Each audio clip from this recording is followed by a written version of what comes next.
5 years ago, Li Susu abandoned Huo Sicheng, leaving without a word to pursue her studies abroad.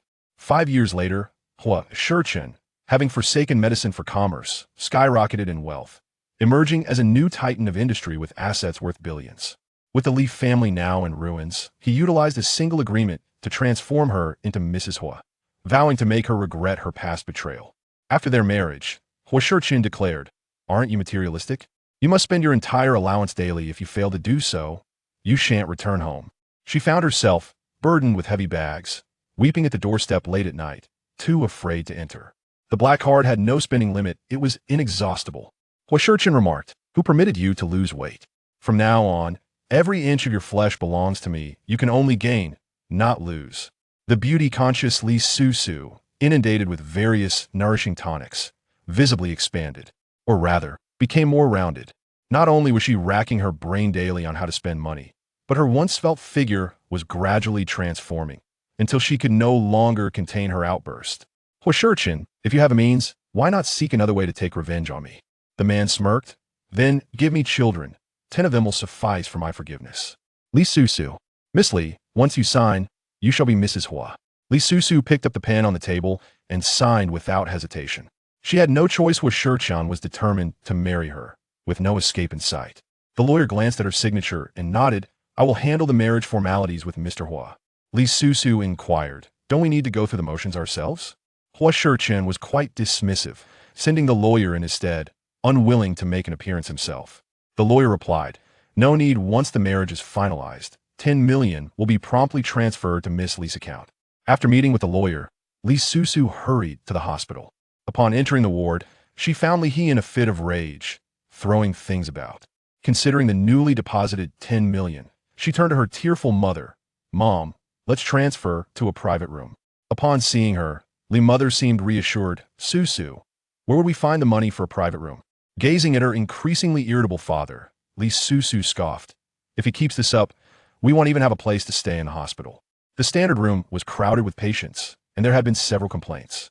After swiftly moving her father to a private room, Li Susu also settled the outstanding bills. Just as she returned to the door of the ward, she overheard the conversation inside. "Susu has endured enough. If not for your opposition to her relationship with Huo Sicheng, he wouldn't have stood by as the Li family crumbled." Li's father shouted, "Silence. He was just a poor boy back then. How could he be worthy of our Susu? But now, he is the president of a leading enterprise."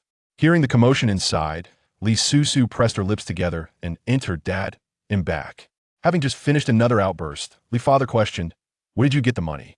"Don't worry about it. Just focus on preparing for your surgery." Both father and daughter were equally stubborn. Li's father suddenly grew stern. "If you go back to plead with Huo Sicheng, I would rather die than accept his charity." Li Susu smiled unexpectedly. "Dad, where would I find a face to beg him? Besides, he's not the type to soften at a plea." At her words, Li's father's anger subsided, and he began to cough. Li's mother gently patted his back.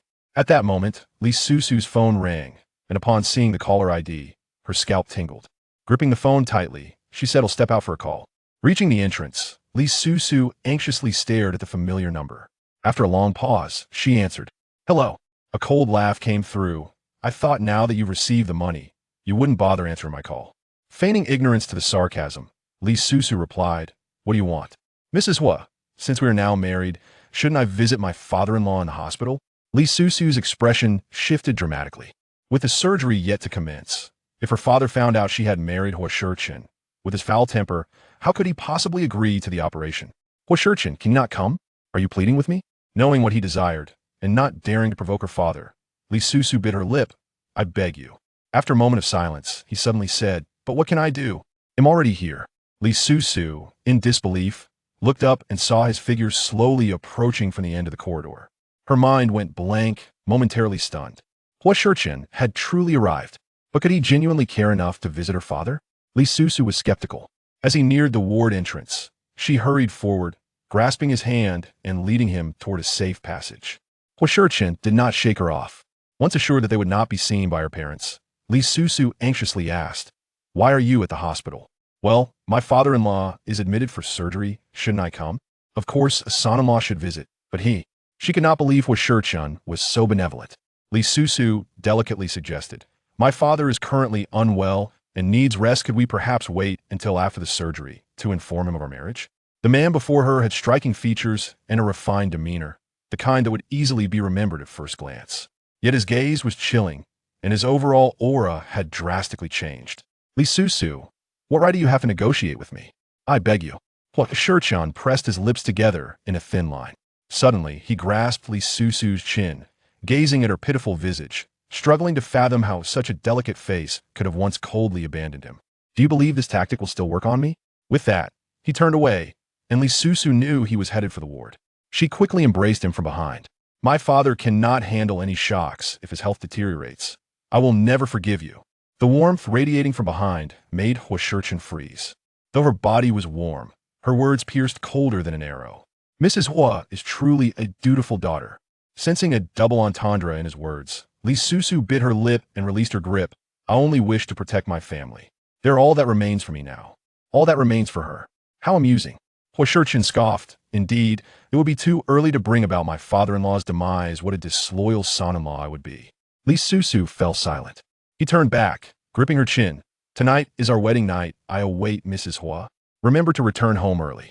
Li Susu's face flushed with a mix of red and white. After caring for her father at the hospital until midnight, she reluctantly made her way to the new villa Huo Sicheng had purchased. This prime location was worth its weight in gold, and the Huo Sicheng of today was nothing like the one from years past. Standing at the doorstep, she rang the bell, expecting Huo Sicheng to answer, but instead, a middle-aged woman appeared. Upon seeing her, the woman smiled warmly. Madam, please come in. It's chilly outside at this late hour.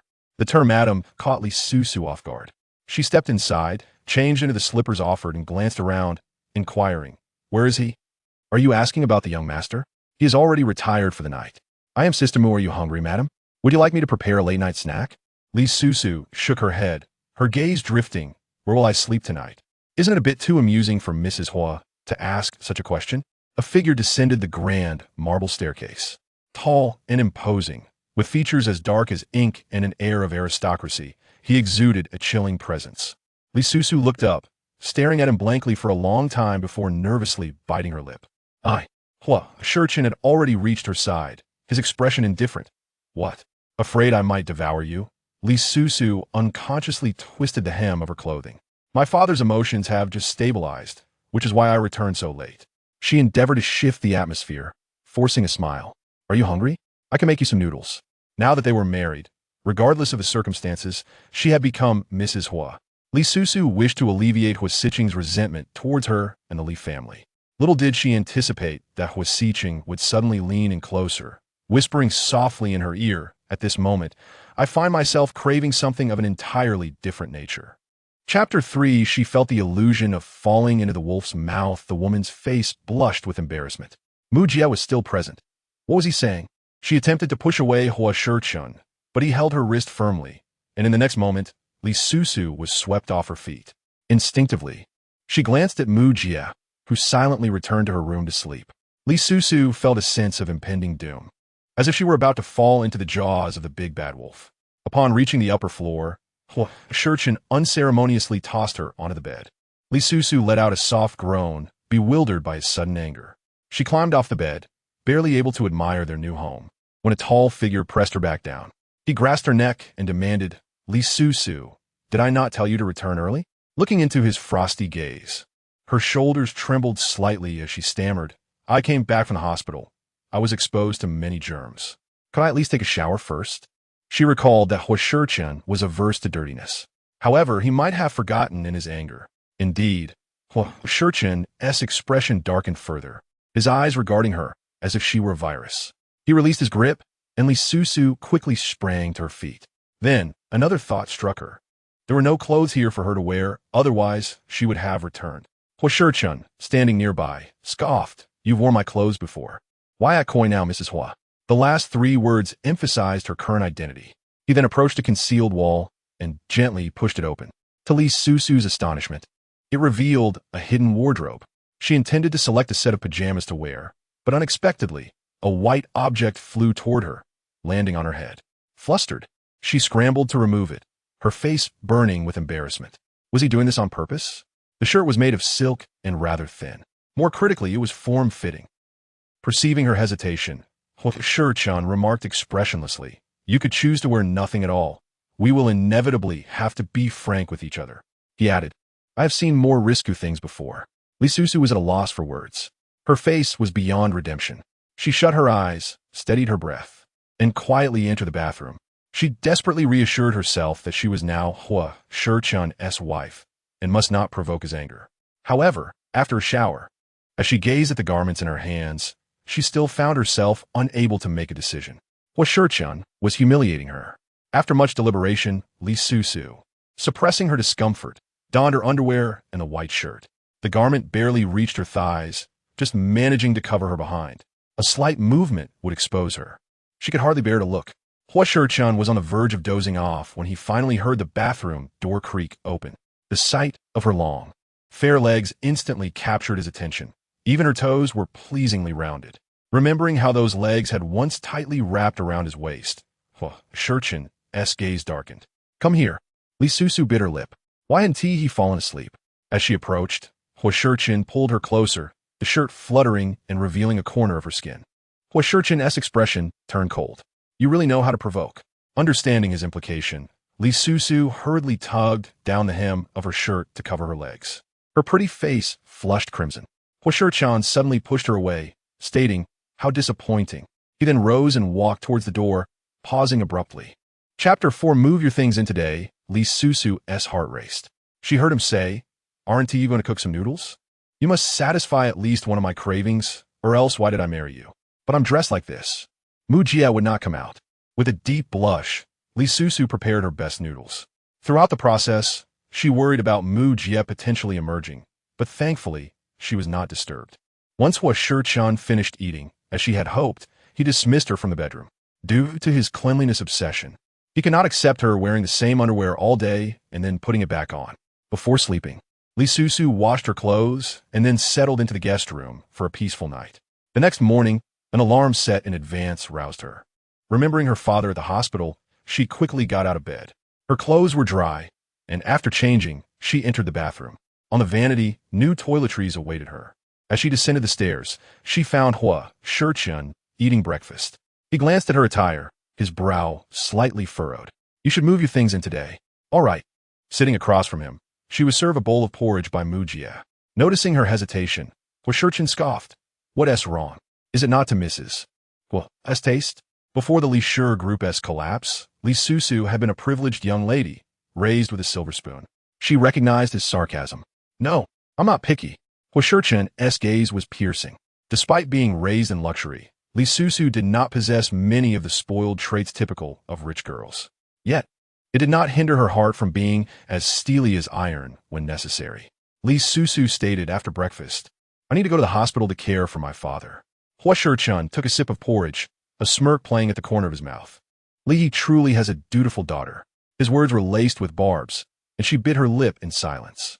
Mu Jie chimed in, "Madam, I wasn't sure what you like to eat, so I prepared according to the young master's preferences." Li Susu replied, "It's fine, I'm easygoing." After breakfast, she grabbed a bag to head to the hospital, just as Huo Sicheng was preparing to leave for work. However, he had no intention of giving her a ride. Watching the black Maybach drive past her, Li Susu patted her cheeks, choosing not to mind. Huo Sicheng despised her now. Marrying her was merely a means of revenge for her past betrayal. His unhappiness brought him satisfaction. Upon arriving at the hospital, Li Susu was suddenly alarmed to see a group of doctors rushing into her father's room. Her complexion shifted as she hurried over. Her mother was in tears, coaxed out by a nurse. Upon seeing her daughter, she sobbed even harder. "Susu, what should we do? Your father's condition has suddenly worsened." "How is that possible? Wasn't he fine yesterday? Your father has been hiding it from you." "He has been coughing up blood for a while now." Li Susu's face turned pale as she supported her mother, her body feeling icy. They waited an eternity, until her father's attending physician emerged from the private room. Li Susu rushed to him. "Director Liu, how's my father?" The middle-aged man glanced at her distraught mother before addressing Li Susu. "Let us talk in my office." Understanding he had something to discuss privately, Li Susu asked her mother to stay with her father. 10 minutes later, she felt as though all the blood had drained from her body swaying unsteadily. "Are you saying the cancer cells have spread?" "Yes, given your father's current condition, To be frank, I can't guarantee the surgery will be successful. Li Susu's eyes turned red, blinking back tears as she pressed. What is the success rate? Director Liu held up a number, less than 20%. Is there truly no other way? Having known Li Susu's father for some time, Director Liu felt a pang of sympathy seeing her in distress. There are options, but it will be quite difficult. Chapter 5, I don't know why he suddenly abandoned medicine for business. What a shame as long as there was hope. Li Susu would never give up. She fervently grasped Director Liu's arm. What is the solution? Money is not an issue. I have her voice choked. I have already raised the funds. It's not a matter of money. There was an exceptional surgeon at the Digestive Disease Center, but he has left. Where did he go? I'll find him. I must convince him to perform surgery on my father. Director Liu shook his head. He has left the medical field and is now a successful businessman. Li Susu's heart sank. She had an inkling of who it might be, but awaited Director Liu to utter the name. His name is Huo Sicheng. The young man's accomplishments in medicine surpassed many of his older peers. It was a pity he had suddenly turned his back on medicine for business. Li Susu returned home to take a shower and change her clothes. She recalled that Huo Sicheng used to enjoy the sweet and sour pork from a particular restaurant. That establishment opened only after 5 in the afternoon, and there was always a long queue. After purchasing the dish, she headed back to Shengshi Longtang. Sister Mu was surprised to see her home much earlier than the previous day. She took the packaging box from Li Susu's hands and heard her ask, "Has Huo Sicheng returned yet?" "Not yet. The young master said he wouldn't be home for dinner tonight. Should I call him and inform him of your early return?" Li Susu quickly declined. "No need. He's busy with work. I will wait for him to come back." As it turned out, she waited for several hours. After dinner, feeling exceedingly tired, Li Susu inadvertently dozed off on the sofa in the bedroom. She was unaware of when Huo Sicheng returned. Sister Mu noticed the familiar car turn off and, as the man entered the house, said, "Young master, Madam brought back a box of sweet and sour pork for you." Perhaps having consumed alcohol, Huo Sicheng's gaze appeared somewhat hazy. Upon hearing her words, he coldly replied, "I don't like it." "Throw it away." Sister Mu exclaimed, "Ah, what waste. I've been there before. The queue is quite long." Huo Sicheng was well aware. He had bought it for Li Susu before. He reiterated, "Throw it away." Li Susu, in a daze from sleep, was jolted awake by pain. She had dreamed of being bitten by a dog, and upon opening her eyes, she found Huo Sicheng gnawing at her. It was indeed a kiss devoid of any finesse. Li Susu had something important to discuss, and could not restrain herself from pushing him away. "Huo Sicheng, I wish to discuss something with you." Her refusal was akin to throwing a bucket of water onto a roaring fire, extinguishing the warmth in Huo Sicheng entirely. He took a step back, his expression stone cold as he regarded her. Was it because he no longer loved her that he exhibited no reaction? "What do you wish to discuss? If it is about not wanting to fulfill your duties as a wife, I advise you to give up. Otherwise, do you expect me to marry you just to support you?" His words were undeniably harsh. Li Susu bit her lip, straightened her disheveled clothing, and stood up. "You misunderstand. I want you to perform surgery on my father." The atmosphere suddenly froze. Huo Sicheng narrowed his eyes, staring at her for a long while before scoffing. "Perform surgery on your father? No wonder you brought back his favorite dish." Her gaze dropped, yes. Director Liu said that if you perform the operation, the success rate is 70 to 80%. Others are not capable. "How delightful," he retorted. "Except for me, no one else is capable. Why did you not think of this 5 years ago?" Perhaps due to the alcohol, Huo Sicheng's tone was laced with aggression. Li Susu felt a sharp pang in her heart. Indeed, she could not have envisioned their relationship devolving to such a state 5 years later. "I am married to you now. My father is your father-in-law." Chapter 6. The lack of awareness of being Mrs. Huo attempting to impose moral obligation. Sensing the indifference in his tone, Li Susu's eyes grew red. Though she did not cry, "It's merely a surgery. You are a doctor, are you not?" Huo Sicheng echoed her words, "Merely.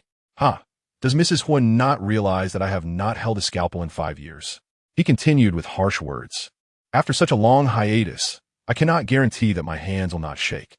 A careless mistake could result in removing other organs from my father-in-law." Li Susu's face turned pale. 5 years, without holding a scalpel? Her eyes brimmed with tears, ready to spill, and Huo Sicheng's mood shifted to one of irritation. Abruptly, he pushed her away, unbuttoning his collar, as if that would provide him some comfort. "If you do not wish to fulfill your duties as a wife, then leave." Huo Sicheng, The man made as if to continue what he was doing, and Li Susu, her face filled with panic, turned and fled. Observing her reaction, Huo Sicheng fell silent for a long time before entering the bathroom. The next day, Li Susu visited the hospital again. She informed Director Liu about Huo Sicheng's 5-year hiatus from surgery. The director was taken aback. "You have sought out Mr. Huo?" "Yes." Director Liu sighed. Young Huo was once very dedicated to medicine. His achievements stemmed from his passion and hard work, not to mention his inherent talent. Li Susu's heart ached. Now she understood how much Huo Sicheng once cherished being a doctor. But was it because of her father's humiliation that he chose to abandon medicine for business? Director Liu, is there no other alternative? He is no longer capable of performing the surgery. Director Liu shook his head with a heavy sigh. The light in her eyes dimmed instantly. Not daring to let her parents know that the surgery might not proceed, Li Susu forced a smile at the hospital. That evening, when she returned home, Huo Sicheng had yet to arrive. Exhausted, Li Susu prepared to take a shower in the guest room when she suddenly remembered that she had forgotten to move her luggage. Recently, due to her father's illness, she had been a daze, too weary to think about her belongings. Without clothes to change into and unwilling to wear Huo Sicheng's again, Li Susu turned and headed downstairs. To her surprise, the man happened to return from outside, his demeanor solemn and expression unreadable. Upon seeing Li Susu with a bag in hand, Huo Sicheng asked in a low voice, "It's so late. Are you still going out?" "I forgot to bring my luggage." Realizing her indifference, lacking the awareness of being Mrs. Huo, he did not take her words to heart. Huo Sicheng's face darkened as he handed the pastries he was carrying to Sister Mu. "For you." Sister Mu, bewildered, accepted the offering. Having cared for the young master for over a decade, it was her first time receiving a gift, and she was utterly astonished. The man ascended the stairs with a stoic expression, having no intention of driving Li Susu to fetch her luggage. She gazed enviously at the pastries in Sister Mu's hands, the logo of which belonged to her favorite shop. Huo Sicheng must have done this deliberately. Knowing she loved them, he bought them to give to Sister Mu. "Madam, would you like to have some? There's quite a lot." "She dare not." Li Susu shook her head. "I do not like them." By the time Huo Sicheng descended again, she had already left. Noticing the untouched box on the table, he coldly inquired, "Where is she?" "Sister Mu was just bringing up dinner." "Oh." "Madam went home to get her luggage." "Young master, Madam seems rather frail. I wonder if she can manage." Huo Sicheng replied, "What does that have to do with me?" "She is not foolish. She wouldn't ask for help." "Oh, young master, dinner is ready. Please eat first." Huo Sicheng cast another glance at the pastry box and turned away. "I'm not hungry. I'll eat later." Chapter 7. Do you believe everything I say? As he walked toward the 3rd floor, Sister Mu sensed he was busy and did not dare to interrupt. Unexpectedly, Huo Sicheng returned. "Did she not say she wanted to eat?" Sister Mu replied, "Madam said she would eat after retrieving her things. I'm not referring to dinner." Following the man's gaze towards the pastry box on the table, Sister Mu suddenly understood. "Oh, I asked, and Madam said she doesn't like them." After speaking, she felt that the young master's expression darkened further. He said nothing, turned, and ascended the stairs, not returning. As night fell, Li Susu did not wish to trouble anyone. She hastily gathered some clothes, leaving the rest for later. Otherwise, if her mother returned to find her belongings missing, she would struggle to explain. Dragging her suitcase, Li Susu took a taxi back to Shengshi Longtang. Sister Mu helped her with the suitcase, asking, "Shall we heat up the food for you now, madam?" "Yes, I will eat now, thank you." Sister Mu glanced upstairs. "No problem. By the way, the young master hasn't eaten yet." Li Susu was momentarily stunned. Glancing at the time, it was nearly 9 o'clock. Did he often do this, neglecting to eat on time? "I'm not too sure. The young master rarely comes home for dinner. Would you like to go upstairs and call him?" Li Susu hesitated. As was Sicheng's wife, it seemed unreasonable to refuse. She ascended to the 3rd floor, counting the rooms until she reached the one Sister Mu mentioned. She knocked tentatively, but received no response. Recalling Huo Sicheng's previous aversion to regular meals, she worried he might suffer a recurrence of his stomach ailment, and thus, she opened the door and stepped inside. However, the study was desolate, devoid of any presence. "Where's everyone?" Li Susu stepped out, glancing toward another room. Hearing a noise from within, she knocked once more, yet there was no response. She opened the door again, only to be taken aback. The room was filled with jars containing various human organs. Her delicate face turned pale, frozen in fear. Just then, Huo Sicheng emerged from a small door, his gloved hands stained with blood. Li Susu screamed and turned to flee, but the man swiftly removed his gloves and pulled her back, pinning her against the door. What are you shouting about? What are you doing? This is terrifying. Li Susu's mind conjured images of a gruesome horror film. Huo Sichen's expression darkened. What do you think of me? That is not human blood. Are you abusing small animals? He let out a laugh tinged with anger. He had only managed to remove one glove. His left hand remained stained.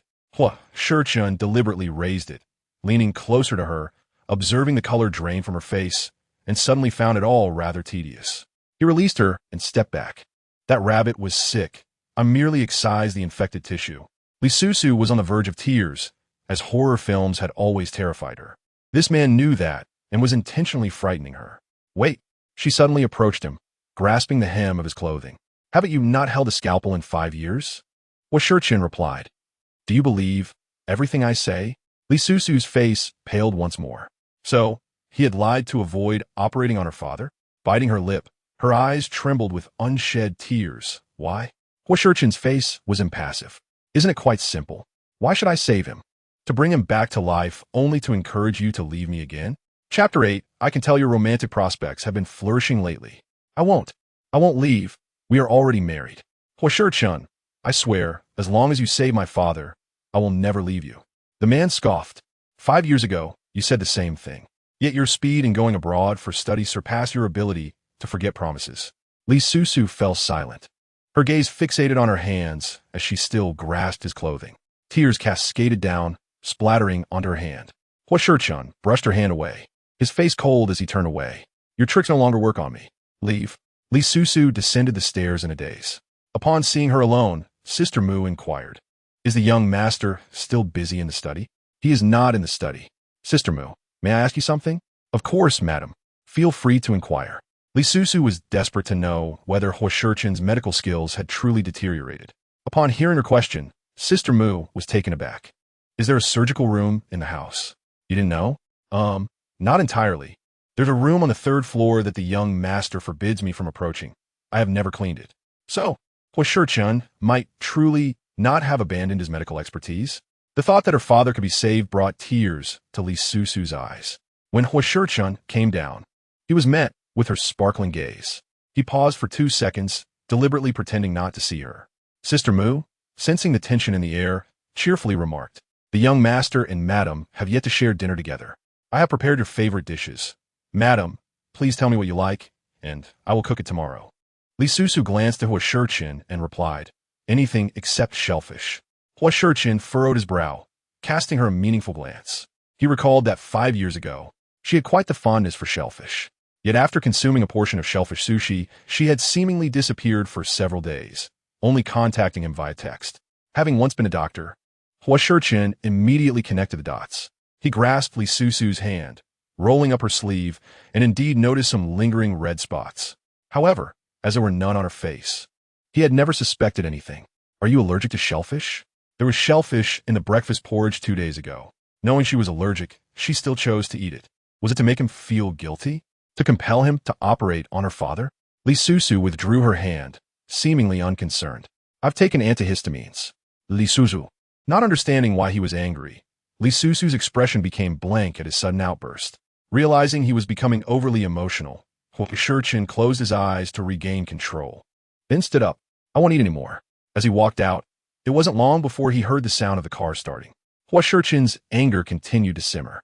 He didn't know why seeing Li Susu disregard her own health for Li he infuriated him so. He headed to a bar to meet a friend.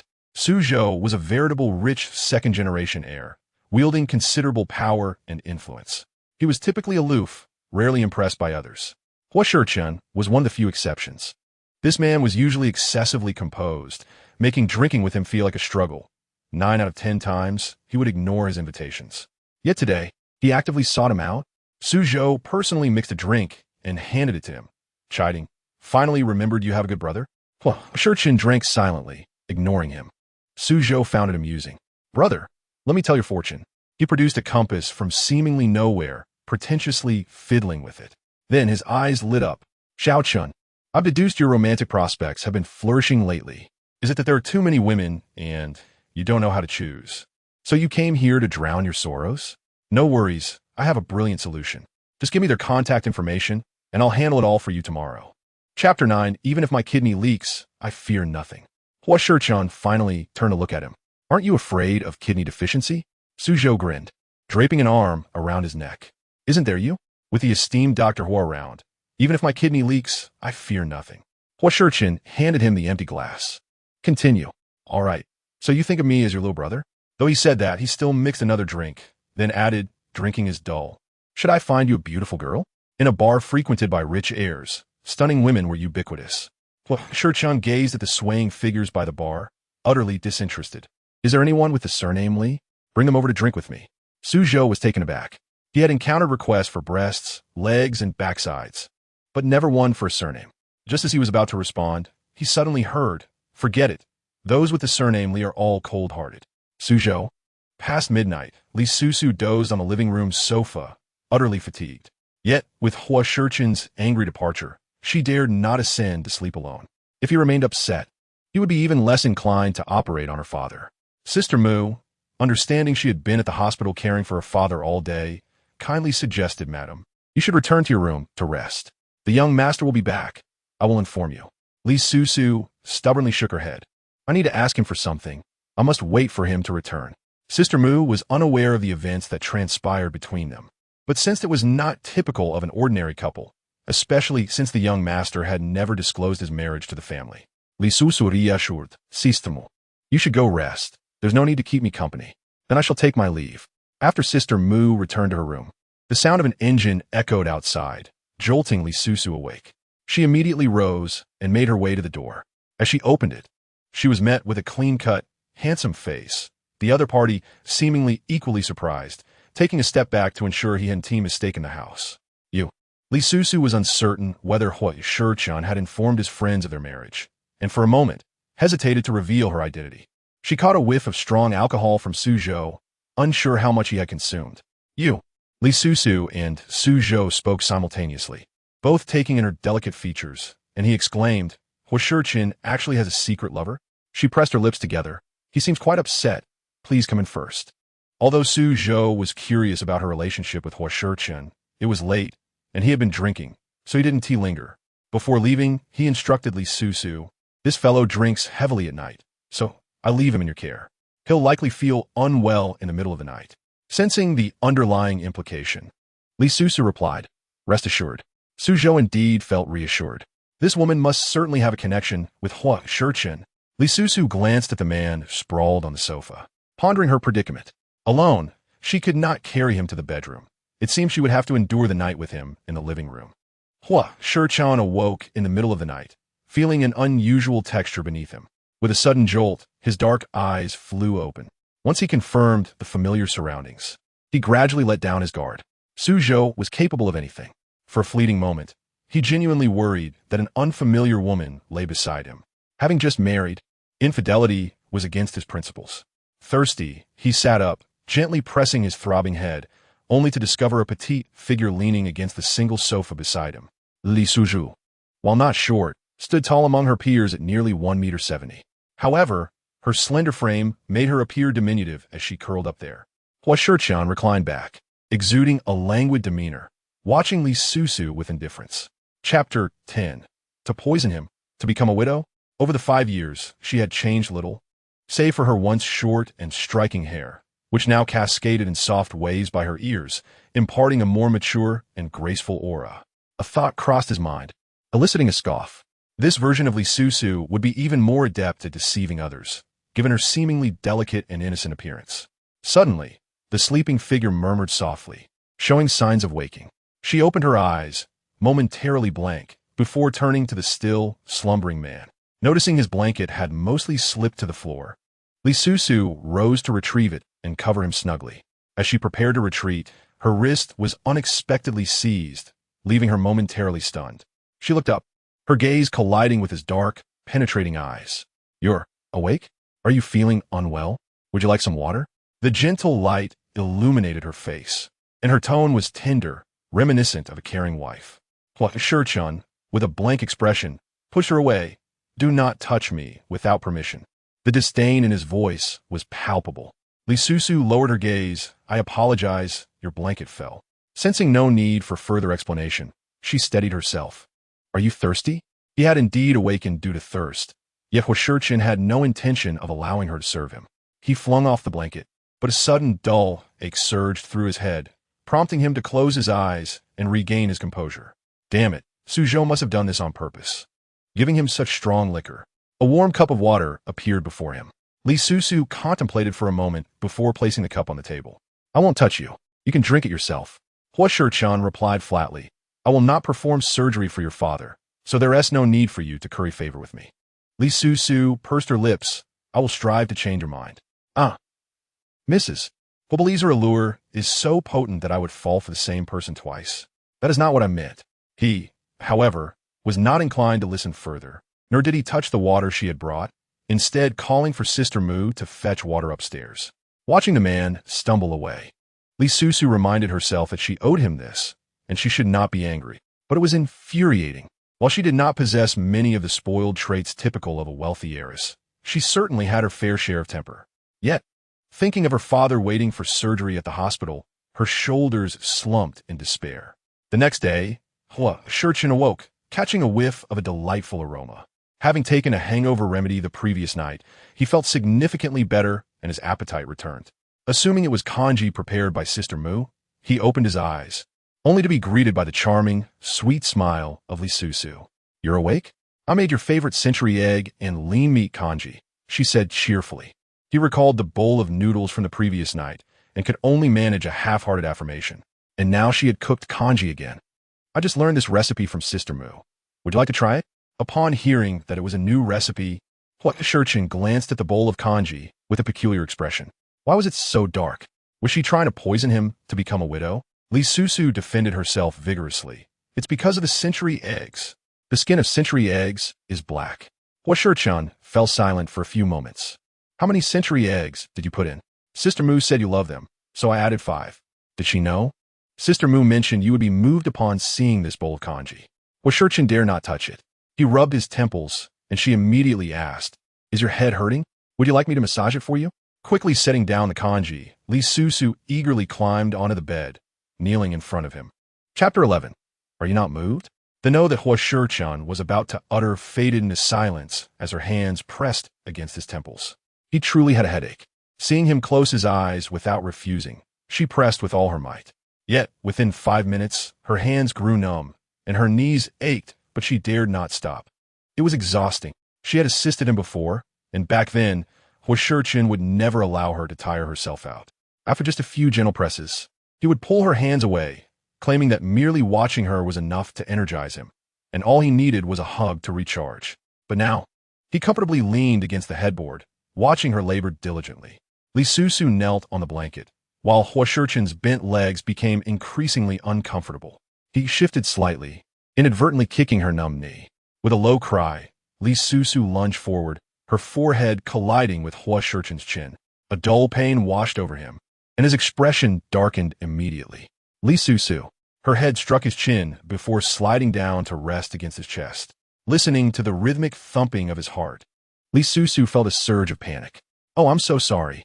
I didn't mean to. She scrambled to rise, but the accidents only multiplied. Huo Sicheng lifted her by the arm, his face dark with displeasure. Li Susu, you did this on purpose, torturing me early in the morning. With an innocent expression, she protested. I truly didn't mean to. Is your chin all right? That was quite a hit. My forehead hurts too. Huo Sicheng's face remained cold. Get out. Realizing she had provoked his ire, she quickly turned and fled, moving faster than a rabbit. Sister Mu, seeing Li Susu come downstairs, smiled and asked, Did the young master find the congee you made moving? Li Susu's expression was one of disappointment. He didn't eat it. He was quite disdainful. Don't be disheartened. Although the young master appears cold, he actually has a soft heart. If you cook for him more often, he will surely come around. Was Huo Sicheng truly a hard exterior with a soft interior? She hadn't noticed that before. During this time, Li Susu had tried every possible way to win him over. Yet he remained indifferent. Not wanting to display her emotions too overtly in front of Sister Mu, she feigned nonchalance as she picked up the thermos on the table, saying, I'm heading to the hospital. Sister Mu saw her off. Huo Sicheng took a shower and changed clothes before heading downstairs. He scanned the living room and found no sign of her. Where's my wife? Madam took chicken soup to the hospital. She seemed rather upset when she left. Huo Sicheng furrowed his brow. Why was she upset when he was the one who had been injured? Li Susu arrived at the hospital, and, just as she was about to enter the ward, overheard her father once again losing his temper at the entrance. Treat, treat, treat. After taking so many medications and enduring for so long, what's the point? I want to be discharged. Li mother was still crying, urging him, how can you leave now? At least finish this surgery. Li father grew more irritable with her tears. If this surgery were easy, Director Liu would have arranged it long ago. Why has it been delayed for so long without a definitive timeline? At that moment, Li Susu entered, her expression impassive as she remarked, now you know to rush. Why didn't you seek treatment earlier? Why let it deteriorate to this extent? Even Director Liu isn't confident he can complete the surgery, and only then did you agree to be hospitalized. Upon seeing her, Li father huffed, though his voice lacked conviction. He ceased his outburst, yet his expression remained grim. Li Susu opened the chicken soup, assuring him, rest easy about the surgery. Your condition has not reached the point of no return.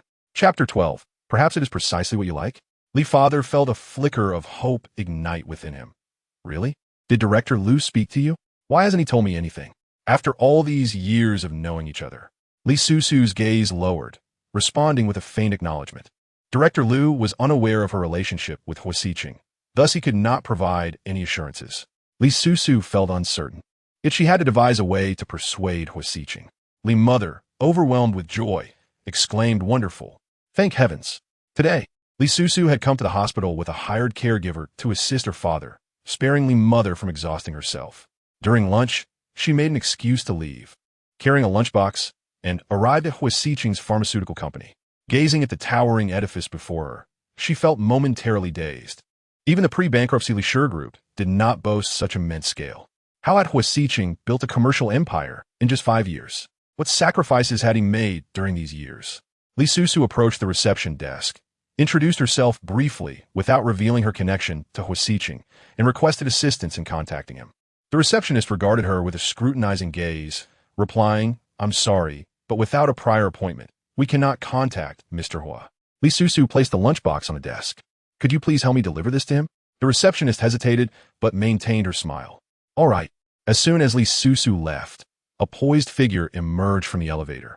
Catching sight of her retreating silhouette, the receptionist's eyes brightened. Vice President Sheng, you're just in time. A woman was looking for Mr. Huo, but I stopped her. She left a lunchbox for us to pass on. Sheng Lanxin's eyes sparkled with intrigue as she inquired, what was her name? The entire company was aware of Vice President Sheng's admiration for Mr. Huo. Yet here she was, aiding another woman in delivering a lunchbox to him. She knocked on the door of the president's office with a smile. Are you still busy? It's time for lunch. Be careful not to aggravate your stomach. Huo Sicheng glanced at her. You go ahead. I'm not hungry. How about a look at the lunchbox?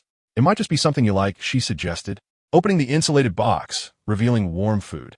A familiar aroma of beef wafted through the air. Huo Sicheng set down his documents and adjusted his glasses, which he wore not due to nearsightedness, but to alleviate eye strain from long hours of work. Hand it over. Oh, so you enjoy beef stew with potatoes? Huo Sicheng remarked, staring at the lunchbox.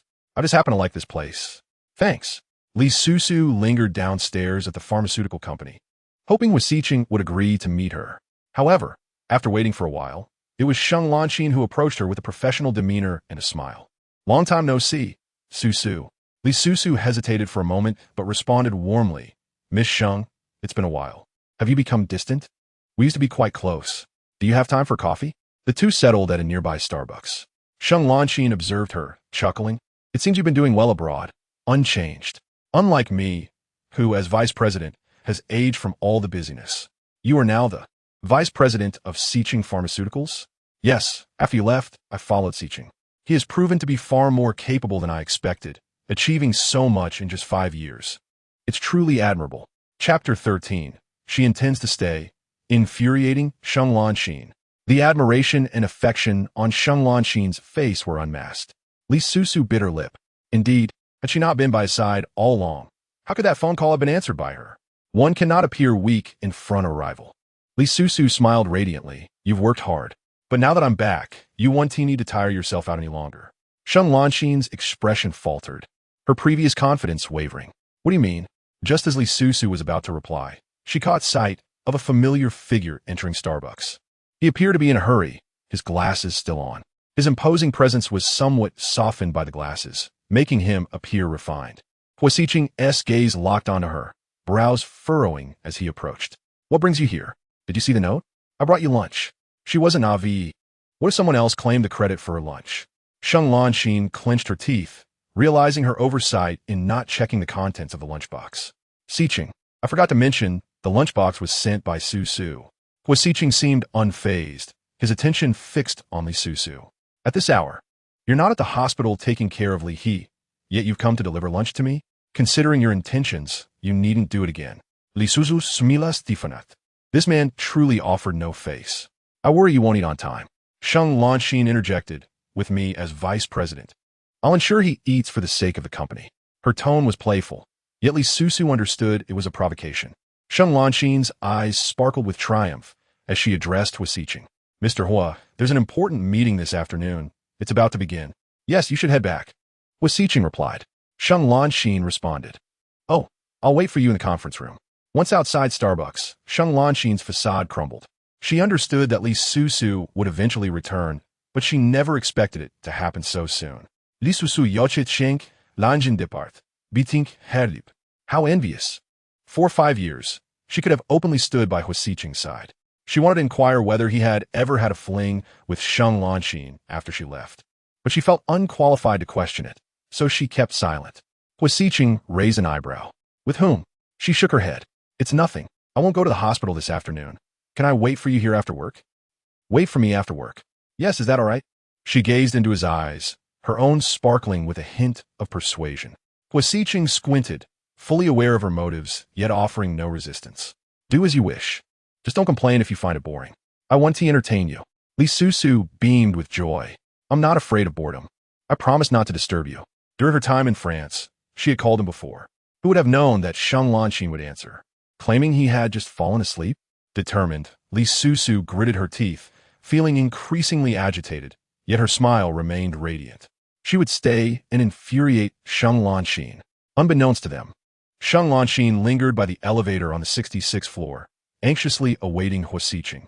Little did she know he would escort Li Susu into the company, telling her, "Come to my office." Li Susu acta obediently. "Yes, I won't stray or disturb your work." As she passed Sheng Lanxin, she smiled at her and confidently walked in the direction Huo Sicheng indicated. Chapter 14. "Oh, feeling a bit concerned?" Once Li Susu was gone, Sheng Lanxin turned to Huo Sicheng, her voice dry. "Are you two back together? Otherwise, why would you allow her into the company?" Huo Sicheng adjusted his glasses, his expression indifferent. "That's my private matter." However, she recalled how he had felt about her back then. Sensing his gaze turn cold, she quickly fell silent. If he cared so much about it, if he hadn't forgotten, why would he give Li Susu a chance? Sheng Lanxin bit her lip in frustration. "I'm sorry. I didn't mean to bring it up. I was just standing up for you." Huo Sicheng's expression darkened. "This is between her and me." She forced a bitter smile. "Fine, I won't ask anymore." As soon as Li Susu entered Huo Sicheng's office, her eyes darted around eagerly. Fortunately, she didn't see any signs of another woman. The office exuded a solemn and dignified atmosphere, devoid of any warmth. After a brief exploration, she refrained from touching anything, merely glancing around before settling onto the sofa. Time passed, and she was on the verge of dozing off when Huo Sicheng still had not returned. He intended to leave her here, which is why he let her in. Just as Li Susu was drifting into a stupor, the office door finally swung open, and Su Zhou's booming voice rang out. "Little Qinshan, I've caught you." "Huh, Li Susu?" This person looks somewhat familiar. Su Zhou's eyes lit up as he swiftly approached her. "What are you doing in Little Qinshan's office? Come, tell me about your relationship." He enthusiastically pressed Li Susu back into her seat as she attempted to rise, casually perching on the desk before her, as if it were his own home. Li Susu frowned. "Get down." "Huh." He disliked it when she asked him to leave the desk. Su Zhou chuckled. "Don't be so serious. He's not even here." Li Susu wore an unhappy expression. "Why did you let him drink so much that night?" "Oh, feeling concerned, are we?" TSK. Having someone care is indeed different. Finding her reaction amusing, Su Zhou leaned in closer, effectively trapping her between the sofa and himself. "When did you meet Little Qinshan?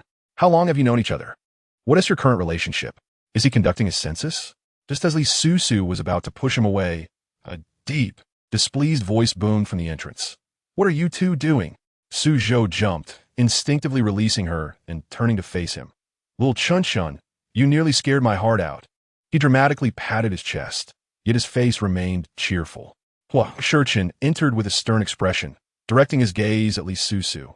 Go home. Did this person mistake their target for anger? Huo Sicheng picked up his phone, instructing the driver to take her home. Li Susu hadn't even had a chance to win his favor before being dismissed by the man. She felt wronged and unwilling. After she left, Su Zhou playfully draped his arm around his brother's neck and leaned in. Oh, still not admitting it? I went all the way to Sicheng Pharmaceuticals just to clarify things with you. Seems my effort wasn't in vain. Huo Sicheng shrugged off his hand. Boring. Su Zhou found it anything but boring. She just questioned me about why I let you drink so much last night. If there was nothing between you two, would she care? Huo Sicheng, that woman has a hardened heart. She wouldn't care about him.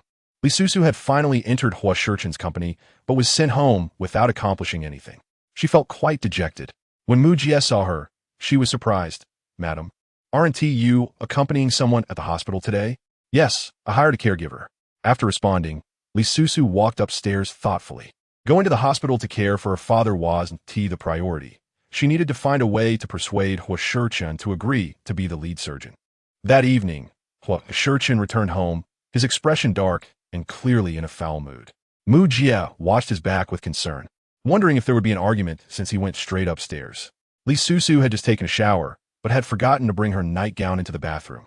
She casually wrapped herself in a towel and stepped out, only for the door to open at that moment, leading to an awkward eye contact between the two. She nervously swallowed. The towel was quite short, and her long, slender legs were fully exposed to Huo Sicheng's gaze. Despite her slender frame, she was undeniably well endowed. She gulped again, flustered. Did you need something? What was he planning? His gaze was quite intimidating. Huo Sicheng's dark eyes narrowed as he looked at her. Mrs. Huo, are you unclear about your role? Your room is in the adjacent bedroom, not in the guest room. Li Susu responded anxiously. I'm afraid my sleeping habits might disturb you. Huo Sicheng suddenly advanced towards her, and with only a towel on, her face flushed crimson. What was he about to do? Cornering her against the wall, Huo Sicheng's expression darkened. Are you afraid of disturbing me? Or do you have ulterior motives? Mu Jie mentioned you only brought one suitcase. Li Susu, do you take me for a hotel? Li Susu was taken aback and hurried to explain. It's not like that. We haven't told my parents about our marriage yet. I'm worried if I move everything out suddenly, my mother will discover it when she comes home to change. Huo Sicheng, I swear, I have no other intentions. I am merely your Mrs. Hua. He suddenly grabbed her hand and pulled her outside. Li Susu stumbled to keep up, her damp hair still dripping, her heart racing. What on earth was he planning? In the next moment, Huo Sicheng pushed her into the adjacent master bedroom, his expression unreadable. Li Susu nervously gulped. Aren't you going to eat first? Mu Jie said it's already prepared and waiting for us. Huo Sicheng replied expressionlessly. Didn't you say you had no other motives? Then prove it to me. How was she to prove that? Li Susu quickly realized Huo Sicheng intended to carry her to the bathroom. I just washed. Forced to wash again, Li Susu felt like a boiled shrimp. Although she had prepared herself, she was still incredibly anxious. When she got nervous, she couldn't control herself, and her empty stomach audibly grumbled. In the awkward atmosphere, the sound was both embarrassing and disruptive. Li Susu looked up at the man above her, her face flushed. I am hungry. Huo Sicheng fixated on her graceful neck, grinding his teeth. The next moment, Li Susu winced in pain. Was this man part dog? She had no control over her physiological response. She was genuinely hungry. Huo Sicheng released her neck and stepped back, changing into casual wear without acknowledging Li Susu, directly heading outside. Heartless. When Mu Jie saw them descend the stairs one after the other, it didn't seem like they had fought, and she sighed in relief. Young master, madam, I will bring out the dishes now. Huo Sicheng wore a gloomy expression and responded absent-mindedly. After all, it was painful when the arrow was drawn, but suddenly snapped. Li Susu sat opposite him, feeling guilty like a little wife, barely daring to breathe. She truly hadn't meant to. After dinner, she stripped down and burrowed under the covers, but as she waited and waited, Huo Sicheng went upstairs and didn't come back down for a long time. By the time he finally descended, Li Susu was fast asleep. He slipped under the covers. Sensing something was off, an immediate fire ignited within him. However, looking at the woman sleeping soundly before him, Huo Sicheng suspected she was doing it on purpose. The next day, sunlight was blocked by heavy curtains, casting the room into darkness and silence. Li Susu Henti slept so soundly in ages. She reached out to touch the space beside her. It was cold, indicating he had likely been up for quite some time. After dressing, she went downstairs, where Mu Jie smiled warmly. "Madam, you're awake. Are you going to the hospital today? Should I prepare some soup?" "I will bring lunch to Sicheng." Mu Jie beamed. "Then I'll prepare the dishes young master likes, and madam can accompany him for lunch?" Finding this idea splendid, she nodded. "Yes." As Li Susu grabbed the bento to head out, she sensed Mu Jie's smile was somewhat strange, but she didn't dwell on it. Upon arriving at Sicheng Pharmaceuticals, she was now experienced and confidently stated, "I'm your Mr. Huo's girlfriend, here to deliver lunch again." The receptionist. "Girlfriend." She quickly picked up the phone, calling the 65th floor. Sheng Lanxin answered, and upon learning that Li Susu had returned to the company, claiming to be Huo Sicheng's girlfriend, she nearly shattered a silver tooth in anger. "Tell Miss Li, Mr. Huo is out and has not returned." Li Susu was not surprised at all. She smiled sweetly. "Tell your Vice President Sheng that I'll wait for him in the office." Sheng Lanxin recalled Huo Sicheng's attitude from yesterday and didn't dare to recklessly send Li Susu away, so she could only let her go up to the 66th floor. As soon as Li Susu entered the elevator, the two receptionists began to gossip. "When did Mr. Huo get a girlfriend?" "Yeah, and that woman has such a large hickey on her neck." "My, did Mr. Huo leave that?" Who would have thought that the usually dignified and composed Mr. Huo could be so wild when he let loose? The moment Li Susu entered Huo Sicheng's office, Sheng Lanxin arrived from the 65th floor. She brewed a cup of coffee and placed it before Li Susu. "Sicheng is usually quite busy with social engagements. Your visit today is rather ill-timed. He has his commitments, yet he did not bring you along, did he?" Li Susu replied nonchalantly, "It's no matter. I'm merely worried that he may forget to eat on time, which is why I brought him a meal." Sheng Lanxin showed no intention of leaving. Taking a seat opposite Li Susu, her gaze sharp and piercing. "I'm rather surprised that you two are still together. What methods has she employed?" When Huo Sicheng was abandoned all those years ago, he was in a state of despair for quite some time, visibly harboring resentment towards Li Susu. Yet, upon her return, they immediately reconciled. Sheng Lanxin felt a surge of jealousy. Li Susu's eyes flickered. She wished to avoid this topic. "My relationship with him is none of your concern." Her response echoed Huo Sicheng's sentiments, prompting a cold snort from Sheng Lanxin. "I heard your father is hospitalized. Is it serious?" "Stomach cancer. How could it be anything but serious?" The smile on Li Susu's face gradually faded. Sheng Lanxin suddenly produced a card, placing it on the table, a small token of goodwill.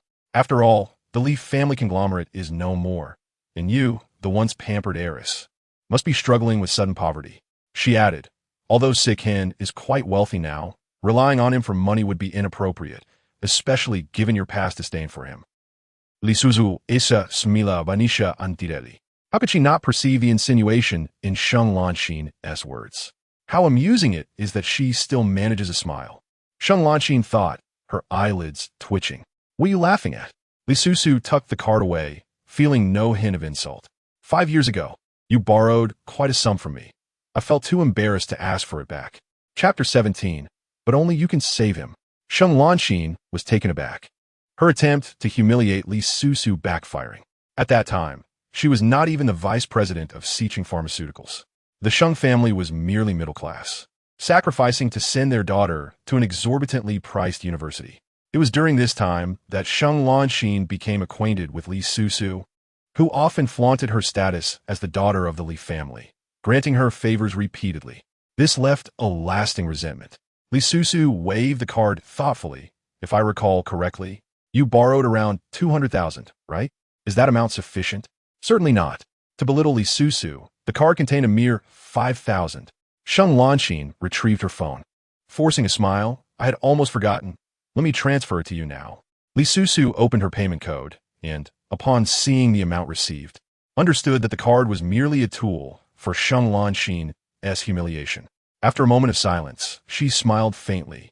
"Fortunately, My past inclination for charity has allowed me to reclaim some funds now.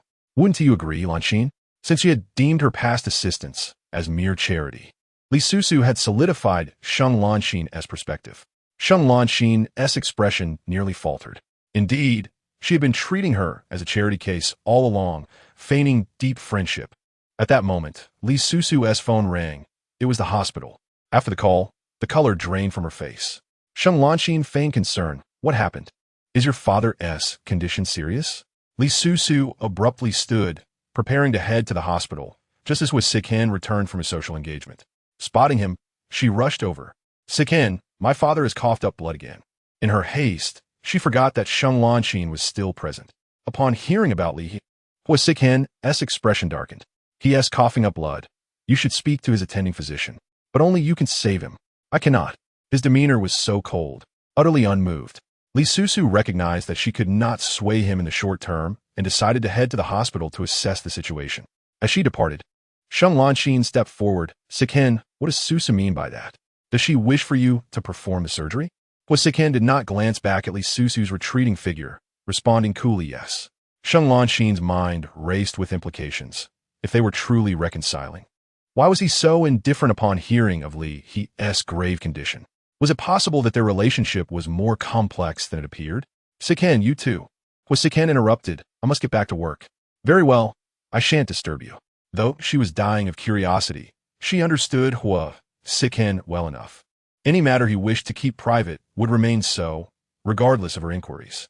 When Li Susu arrived at the hospital, she learned that her father had just undergone emergency treatment, her eyes instantly welling with tears.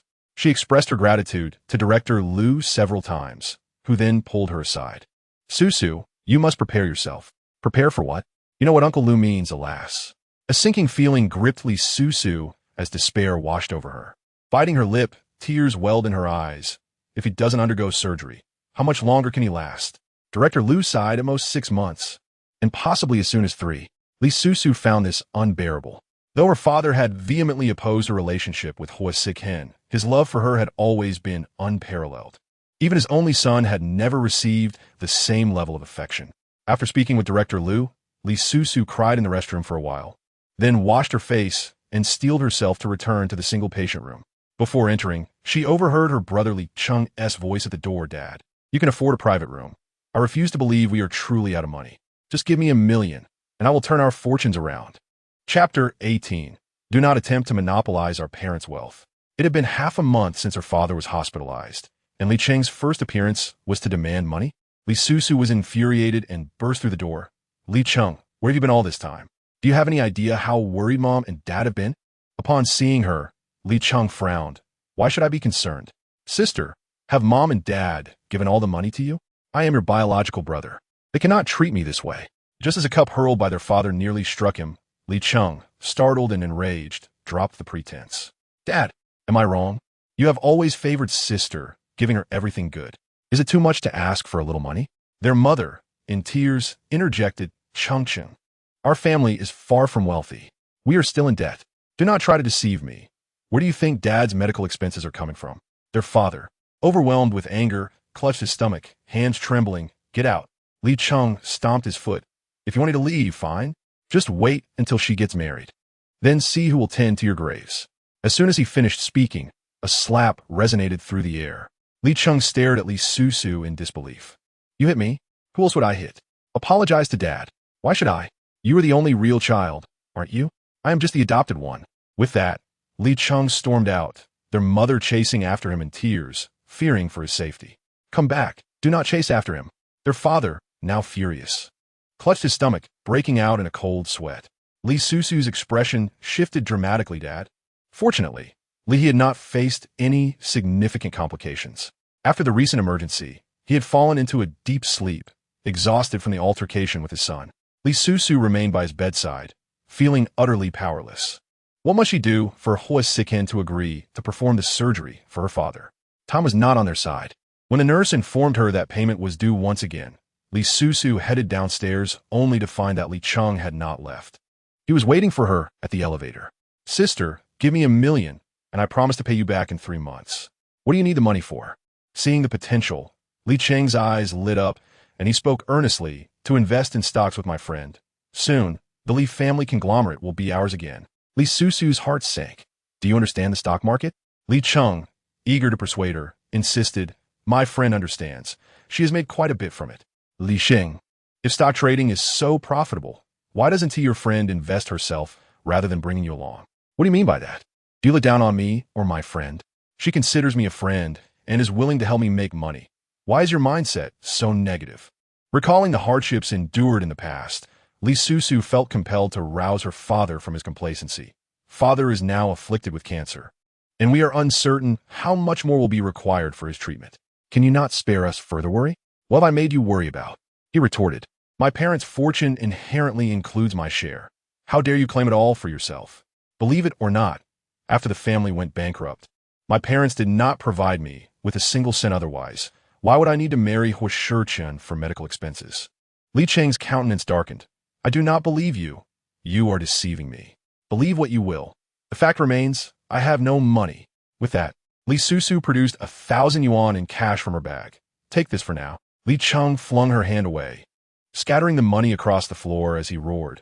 Are you trying to dismiss me like a beggar? Do not think I will allow you to monopolize our parents' money. I will not let this go. In a fit of rage, he stormed off. Li Susu gazed at her reddened hand, offering a bittersweet smile before bending down to gather the scattered notes. Suddenly, a polished pair of leather shoes appeared before her.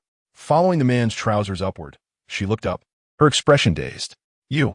Huo Sicheng's face was somber as he inquired, what are you doing? Chapter 19, he could not be mistaken. It was indeed Huo Sicheng. She had feared he might witness her in such a disheveled state, but thankfully he had spared her dignity. Regaining her composure, Li Susu stashed the money into her bag, her voice tinged with hope. Have you changed your mind and are willing to perform the surgery for my father? I merely came to see an old friend. You are reading too much into it. Li Susu's expression dimmed. Oh, then go ahead. She appeared weary, on the verge of collapse. Huo Sicheng stated, after my visit, I intend to head home. Noting her silence, he probed further. Does Mrs. Huo not plan to accompany me back? I wish to stay and care for my father tonight. I'm afraid that is not possible. You must come with me. I will have someone keep an eye on Li He. Li Susu frowned. My father has just undergone resuscitation. I cannot bear to leave him. Is that so? Then I shall accompany you to see him. Perhaps my presence will invigorate him. Seeing his earnestness, she quickly grasped his arm, anxiety evident in her voice. You cannot go. My brother just angered him, and my father cannot endure any more stress. So, you intend to return home with me then? Li Susu pour cette heartless, résignée. Very well. Once in the car, she could hardly resist for long before her eyes fluttered shut with fatigue. Huo Sicheng's gaze remained fixed ahead, his lips pressed tightly together. After they departed, Li Cheng stood in disbelief at the parking lot exit. He could not be mistaken. That was Huo Sicheng, her sister's ex-boyfriend. Li Susu had been carried out of the car by Huo Sicheng, oblivious in her deep slumber. Upon entering the house, Sister Mu looked on with surprise. What happened to Madam? She fell asleep. Yes, fine. Oh, that's good. Watching them ascend to the second floor, Sister Mu felt a sense of satisfaction. They finally resembled a normal couple. Huo Sicheng laid her on the bed in the guest room, removed her shoes, and covered her with a blanket. After a moment of contemplation, he furrowed his brow and carried her to the adjacent guest room. When Li Susu awoke, the sun had already risen. Bewildered, she surveyed her surroundings, completely unaware of how she had come to be in the guest room. After freshening up, she made her way downstairs, where Huo Sicheng was having breakfast. He cast her a fleeting glance, his expression neutral. Sister Mu brought her breakfast, cheerfully reporting, Madam, you fell asleep in the car last night, and young master carried you upstairs. Li Susu was taken aback, having thought she had groggily exited the vehicle herself. Noticing Sister Mu's suggestive gaze, she felt a twinge of discomfort. She sensed the other party was reading too much into it. If Huo Sicheng still cared for her, would he not have been displeased that she had not bathed, instead placing her in the guest room? She was grateful he had not left her in the car overnight. Huo Sicheng observed her complexion, which had improved slightly since the previous day, though she still appeared fatigued. I have business at the first hospital today. I will drop you off. His tone was casual, as if he were merely transporting a pet. Li Susu mused that if he could also arrange for her father's surgery, it would be even better. Oh, thank you. Upon arriving at the hospital, just as Huo Sicheng was about to depart, a figure suddenly darted into the path of his car. He reacted swiftly, slamming on the brakes. Yet his face contorted in irritation. The individual had clearly intended to obstruct the vehicle, displaying a reckless disregard for their safety. This was Li Cheng's first time attempting such a stunt, and he was equally startled, nearly meeting his demise. He approached the driver's seat, rapping on the glass. Huo Sicheng scrutinized him for a few seconds before sliding down the window, revealing a refined and handsome face. "It's truly you, brother-in-law." This designation stemmed not from Li Cheng's awareness of Li Susu's marriage to Huo Sicheng, but rather from 5 years ago, when he had first addressed Huo Sicheng in that manner. Each time he called him that, Huo Sicheng would acquiesce to whatever he desired. Chapter 20. Having departed together at midnight and returned in the morning, 5 years had transformed Li Cheng, yet Huo Sicheng recognized him immediately. "Is there something you need? Could there be nothing?" A person who should have parted ways 5 years ago now found themselves together in the dead of night and again in the morning. "Igniting Li Xin, Esa Oxitamin. Have you reconciled with my sister? I believe we should have a conversation. Don't you think, brother-in-law?" Huo Sicheng contemplated for a few moments before responding, "Get in the car." Li Father's mood had stabilized somewhat today, and he managed to consume a bit of food. After tidying the table, Li Susu heard him call out, "Susu, summon Director Liu. I need to speak with him."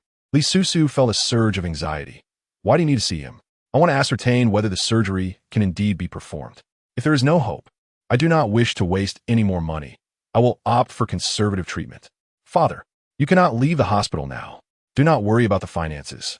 I have borrowed from friends." Once the cherished little princess, now Li Father was displeased to see his daughter stooping to ask for money. He fell silent, his expression grim. Li Susu let out a sigh of relief. She feared Director Liu might come and inadvertently reveal that there was no surgery planned, leaving her father in the dark about the outcome. At that moment, Li Cheng's figure reappeared. Worried, he might again seek money from their father. Li Susu glanced at the middle-aged man who was peacefully sleeping and pulled Li Cheng aside. "Li Cheng, father nearly suffered a second resuscitation yesterday due to your provocations. What more do you want?" Li Cheng frowned. "Is it that serious? You should not think me easily deceived." "Why would I deceive you?" "Sister, do not be overly anxious. I am merely here to visit father. I seek no money." As he spoke, his hand casually brushed across his pants pocket, his mood evidently buoyant. "Sister, I returned home last night. Why did I not see you?" Li Susu's heart skipped a beat. Living with Huo Sicheng, she naturally would not be seen at home. "I stayed at a friend's house." "Oh, what kind of friend? Male or female?" Li Susu quickly changed the subject. "Do not skip class so often. I will take care of father. You should focus on your studies."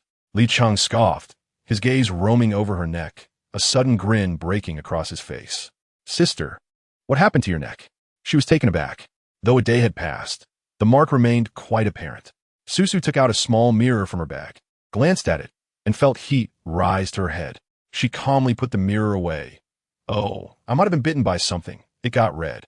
Li Cheng despisit had penitence. Since they had reconciled, why not be forthright about it? "Sister, I saw Huo Sicheng." Li Susu dropped her bag to the ground, her expression finally betraying a hint of panic. She had not anticipated that Li Cheng would catch sight of him. "Sister, what's wrong? Why such a strong reaction?" "I did not specify where I saw him. Why are you so anxious?" "I'm not anxious."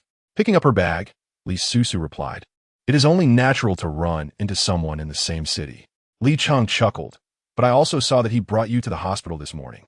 Li Susu's bag fell to the ground once more. As she returned to the hospital room to care for Li Father, her heart remained in disarray. Although she had warned Li Cheng against speaking carelessly, the more individuals who were aware of her connection to Huo Sicheng, the greater the risk it posed. If father were to learn of her intention to have Huo Sicheng perform the surgery, he would undoubtedly refuse.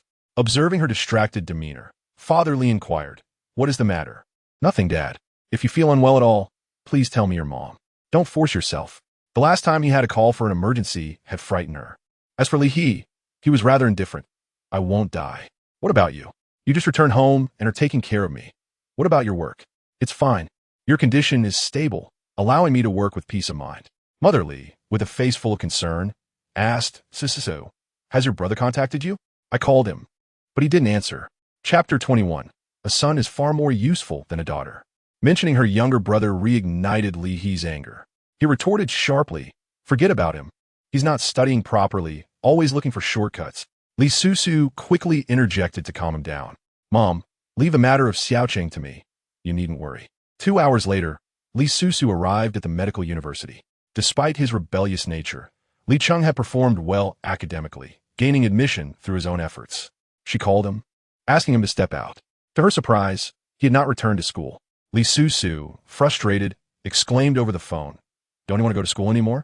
I just checked. You have classes today." Thus, he was indeed skipping class. "I have more important matters than school, sis. Just leave me be. Don't tell me you're still clinging to that stock investment." On the other end, his impatience was palpable. "I told you not to bother with me. It's so annoying." The call ended with a busy tone, prompting Li Susu to sigh and massage her temples. Concerned that Li Cheng might stray onto a wrong path, she called one of his former friends to inquire about the whereabouts of his companion, who had made money through stock trading. Unfortunately, no one knew. Just as she was feeling vexed, a familiar Maybach stopped in front of her. She was taken aback as the man stepped out of the car. "What are you doing here? I know where Li He is." Huo Sicheng's connections had vastly improved. Soon enough, he parked the car at the foot of an apartment building. As Li Susu opened the car door and prepared to step out, her wrist was suddenly seized. Remembering something, she quickly added, "Thank you." Huo Sicheng was not assisting her merely for a word of gratitude. "What are you planning to do now?" "I intend to take him back to school." "Li Susu, do you think all students are as obedient as you were back then?" His words dripped with sarcasm. Li Susu had once skipped class to go on a date with him, only to be caught by her father, who promptly called her back to school. It was surprising he still remembered that incident. "If I can bring him back to school, I won't have to worry anymore." Given her father's illness, she was already overwhelmed and could not allow Li Cheng the opportunity to cause trouble.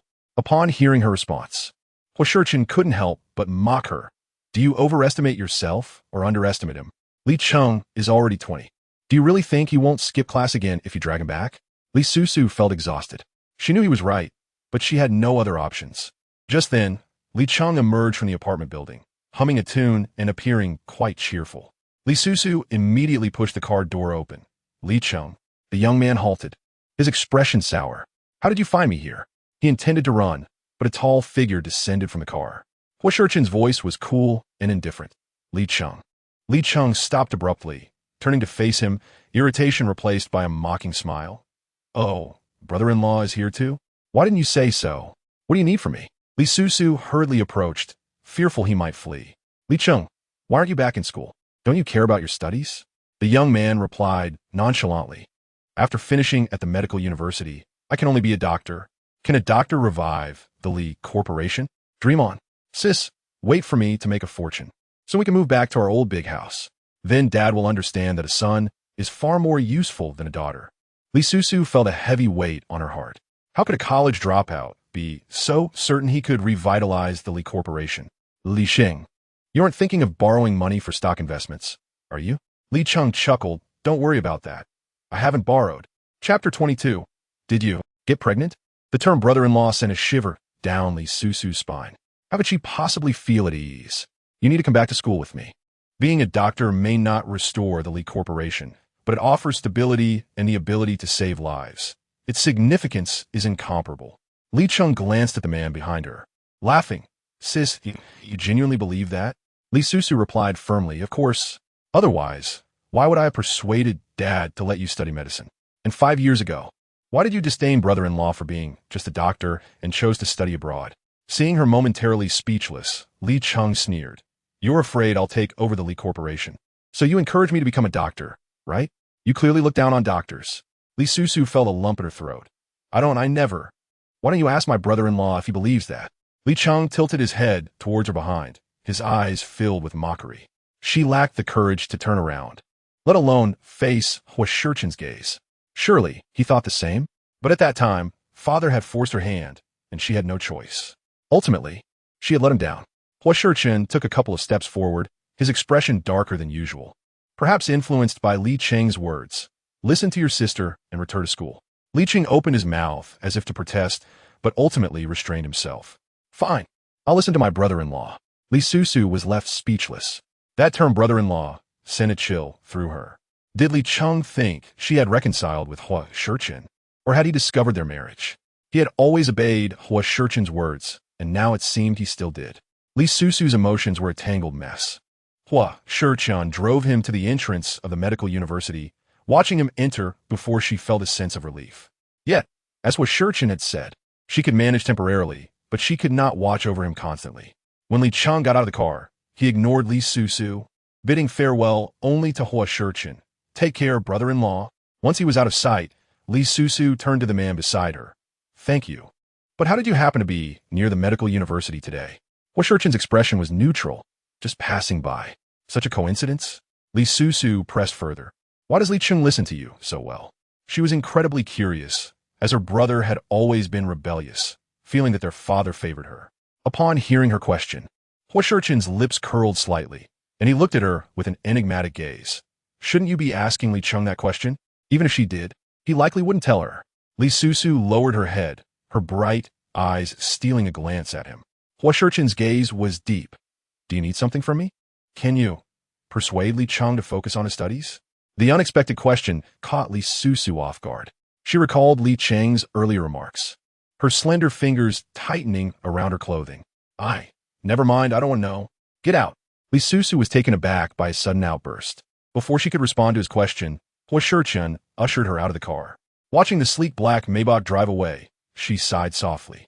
Turning to hail a taxi back to the hospital, her gaze suddenly met a pair of scornful eyes. Across the street, Sheng Lanxin had appeared unannounced. She slowly approached Li Susu, feigning concern. Susu, you weren't left stranded on the road by Sicheng, were you? Li Susu denied it vehemently. Of course not. I asked him to stop at the curb while I got out to buy something. What could you possibly be buying here? Sheng Lanxin surveyed the area with skepticism. Li Susu raised her gaze towards the pharmacy nearby. Personal items. Are you so eager to know? Sheng Lanxin's expression changed drastically. In Li Susu's tone, purchasing personal items at the pharmacy, either contraceptives or pregnancy tests. Suddenly, her gaze fixated on Li Susu's abdomen. You are pregnant? Li Susu deepened hersimile, gently patting her small belly. Is this not a private matter? We don't seem to be close enough for me to share everything with you.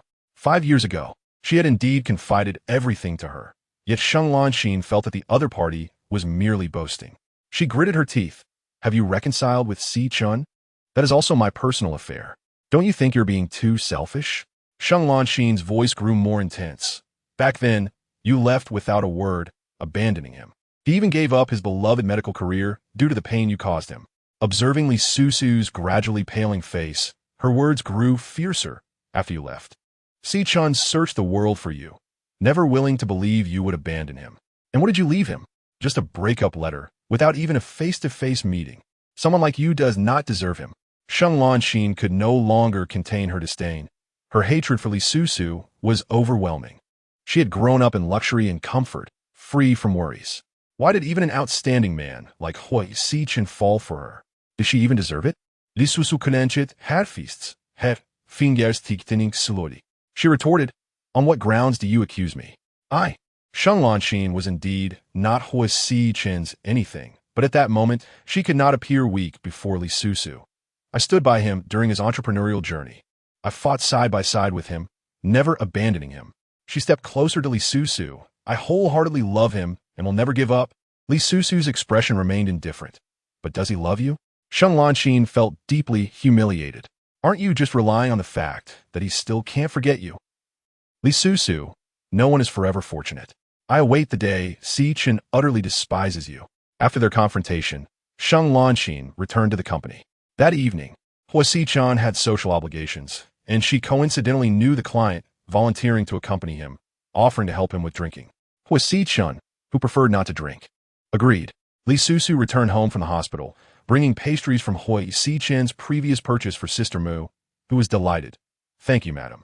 It's nothing. You have been taking care of Sicheng. It must be tiring. Did he mention if he would come home for dinner tonight? Sister Mu placed the pastries on the table, her expression surprised. Young master has social engagements tonight and won't be home for dinner. Did he not inform you? Typically, couples would share such plans, but unfortunately, her relationship with Huo Sicheng was anything but ordinary. Li Susu replied, he may have mentioned it. I forgot. Madam, you have been taking care of your father at the hospital every day. That must be exhausting. Young master had some precious Chinese herbal medicine brought in yesterday. I prepared a pigeon soup for you. Saying this, Sister Mu entered the kitchen to bring it out. It's at a perfect temperature. Madam should have a little to fill her stomach while I prepare dinner. Li Susu called out to her. Sister Mu, I don't particularly enjoy these. Please don't prepare them for me in the future. She wondered if Huo Sicheng would be upset that such precious herbs had been consumed by her. She had no desire to provoke him. Sister Mu sighed.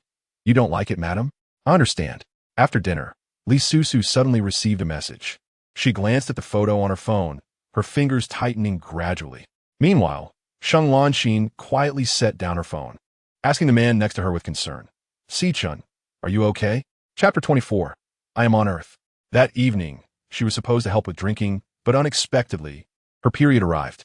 Huo Sicheng, once a doctor, noticed her pale complexion and forbade her from drinking even a drop. The client, a heavy drinker, told Huo Sicheng to drink quite a bit. Once the client left, Huo Sicheng leaned back in his chair, closing his eyes to rest. Sheng Lanxin wanted to touch his forehead, but the moment she reached out, his dark eyes snapped open, sharp as a blade. What are you doing? I just wanted to help you wipe your sweat. He released her hand and rubbed his temples. No need. Shall I drive you home? I'm worried since you've been drinking. Suddenly recalling something, Huo Sicheng coldly refused. You go ahead. I'll return on my own shortly. That won't do. It's my fault for this evening. Sicheng, let me take you home. I'll help you up. However, before she could even touch him, she was met with his displeased gaze, as if she were some dreadful germ. Sheng Lanxin felt a sting in her nose. After all these years by his side, was it still not enough? Sicheng, should I have Li Susu come pick you up? She asked tentatively. Huo Sicheng closed his eyes again, neither agreeing nor refusing. Sheng Lanxin suddenly understood. Feeling deeply hurt. Why was it only her who could not? Sicheng, you two have reconciled? I saw her get out of your car today. His dark eyes opened slightly, glancing at her. Did you ask Li Susu? Sheng Lanxin felt a wave of bitterness. Was it only when Li Susu was mentioned that he would speak more to her? Indeed, although Li Susu had not confirmed their reconciliation, her attitude made it evident that they were back together. What attitude? Sheng Lanxin bit her lip. Quite proud, I suppose. After all, she hurt you so deeply, and yet. Huo Sicheng's half-closed eyes snapped wide open, his expression fierce as he asked. And yet what? The intensity of his gaze was somewhat terrifying. Sheng Lanxin's fingertips trembled, but she did nothing. She was too unwilling to accept it. Was she pregnant? Huo Sicheng's previously icy demeanor shifted to one of shock. What? Sheng Lanxin replied. She mentioned going to the pharmacy for personal items, looking quite pleased. I thought she might be pregnant, and she didn't deny it. Suddenly receiving a call from Sheng Lanxin, Li Susu waited for the music to finish before leisurely answering. Hello. Susu, where are you? The corner of Li Susu's mouth twitched. She had just sent her a photo of Huo Sicheng with her, and now she was calling to ask where she was? Moreover, her familiar tone was in stark contrast to her earlier attitude. Was she having a split personality? I'm on Earth. Sheng Lanxin glanced at the man nearby, who had just closed his eyes again, took a deep breath. Are you busy at the moment? Li Susu replied, I'm quite free. Sheng Lanxin gritted her teeth. How was this not what she had expected? After their quarrel earlier, wasn't Li Susu supposed to make excuses to brush her off, eager to hang up? Are you truly free? I might need to trouble you with something. She refrained from clarifying that it pertained to Huo Sicheng. Li Susu thought Sheng Lanxin was trying to boast about something and put her phone on speaker, eagerly awaiting Sheng Lanxin's performance. Little did she know, Sheng Lanxin was seeking her help. Just as Li Susu was about to say she was busy, she suddenly heard a familiar cough, and her eyes brightened. I'm free. I'm at home. Sheng Lanxin hadn't anticipated Huo Sicheng would suddenly speak up due to discomfort. She covered the mouthpiece, but it was too late, and Li Susu asked, Should I come pick him up? What's the address? Chapter 25. Does this man have no sense of his marriage? Sheng Lanxin. 30 minutes later, Li Susu hailed a car and rushed to Xiangshen Lu. She found a private room and pushed the door open, only to see Sheng Lanxin standing beside Huo Sicheng, preparing to feed him water. Li Susu raised her voice. Sicheng, I'm here. Huo Sicheng's eyes flickered with a glimmer as he stared at the water before extending his hand to take it. Thank you. Sheng Lanxin asked, Are you feeling unwell? I bought you a hangover remedy. Would you like to take one? Sure. Li Susu, feeling completely neglected. She watched as Huo Sicheng took the remedy while Sheng Lanxin continued to feed him water, her beautiful eyes nearly blazing with fire. Did this man have no awareness of his marital status? Although their marriage had begun as a transaction, it was legally recognized. After taking the remedy, Huo Sicheng noticed Li Susu standing there motionless and darkened his gaze. What are you doing here? Sheng Lanxin. I called Susu. Sicheng, you won't blame me. Will you? Li Susu. She had previously thought there was something amiss with Sheng Lanxin's character, but now she realized the other party was just a scheming vixen. I know you've had too much to drink. I'm here to take you home. With those words, she stepped forward and snatched the cup from his hand. Who knows if the drink from that vixen was spiked? She deliberately shoved the cup back into Sheng Lanxin's hand, saying, "Thank you for your trouble. I'll take him home now." Sheng Lanxin watched the two retreating figures, her fingers tightening around the cup, nearly crushing it. What did Li Susu take her for? A servant? Huo Sicheng leaned heavily against her, making her breathless. Unable to hold back, she asked, "Could you stand up straight? I can barely manage." The towering figure suddenly advanced towards her, causing Li Susu's back to hit the wall with a muffled sound. She realized she was trapped between the wall and him. Wasn't he supposed to be drunk? What was he doing now? Huo Sicheng grasped her chin, leaning in closer. Do you find me heavy? The pressure on her jaw forced her to rise on her toes, yet she still couldn't reach his lips. You really are heavy. She refused to admit her irritation stemmed from anger. Normally, she would have done anything to persuade Huo Sicheng to operate on her father. Huo Sicheng narrowed his eyes, assessing her. Are you angry? I'm not angry. Why would I be angry? I have no reason to be angry. Li Susu always emphasized her words when upset. Huo Sicheng scoffed. That hasn't changed at all. His gaze suddenly dropped to her abdomen. I heard Mrs. Ho is pregnant. Li Susu instantly knew Sheng Lanxin had reported her. Her face flushed, and as she opened her mouth to explain, her body jolted from a large hand suddenly resting on her stomach, sliding down. Li Susu was mortified and quickly pressed down on it. I'm not pregnant. She knew Huo Sicheng might genuinely be intoxicated. Acting lewdly in public was not his style. But feeling shy, she softened her tone. I really am not pregnant. With a disparity in strength, she couldn't pry his hand away and could only hold it down to prevent further wandering.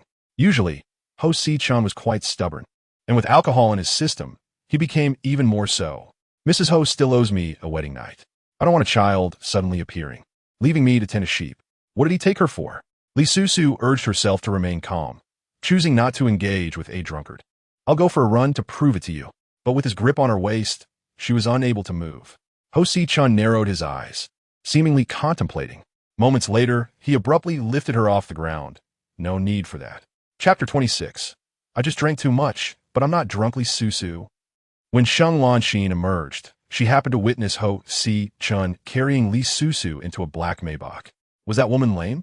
How could she allow a drunken man to carry her? What a scheming witch. Sheng Lanxin's words had no effect on Huo Sicheng. The more he cared for Li Susu, the more he resented her betrayal. Li Susu, just wait. The driver was Huo Sicheng's assistant. Seeing Li Susu for the first time, curiously glanced in the rearview mirror and offered a rather insincere invitation. Assistant Qi, would you like to move to the back for a better view? Qi Sheng silently pressed the partition button. Mr. Ho, I didn't wear my reading glasses tonight. I can't see anything clearly. Li Susu. The Huo Sicheng she knew rarely spoke so harshly. The next moment, the man's sharp gaze fell upon her abdomen, sending chills down her spine. Why was this still a topic of conversation? Instinctively, she shielded her stomach. I really am not pregnant. Did she dare to marry him while carrying another's child? Huo Sicheng's expression darkened. It was hard to tell if he believed her, but his stare made her uncomfortable. Despite the 5 years that had passed, he remained the only man in her life. Yet he, surrounded by numerous women, the thought of Sheng Lanxin made her uneasy. Weren't you a doctor? ISNT'd enough to take my pulse to know if I'm pregnant? What did he take her for? Huo Sicheng glanced at her sideways, remaining still. After an indefinite silence, he lightly scoffed. I doubt you would dare. Li Susu breathed a sigh of relief, thinking the matter was settled, only for him to suddenly grip her wrist, his tone icy. Li Susu, remember our marriage is merely a punishment for your past betrayal, not an indication of lingering affection. Don't overthink it. Once a good friend, now she wielded words like knives without reservation. Li Susu understood that Sheng Lanxin must have said something provocative in front of him. Lowering her gaze, her spirit dampened. I'm not overthinking. Huo Sicheng stared intently at her for a long time. That's best. With that, he released her hand, his emotions calming. He reached for his temples, and a delicate figure leaned closer. Are you feeling unwell? May I give you a massage? Huo Sicheng seemed disinterested, neither agreeing nor refusing. Li Susu cautiously leaned in, propping herself up slightly, her soft fingertips gently kneading his temples. You must have had some social engagements tonight, right? There's no need to drink so excessively just for a date with Sheng Lanxin. I'm not falling for her tricks. As she thought about how he often spent his evenings like this while she was in tea by his side, a wave of sadness washed over her. Huo Sicheng seemed to have fallen asleep, leaning against the seat, his steady breathing mingling with the faint scent of alcohol surrounding her. She hesitated, her fingers instinctively moving down to lightly touch his prominent nose. But the moment she did, his hand caught hers, his closed black eyes now gazing at her. Li Susu, embarrassed, attempted to withdraw her hand, but he was too strong. Caught in the act, she awkwardly explained, "Your nose was dirty. I wanted to help you clean it." Huo Sicheng held her hand, his expression ambiguous. "All right, continue." I said it's clean now. Do you believe me? I just drank too much. But I'm not drunk. The implication being, she was caught just by a slight touch. How could it possibly be clean? Chapter 27. Li Susu was a bit dazed. Li Susu steeled herself to reach out again. Whether his nose was dirty. She couldn't tell in the dim light of the car. But he surely knew she was lying, yet still let her proceed, leaving her uncertain of his intentions. She touched his nose once more. It's clean now. Huo Sicheng, is there any other place dirty? Mrs. Ho, would you like to clean that as well? The barely concealed mockery in his tone seemed to expose her deceit. Li Susu firmly denied it, realizing she had been momentarily bewitched. No, everything else is quite clean. Very, very clean. As she spoke, the sedan entered a bridged tunnel, plunging them into darkness. Huo Sicheng chuckled.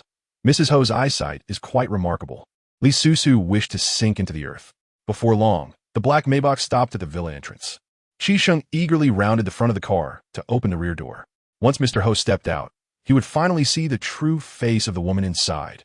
After all, having been by Huo Sicheng's side for 5 years, he had never seen another woman with him, except for colleagues. Yet tonight, Mr. Ho had brought her home. It was truly unbelievable. Huo Sicheng remained seated. Assistant Qi, you may leave. Sicheng was bewildered for a couple of seconds. Leave? Is that what he means? Huo Sicheng's gaze was profound. Do you not understand? Of course. I understand. I'm leaving now. Previously, when he dropped Huo Sicheng off, he would always ask him to take the car back and return the next day. But tonight, Huo Sicheng sat still in the car, indicating he had no intention of having him drive back. As Sicheng called for a ride while walking away, he realized they were somewhat far from the city, and even the fastest ride would take 20 minutes. Once he had walked far enough, Huo Sicheng finally stepped out of the car. Fearing he might stumble, Li Susu quickly followed, gently supporting him. The man cast her a glance, ignoring her completely. As they entered, Sister Mu approached. Young master, have you been drinking? I will immediately prepare a bowl of hangover soup. No need, I've taken my medicine. Then I'll bring water upstairs. Could you please assist the young master? Li Susu nodded. Without needing Sister Mu's reminder, she would have done so anyway. Upon entering the room, Huo Sicheng loosened the button of his collar. The once neatly pressed collar now unfolded, revealing his pronounced collarbones. Out of the corner of his eye, he observed the woman beside him. Noticing her discomfort as she averted her gaze, he couldn't help but curl his lips in a sardonic smile. Li Susu. Yes. Realizing her tone was too serious, she quickly adjusted. What is it? Help me take off my clothes. Li Susu regretted her earlier response. A lone man and woman in a room, and as a legally wedded couple, if nothing happened, she would doubt her qualifications as a woman. Yet, she didn't wish to engage with him in such a manner amidst their emotional discord. The longer she hesitated, the darker Huo Sicheng's expression became. Madam Huo, do I need to repeat myself? She hurriedly stepped forward, fiddling with his buttons for a while, yet unable to unfasten them. Growing anxious, she thought, what a troublesome button. Sensing Huo Sicheng's waning patience, she quickly reassured him. Just a moment. With a determined tug, the buttons scattered across the floor, leaving Li Susu momentarily dazed. One button rolled away, landing at Huo Sicheng's feet, his entire demeanor turning somber. Li Susu extended her foot, decisively kicking the button aside to search for its companions. Then, forced to smile, it seems your shirt's quality is not quite up to par. Chapter 28, a 6-figure shirt, what a robbery. As she spoke, she silently helped the man gather his open shirt, concealing his well-defined muscles. Huo Sicheng swatted her hand away, effortlessly shedding the white shirt and tossing it in her direction. Whether intentional or not, the shirt landed squarely on her head. Li Susu pushed it off, feeling guilty. I'll replace it for you. All right. She let out a sigh of relief, only to hear, an Italian high-end brand, purely handcrafted, starting at 6 figures. Madame Huo is quite generous, agreeing to compensation so readily. Li Susu quickly bent down, picking up the buttons. A 6-figure shirt, this is robbery. She realized that Huo Sicheng had become somewhat extravagant after discovering his wealth. Previously, he wore whatever was comfortable, without regard for price. This was rather troubling. Squatting on the ground, she counted the buttons in her hand and glanced back at the man's shirt. It seemed to be missing one. No way a 6-figure shirt. Missing a button simply wouldn't do. Huo Sicheng sat leisurely on the sofa, clearly the type whose clothes made him appear slim. While his physique was robust and charming when undressed, he remained unhurried, watching her scurry around the room in search of buttons. Finally, Li Susu spotted one at the doorway. Lifting it and muttering, how did it end up so far? Huo Sicheng shifted the position of his cross legs. Did Madame Huo forget that kick just now? She felt immensely embarrassed. The button she had kicked away, tears or not, had to be retrieved. Li Susu returned to him, palm open to reveal 4 silver buttons. Shall I sew the back on for you? Buying a new one would be such a waste. Remembering something, she emphasized, my skills have improved greatly over the past 5 years. I absolutely won't make it uneven or crooked. The man scoffed. I thought you were particularly confident in your sewing skills back then. At that time, she indeed had been quite confident. For her first attempt at mending, she had done rather well. If he truly disdained it, why were to work? And for 3 days straight. Li Susu, although you're quite wealthy now, there's an old saying that storms can arise unexpectedly. Just look at my family. It crumbled in an instant. Clothing worth 6 figures. It's not like the fabric is torn. Sewing the buttons back on would be unnoticeable, suddenly transforming from a wealthy young lady into a poor girl. She surprisingly took it in stride. Yet Huo Sicheng seemed unable to accept it. Are you cursing me? Why was he so serious? She was merely hypothesizing. Of course not. As a wife, I believe it's essential for me to master the skills expected of a good spouse. Huo Sicheng chuckled. Li Susu, you aspire to be a good wife? His tone was laden with skepticism. Li Susu, why not? Why couldn't you be a good wife? Huo Sicheng gazed at her for a moment, his smile evaporating, his expression turning indifferent. Any woman in this world can be a good wife, but you, my dear, are incapable. Li Susu felt indignant. Why? He retorted, do you love me? Observing her momentary shock, Huo Sicheng's face was rife with mockery. Without a foundation of feelings, how can you be virtuous? He paused for a second. Moreover, when I married you, I had no expectations of you fulfilling the role of a good wife and mother. Li Susu realized he misunderstood her. Her hesitation stemmed from his unexpected question. Huo Sicheng, if I still love you, can we start anew? He leaned forward, gripping her chin. His gaze icy. To save your father, you're truly willing to go to any lengths. Chapter 29. Huo Sicheng stood at the door. Unfortunately, he was no longer the Huo Sicheng of yesteryears, easily deceived by her sweet words. With that, Huo Sicheng rose and walked toward the bathroom. The sound of the door, closing, jolting Li Susu awake. After a prolonged silence, she sighed. Before leaving the room, she took the shirt and buttons with her. Sister Mu, hearing that she was looking for a needle and thread, cheerfully offered, let me sew it. My mending skills are quite good. With such an expensive shirt, Li Susu was also worried it might be ruined in her hands, so she promptly handed over the shirt and buttons. Then I'll trouble you. As she turned to head upstairs, her phone rang from her pocket. It was the hospital calling. After finishing the call, she swiftly turned and rushed outside, with Sister Mu calling after her in vain. Worrying, Sister Mu hurried upstairs. Huo Sicheng had just emerged from the bathroom, his dark eyes surveying the room, scoffing softly. Off again. Hearing a knock at the door, he responded with an enter, and Sister Mu rushed in, her face filled with concern. Young master, something has happened at the hospital. Madame rushed out in a hurry, and I fear she might be in trouble. Huo Sicheng pressed his lips together, a towel covering his dripping black hair, concealing most of his face, making his expression unreadable. What trouble could she be in? You're overthinking it. Sister Mu. Oh, I shall not disturb the young master's rest.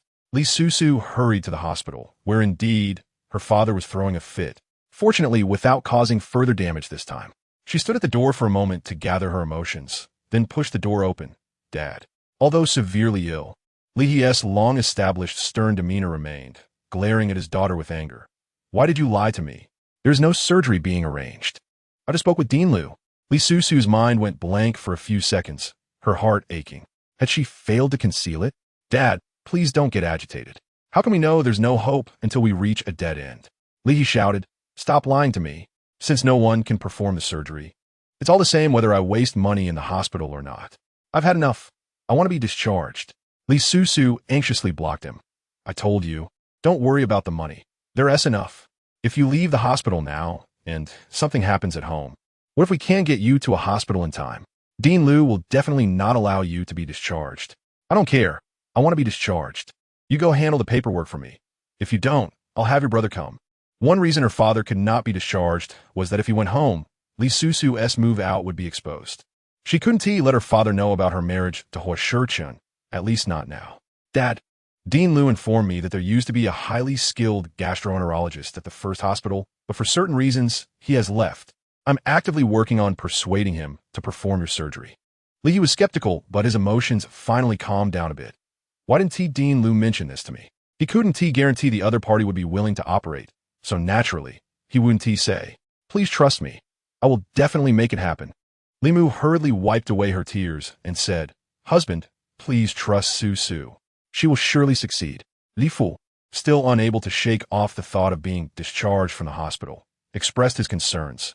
If the other party proposes something against your will as a condition, you must not agree, understand? Li Susu smiled, understood. After reassuring her father, she prepared to step out to pack lunch. Upon opening the door, she was startled to find Huo Sicheng standing right outside, her face drained of color, and in a fit of panic, she slammed the door shut. The force of the door startled Li Fu, who called out, Susu, Chapter 30. They're not just reconciling. They're getting married. She quickly turned her head to respond. It's windy, sorry, Dad. Huo Sicheng smirked with a mocking grin. Mrs. Hua has become quite adept at weaving lies. Had this man come all the way to the hospital just to ridicule her? Worried about her mother's return, Li Susu grasped his hand, trying to pull him aside, but to her dismay, he wouldn't budge. Flustered, she exclaimed, what do you want? You can't see my dad right now. He won't handle it well. Huo Sicheng scoffed, the one deceiving him is you, not me. Li Susu, your father continues to defend you unconditionally. What do you think he would say if he knew you had agreed to marry me to raise medical funds? He won't know, unless you tell him. Li Susu pleaded, my dad is already in such a bad state. Please don't provoke him anymore. The more she cared for Li He, the more displeased Huo Sicheng became. To her, family was paramount, and even if he poured out his heart, she would abandon him for her family. Fine. I won't provoke him, but let us see who else can perform his surgery, he declared coldly before turning away. He only bothered to come here because of Mu Jie's words. Li Susu hadn't intended to anger him. She was merely anxious and had lost her composure. She hurried after him. Just as they stepped out of the ward, Li Cheng appeared from around the corner, stunned. Had he heard correctly? They weren't just reconciling. They were getting married. Huo Sicheng was truly going to be his brother-in-law. The thought of having a wealthy brother-in-law thrilled Li Cheng.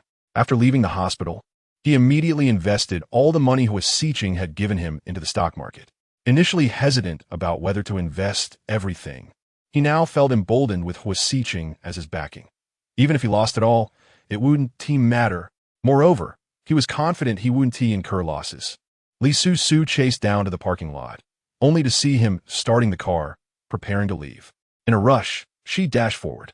Huo Sicheng glared at the woman blocking his path, his expression dark. Moments later, he forcefully opened the car door and approached her. Li Susu, are you out of your mind? Is your willingness to sacrifice everything for Li He worth it? Li Susu, confident that he wouldn't run her over, boldly replied. Sicheng, I was wrong just now. I should have spoken to you that way. Can you forgive me? Huo Sicheng felt an urge to strangle her. Why couldn't she have a bit more dignity? Knowing he was angry, Li Susu bit her lip, adopting a pitiful expression. In the past, this tactic had proven effective when she had upset him. The more Huo Sicheng thought about it, the angrier he became. He grasped her waist with one hand and kissed her fiercely. The pain made her squint, tears welling up. When he finally released her, a droplet of blood appeared on her lower lip, transforming her once innocent appearance into something more alluring. Oblivious to her own discomfort, she asked, why are you at the hospital? Were you worried about me? Huo Sicheng's gaze fell upon the blood droplet, an impulse to lick it away surfacing within him.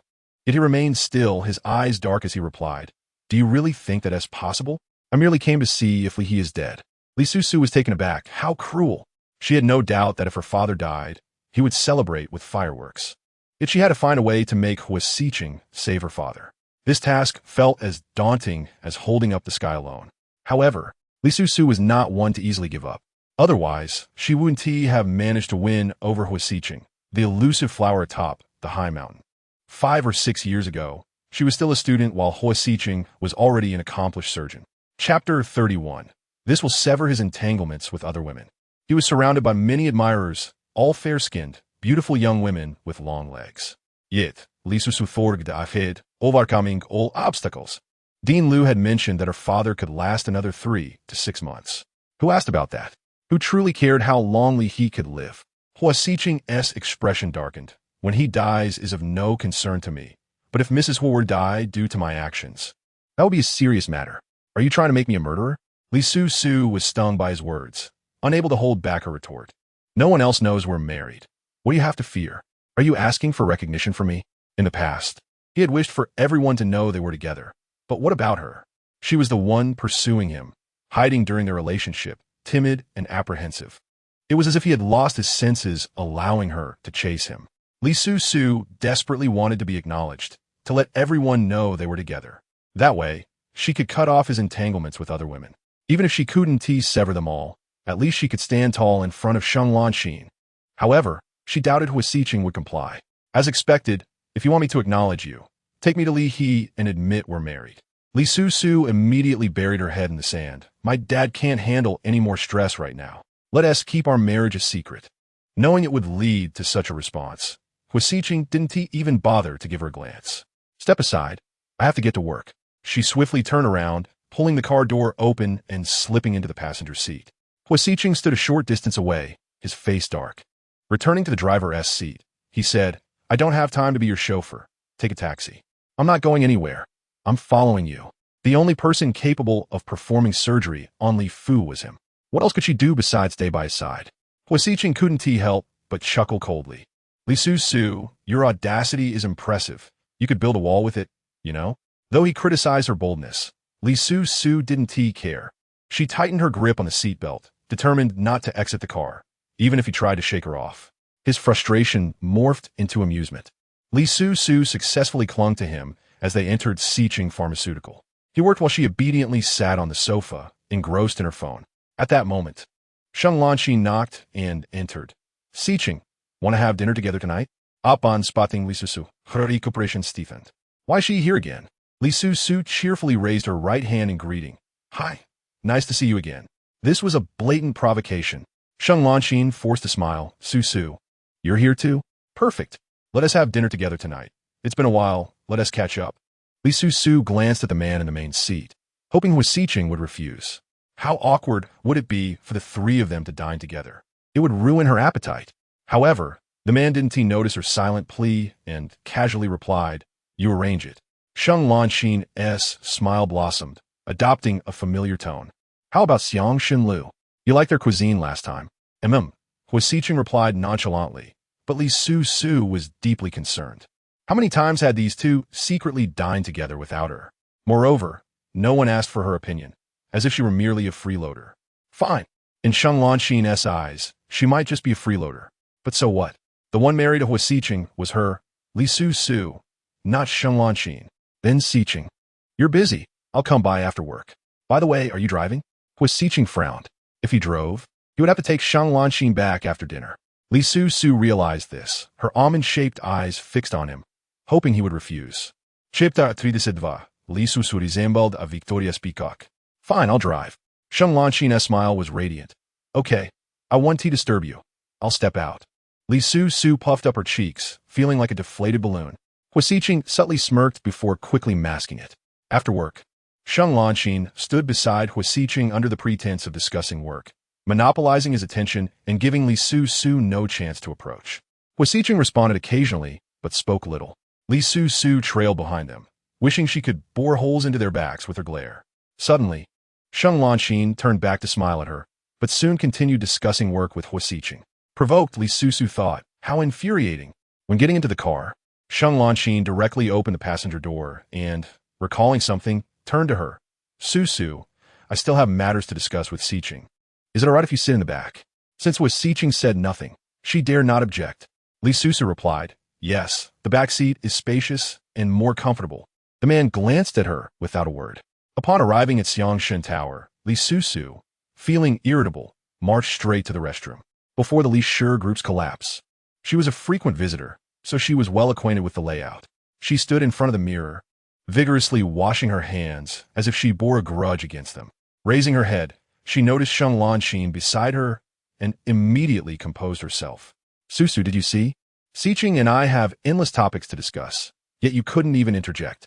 She spoke the truth, but Li Susu's fighting spirit was never weak. We could have even more topics to discuss with the lights off.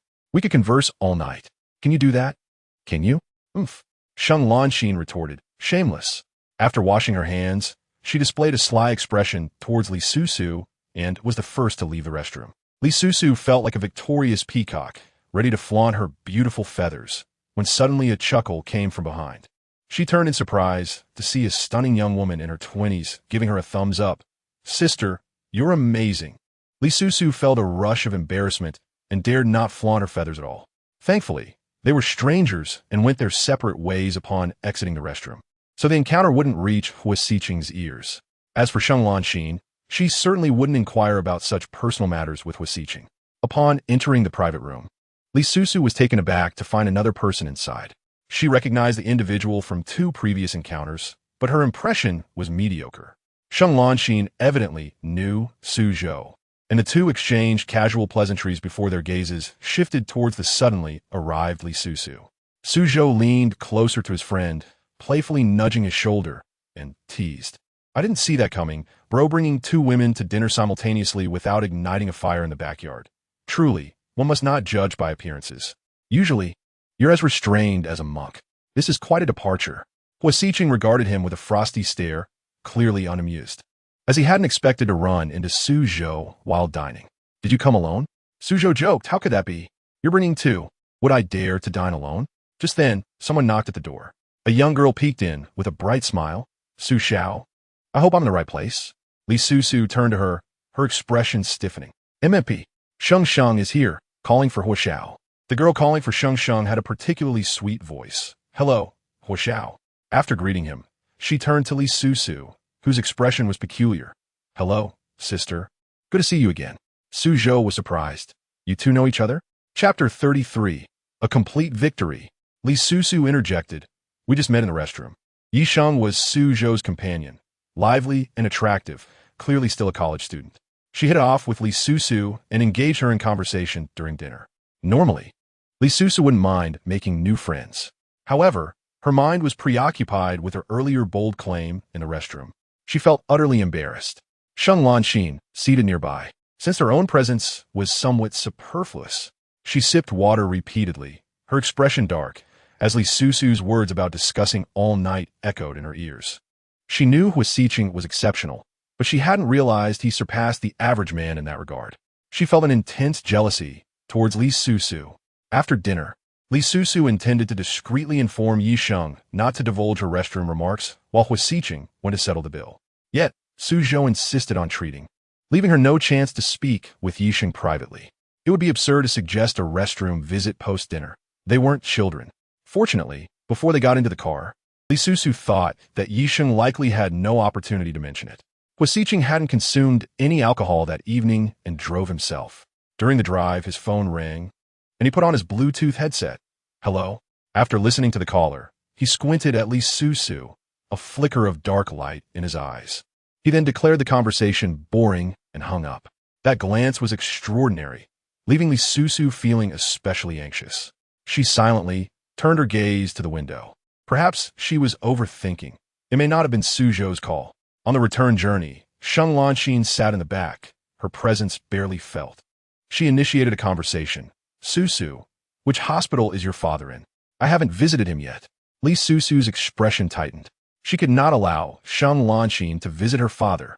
If her father inadvertently learned about her reconciliation with Huo Sicheng, Li Susu would be finished. My dad needs peace and quiet right now. It's not suitable for too many visitors. Your concern is appreciated, and I will inform him. Sheng Lanxin was unaware of the past when Li's father opposed her relationship with Huo Sicheng, so she remained oblivious. Is his condition very serious? If you need any help, don't hesitate to ask. Li Susu wished she would keep her distance from her family. She forced a smile. All right, I understand. As soon as she spoke, a soft scoff emanated from beside her.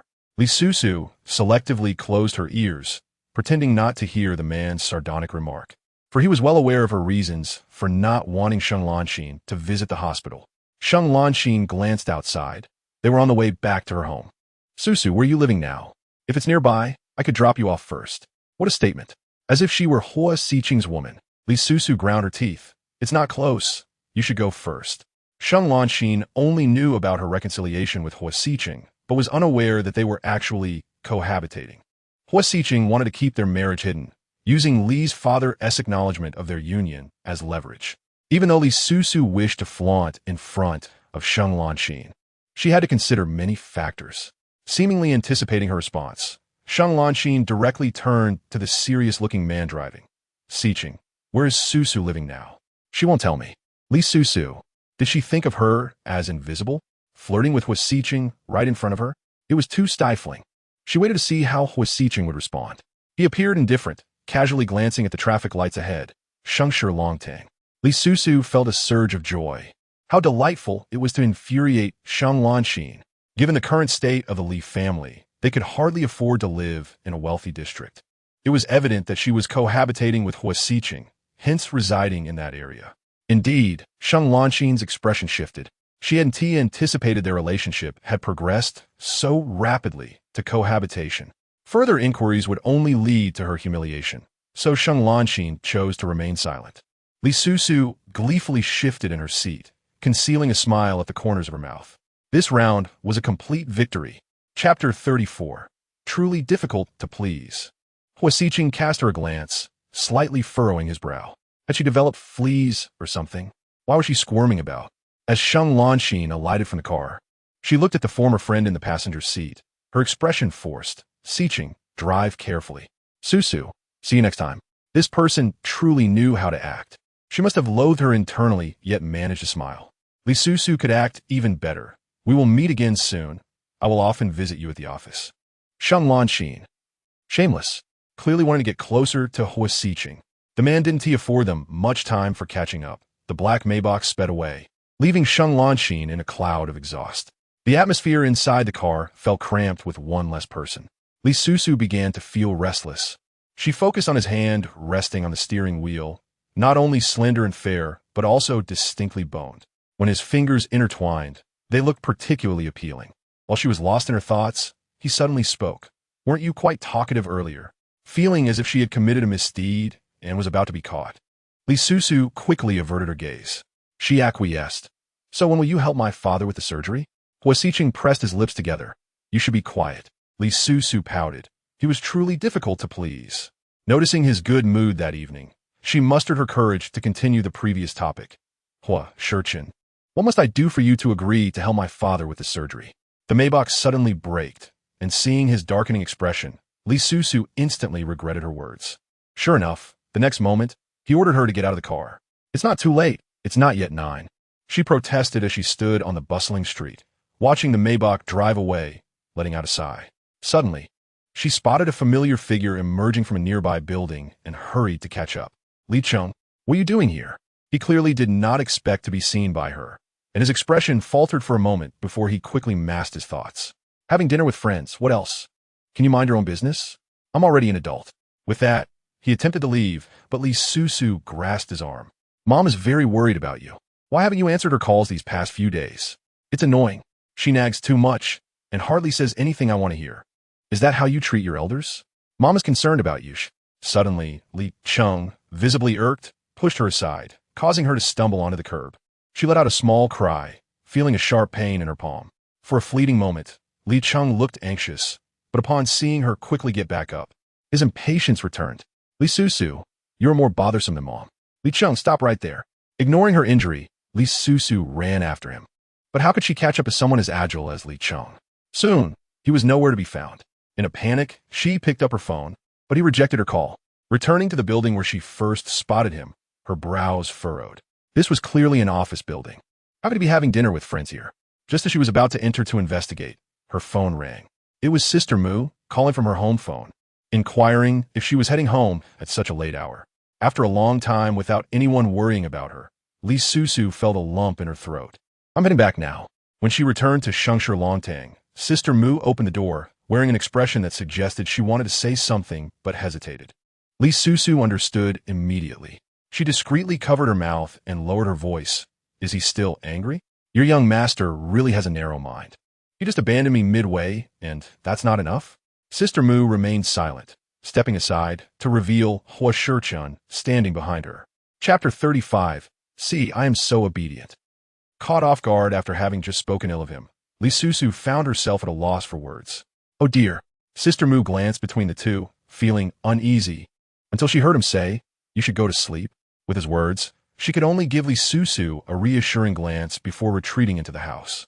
Li Susu felt increasingly anxious. That's not what I meant. Please don't misunderstand. Narrow-minded and petty. So this was how Huo Tai perceived her. Even so, Li Susu could not admit it. I was a bit upset after you left me on the street. I was just speaking out of anger. You are the most magnanimous, the most expansive, and the most boundless person.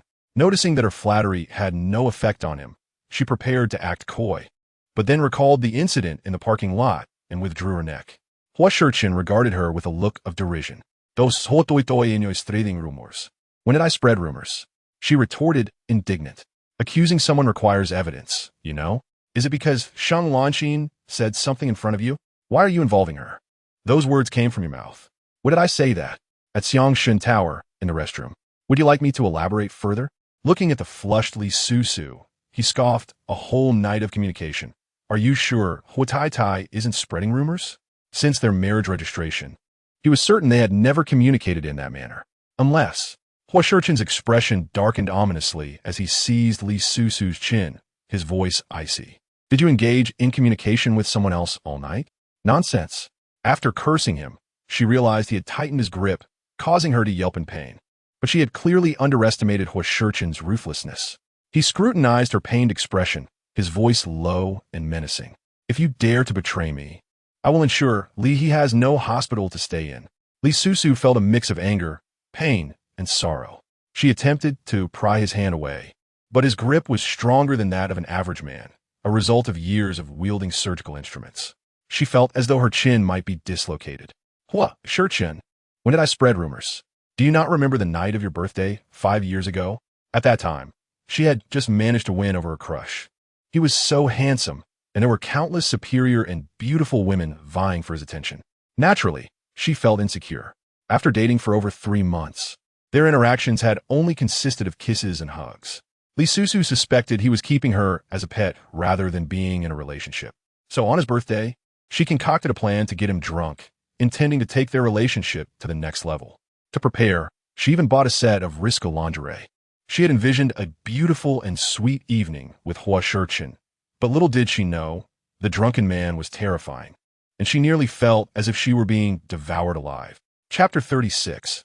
Li Susu felt a mix of surprise and concern. Now, as she recalled that memory, her legs felt weak.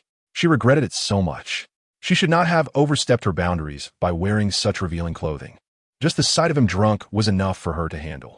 Huo Sicheng's expression began to shift, growing increasingly uncomfortable. He released her chin, his gaze towards her filled with complexity. You brought this upon yourself. Li Susu felt frustrated. Wasn't this the case? Who would send someone off in such a brutal manner for their first time? Perhaps only she would. Can I go inside now? I'm tired. Tomorrow I need to find Li Cheng. I feel like he is hiding something from me. Huo Sicheng remained silent, watching her as she walked past him and headed upstairs. After Li Susu finished her shower, she found Huo Sicheng absent from the bedroom. She couldn't tell if he hadn't returned to sleep last night, or if he left early in the morning. Noticing it was only 8 o'clock, she quickly went into the bathroom to freshen up. As she descended the stairs, Huo Sicheng had just finished breakfast. Upon seeing her, he casually glanced at her attire before asking, "Are you going to the hospital today?" Li Susu was momentarily taken aback. Clearly, he had worn a sour face last night. Yet today he appeared to be in a good mood, even inquiring about her plans. She replied honestly, "I'm going to see Li Cheng." Huo Sicheng said nothing. locking eyes with her for a few seconds. When he saw that she had not caught on to anything, his expression darkened. Li Susu, your skills have indeed improved considerably. What?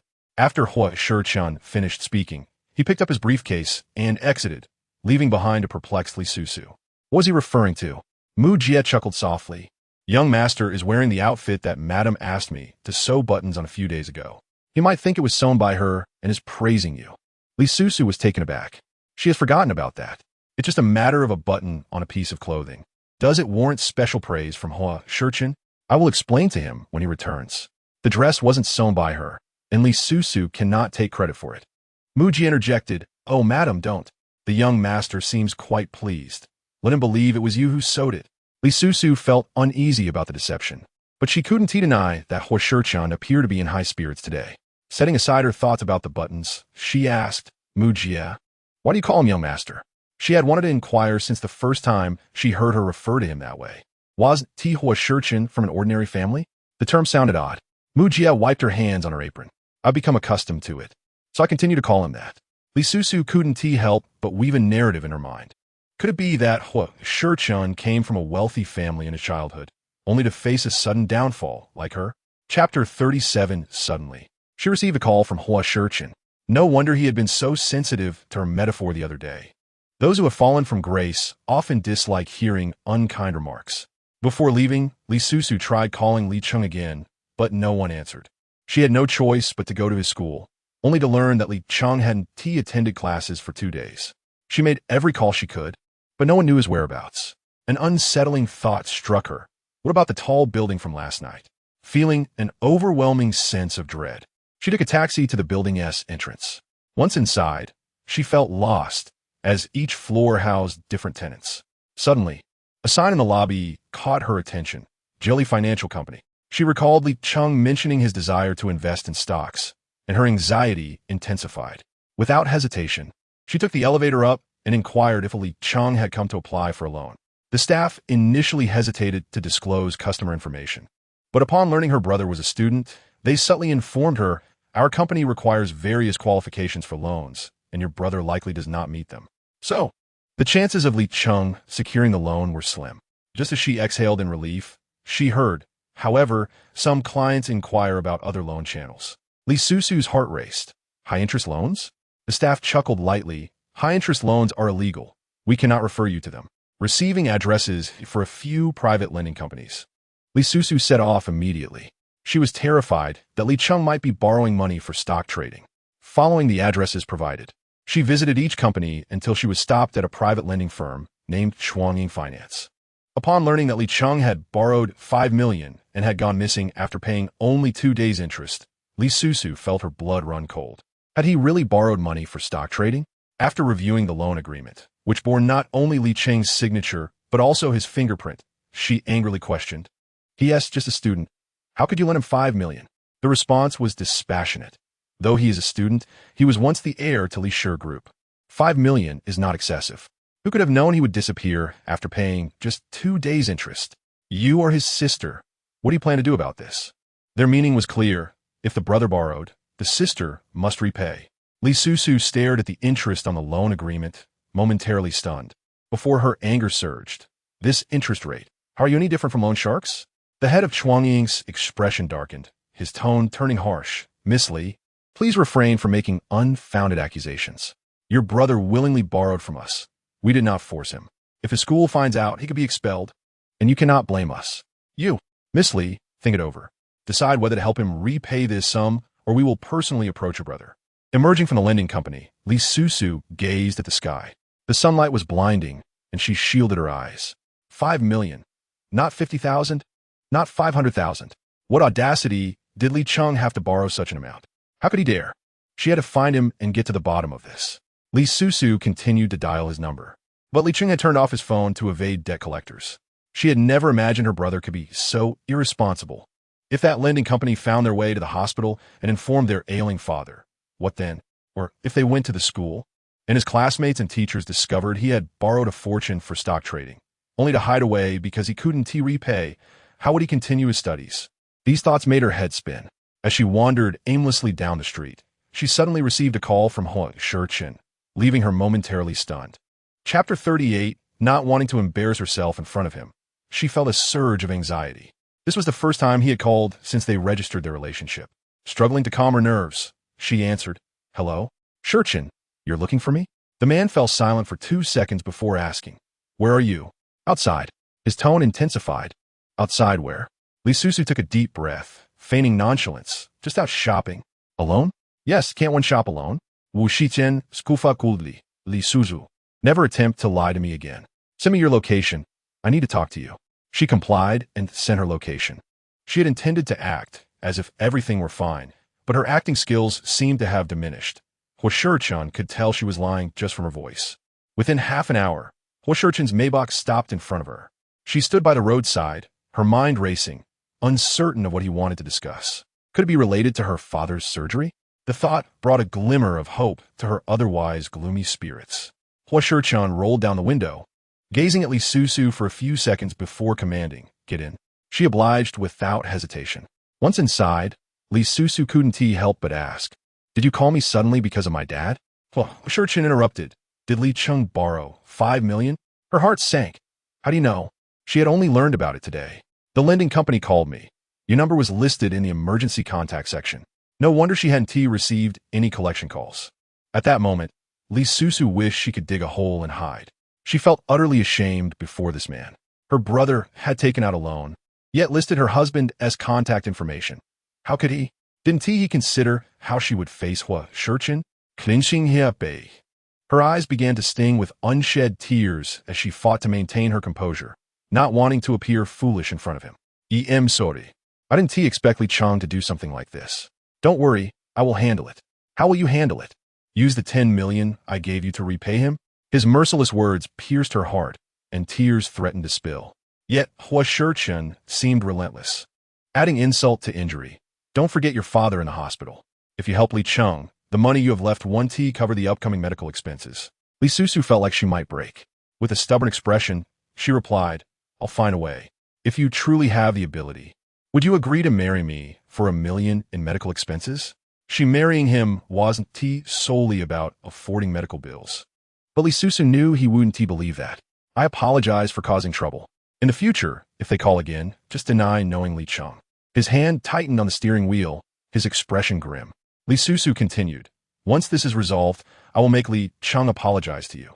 The sleek black Maybach suddenly screeched to a halt. Huo Sicheng's brows furrowed, his eyes devoid of warmth as he looked at the defiant woman beside him.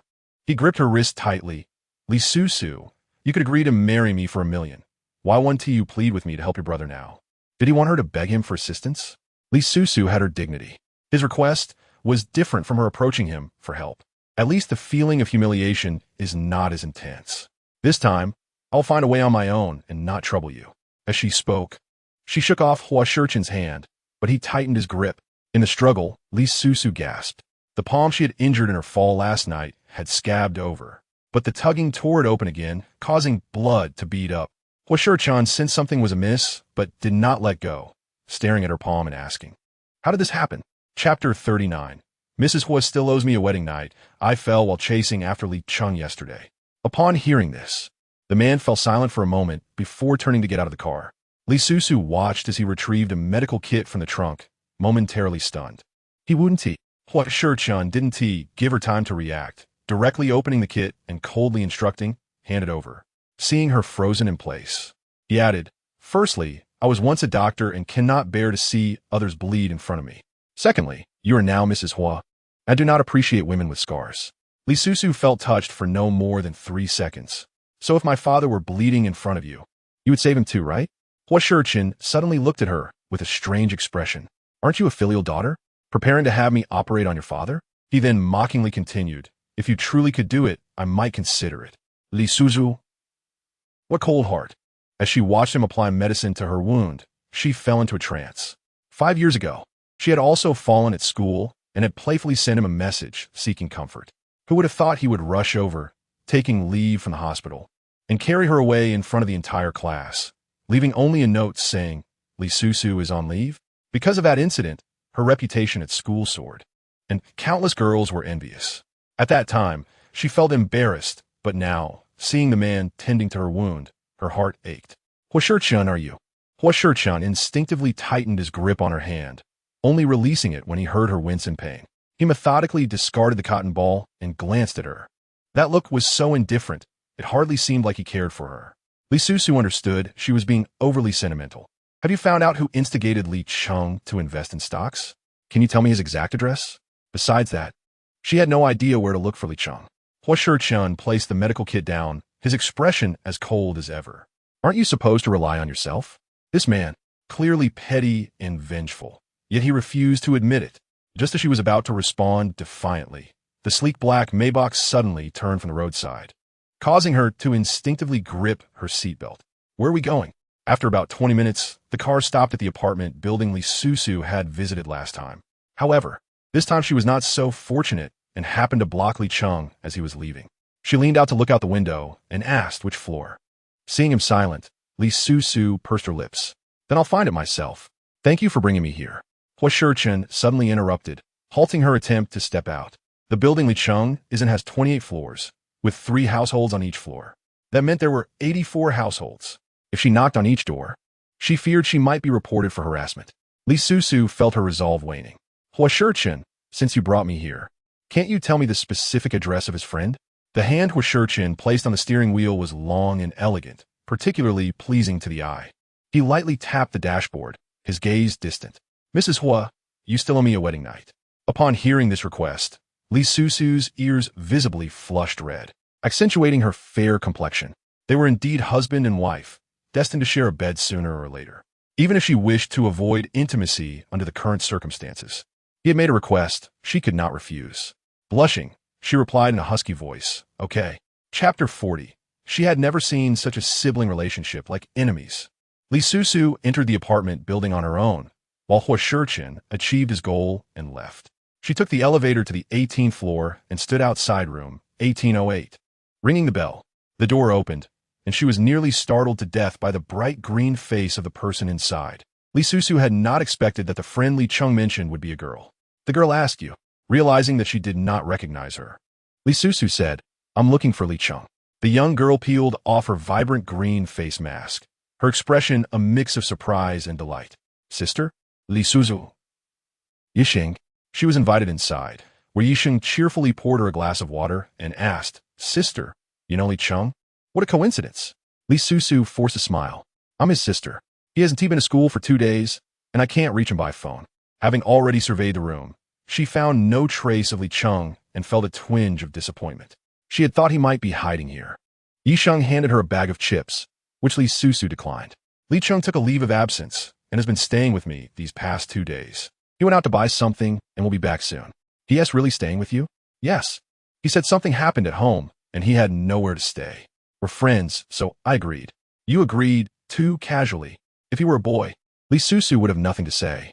But she was not only a girl. She was also Huo Sicheng's friend's girlfriend.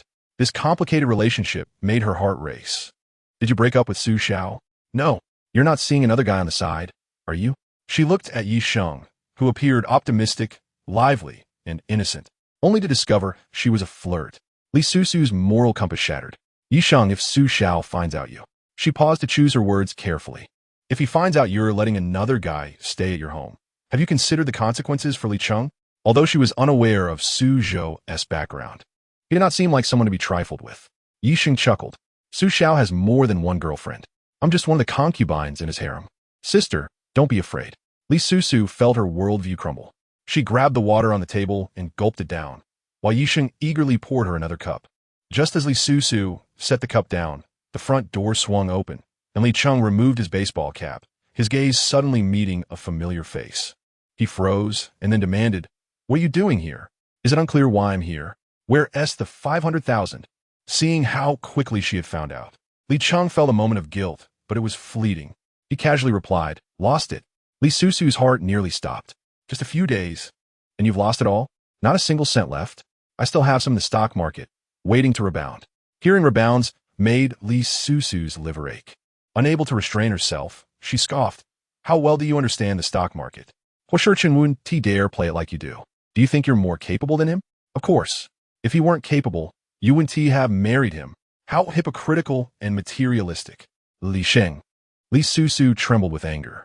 Others could scold her, but he was her closest family. She never expected Li Cheng to think that way about her. Standing beside them, Yi Sheng was visibly alarmed. She had never seen siblings behave like enemies. Li Cheng, how can you speak to your sister like that? It's so rude.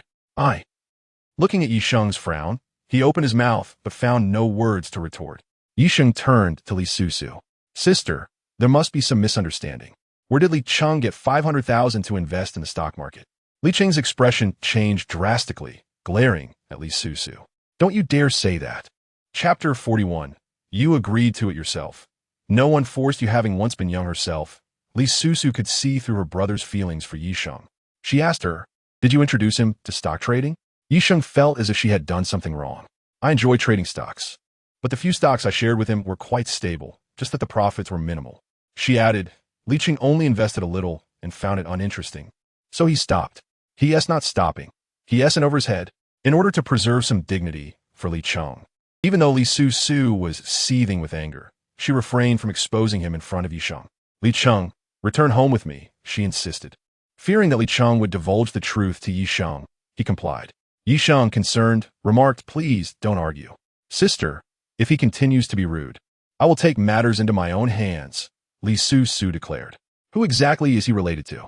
Li Sheng Rupiah. He does not wish to be regarded as Yi Sheng's brother at all. As the siblings departed Yi Sheng's residence, Li Cheng attempted to leave, but Li Susu would not allow him to slip away unnoticed. The private lending company you contacted has already reached out to Huo Sicheng. Li Shen Alta. His expression still one of indifference. And then, he's dismissive tone laith Li Susu atharli disheartened. What give you the right to write down his phone number? Because he is my brother-in-law, she retorted. Seeing her attempt to feign innocence, Li Cheng, with his hand in his pocket and a mocking smile, quipped, don't think I don't know you to secretly register your marriage. Since you're already family, and given that brother-in-law is quite wealthy now, what's the harm in having his number? Li Susu felt as if she had a lump in her throat. This was the confidence behind his massive investment in stocks. Although she was unsure how he had discovered this, Li Cheng's perception of her marriage to Huo Sicheng was entirely misguided. Li Cheng, his wealth is his own affair.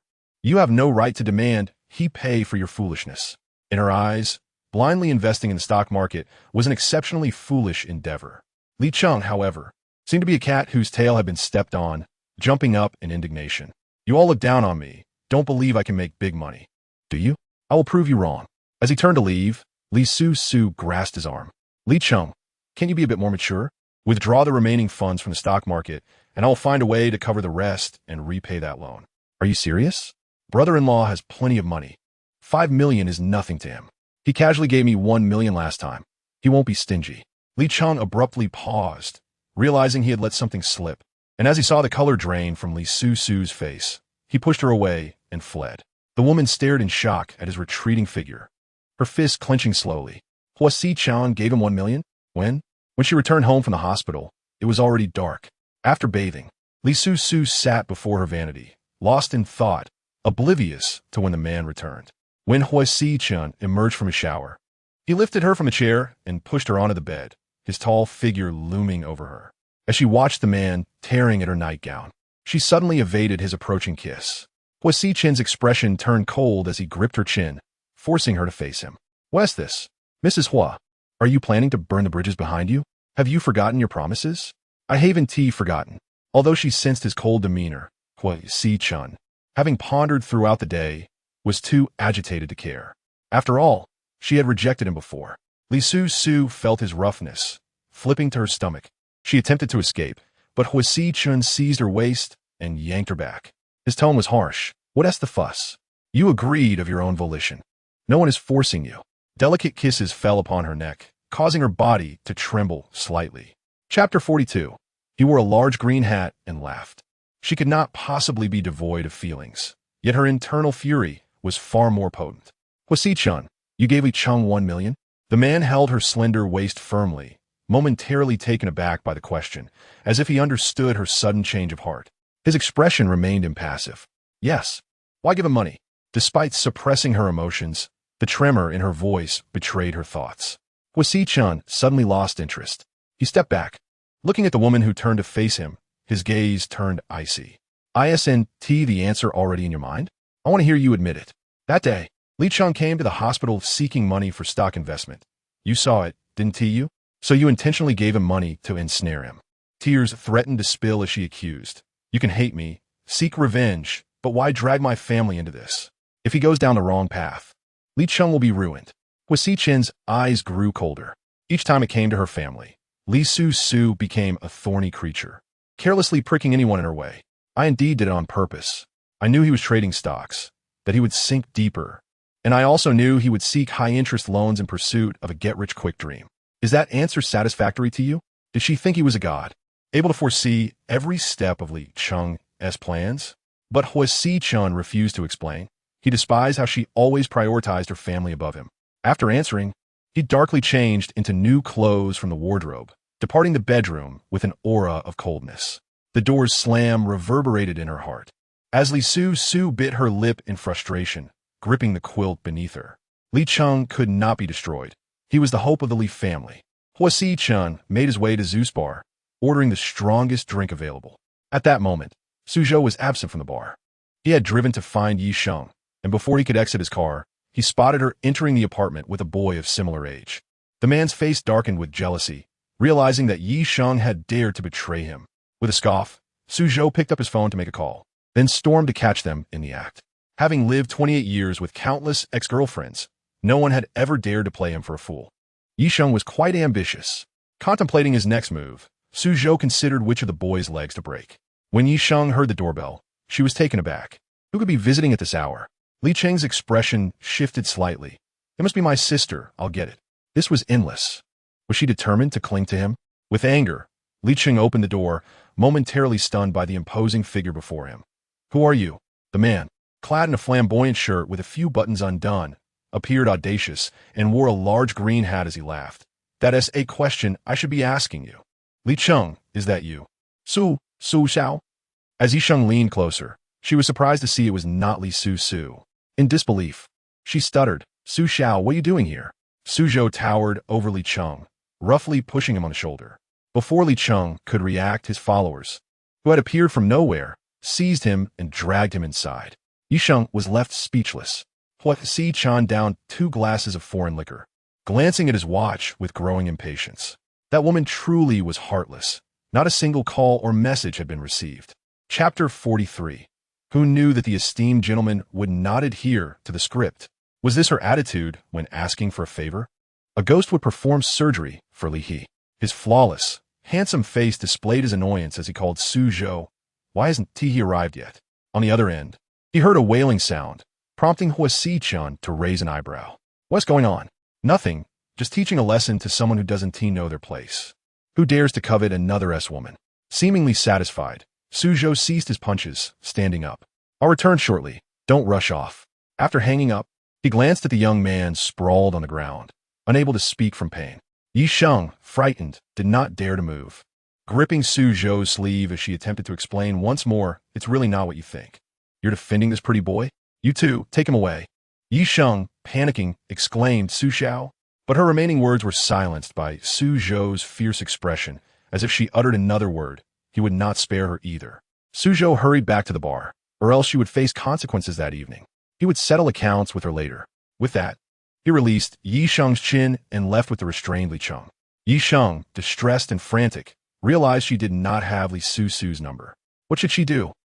Though Suzhou owned the bar, he seldom drank. However, that evening he had consumed quite a bit alongside Huo Sicheng. Was it that woman named Li again, who had provoked your ire? Listen to your brother. Women should not be indulged, for such indulgence can lead them to the heavens. Huo Sicheng's thoughts surprisingly aligned with his. What happened to you last night? Suzhou clenched his teeth, his eyes blazing with fury. I caught her in the act. Yi Sheng had the audacity to hide a gigolo at home. It was the first time I was cuckolded, and my mood is far from pleasant. The name rings a bell, but Huo Sicheng is not interested in other women. If Li Susu were to betray him, his reaction would likely surpass that of Suzhou. Li Susu, having muddled through the night in a daze, washed up and went downstairs, only to learn that Huo Sicheng had not returned last night. She pressed her lips together, struggling not to care. Where had he spent the night? Mu Jie sensed something was amiss and hurried to explain. The young master sometimes sleeps at the company. Perhaps he stayed there last night. Are you bringing him lunch this afternoon? He probably won to eat. After their recent quarrel, she figured she wouldn't bother going to the office today. Besides, she needed to find Li Chung and persuade him to withdraw his money from the stock market. Mu Jie was aware that Huo Sicheng had left last night. Having been through similar situations, she could tell the couple had quarreled. The young master was tough on the outside but soft-hearted. If the young mistress found the right approach, she could easily win his heart. There were many things she did not know, and though Li Susu felt distressed, she could only respond with a smile. After breakfast, she took a taxi to Yi Sheng's apartment. Upon seeing her, Yi Sheng, who had not slept all night, had red-rimmed eyes and exclaimed, "Sisterly, Li Chung has been taken away." Li Susu, equally sleep-deprived, was momentarily stunned. Taken by whom? Has a lending company found him? Yi Sheng, feeling guilty, replied, "He was taken away by Su Xiao. I don't know why he suddenly came to find me yesterday. He had never done so before. He misunderstood my relationship with Li Chung and took him away." Li Susu's expression changed dramatically. Wasn't she merely one of Su Zhou's many concubines? Wasn't he assured that nothing would happen? Yi Sheng was equally bewildered. Su Zhou was flirtatious. During their relationship, many women called him, and he never shied away from it. She understood he was attracted to her youth and beauty, but once the novelty wore off, their relationship would end. Who knew he would deviate from the norm? Chapter 44. Has that woman finally remembered her role as a wife? Sisterly, I'm so sorry. Su Zhou isn't answering my calls, and I have no way of knowing Li Cheng's whereabouts. What should I do? Yi Sheng was genuinely anxious. She knew Su Zhou all too well. That man had power, influence, and connections. If he was truly angered, he could do anything. Suddenly, she said, "Sisterly, aren't you quite familiar with Mr. Huo? Why not ask him for help? I've heard Su Zhou mention him. He seems to speak to Mr. Huo in a familiar tone, and he might let Li Cheng go for his sake. But he didn't give me a chance to explain that he is your brother." Li Susu. She had just quarreled with Huo Sicheng, and that man had not returned home last night. Yet, Li Cheng was her brother, and she had to save him. When Huo Sicheng woke up, he found himself in the lounge of Su Zhou's bar. Rubbing his aching temples, he first called Qi Sheng to discuss company matters, only to discover Li Susu's missed call. Huo Sicheng stared at the phone for several seconds, confirming he was not mistaken. Had that woman finally remembered her marital obligations? Just as he was about to return the call, Su Zhou entered the room, prompting Huo Sicheng to silence the screen as if hiding something. Su Zhou asked, "Should I order you some takeout?" "No need. I'm heading to the company." "Don't be hasty. Let us have a heart-to-heart, brother." Su Zhou grinned mischievously. "Isn't Li Susu the woman living in your house, the one I saw when I last visited the company?" Huo Sicheng's face darkened instantly. Having known Su Zhou for years, he understood his cavalier attitude toward relationships. "Don't you dare lay a hand on her." "Goof. Do I seem like that kind of person? I shouted her name all night." "I wouldn't dare." Huo Sicheng shot him a disinterested glance. He believed Su Zhou had drunkenly called for Li Susu, given his resentment towards her. However, he didn't believe he shouted her name all night, especially not coming from Su Zhou. "Who did you call last night?" "Be careful. Don't let it escalate into something serious." Yi Sheng's schoolmate, upon investigation, turned out to also bear the surname Li and was given a few extra punches for good measure. Su Zhou shrugged nonchalantly. "He won to die, but I can't shake off my anger until he is properly dealt with. That guy is tough. He deserves a beating." Upon hearing the surname Li, Huo Sicheng fell silent for a moment, then responded with a slight acknowledgement. Just then his phone rang again, and he turned it face down on the table, casting a sidelong glance at the approaching Su Zhou. Su Zhou smirked. "Oh, whereas the tough-hearted Miss Li. She was just trying to call you, wasn't she? See, this is why women shouldn't be spoiled. Look at her frantically searching for you." Huo Sicheng rubbed his fingers on the phone screen, seemingly agreeing with his words. Since their marriage, this was indeed the first time Li Susu had called him multiple times. Suddenly, Su Zhou snatched the phone from him. "Don't answer. Trust me. Let her stew for a few hours." Saying this, he showed him his recent call log. "Look, Yi Sheng called me over 20 times. She is probably frantic right now. I'll deal with her in a few days. Let her think twice before harboring a gigolo again." Huo Sicheng gazed at the phone he had taken away. His interest piqued. "With your personality, should you have lost interest in Yi Sheng long ago? Why are you still willing to give her a chance?" "I'm just not willing. She is too bold, daring to attempt to cuckold me." Huo Sicheng's phone continued ringing, driving him to distraction. He said, "Give me my phone." Chapter 45. Do you think I would still be infatuated with you? Suzhou stepped back. Why the rush? Wait until she stops calling. Then you can call her back. As soon as he finished speaking, his own phone rang. Upon seeing the caller ID, Suzhou's playful expression faded somewhat. Hello, what? Passed out? The call was brief, and as soon as he hung up, Huo Sicheng asked, Did that guy die? Suzhou replied, He shouldn't be that fragile. Want to go check it out with me? You certainly know how to make the most of a situation. Give me back my phone. Li Cheng was locked away in the cellar of Suzhou's bar, surrounded by various fine wines. At that moment, the injured young man lay motionless on the ground. When Suzhou returned Huo Sicheng's phone, he continued to nag. You are making it easy for women to take advantage of you. Once they climb on top of you, you'll regret it. Huo Sicheng tucked the phone back into his pocket and knelt down to lift Li Cheng's chin gently. The young man had been beaten severely, his face swollen and bruised. Perhaps sensing someone touching him, the dazed Li Cheng struggled to open his eyes, which were nearly swollen shut. He suspected he was hallucinating. Otherwise, how could he see brother-in-law? Huo Sicheng, Suzhou exclaimed in disbelief. Leaning closer, what did you just call him? Have you lost your mind? How could he possibly be your brother-in-law? A cold glare shot his way, and upon meeting his friend's incredulous gaze, Suzhou could hardly believe it. He truly is your brother-in-law? Having briefly tended to Li Cheng's injuries, Huo Sicheng stepped out of the cellar with his phone.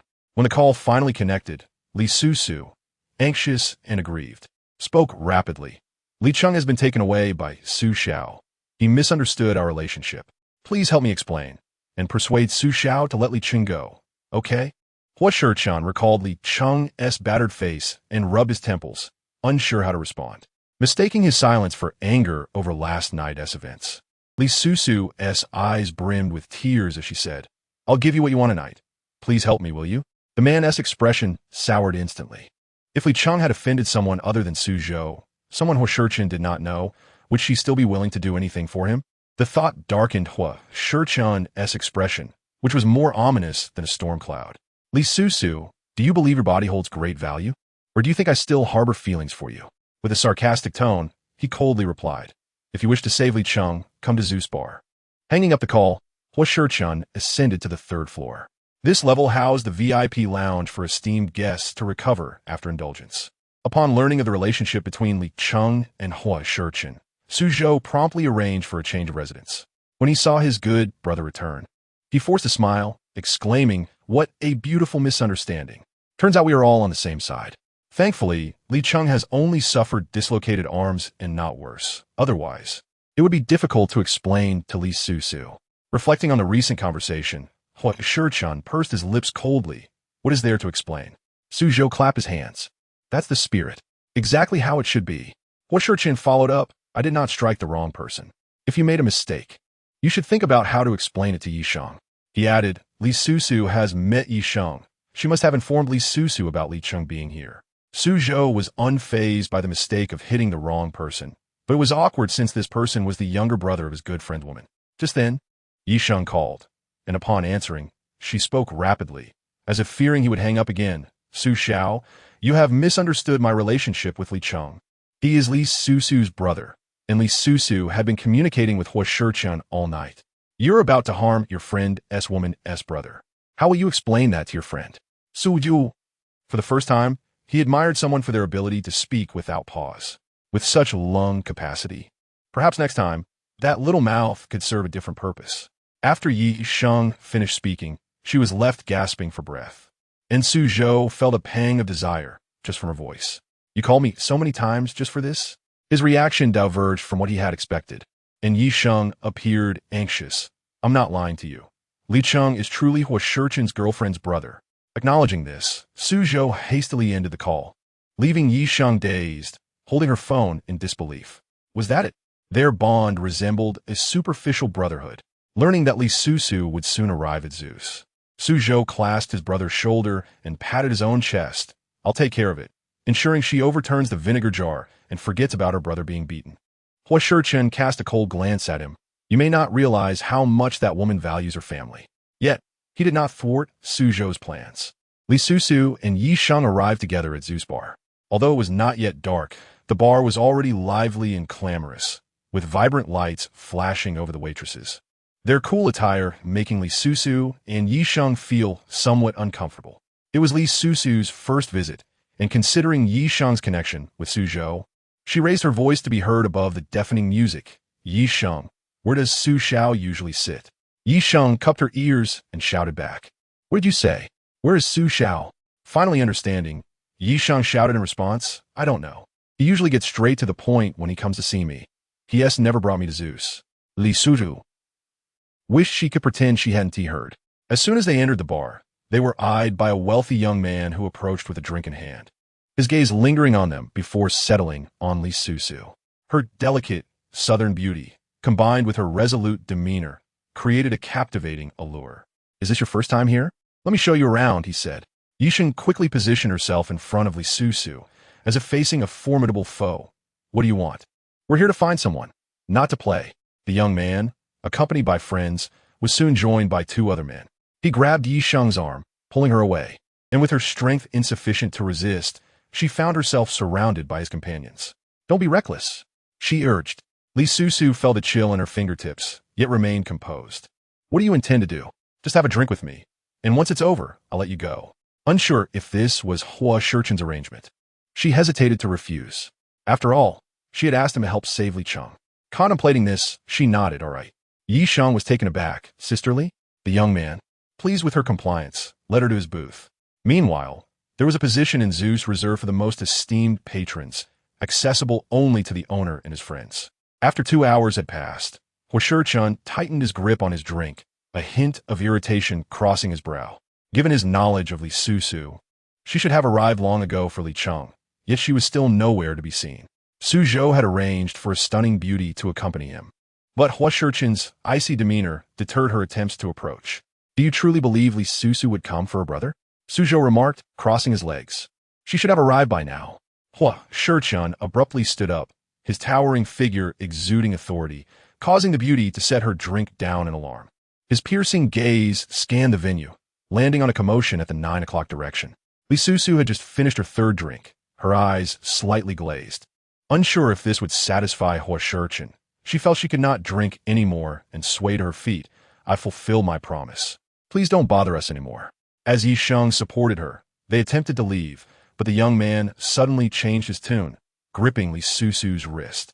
You came to the bar to find your man, didn't you? If he is here, he must be bored with you.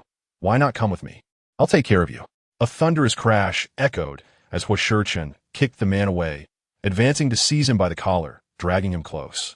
His expression resembled that of a devil from hell, cold and menacing. Repeat what you just said. The man crashed against the chair, feeling as if his insides were shifting. Struggling to open his eyes, he looked up at the fearsome Huo Sicheng. The curse on his lips swallowed back. He feigned bravado. Do you know who I am? Yes. Huo Sicheng delivered another heavy punch. The young man's collar caught in his grip, feeling the near-fatal impact. His ears rang, and, after a while, he managed to hear, You are about to die in my hands. If not for Suzhou intervening, the young man might have met his end that night. Satisfied with Suzhou's assurance, Huo Sicheng entrusted him with handling the young man before seizing Li Susu from Yisheng's grasp. At that moment, Yisheng was still reeling from Huo Sicheng's earlier display, and as she regained her senses, she rushed to follow, but Suzhou held her back. What are you doing? This couple's night is just beginning. Don't cause any trouble. Mr. Huo is terrifying. Indeed, Suzhou had known Huo Sicheng for 4 or 5 years, but had never witnessed such a ruthless side. Then he recalled his own ill-conceived idea, feeling a sudden chill. Su Xiao, help me. I think my nose is broken. The young man, unaware of Huo Sichen's identity, knew Suzhou's name well, as he was a regular at Zeus. Today, they had come early due to prior notice from the bar. Suzhou looked at the young man's bloodied face with a hint of sympathy. He patted the young man's cheek. A good break. Otherwise, you'd be dead. In the end, he was sent to the hospital, and this incident was settled. The young man was left to cover his medical expenses and compensate for the bar's damaged property. However, that was a matter for another time. Huo Sicheng carried Li Susu into the lounge, roughly tossing her onto the bed. Dazed, she struggled to regain her senses. He pulled her close again, eyes narrowing as he regarded her inebriated state, her allure magnified despite her inability to stand. His clenched fist crackled ominously. Are you here to save Li Cheng, or to find a man for drinks? His expression was so fierce that she was momentarily stunned. Before lowering her head like a schoolgirl caught misbehaving, Horson gazed at her, his expression darkening. It was hard for him to imagine how furious he might have been if she had displayed such an expression in front of others. Chapter 48. Li Susu. Are you not aware of your own filth? Li Susu sat in a daze, the copious alcohol dulling her senses. She had drunk herself into a stupor, momentarily forgetting her purpose for visiting the bar. It wasn't until Horson suddenly leaned in, stealing her breath away, that she regained her awareness. Li Susu continuously pushed him away, whimpering and struggling, and as she curled her knee, she heard a muffled grunt. Li Susu, you are quite the piece of work. His clenched teeth and furious demeanor were somewhat terrifying. Blushing, she lowered her lifted garment, uncertain of where to direct her gaze. Are you all right? I didn't mean to. I'm a bit dazed. Had it been any other man, that encounter might have been far more severe, but Li Susu dared not voice such thoughts. Though intoxicated, she was still conscious enough to protect herself. Perhaps recalling this, Horson's cold demeanor softened, and he did not unleash his wrath. Do you know that person? She continued to look bewildered. Who? The one you were drinking with. At that moment, Li Susu knelt on the bed, facing him, her cheeks flushed and her expression stunned, resembling a naive child. The man's gaze darkened further. If she said yes, he had plenty of means to ensure they would never meet again. He awaited her response, only to see her frown, as if to accuse him of being overly harsh. He had prepared a retort, but she suddenly burped, oblivious to Horson's exasperation. And feeling somewhat better in her stomach, Li Susu shook her head. I don't know him. Wasn't he arranged by you? Arranged by me? Yes. You only intervened to save Li Cheng to make things difficult for me, right? He scoffed, and Li Susu shivered at his smile, feeling a chill run down her spine. Did I misunderstand? Was he arranged by you? Then, speaking to herself, she added, that makes sense. How could someone you arranged end up in such a state? How inhumane. Horson's sardonic smile vanished. Inhumane. Suddenly, Li Susu's eyes glistened with tears, as if the alcohol had triggered a wave of emotion. You brought me here, and I came. You promised to save Li Cheng. You must keep your word. She pulled out a tissue to wipe her nose and handed it to him. Years ago, when Li Susu had fallen ill, Horson had cared for her in this very manner. Now, in her drunken state, she seemed to believe it was still 5 years prior. Instinctively reaching out, he then realized something was amiss and coldly replied, dispose of it yourself. Catching a glimpse of his stern expression, she obediently climbed down to throw the tissue in the trash. Before she could return, Horson's eyelids twitched, and he turned to see her sitting on the floor, clutching the trash can in a stupor. Get up, that's filthy. She turned, tears streaming down her face, yet she felt too wrong to cry out loud. Horson's heart softened unexpectedly. He gritted his teeth and approached her, pulling her up. Seeing her cling to the trash can, his handsome face darkened. Let go. I want tea. As if she were clutching a rare treasure, Li Susu refused to release it, prompting Horson to chuckle in disbelief. Fine, hold on to it all night then.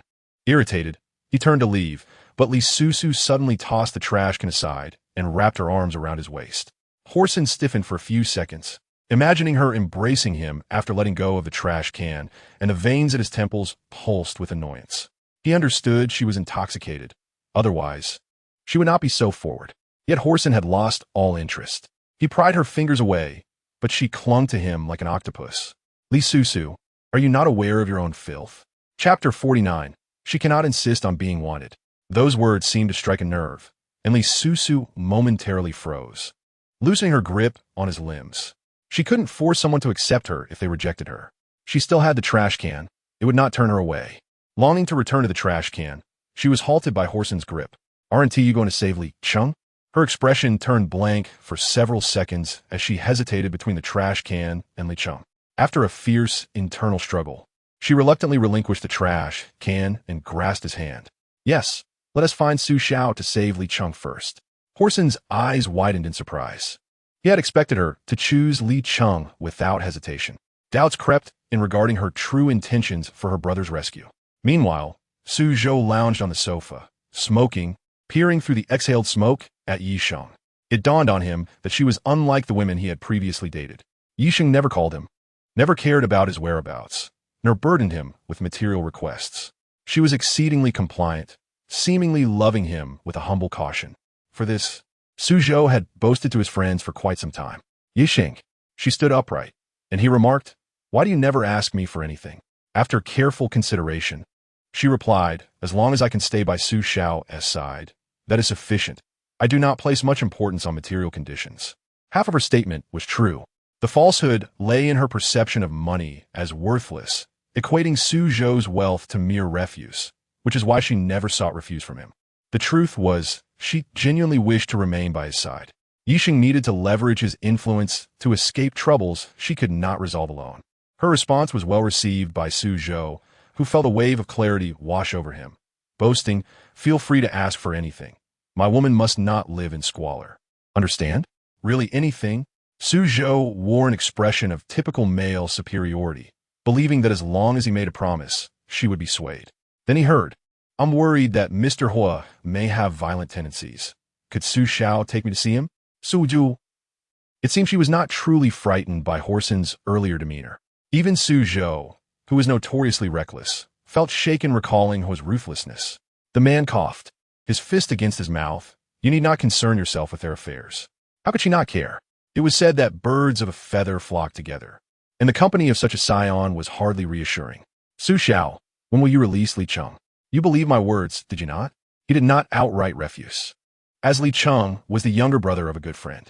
However, seeing her preoccupied with others' welfare, he felt displeased. Was she foolish? When given the chance to make a request, all she cared about was that pair of siblings. Su Zhou summoned someone to bring Li Cheng in. He had awakened, his dislocated arm reset by Horsen, though he still walked with a slight limp. When Yixing saw him, it took her 2 full minutes to recognize who he was. However, with Su Zhou present, she dared not display too much concern. Although this gentleman did not love her, it did not preclude him from being possessive over what he considered his. Upon seeing Yixing, Li Cheng recalled his current state and felt overwhelming shame. Yet, due to the swelling on his face, it was not overly apparent. "Su Xiao." Li Cheng hung his head, having been beaten too severely by Su Zhou. Even knowing he was a friend of Horsen's, he still felt intimidated. Su Zhou responded nonchalantly, instructing someone to bring a check, stating, "Since this is a misunderstanding, you shouldn't suffer without compensation." Chapter 50. But now she is suffocating him with her hair. The check bore numerous zeros, and Li Cheng stared blankly for several seconds. Had Yixing not been present, he would have jumped for joy. Noticing his hesitation, Su Zhou raised an eyebrow. "Is 5 million insufficient?" Seeing him about to request another check, Li Cheng quickly replied, "That is more than enough." The man before him was one of the princelings of the imperial city, and he dared not be greedy. Just as Li Cheng reached for the check, a sudden gust of wind swept over him, and he turned to find Li Susu, reeking of alcohol, gripping his ear with wide, fierce eyes. "Li Cheng, have you borrowed money from someone again?" The young man blushed deeply. Shocked that Li Susu would publicly confront him, it was utterly humiliating. "You, don't glare at me." He was utterly disappointing. The more Li Susu thought about it, the more her disappointment grew. Suddenly, she grasped his hair and yanked it to the sides. Li Cheng was taken aback. Since he could remember, Li Susu had rarely struck him for any mistakes he made. Yet now, she was ruthlessly tugging at his hair. "Are you out of your mind, Li Susu? Let go. It hurts." Had he not been seriously injured and sluggish in his reactions, he would not have allowed her to be so brazen. After drinking, Li Susu seemed to possess an unexpected strength, making it impossible for Li Cheng to break free. He suspected she intended to pull all his hair out. Yixing stood frozen for a moment before recalling the need to intervene. It should be noted that Li Cheng was being unilaterally assaulted. However, Li Susu was resolute in her intention to teach him a lesson, refusing to release him no matter what he said. Li Cheng cried out in pain, and Yixing dared not forcibly separate them, fearing that she might rip out all of Li Cheng's hair. "Sister, Li Cheng has been mistakenly beaten like this. Please stop." It was not until Huo Sicheng arrived and called out Li Susu that she finally came to her senses and obediently released her grip on Li Cheng's head. As her hands fell away, several strands of short hair remained caught between her fingers. Li Cheng staggered back in horror, as if he were seeing this sister for the first time. "Why do you have to lecture me, Li Susu? You're the one who got drunk. If mom and dad knew that their obedient daughter drank like this, they wouldn't know how to punish you." Li Susu felt she had not been harsh enough. With Li Cheng stepping back in fear, She remained restrained by Huo Sicheng and could not lunge at him again. Am I wrong? You are the one in a secret marriage. What you've done is far worse than anything I've done, so why do you get to hit me? Moreover, that money was compensation from Su Xiao, who borrowed money. Don't look down on me. Suddenly, it seemed she recalled something, and her gaze shifted to Su Zhou, her expression earnest and fearful that he would not believe her. Su Xiao, my brother has nothing going on with Yisheng. Su Zhou was still reeling from Li Cheng's mention of secret marriage. Who had Li Susu secretly married? Li Cheng called Huo Sicheng brother-in-law. Could it be that they were secretly married? This revelation was too shocking. Su Zhou regarded Li Susu with newfound politeness. However, just as he was about to say, I already understand, she interrupted him. Although my brother has a crush on Yisheng, it's just a crush. He is too timid to compete with Su Xiao for a woman. Li Cheng felt an impulse of social death. He did not even dare to look at Yisheng's expression. Li Susu, what nonsense are you spouting? You're drunk. Hurry home and sleep. Li Susu shot him an expression of disdain, showing no mercy to Li Cheng. Look, he won tea even admitted. So Su Xiao can rest assured. I will discipline him well and prevent him from running over to Yisheng's place again. Su Zhou's gaze turned suspiciously toward Li Cheng. Initially, the misunderstanding had been resolved, but with Li Susu's explanation, he suddenly felt that the matter was not over. Chapter 51. We are not in the relationship you think. Li Susu pulled Li Cheng forward, pressing his head down. Quickly assure Su Xiao that you won't have a crush on Yisheng anymore. Stay away from her. Li Cheng wanted to explode. However, Su Zhou's gaze was somewhat intimidating, and the pain from his injuries lingered. My sister is just rambling because she is drunk. Su Xiao, my relationship with the senior sister is purely sibling-like. I have no ulterior motives toward her, never have, and never will. Yisheng quickly corroborated. I can testify. There is really nothing. If she had known that Li Cheng liked her, she wouldn't have dared to let him stay overnight at her house. Su Zhou remained skeptical. Ordinarily, he would prefer to err on the side of caution, but Li Cheng was the younger brother of his good friend. As long as neither of them had truly been unfaithful, he would consider the matter settled. He said to Li Susu, take your brother away. Li Susu expressed her gratitude, grabbing Li Cheng's arm and not caring whether he could keep up with her as she rushed to leave. As the siblings departed, Su Zhou looked at the man beside him, who wore a displeased expression. Old Huo, your wife seems to have forgotten you're still here. Huo Sicheng shot him a cold glance and actively followed the pair of siblings. Su Zhou found it curious. What was the situation with them? A flash marriage and a secret marriage. There must be a story behind that. Yisheng also wanted to leave. Su Xiao, I have class early tomorrow. Upon seeing Su Zhou's expression, she quietly changed her words. I'll have a classmate help me sign in. Once outside Zhu's bar, Li Cheng could no longer contain the fury boiling within him. He shook off Li Susu's hand and shouted, What do you want from me? Li Susu replied earnestly, to return to school and attend class properly. What class? I initially wanted to study medicine because I thought my brother-in-law was impressive. Now that he has become so successful as a businessman, why should I continue to be a doctor? You studied medicine because of him? Clearly, Li Susu was unaware of this fact. Li Cheng scoffed, what else? Only you are oblivious to your own blessings. Your brother-in-law is such an outstanding man, and you say you'll give up just like that. Foolish. However, fortunately, he still harbored feelings for you. He even forgave you and married you. Her marriage to Huo Sicheng was not at all as he imagined, but Li Susu was unwilling to let her family know. If she admired him, she should persist in her studies. Li Cheng mocked. Being a doctor is nowhere near as good as being a businessman. What if, like your brother-in-law, you encounter a girlfriend who looks down on you for not being successful? Li Susu felt as if her heart had been stabbed again. She suppressed the pain and approached him. I'll take you back to the school dormitory.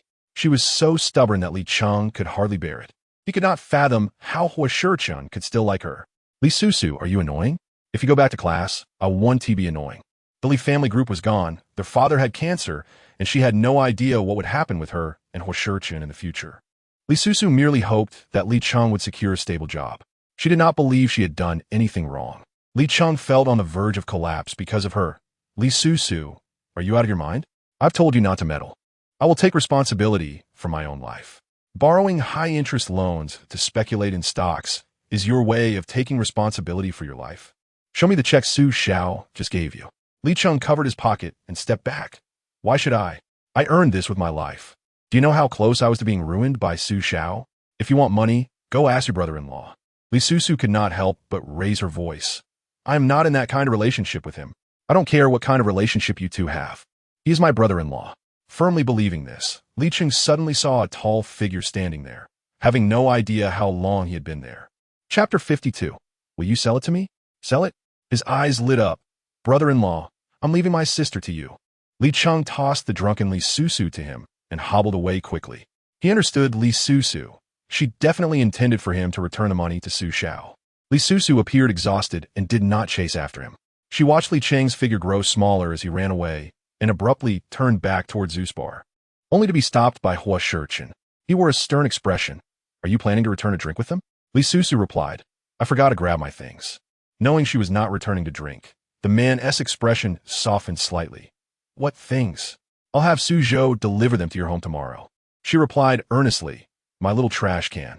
Huo Sicheng recalled the trash can she had clung to and remembered how, 5 years ago, she had nestled in his arms and playfully called him Little Chun.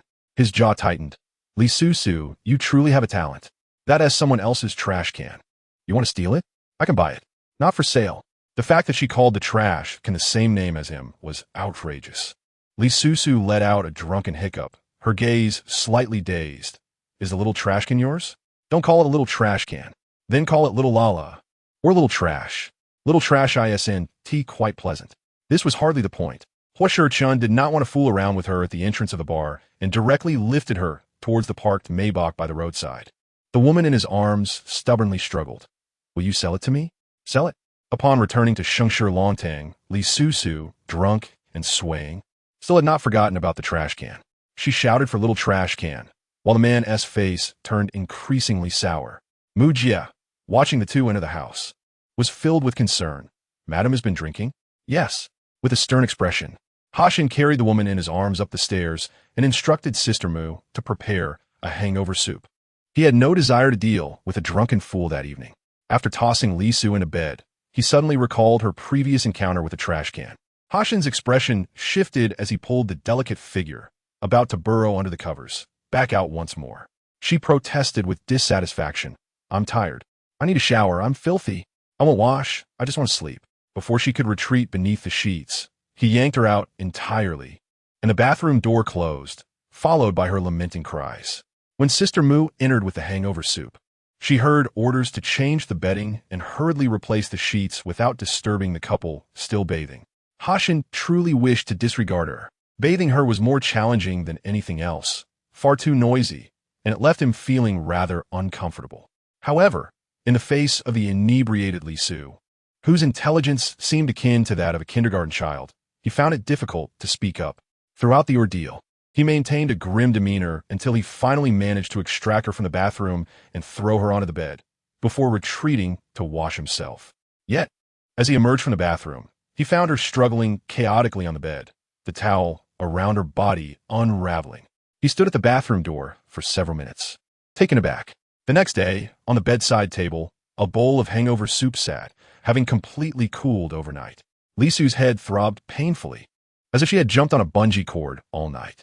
As she opened her eyes, her head still spun. What had she done last night? She seemed to remember going to Zuspar to rescue Li Cheng, and then, after quickly recalling the events of the previous night, she could only think of Hashin's interference, which compelled her to drink several glasses of liquor. And then, had Li Cheng been rescued? Anxiously, Li Su attempted to rise from the bed, only to stumble over something and nearly fall. She looked down at the trash can on the floor, confusion etched on her face. Chapter 53. I demand you check your brain. Was a new trash can? Why was it placed by the bedside? Just as she set the trash can upright, the door swung open. Hashin, upon seeing her awake and fiddling with the trash can, felt his expression darken. Mrs. Hashin's post-drinking habits were indeed peculiar. What strange things did I do last night? She inquired, puzzled. Hashin replied sarcastically, You formed a brotherhood with that trash can on the floor, insisting on bringing it back from Zuspar. The absurdity of his words left her silent for several seconds, doubting his honesty. After all, she had been drunk last night. Even if he claimed she intended to marry a trash can, she could hardly refute it. Don't believe me? Should I ask Su Zhou to review the surveillance footage from outside the bar for you? His words confirmed the reality of the situation. And Li Su glanced at the trash can on the floor, her expression turning awkward. I drank too much. I don't remember, she confessed. How could Mrs. Hashin not consider the potential disgrace of drinking with others? Hashin's expression darkened further as he recalled the tumult she had caused throughout the night. Unfortunately, Li Susu had forgotten the exchange they had the previous night. Wasn't it you who made things difficult for me? Hashin's face grew colder, and Li Susu began to introspect, wondering if she had misunderstood. Had Li Susu been freed from Su Xiao's grasp last night? Hashin narrowed his eyes. What do you think? She didn't guess. Instead, she directly picked up her phone to call Li Susu, but the call wouldn't go through, causing her concern to mount. You promised, once I arrived, you would intervene. Hashin feigned a smile, deliberately withholding the outcome from her. In front of Li Susu, he changed out of his pajamas, preparing to go to work. She hurried to follow him downstairs. You promised. I drank too, and went. What about Li Susu? In her haste, she tripped over her own feet and, Sister Mu, carrying breakfast, watched in horror as the young lady nearly toppled down the stairs. Heart racing, she shouted and rushed over. Young master, madam, are you all right? Li Susu landed atop Hashin, her forehead almost colliding with the ground, but a broad palm shielded her forehead, absorbing the impact. She lifted her head, pale and anxious. Is your hand all right? Hashin's expression soured. He had acted as a cushion, yet she only cared about his hand. Deep down, he understood why she was concerned. He replied coldly, Get up, you're heavy. After tumbling down several stairs, his back was numb. Yet the source of his discomfort remained oblivious. Li Susu quickly scrambled off him, her face etched with guilt. I truly didn't mean to. Are you hurt anywhere? Should we go to the hospital for a checkup? You should be the one checked. She glanced down at herself, bewildered. I'm fine, not a scratch on me. The man, with his principles, retorted, I meant for you to check your brain. The self-absorbed Li Susu fell silent. Observing him rise and skip breakfast entirely to head to work, she felt a pang of guilt. Sister Mu, is he truly uninjured? Sister Mu wore a worried expression. I'm not sure. The young master has never been one to complain about pain or injury. Li Susu's heart twisted with concern. On her way to the hospital, she recalled Yi Sheng. The two had exchanged phone numbers the day before, and she quickly dialed. The phone rang for a long moment before being answered, and before she could speak, a familiar, impatient voice asked who she was, causing her to panic and hang up. Chapter 54. Li Susu's inner turmoil. Su Zhou eyed the number suspiciously, knowing that calls from individuals who hang up upon hearing his voice often held ulterior motives. Yi Sheng had a history, and he feared being deceived. Yet, the number displayed, read the charming miss with whom I spent the entire night. What on earth was that? It seemed rather dubious. He stormed into the bathroom, where Yi Sheng was showering, startling her. Su Xiaoyu, still upset from last night? Su Zhou handed her the phone. Who is this? Yi Sheng sighed with relief, worried he might demand another encounter.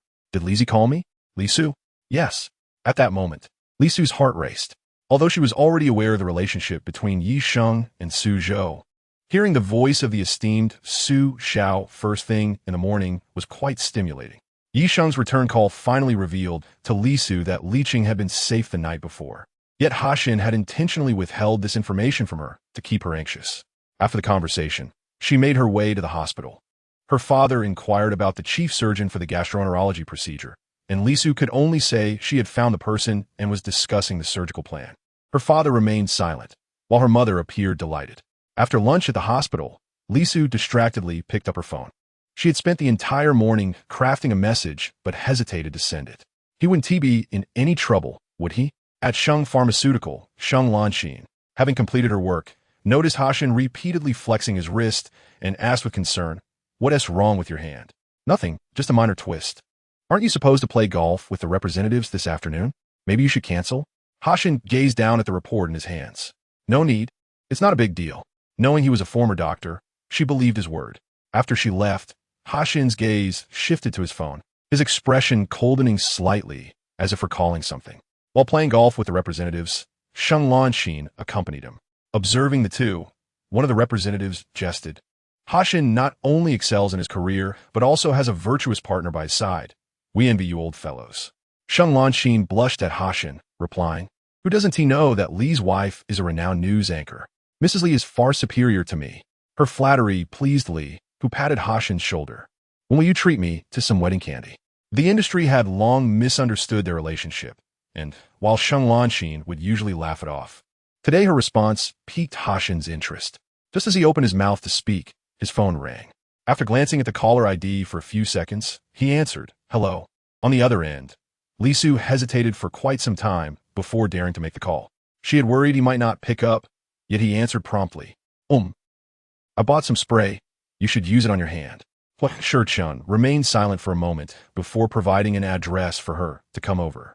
Sheng Lanxin was nearby, accompanying Mr. Li in a game of golf. Reflecting on her earlier response, she felt a sense of satisfaction that Huo Sicheng had not offered an explanation. Some things, when whispered long enough, eventually materialize into reality. As she reveled in her thoughts, Li Susu arrived at Qinhuan International Golf Club. She pondered Huo Sicheng's state of mind. Having injured his hand that morning, why was he now playing golf in the afternoon? If his hand was indeed fine, why had he requested her to bring him a spray? Li Susu's heart raced with concern. Chapter 55, The Bet Mister. Li continued to inquire about the wedding candies with Sheng Lanxin, who blushed and hesitated to respond. Not far off, Li Susu approached holding a bag and worriedly grasped Huo Sicheng's hand, asking, "Does it hurt?" The man casually replied, "It's fine." She hurriedly opened the spray and applied it to his hand, then queried, "Are you playing golf with a client?" As she spoke, her gaze drifted toward the distance, where she recognized Sheng Lanxin, and her expression soured. The pair, having noticed them, approached. Mr. Li, surprised by the sight of Li Susu tending to Huo Sicheng's injury, exclaimed, "Oh, you're hurt?" Huo Sicheng casually moved his wrist, saying, "Just a minor injury." Mr. Li, intrigued, turned his attention to the exquisitely beautiful Li Susu and asked, "And whom might this be?" Sheng Lanxin tightened her grip on the golf club, feeling a mix of joy and embarrassment. She had expected Li Susu to show up. When faced with Mr. Li's question, she hastily replied, "This is his girlfriend, Li Susu." Mr. Li was taken aback. He glanced between the three of them before settling his gaze on Li Susu, scrutinizing her with newfound interest. "So, she is his girlfriend. Can she play golf? Shall we have a round together?" Li Susu eagerly affirmed, "I can play. I'll join you." Understanding her enthusiasm, Huo Sicheng made no effort to dissuade her. However, Mr. Li proposed a 2-on-2 match, with the losing team treating the winners to dinner. The wager was harmless, as they were already planning to dine together post-game. Huo Sicheng was indifferent, but Li Susu was ignited with competitive spirit. Sheng Lanxin was equally eager, although aware that Li Susu came from a privileged background and might have some experience with golf. Yet, she was no slouch herself. Having spent years by Huo Sicheng's side, her skills were honed under his guidance. "How about a little extra wager? The loser has to drink a shot at dinner," she suggested. Mr. Li, a fan of drinking, readily agreed. Li Susu cast a cautious glance at Huo Sicheng's expression, hoping he wouldn't insist on her drinking. Just then, the man leaned closer and whispered in her ear. A spark of determination ignited in her eyes. The match commenced, utilizing a stroke play format, where each hole determined the winner. The team with the fewest strokes on each hole emerged victorious. Given Huo Sicheng's injury, there were no stipulations for simultaneous play, allowing Li Susu to lead the charge entirely on her own. Mr. Li had initially considered challenging her, but upon seeing her earnest resolve, he chose to stand aside, letting the two women compete against each other. As Mr. Li stood beside Huo Sicheng, he remarked, "Huo, you're young, talented, and surrounded by beauties. Meanwhile, Miss Sheng and I are merely friends." Upon hearing this, Mr. Li was astonished. "Just friends?" Huo Sicheng clarified, "That has always been the case. In the cutthroat world of business, who among the sharks remained faithful? Especially someone as striking and accomplished as Huo Sicheng, who is still unmarried. Even if he were to entertain multiple romantic interests, women would undoubtedly flock to him." Yet, he refrained from boasting, simply clarifying his relationship with Sheng Lanxin, which enhanced Mr. Li's impression of him. Huo Sicheng was a man loyal to his wife and family. Though he didn't mind the flirtations of friends, he valued genuine commitment in relationships. Mr. Li's address turned warmer. "Xiao Huo, what does your girlfriend do?" Chapter 56. Did I embarrass you? Huo Sicheng recalled that 5 years ago, Li Susu had studied fine arts, thus could be considered an artist. He had heard she was a promising young painter recently returned from studying abroad. Mr. Li pondered, in the business world, one ought to find a capable partner who can assist in one's endeavors. Huo Sicheng remained silent. On the golf course, Li Susu executed a flawless swing, sending the small white ball soaring into the hole with remarkable precision.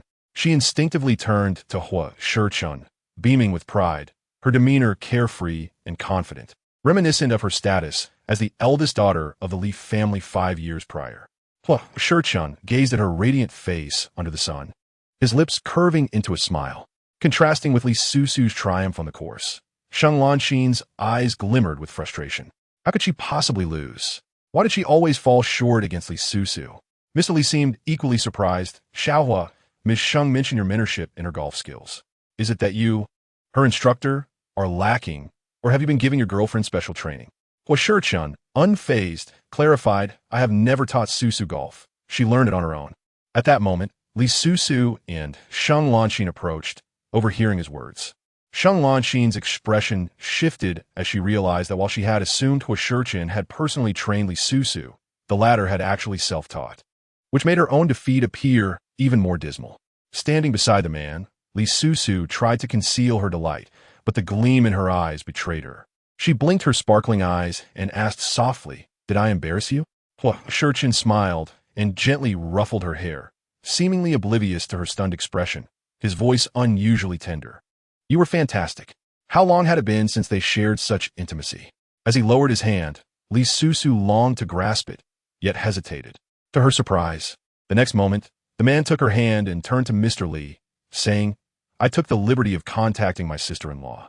She has gone ahead to the restaurant to wait for us." Mr. Li chuckled, his tone growing more familiar. You've truly done me a great favor. My sister-in-law has been upset with me lately over that land issue in the East District." Shang Lanxin's heart raced as she exchanged a fleeting glance with Huo Sicheng, a subtle interaction unnoticed by Mr. Li. As Huo Sicheng walked alongside him, seemingly casually discussing, "I know that piece of land. Development is nearing, and many buyers are eager to acquire it. Indeed, that is why my sister-in-law has her eye on it. However, I've just invested a substantial amount in another project, so I can't afford to part with that much cash at once." Huo Sicheng pondered for a moment, asking, "What does your sister-in-law plan to do with that land?" Regarding this, Mr. Li sighed, "If she had a plan, I could consider rallying funds. But she is only interested in it because of the family ties." Huo Sicheng had also taken an interest in the land. However, after conducting market analysis, he realized that Mrs. Li had a close relationship with the landowner, which meant that if she intended to act, the owner would likely prioritize the Li family's offer. Fortunately, Mr. Li's interest in the land was not particularly strong, and Mrs. Li was not strategically pursuing it, which simplified matters considerably. With that in mind, Huo Sicheng's tone brightened as he engaged in light conversation with Mr. Li while heading to the restaurant. Li Susu followed quietly beside Shang Lanxin. The only difference was that one could stand intimately next to Huo Sicheng, holding his hand, while the other trailed behind, feeling isolated. If glares could kill, Li Susu felt several holes piercing her back. Yet, she was elated. Chapter 57. Meeting an old acquaintance upon arriving at the restaurant, Mrs. Li was absent from the private room. Shang Lanxin excused herself to the restroom and returned with Mrs. Li, both appearing to be in lively spirits. Mr. Li inquired, "Where did you go just now?" Mrs. Li's smile dimmed somewhat. "Oh, I ran into an old acquaintance." Seeing her expression, Li Zhong was somewhat taken aback. "Wang Lanlan is here too?" Wang Lanlan is the rival of Mrs. Li. Mrs. Li has been in the television station for over a decade, and everyone there treats her with great respect. However, a few years ago, a young and beautiful Wang Lanlan appeared, seemingly disregarding her seniority and harboring ambitions to usurp Mrs. Li's position. How could Mrs. Li not be infuriated? Just moments ago, she had a chance encounter with Wang Lanlan in the restroom. The latter has been busy with some online streaming plans, gathering a plethora of young internet celebrities for a dinner party.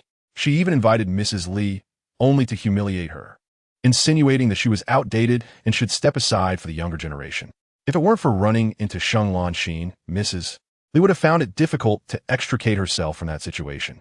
Li Zhong, wanting to spare his wife any further distress, diverted the conversation. "Allow me to introduce you. This is Mr. Huo's girlfriend, Miss Li." Mrs. Li had previously met Huo Sicheng and Shang Lanxin, so no further introduction was necessary. She looked at Shang Lanxin in surprise, her voice rising in disbelief. Mr. Huo's girlfriend? Clearly, she assumed they were a couple. Shang Lanxin's expression dimmed, forcing a smile. "Yes, Susu is Sicheng's girlfriend. We have been friends for many years." Mrs. Li felt a twinge of sympathy for her, unsure of how to console.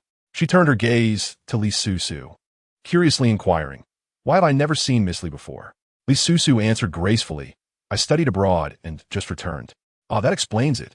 After some light conversation, the group settled down for dinner. Huo Sicheng attentively served Li Susu, carefully selecting her favorite dishes from 5 years prior. Li Susu's heart stirred. She hadn't expected him to remember everything. Sheng Lanxin felt particularly out of place, having already played the role of a third wheel twice. Mrs. Li signaled her husband to refrain from serving her, redirecting her attention to Sheng Lanxin, feeling compassion for her and engaging her in conversation. As the meal neared its conclusion, Li Susu received a call from her mother. Apologizing, she took her phone and stepped outside. However, upon noticing someone at the entrance, she walked a bit further before answering. "Hello, Mom." Chung Su lowered her voice, but her urgency was palpable. "Susu, why did someone call me, saying your brother owes them over 5 million? Li Susu's heart sank. So the call had indeed reached her parents? She rubbed her aching temples, not hiding the truth. He borrowed money to invest in stocks and ended up losing it all. The voice on the other end seemed to choke back tears. Stammering, "Why is Chung so irresponsible? With your father in such a state, he still won't let us rest easy." Li Susu wished to explain that the current situation of Li Chung was largely due to their mother's influence. Li father dotes on her, but Li mother is more indulgent of her son. Every time Li Chung faced reprimand from their father or fell short compared to Li Susu, Li mother would secretly provide him money for comfort instead of guiding him to strive for excellence. Over time, he became spoiled, but Li mother was sentimental and sensitive, especially with their father's condition, so she dared not speak out. "Mom, I will find Li Chung and help him resolve that loan." Li mother's voice was choked with emotion. "You must help your brother. He is still a student and cannot possibly repay such a large sum." Chapter 58. This coincidence feels like a trap. Li Susu felt a pang of sorrow. Her mother might have forgotten that she had just returned from graduation as well. Yet, Li Susu did not refuse. "Yes, I understand." After the call ended, she sighed wearily, suddenly recalling a vivid memory. That night at Zeus Bar, Su Xiao seemed to have given Li Chung a check, claiming it was compensation. As she reminisced, a figure emerged from the private room ahead, startling Li Susu, who quickly called out, "Li Chung." The youth turned in surprise, bewildered at seeing her everywhere. Staring at Li Susu, who rushed over, he abruptly ended his call. Irritation etched on his face. "What are you doing here? Shouldn't I be the one asking you? This place isn't cheap. Who are you dining with? Don't look down on me. I'm here for business this time. Online streaming is incredibly lucrative now. Once I invest and get it off the ground, you all will look at me differently." Li Susu's ayeli zwisha. Online streaming? Just as she was beginning to piece things together, she noticed Huo Sicheng and Mrs. Li approaching. Having finished their meal, instinctively, she glanced at Sheng Lanxin, whose smile felt like a looming threat. Yet, she couldn't send Li Chung away in time, as Mrs. Li recognized him as Wang Lanlan's friend, seemingly involved in the same online streaming venture. She had not anticipated that he knew Li Susu. Sheng Lanxin, linking her arm with Mrs. Li, engaged in a lively discussion, criticizing the current state of online streaming for corrupting many trends. Such words resonated well with Mrs. Li, who held traditional views. She turned to Li Susu. "Miss Li, do you know each other?" Casting a glance at Sheng Lanxin, whose smug expression was hardly concealed, Li Susu boldly acknowledged, "Yes, he's my brother." Mrs. Li's expression darkened as she heard Li Susu continue. "He's been rebellious lately, investing in all the wrong ventures and ignoring advice." Wang Lanlan and her group had just exited the private room, coincidentally overhearing Li Susu's remark, their faces darkening. She was brimming with confidence about online streaming, yet here she was, hearing the word loss before even starting. "Li Chung, is she your sister?" Wang Lanlan only agreed to let him join because he promised an investment of 5 million, a significant amount. Otherwise, even with their prior acquaintance, she wouldn't have bothered with him. Li Chung felt he might explode with anger. What was she spouting nonsense about in front of Wang Lanlan? He had already transferred the 5 million to her, ready to embark on his business venture. If she wouldn't support him, she could at least refrain from cursing him. "Li Susu, you are just jealous that I have a good project while you don't. How can you condemn my endeavors before they even begin? Mind your own business." He saw Wang Lanlan leaving in anger and hurried to follow her. Li Susu wanted to catch up and clarify whether Su Xiao had given him a check. But if she left now, it might play right into Sheng Lanxin's hands. "This coincidence feels like a trap," Sheng Lanxin remarked. "Susu, I didn't expect your brother to be so trendy and fond of online streaming." Li Cheng's earlier attitude was quite clear, leaving Li Susu unable to defend herself. Guilt washed over her as she glanced at Huo Sicheng, realizing she might have caused him trouble. His expression was inscrutable, deep, and unfathomable, revealing no emotion. After a moment, he stepped closer and comforted her. Li Susu is still young. It's normal for him to stray off course in his youthful exuberance. As long as you fulfill your duty as an older sister, that is enough. He was defending Li Susu, but Sheng Lanxin felt dissatisfied and refrained from further stirring discord. Suddenly, Mrs. Li patted her hand, an unexpected gesture that made Sheng Lanxin's heart race, and she smiled gratefully at the middle-aged woman. Chapter 59. Why are you still so unreliable like before? After sending the Li couple off, Huo Sicheng returned to settle the bill, leaving only Li Susu and Sheng Lanxin standing at the entrance. Li Susu was no longer the naive girl of 5 years ago, during her 5 years abroad. She had experienced things that most could hardly fathom. Sheng Lanxin, you arranged this restaurant, didn't you? The other party feigned innocence, staring at her with wide eyes. What are you talking about? I don't understand. Such tricks were commonplace for Li Susu. Calmly, she analyzed. You aim to acquire that piece of land, and Mrs. Li is both an obstacle and a breakthrough, so you must have thoroughly investigated her. Knowing where she was dining today would have been an easy task. Did Sicheng inform you? Otherwise, how would you know that Sicheng Pharmaceuticals intends to acquire that land? But Sheng Lanxin would not concede to her accusation. Evidence is required. Do you have any? Li Susu ignored her, continuing, Mrs. Li's confrontation with Wang Lanlan was likely orchestrated by you as well. Then, as we arrived at the restaurant, you conveniently went to the restroom to rescue her, garnering her goodwill. This part was a wild guess, yet observing Sheng Lanxin's gradually fading smile confirmed to Li Susu that she had struck a chord. However, Li Susu would be one of Wang Lanlan's collaborators, which was likely beyond Sheng Lanxin's expectations. One could only say that even the heavens seemed to be aiding her. The two private rooms were in close proximity, and upon seeing Li Susu in the room organized by Wang Lanlan, Sheng Lanxin conceived a new plan. Thus, as Li Susu exited the room, she discreetly contacted a mutual friend acquainted with Li Susu, urging him to find a way to coax him out of the room, ensuring a chance encounter with his sister. Then, citing that the dinner gathering was nearing its conclusion and that Mrs. Li would soon be heading for a spa, she decided to conclude the dinner prematurely before Li Susu could return. Everything aligned perfectly. Li Susu had lost Mrs. Li's favor due to Li Susu, and the only person capable of assisting Huo Sicheng in acquiring that piece of land was her. Stepping forward in her high heels, Sheng Lanxin leaned in to whisper, Sheng won't believe you. Don't think I'm unaware. He was merely playing a part to win over General Li. Given Li Zhong's attitudes towards family and relationships, both she and Huo Sicheng had conducted thorough investigations. If he were to appear flirtatious with Sheng Lanxin, and Li Zhong were to discover he had a girlfriend, future collaborations might not proceed so smoothly. Li Susu clenched her hands at her sides, coldly gazing at her. After 5 years, why do you still remain so disappointing? Always resorting to underhanded dealings behind the scenes. Li Susu possessed exceptional talent in painting, winning numerous awards. At that time, she was preparing for a significant competition and had confided in Sheng Lanxin that should she secure first place, she would confess her feelings to Huo Sicheng. However, just before the competition, her painting tools unexpectedly broke, adversely affecting her mood, resulting in a second-place finish. Initially, she thought it was merely an unfortunate incident, until much later. When she discovered that Sheng Lanxin also harbored feelings for Huo Sicheng, she realized it had been a deliberate act of sabotage on Sheng Lanxin's part.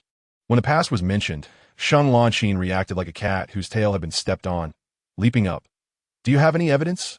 Your guilty demeanor serves as the best evidence, Li Susu retorted. Who is feeling guilty? Out of the corner of her eye, she noticed Huo Sicheng exiting the restaurant.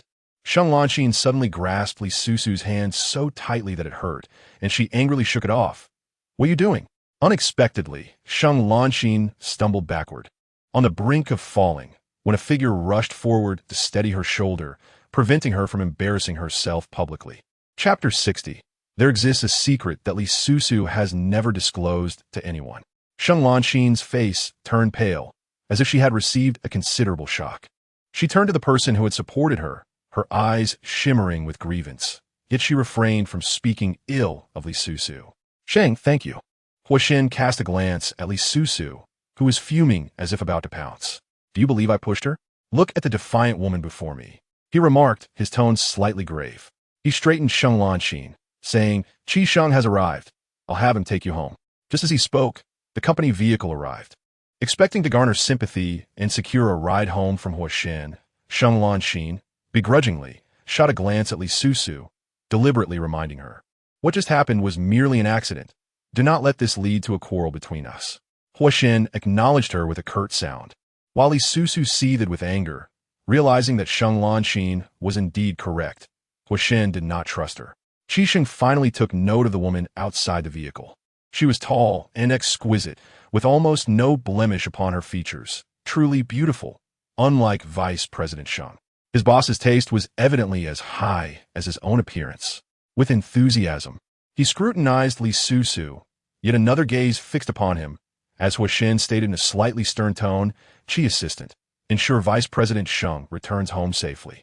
Qi Sheng quickly averted his gaze. "Rest assured, President Huo." As the black business vehicle departed, Li Susu turned to leave, only to have her arm suddenly seized. She heard the man inquire, "Where are you going? I nearly caused your vice president to fall. You must not wish to see me, right? I should discreetly vanish." She intended to seek out Li Cheng, unwilling to engage in an argument with him. Huo Sicheng's expression darkened, unconsciously tightening his grip on her hand. "Is this your attitude towards having made a mistake?" "Who made a mistake? Sometimes, what the eyes perceive is not the truth." "And what is the truth? Is it your feelings for me?" She scoffed. The last word dripped with sarcasm, causing Li Susu to stiffen momentarily, rendering her speechless. She then heard the man interrogate, "Why the silence? Were you not quite eloquent before?" Though she was exceedingly furious. Thoughts of her father awaiting surgery in the hospital forced Li Susu to swallow her grievances. However, her silence did not please Huo Sicheng. "Come home with me." Li Susu remained unmoved. "I need to find Li Cheng." She suspected that Su Xiao had indeed provided him with a check. Otherwise, how could he afford to invest in Wang Lanlan? The previous loans remained unpaid, and within that circle, information was generally shared, suggesting he would not be lent money again. The fact that Li Cheng had taken Su Zhou's funds, failing to repay the loans and instead investing them, filled her with both urgency and anger. Upon hearing her words, Huo Sicheng scoffed. "He is an adult and seems quite opposed to your overbearing, sisterly care. What do you think finding him will achieve, even if it serves no purpose?" "I must try." She feared that a call from the lending company would reach her father, as his condition could not withstand any stress. Huo Sicheng seemed to anticipate her thoughts, his gaze frigid. "Li is truly fortunate to have such a dutiful daughter like you from a previous life. My father treats me well. Huo Sicheng, you may not understand his actions back then, but he genuinely cares for me. Moreover, the decision to study abroad was mine. Can you not resent him for that?" There exists a secret that Li Susu has never disclosed to anyone. When she left Huo Sicheng to study abroad, there was another unavoidable reason, not solely due to Li father's objections. She had initially planned to settle down there and then call Huo Sicheng, allowing them to maintain a clandestine relationship. With time, she believed Li father would eventually tire of opposing her. Chapter 61. Father, why you dislike him so much? Little did Li Susu know how naive she was, oversimplifying the situation. When she finally had the chance to call him, it was Sheng Lanxin who answered. Perhaps it was fate that they were destined to be separated for 5 years. Upon hearing her words, Huo Sicheng's expression darkened palpably. His deep-set eyes glinted coldly as he fixed his gaze upon her, the temperature in his eyes dropping further. Indeed, the final decision to study abroad had been hers. Li had only nudged her along. Hence, his resentment toward her. What did studying abroad matter in the end, when she still fell into my grasp? Li Susu, I will ensure you pay for the choices you made back then. With that, he strode toward the parking lot, exuding an icy aura. Li Susu watched his retreating figure, bitterness welling in her mouth. She murmured softly, "I have already paid the price. If only he knew." However, Li Susu could not reveal the truth. The events abroad must remain a complete secret, lest they bring calamity to those around her. Contemplating these matters, she gently patted her cheeks, urging herself to regain composure. Having chosen to return home, she must possess the courage to confront the challenges ahead. As she took a taxi to the hospital, night had already fallen. Li had just finished dinner and was engrossed in a game of chess against himself. Despite her daily visits to the hospital, the duration had noticeably shortened, prompting Li to say, "Come here, keep your father company for a game." Li Susu was intelligent, possessing a high IQ and keen comprehension. Whether golf or chess, she excelled in everything her father had taught her. Sure enough, it did not take long before the middle-aged man found himself checkmated. He stared at the chessboard, brow furrowed in concentration, pondering how to break the stalemate, but ultimately he set down his pieces. You, my girl, truly give me no face. Did you not tell me? The integrity of the game is paramount. One may lose, but one must never let the opponent win. Having been momentarily stumped, Li father sheepishly abandoned the game. Recognizing that being subjected to a one-sided beating was not enjoyable, especially as a cancer patient who could not handle strain. Susu, why do you seem so distracted lately? Is there an issue with the lead surgeon? If it really is too much, don't force yourself. After all, death is a part of life, and I have come to terms with it. Li Susu shot him a glance. You may have accepted it, but my mother and I cannot. Our family cannot be without you. This statement clearly pleased Li's father, lifting his spirits considerably. However, moments later, the smile on his face faded. Susu, do you resent your father? About what happened between you and Huo Sicheng. She lowered her gaze and pondered for a while before responding. It's all in the past. Why bring him up? Li suddenly remarked. When I'm gone? If you still can't let go, then seek him out. Li Susu became furious. What are you saying? What do you mean by dying? I won't let you die. Moreover, why should you refuse to accept Huo Sicheng before your passing? She truly could not comprehend. Father, why do you dislike him so much? Being a doctor is a stable profession with potential, and he has achieved so much in the medical field, yet Li's father dismissed the topic. I am tired. There's a nurse here with your mother, so you should go home. Li Susu had no choice but to remain silent. After she left, Li stared at his daughter's retreating figure for a while. Nevertheless, he did not regret his earlier decision. Returning to Shengshe Longtang, the thought of facing Huo Sicheng, with whom she had just quarreled, left Li Susu feeling mentally and physically drained. Fortunately, at home, there was the kind and gentle Mu Jie, who provided her with some comfort. Madam, you're back. Have you eaten? I made bird's nest soup. Should we have it now or later? Chapter 62. Huo Sicheng's principles were more steadfast than words. Why has she prepared supplements for herself again? Even her own mother never showed such concern for Li Susu's health. She felt somewhat moved. Now is fine, not seeing Huo Sicheng's car at the entrance. He likely had not returned yet. Li Susu sat at the dining table and asked Mu Jie to serve her a bowl as well. Unable to refuse her, Mu Jie had prepared a bit more, and the two sat together at the table to eat. Madam, do you have something on your mind? Mu Jie asked with concern. You have been looking troubled lately. Is it because of Mr. Li's condition? More than that. But Li Susu was not accustomed to confiding her feelings. She merely smiled and replied, Yes, something like that. I know the young master well.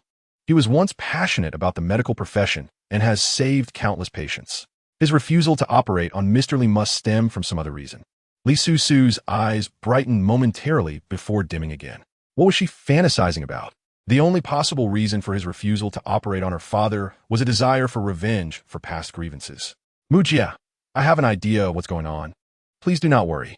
After finishing the bird's nest soup, Li Susu went upstairs while dialing Li Cheng's number, but he still refused to answer.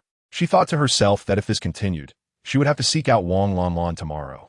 Huo Sicheng returned home late, and by the time he entered, Li Susu was already asleep.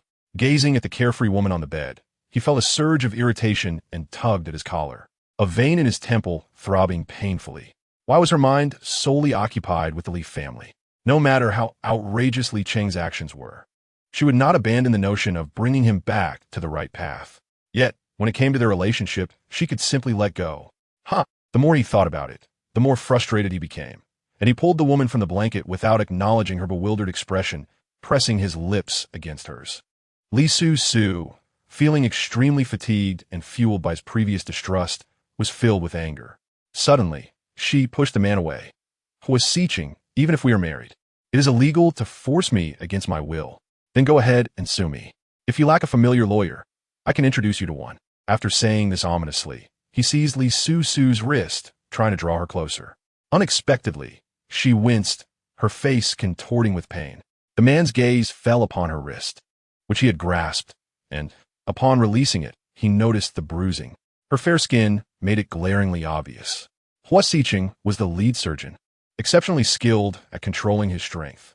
Even if her skin was delicate and prone to bruising, he would not injure her. How did this happen? She was about to inquire, but if she confessed that it was Shang Lanxin who had grabbed her and she had merely been struggling against the other party, would he believe her? Then she heard, Is this about Li Cheng again? Li Susu felt a surge of frustration. He had never doubted Sheng Lanqin, had Huo Sicheng. Do you know Sheng Lanqin? Or did you actually know about her plans today and tacitly approve of them? If so, she would be profoundly disappointed. The former Huo Sicheng had principles that were more steadfast than words. He never indulged in schemes and despised underhanded tactics.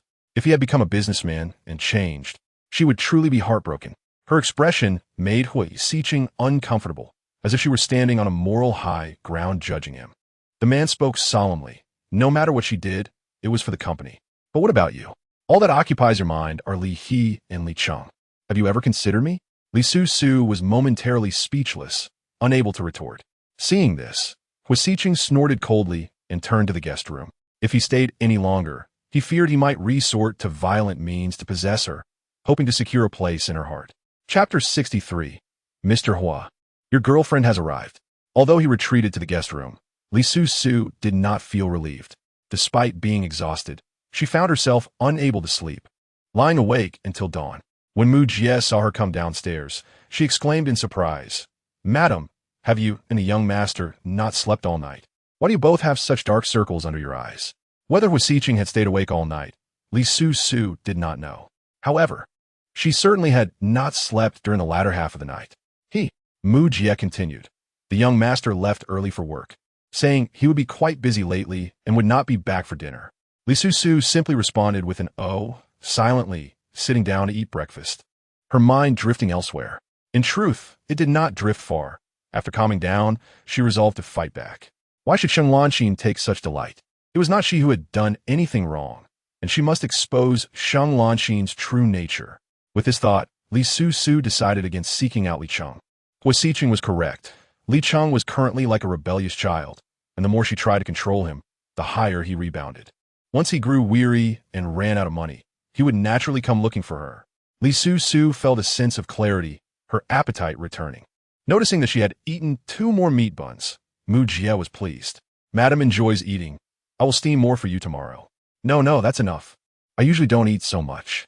She simply had a sudden realization, feeling good. Changing out of her pajamas, Li Susu rummaged through her wardrobe, her gaze landing on a particular red dress. Her fair skin would look stunning in red, surely overshadowing Sheng Lanqin. Yes, this is the one. At the Sichuan Pharmaceutical Company, Sheng Lanqin looked at the man in the boss's chair, her face filled with apology. "I didn't expect Mrs. Li to be so resolute. What a coincidence that Susu's brother would collaborate with anyone but Wang Lanlan," she added, and it just so happened that Mrs. Li caught them in the act. Huo Sicheng removed his glasses, rubbing the bridge of his nose. Although he was interested in that piece of land, it was not an absolute necessity. "It's all right. I will think of another way." Knowing he could not see her with his eyes closed, Sheng Lanqin gazed at Huo Sicheng's exquisitely defined features, unable to hide her admiration any longer. The man she liked was truly exceptional, both in ability and appearance. So outstanding that it was hard to look away. How wonderful it would be if he liked her too. Suddenly, those wise eyes opened, and Sheng Lanqin barely managed to conceal the heat in her gaze. She quickly blinked and said, "I don't know what's going on today. My eyes feel a bit uncomfortable." Huo Sicheng raised an eyebrow. "Do you want to take a leave to see a doctor?" "No need. It's just a minor issue. I know you are eager for that piece of land. Don't worry. Mrs. Li is quite fond of me, and I will persuade her further. As the vice president of the company, it is only natural for her to take such actions." Huo Sicheng nodded. "If it really doesn't work, don't force it." Knowing he was concerned for her, Sheng Lanqin couldn't help but smile. "Yes. By the way, you didn't have a quarrel with Susu yesterday, did you?" "I wasn't standing properly at the time, so Susu probably didn't mean it." Upon mentioning that heartless woman, Huo Sichen's gaze darkened. "I have my eyes. I can see for myself." "So, have they quarreled again?" His demeanor at the office today was off, as if he had not slept a wink. Sheng Lanqin felt an overwhelming sense of satisfaction. "Sicheng, would you like to?" Before she could finish, the office phone rang. Typically, the company phone was for work matters, and Huo Sicheng did not shy away from her presence, directly putting it on speaker. The voice of the female secretary resonated through the receiver. "President Huo, your girlfriend has arrived." Chapter 64. Who would be so brazen as he? Sheng Lanqin's smile gradually faded. When did Li Susu become so thick-skinned? They had just quarreled last night, yet she had the audacity to come to the office today. Upon hearing Huo Sicheng allow her to come up, Sheng Lanqin felt joy for a mere 3 seconds before her mood darkened again. She forced a smile. Susu must be here to apologize. Don't be angry with her, have a good talk. Li Susu apologizing. Huo Sicheng held no expectations. He merely wanted to see what she sought after such a fierce argument last night. Sheng Lanxin purposefully lingered, unwilling to leave. When she saw Li Susu, her expression froze for 2 seconds before she turned to Huo Sicheng. He, too, was momentarily stunned as he stared at the woman by the door. Even if the Li family conglomerate were to go bankrupt, the grace cultivated in a wealthy heiress since childhood could not simply vanish. Li Susu's attire was a blend of allure and innocence. The striking red short skirt with a plunging neckline accentuated her figure, her skin pale and radiant, creating a powerful visual impact. Coupled with her slender, luminous legs, Huo Sicheng was momentarily speechless, his expression darker than coal. Did she come to the office dressed like this? Were it not for Sheng Lanxin's presence, he might have lost control of his anger. Li Susu sensed the man's ire, mistaking it for lingering resentment over yesterday's events. Her pretty face suddenly lit up with a radiant smile. Sicheng, I specially brought you bird's nest. They say one should not strike a smiling face. Having lowered her guard to seek reconciliation, he surely would not throw her out in front of Sheng Lanxin, right? Well, Sicheng indeed would not, but not because of Sheng Lanxin's presence. His eyes were fixated on her short skirt, his temples twitching with agitation. Li Susu seemed to have just noticed Sheng Lanxin, expressing surprise before saying, I almost caused you to fall yesterday. I reflected deeply on that, I'm sorry. The truth behind her near fall was known only to the two involved. Yet, Li Susu had the audacity to apologize. Sheng Lanxin suddenly felt that Li Susu had changed, no longer easily manipulated as she had been 5 years ago, which made her uneasy. It's fine. Sicheng caught me. I wasn't hurt. Li Susu lightly ground her teeth, then smiled. That's good. Does Deputy General Manager Sheng still need to discuss work with Sicheng? I only brought him one portion of bird's nest, nothing extra. Who would care for her bird's nest? Sheng Lanxin glanced at Huo Sicheng, whose gaze had not shifted from Li Susu. Even with the thickest skin, she could no longer stay composed. Worried that Li Susu might take the opportunity to engage him further, she began to feel anxious. Li Susu carefully approached the man, leaning forward to place the bird's nest on the table. Suddenly, she noticed something was off with his gaze. Following it downward, her face flushed as she covered her neckline. Where are you looking? Huo Sicheng's voice was cold. You dress like this when you go out? Isn't it for others to see? Who would be so brazen as he? Moreover, she had only removed the gauzy scarf that accompanied her red dress upon reaching the office door. Li Susu bit her lip, reminding herself not to argue. She opened the bird's nest and poured a bowl. It's best eaten warm. Sister Mu said you will be very busy lately. Work is important, but so is your health. He found it incomprehensible. You are concerned about me? Did you not say that all your thoughts are on your family? I have reflected, and indeed, I was wrong. This part was true. Li Susu had grown accustomed to Huo Sicheng caring for her and indulging her, momentarily forgetting that a relationship requires mutual giving. Chapter 65. Do not wear this outfit again. A one-sided contribution will eventually lead to exhaustion. She was unsure why, but 5 years ago he had been able to give unceasingly. Huo Sicheng's gaze lingered as she brought over the bird's nest, and he extended his hand to accept it without refusal. Li Susu could not help but smile. As the atmosphere began to warm, she suddenly heard no smiling. Regardless, since Li Susu was there, she had no intention of leaving early. Sheng Lanxin frequently found reasons to visit Huo Sicheng's office, her motives glaringly obvious. Yet this man seemed oblivious. Whether Huo Sicheng was feigning ignorance or genuinely unaware of Sheng Lanxin's intentions, she was determined to stay, denying that woman any opportunity to intrude. You're not leaving? Li Susu settled onto the sofa, her smile faint. Yes, I'll wait for you to finish work. Huo Sicheng scrutinized her. Not concerned about Li Cheng? This woman had always prioritized her family above all. This sudden shift was truly unsettling for him. Li Susu picked up her phone, opening a game, eager to play. You're right. The more I manage him, the more he finds it annoying. Surprised that she could take his words to heart, he pondered thoughtfully. Li Susu continued. I'm not worried about the hospital. I've asked my mother to hide my father's phone secretly. No wonder. Huo Sicheng lightly snorted, reminding her blandly. I'm quite busy lately. If you have this patience, then stay put. She surely did. Just the thought of Sheng Lanxin ignited her spirit. I won't disturb you. Do your work. True to her word, She sat quietly on the sofa, engrossed in her game, not making a sound. Huo Sicheng, typically calm and restrained, suddenly found the document in his hands unreadable. He frowned, unable to ignore the striking red figure in his periphery. Li Susu. Ah, she responded perfunctorily, her brows furrowing as she focused on her phone. Huo Sicheng, unsure of her activities, declared, "Don't wear this outfit again." Does he dictate what she wears? Glancing at him briefly, Li Susu asked, "Why? It looks nice." He retorted, "Ugly." Li Susu, "Only you think it's ugly. When I took a taxi, the driver praised me for looking like a movie star." Huo Sicheng's expression soured. The thought of the taxi driver's gaze lingering on her made his jaw clench. His tone grew harsh.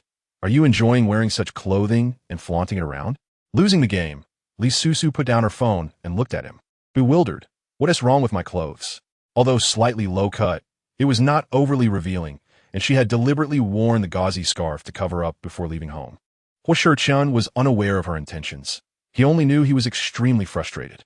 Do not bring back the undesirable trends you learned abroad.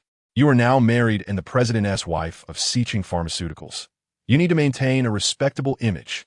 His words were grandiose, yet Li Susu was unconvinced. She mumbled, "No one knows my identity anyway." Seeing that she had not taken his words to heart, Huo Sicheng picked up the office phone and called Qi Sheng, instructing him to buy a new outfit for her.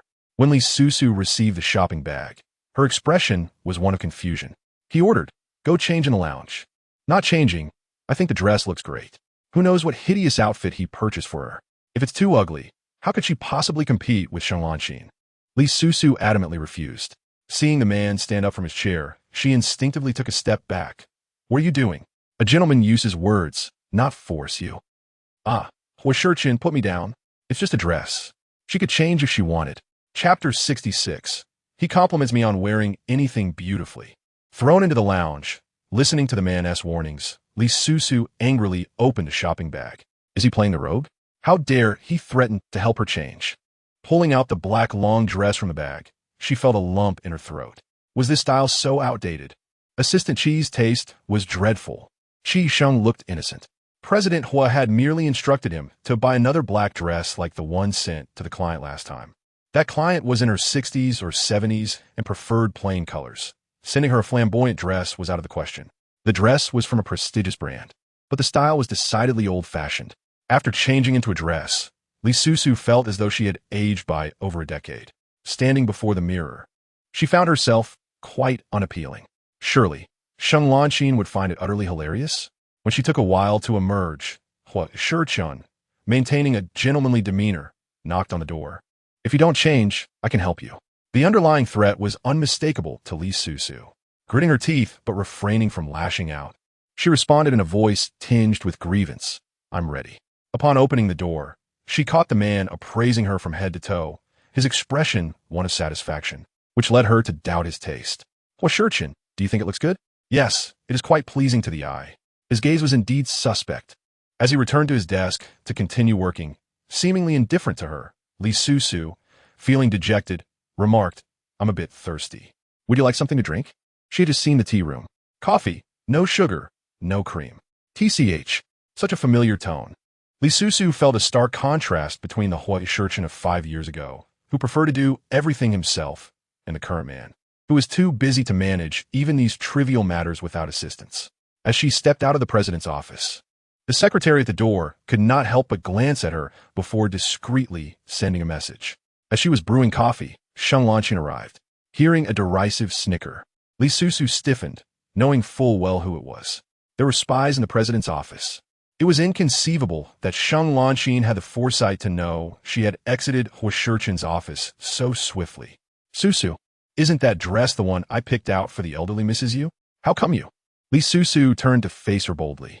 The black dress she wore was not only lengthy, but also conservatively styled, covering her neck and arms entirely.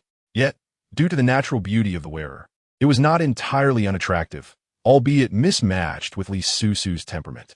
Though Sheng Lanxin hesitated to speak, the mockery on her face was unmistakable. Li Susu composed herself. There was no helping it. Sicheng cared too much for her, refusing to allow even a hint of exposure. Hence, he insisted that Assistant Qi procure such a conservative dress for her. Radiating a sense of pride, she twirled around. Not bad, right? With my innate beauty. He says I look good in anything. Sheng Lanqin was not convinced by her last statement.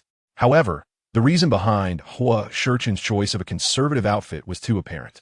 Fixating on Li Susu's smiling visage, Sheng Lanqin's expression darkened suddenly. I admire your composure.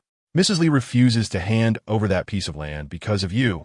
And now Sicheng is overwhelmed with stress, yet you prance about in carefree exuberance.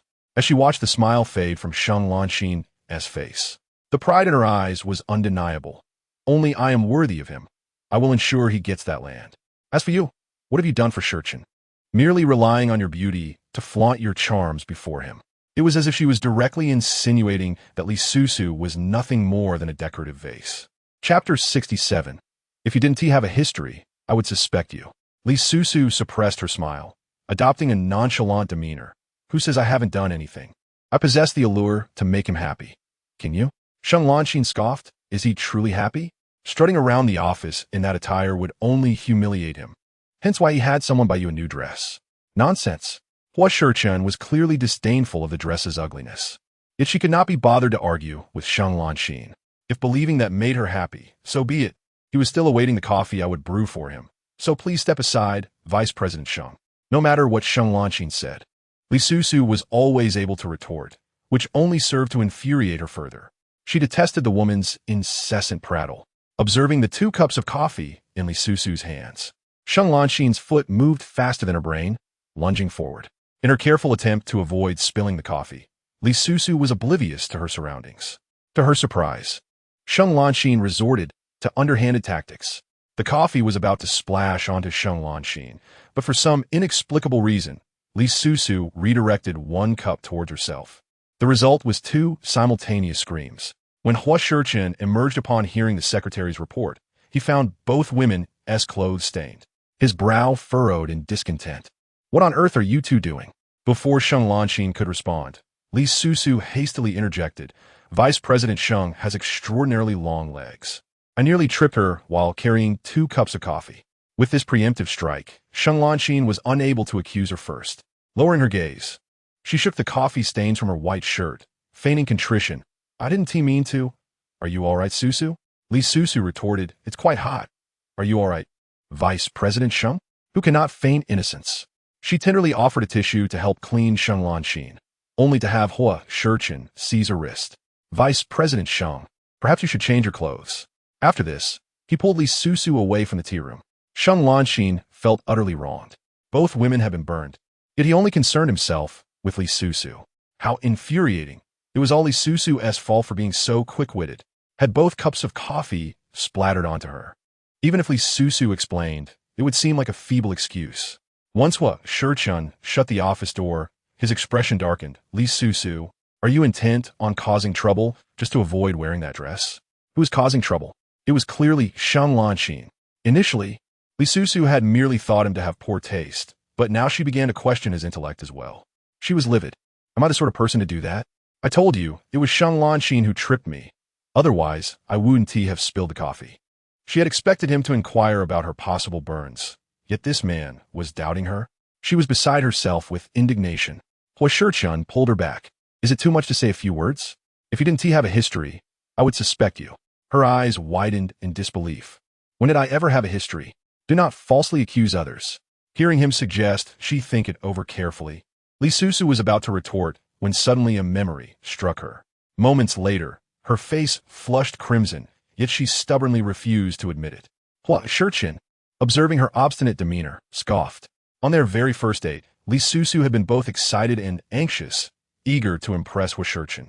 Consequently, she chose a pure white dress paired with sky-high heels, exuding grace. However, Huo Sicheng had chosen to take a walk in the park for their date. Li Susu could hardly fathom that he would select a park that even her father would avoid. Had she not known he had little dating experience, she would have lost her composure. Yet, it was their first date, and she did not wish to embarrass herself before Huo Sicheng, so she persevered. It was only when he noticed her limping that he realized her shoes were uncomfortable. With no nearby stores selling shoes, Li Susu sat on a public bench, awaiting his return. What she encountered was, in her opinion, the ugliest pair of shoes ever. Chapter 68. A rather fine name. I shall remember you. They were black. Outdated embroidered shoes that even her grandmother would shun. My goodness, in that moment, Li Susu instinctively curled her toes, refusing to let him put them on her. No matter how he coaxed, she remained resolute, claiming she simply needed to rest before continuing their walk. With no alternative, Huo Sicheng had no choice but to escort her home early. The next day, she evaded him, prompting him to worry and seek her out at school, only to find her feet swollen like pig trotters. Memories flooded back, and under Huo Sicheng's scornful gaze, Li Susu felt even more guilty. She attempted to change the subject. My clothes are soaked. I'll have to change back into that red dress. Huo Sicheng blocked her path. No need. Assistant Chi will be here shortly. Oh, Assistant Chi was remarkably efficient, knocking on the office door within 10 minutes and presenting a shopping bag. Li Susu could not help but admire his promptness. The lounge had a bathroom, so she took the shopping bag inside, but her expression soured when she opened it. Inside was an identical black long dress. Was Assistant Chi trying to be spiteful? No wonder it arrived so quickly. There was no need to select anything, as he simply had the same item sent directly to the office. What a poor review. The bag also contained new undergarments, but her size from 5 years ago was now too small. Uncomfortable, she shifted around. Suddenly, her cheeks flared with heat, her ears burning all the way down to her neck. 5 years have passed, and yet Huo Sicheng still remembers her measurement from back then. Once the crimson flush on her face faded, Li Susu emerged from a lounge. The man behind the desk cast a glance her way before returning to his work, remarking, "There's milk and a fruit platter on the guest table, brought in by the secretary." A cup of coffee also rested beside him.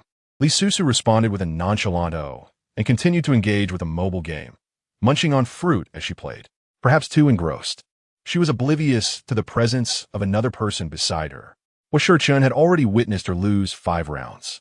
Each round took approximately 5 minutes, and she had been in his office for over 5 hours. After accounting for her moments of wandering, she had lost a staggering total. Li Susu was intelligent and quick to learn, yet for reasons unknown, she was utterly inept at games. She had attempted the second level hundreds of times. It could not surpass it. Frustrated, she decided to quit. Her cheeks puffed in irritation as she furiously rubbed the screen before tossing her phone aside. Huo Sicheng had returned to his chair and observed her toss her phone aside before stepping out for a walk, his gaze contemplative. He once again left his seat to approach the sofa, staring at the still open game on her phone. As Li Susu strolled out, she glanced at the secretaries in the president's office, approaching them for idle chatter while keeping a watchful eye on them. Before leaving, she inquired of the secretary who had been discreetly using her phone, "What is your name?" The secretary's expression shifted slightly. "Sun Shasha. Li Susu Smilad legally. That is a nice name. I'll remember you." Sun Shasha nearly fainted. Why would she want to remember her? After Li Susu departed, a colleague next to Sun Shasha nudged her. "Shasha, I think his girlfriend is not simple. Could she have discovered you reporting to Vice President Sheng? Otherwise, why would she specifically ask for her name?" Sun Shasha felt as if she were on the list of Sheng Lanxin, who had always acted arrogantly in the company, and it was evident that some colleagues were displeased. Vice President Sheng had been by Huo's side for years without winning him over. Now, this new girlfriend could come and go freely in Huo's office. If she offended the future lady boss because of Vice President Sheng, it would be disastrous. Chapter 69. Had Huo Sicheng seen something he should not have? Li Susu had eavesdropped for a while before leaving, feeling quite pleased within. She perceived that the secretary beside Sun Shasha had great potential and thought she might find an opportunity to cultivate a connection. Since Sheng Lanxin had spies near Huo Sicheng, why could she not? Upon returning to her office, Li Susu hummed a little tune. Her voice was soft and melodious, her pitch precise. Huo Sicheng had praised her singing in the past. Once, after a stressful surgery that left him sleepless, he even asked her to sing him a lullaby. The man working at his desk lifted his head, regarding Li Susu as she sauntered in from outside, puzzled. "Where have you been? Wasn't it just a moment ago that you were upset due to your conflict with Sheng Lanxin? Now you can sing?" Li Susu's song abruptly ceased. She stared at her phone screen, her expression shifting slightly. She had forgotten to lock her screen before stepping out. Had Huo Sicheng seen something he shouldn't? Instinctively, she glanced up, and Huo Sicheng's gaze, unable to retract in time, met hers directly. He assumed Li Susu had seen her game completion and would offer him words of admiration. But to his surprise, she asked, "Did you look at my phone?" His face darkened. extremely dark. What did she take him for? Moreover, what secrets did her phone hide that she could not let him see?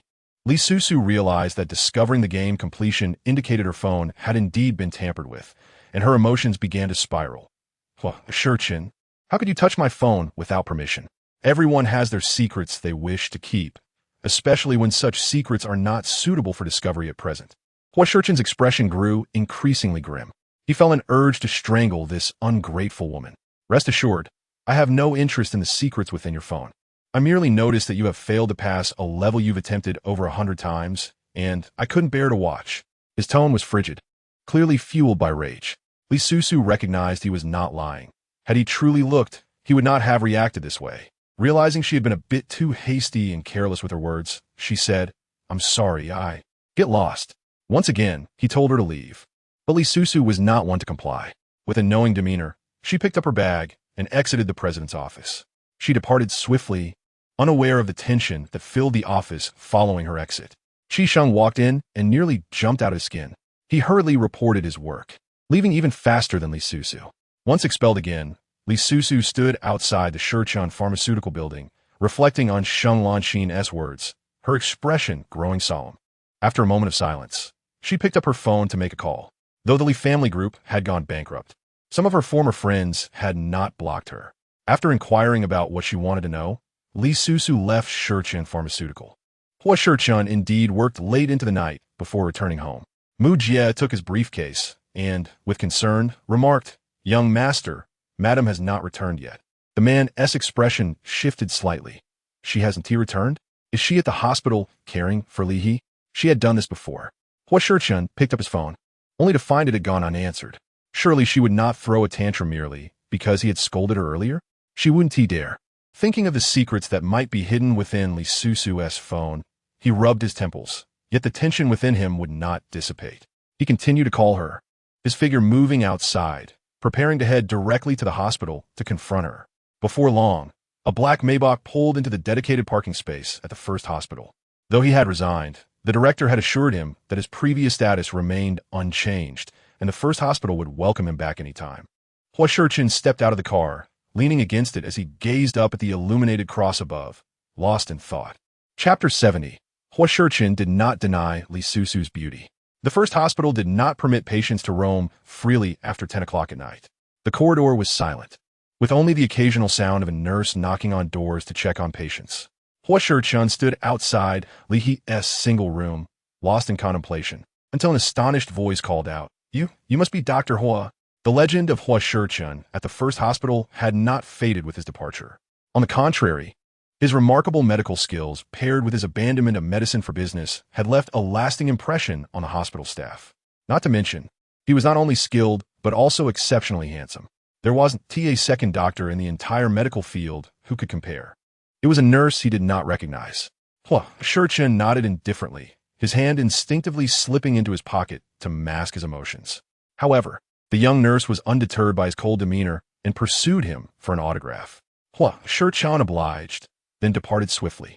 Just as he left, Cheng Su opened the patient room door and happened to catch a glimpse of Huo Sicheng's retreating figure around the corner. She paused momentarily. Inside, Li He inquired, Who was that? Do you know them? Cheng Su closed the door and replied, Nothing, just sleep. Director Liu had not yet left. After visiting Li He's room, Huo Sicheng went directly to see him. Sicheng, here are all of Li He's current examination reports. It's quite troublesome. The risk of surgical failure is above 60%. I heard Li Susu sought you out, claiming you haven't held a scalpel in 5 years.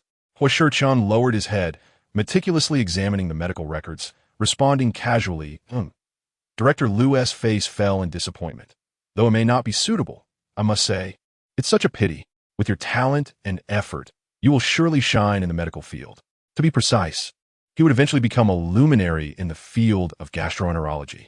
Then you won't be able to perform surgery on Li He. Tomorrow, I will meet with his family to discuss it. To everyone's surprise, Huo Sicheng replied, No need.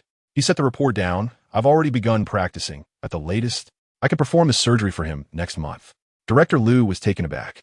Are you certain?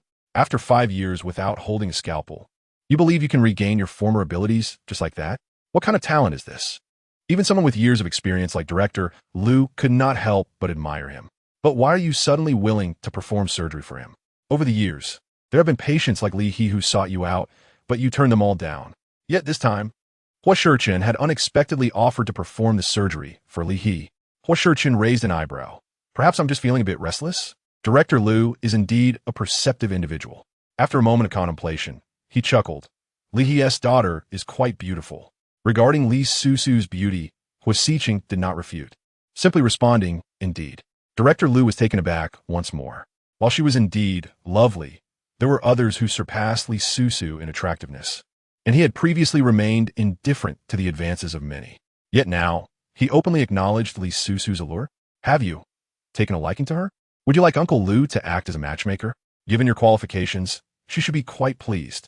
Huo Sicheng shook his head. No need. Do not disclose my information to the Li family. Simply inform them that someone can perform surgery for Li He. Director Liu did not grasp the reasoning behind this. Why is that? Not receiving a reply, he chose not to press further. All right, I understand. Upon leaving the hospital, Huo Sicheng again picked up his phone to make a call. The lights in Li's hospital room were dim, indicating that Li Susu was not present. Where could she possibly be at this hour? The more he pondered, the more anxious he became, and he hurried towards his car while dialing. Chapter 71. Li Susu was indeed confident that Huo Sicheng would not search for her. At that moment, she had just exited Mrs. Li's residence, utterly exhausted. Fortunately, her efforts were not in vain, as Mrs. Li had agreed to transfer the land to Huo Sicheng. For her, as long as Wang Lanlan could not acquire it, she was satisfied. As she departed, Mrs. Li poured her a celebratory drink. Unable to refuse the hospitality, Li Susu drank and left, only to feel dizzy shortly thereafter. Admittedly, her tolerance for alcohol was low, but surely not to this extent.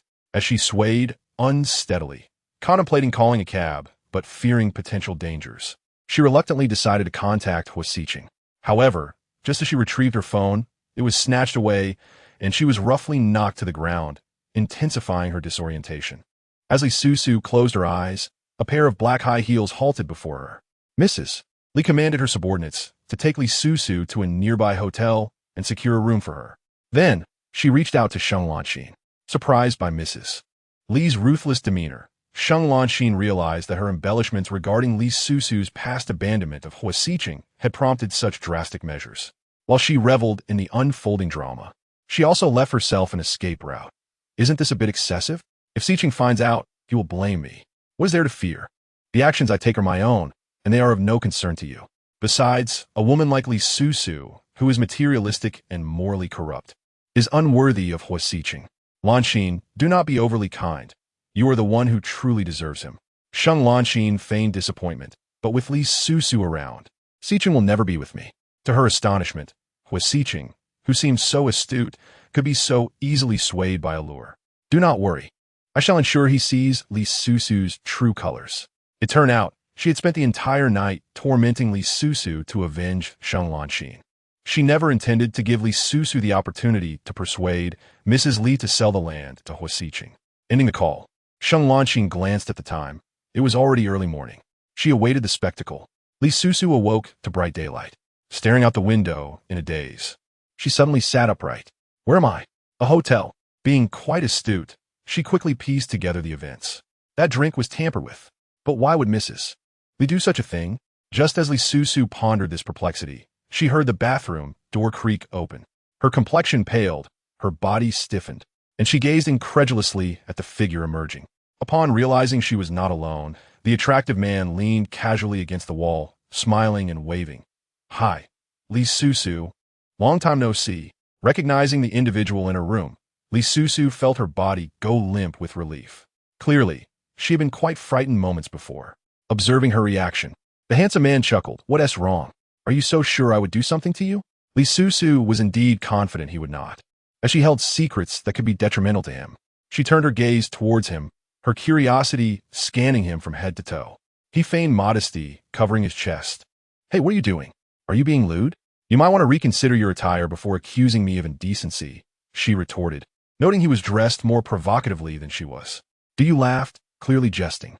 He was unbothered by Li Susu's scrutiny. If she wished to see more, he would oblige. But seriously, how did you offend Mrs. Li? Li Susu pondered. I'm not quite sure. Oh wait, I might have an idea. Her expression soured abruptly. Did Mrs. Li instruct you to assist me? Chapter 72. You drank last night? If that were the case, Li Susu would remember this grievance. You shook his head. Not quite. She merely asked me to pretend to discover you intoxicated by the roadside and to kindly bring you to the hotel. Then use my charms to win your affection as your gallant savior. Did Mrs. Li truly think her so naive as to confuse being drugged with ordinary drunkenness? Nevertheless, you possessed the allure to enchant women. He was extraordinarily handsome. It was no wonder Mrs. Li had chosen him, as few could rival Huo Sicheng's looks. Unfortunately, Mrs.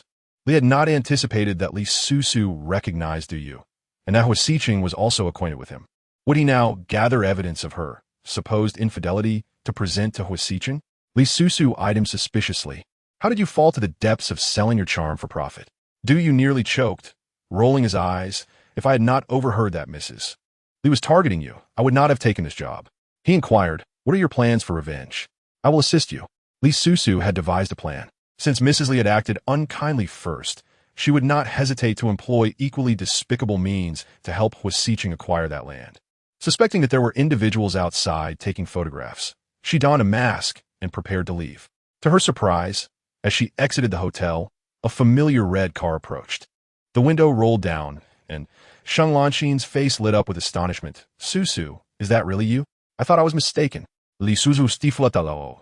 The speed of the informant was impressive, as they had just notified her, and here she was. Or was it that Sheng Lanxin had known where she was all along and had been lying in wait? Vice President Sheng, what brings you out here? Sheng Lanxin replied, I'm off today, no work. By the way, did you just come from the hotel? Did you not return home last night? Li Susu smirked, what do you think? She knew Sheng Lanxin was well aware of her whereabouts. Why pretend otherwise? If not for her instigation, Mrs. Li would not have acted so ruthlessly. Li Susu understood Sheng Lanxin's nature all too well. Internally, Sheng Lanxin scoffed, believing Li Susu was merely putting on a brave face. Though Mrs. Li claimed she had not arranged for any man to touch Li Susu, could she truly believe that her alluring visage would not provoke any reaction from a man sharing night with her? I saw you leaving the hotel. Did you have a quarrel with Sicheng? Despite knowing the reason for Li Susu's hotel stay, Sheng Lanxin still sought to taunt her, insinuating that Li Susu had been cast out and had nowhere else to turn. Li Susu gritted her teeth but remained composed. She would not grant her adversary the satisfaction of seeing her flustered. You are mistaken. We are quite well. Just as she finished speaking, a sleek black Maybach approached, and Sheng Lanxin discreetly checked the rearview mirror, smiling. Li Susu, puzzled by her amusement, suddenly noticed a grim-faced man striding toward her, clearly sleep-deprived, dark circles under his eyes. Li Susu, do you realize how reckless you are being? Ignoring my calls and not returning home. What are you trying to accomplish? Had it not been for their current public setting, Huo Sicheng would have lost his temper. He felt a strong urge to shake her senseless. When Sheng Lanxin had notified him, he was on the verge of contacting the authorities, but he had refrained, knowing it would complicate matters if the media caught wind. Before Li Susu could respond, Huo Sicheng leaned closer, his expression shifting. Did you drink last night? Chapter 73. I don't believe you. You are merely worried about me. Sheng Lanxin interjected. Susu might have had too much to drink last night, so she just randomly found a hotel to sleep in. Sicheng, you two should have a proper discussion without quarreling. Thank you for informing me. We shall take our leave. Li Susu was pulled into the car. Gazing out at the duplicitous face of Sheng Lanxin through the window, her pink lips biting down until they turned pale. Huo Sicheng, do you not find it suspicious that Sheng Lanxin appeared just as I left the hotel and even made a point to call you? What could her motives possibly be? Huo Sicheng was uninterested in her motives. What truly concerned him was that Li Susu had spent the night drinking with. Who were you with last night? Mrs. Li. The unexpected name momentarily halted Huo Sicheng's fury. Repeat that. Who did you drink with? Li Susu calmly reiterated, Mrs. Li, if you don't believe me. You can call her. He indeed took out his phone, for Huo Sicheng was skeptical. The call was answered by Li Zhong as Mrs. Li had already prepared to deflect suspicion, so he was unaware that Li Susu had visited their home the previous night. As he answered Huo Sicheng's call, Mrs. Li's phone rang simultaneously. Huo Sicheng cast a sidelong glance at the woman beside him. She remained composed, showing no signs of guilt. He raised an eyebrow in suspicion and inquired over the phone, Mr. Li, May I ask if Mrs. Li is available? Yes. Do you wish to speak with her? Yes. I wanted to check if Susu visited her last night. I haven't been able to reach her, and I'm a bit worried. Li Susu. Li Zhong suspected that Li Susu had done something to wrong Huo Sicheng. Hence he used his wife as an excuse. Just as he was about to speak the truth, Mrs. Li snatched the phone away. With a cheerful demeanor, she addressed the man on the other end.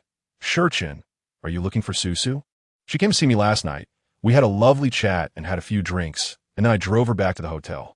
She continued, I'll send you the address. Huo Sicheng remained silent for several seconds, muttering his thanks before ending the call. Despite his lingering doubts, he could not fathom a reason for Mrs. Li to lie for Li Susu. So, do you feel wronged? Shouldn't you apologize to me? Huo Sicheng retorted, why didn't you let Mrs. Li drive you home after drinking? And what was your purpose in visiting her? Li Susu, raplia unazli. Sheng Lanqin accused me of being a troublemaker. Because of me, Mrs. Li is reluctant to part with that piece of land for you. So I wanted to try to persuade her, which is why I went to see her. He did not expect her to take such action for her own sake. Huo Sicheng's worry and anger from the previous night suddenly dissipated, leaving him utterly exhausted. He pulled over to the side of the road and said, you drive. Having been drugged, Li Susu had slept quite well the previous night. She could tell that Huo Sicheng had not slept a wink due to her disappearance, and she felt both touched and excited. Huo Sicheng, you still care about me, don't you? Otherwise, why would you be so anxious? The man seated beside her shifted his expression coldly, looking at her with disdain. You're overthinking. As long as you are Huo's wife for a day, I will not disregard your matters. His words were harsh, yet Li Susu remained unconvinced. Even the slightest hint of concern from him would bring her joy. I don't believe you. You are worried about me. The man closed his eyes. Think as you wish. Suddenly, he inquired, where's your phone? I couldn't reach you this morning. Li Susu shrugged. I must have lost it. I couldn't find it. Huo Sicheng rubbed his temples, astonished at how careless she could be. Isn't there a secret on your phone? What? Is that secret only off limits to me? Chapter 74. Perhaps because you are too beautiful, if so. He wouldn't mind leaving this woman behind, out of sight, out of mind. Li Susu dared not speak the truth. That secret indeed concerned him. She stated, I've already asked someone to help me erase the data on my phone. Huh. The laughter dripped with sarcasm, but Li Susu feigned ignorance. Before they reached home, Huo Sicheng had already dozed off in the passenger seat. She didn't rush to wake him, allowing him to sleep a little longer in the car. Li Susu gazed at his handsome features, lost in thought. Had her father not opposed their union 5 years ago, they might have been happily wed by now, raising a family together. Thus, Li Susu felt a pang of guilt towards him. If she could, she would never wish to hurt Huo Sicheng. This man appeared indifferent, seemingly unconcerned about many things. Yet once one entered his world, he could pour out all his love. Watching his weary expression, her eyes turned slightly red. By the time she realized what she was doing, her lips had already brushed against the corner of his mouth. However, she quickly retreated, like a cat that had stolen a fish, feeling both exhilarated and anxious. Thankfully, he was likely too tired to awaken and catch her in the act. With that thought, Li Susu's heart began to race again. Since she had already kissed him, what harm would there be in kissing him a little more? Noticing Huo Sicheng's lack of reaction, she pressed her lips to his again, twice, thrice, until she grew bolder. It was no wonder there was a saying about love clouding judgment. With Huo Sicheng's looks, he could easily captivate any woman's heart. Li Susu became entranced by his slightly pale lips, unable to resist leaning in once more. Only for Huo Sicheng to awaken this time, seizing her and pulling her across the passenger seat. She braced herself against his solid chest, her eyes wide with panic and embarrassment. Is there something dirty on my lips?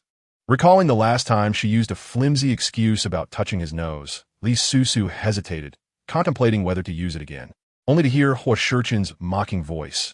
How dirty could it be for you to kiss me over 20 times? Her face flushed crimson, and she retorted defiantly, nonsense. It was only a little over 10 times. Li Susu, why did you kiss me? The silence that followed was the most dreaded moment for ex-lovers. Li Susu leaned against him, feeling guilty. Perhaps. Huo Sicheng's heart raced, yearning for a certain answer. She looked at him earnestly and said, perhaps it's because you are too beautiful. Countless women had admired Huo Sicheng's looks, but she was the only one to be so brazen about it.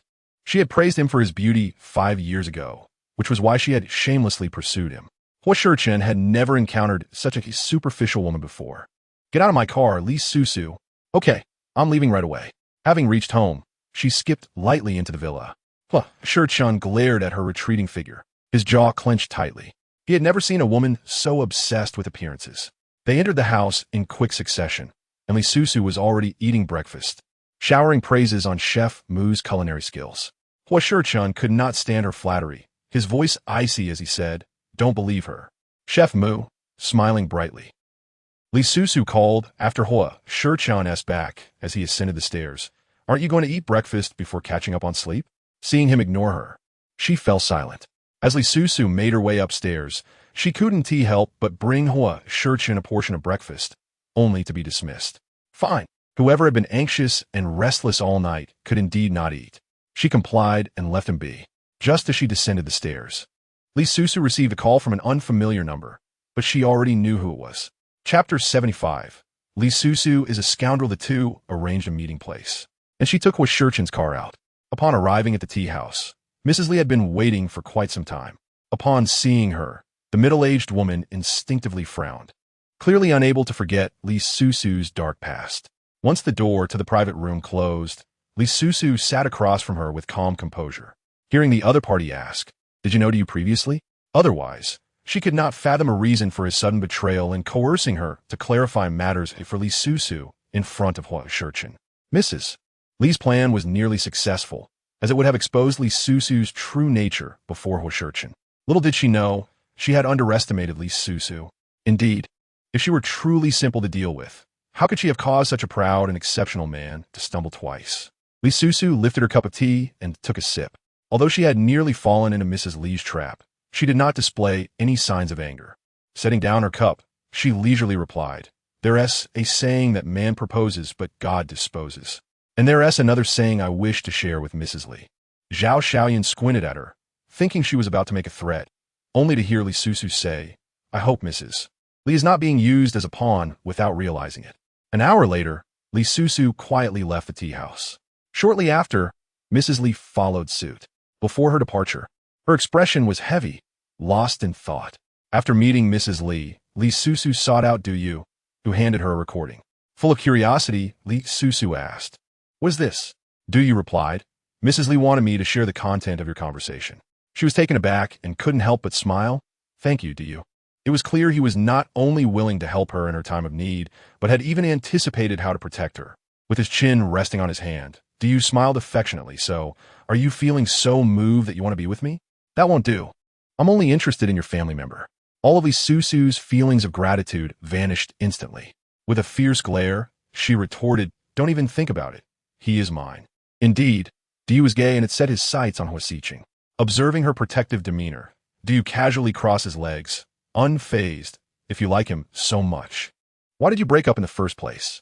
You just left him high and dry. What a heartbreaker." Li Susu sighed. "If I didn't know that your high and mighty flower is as straight as a ruler, I might have seized the opportunity."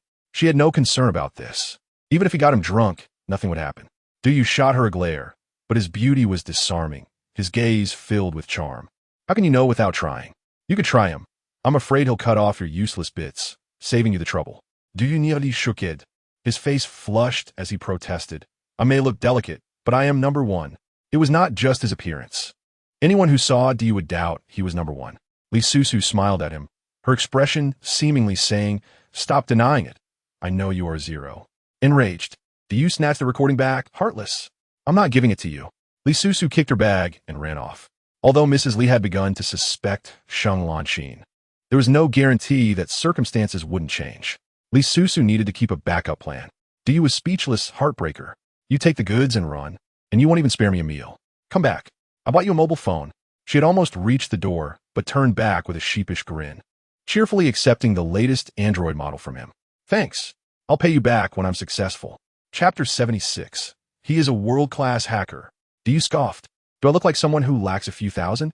Li Susu held back her laughter, but couldn't resist. "Little do. Even if you keep emphasizing it all day, it doesn't showcase any masculinity. It comes off as quite discordant. Get lost." "Well, goodbye." Li Susu went to replace her card. Despite her old phone holding many secrets, she felt no concern. Though Du Yu appeared delicate, his other identity would frighten anyone who knew. He was indeed a world-class hacker. While at the hotel, he had already turned Li Susu's old phone into a brick, rendering it irretrievable by even the most skilled professionals. Additionally, she had a habit of backing up important items on a cloud drive, so she was not worried about losing them.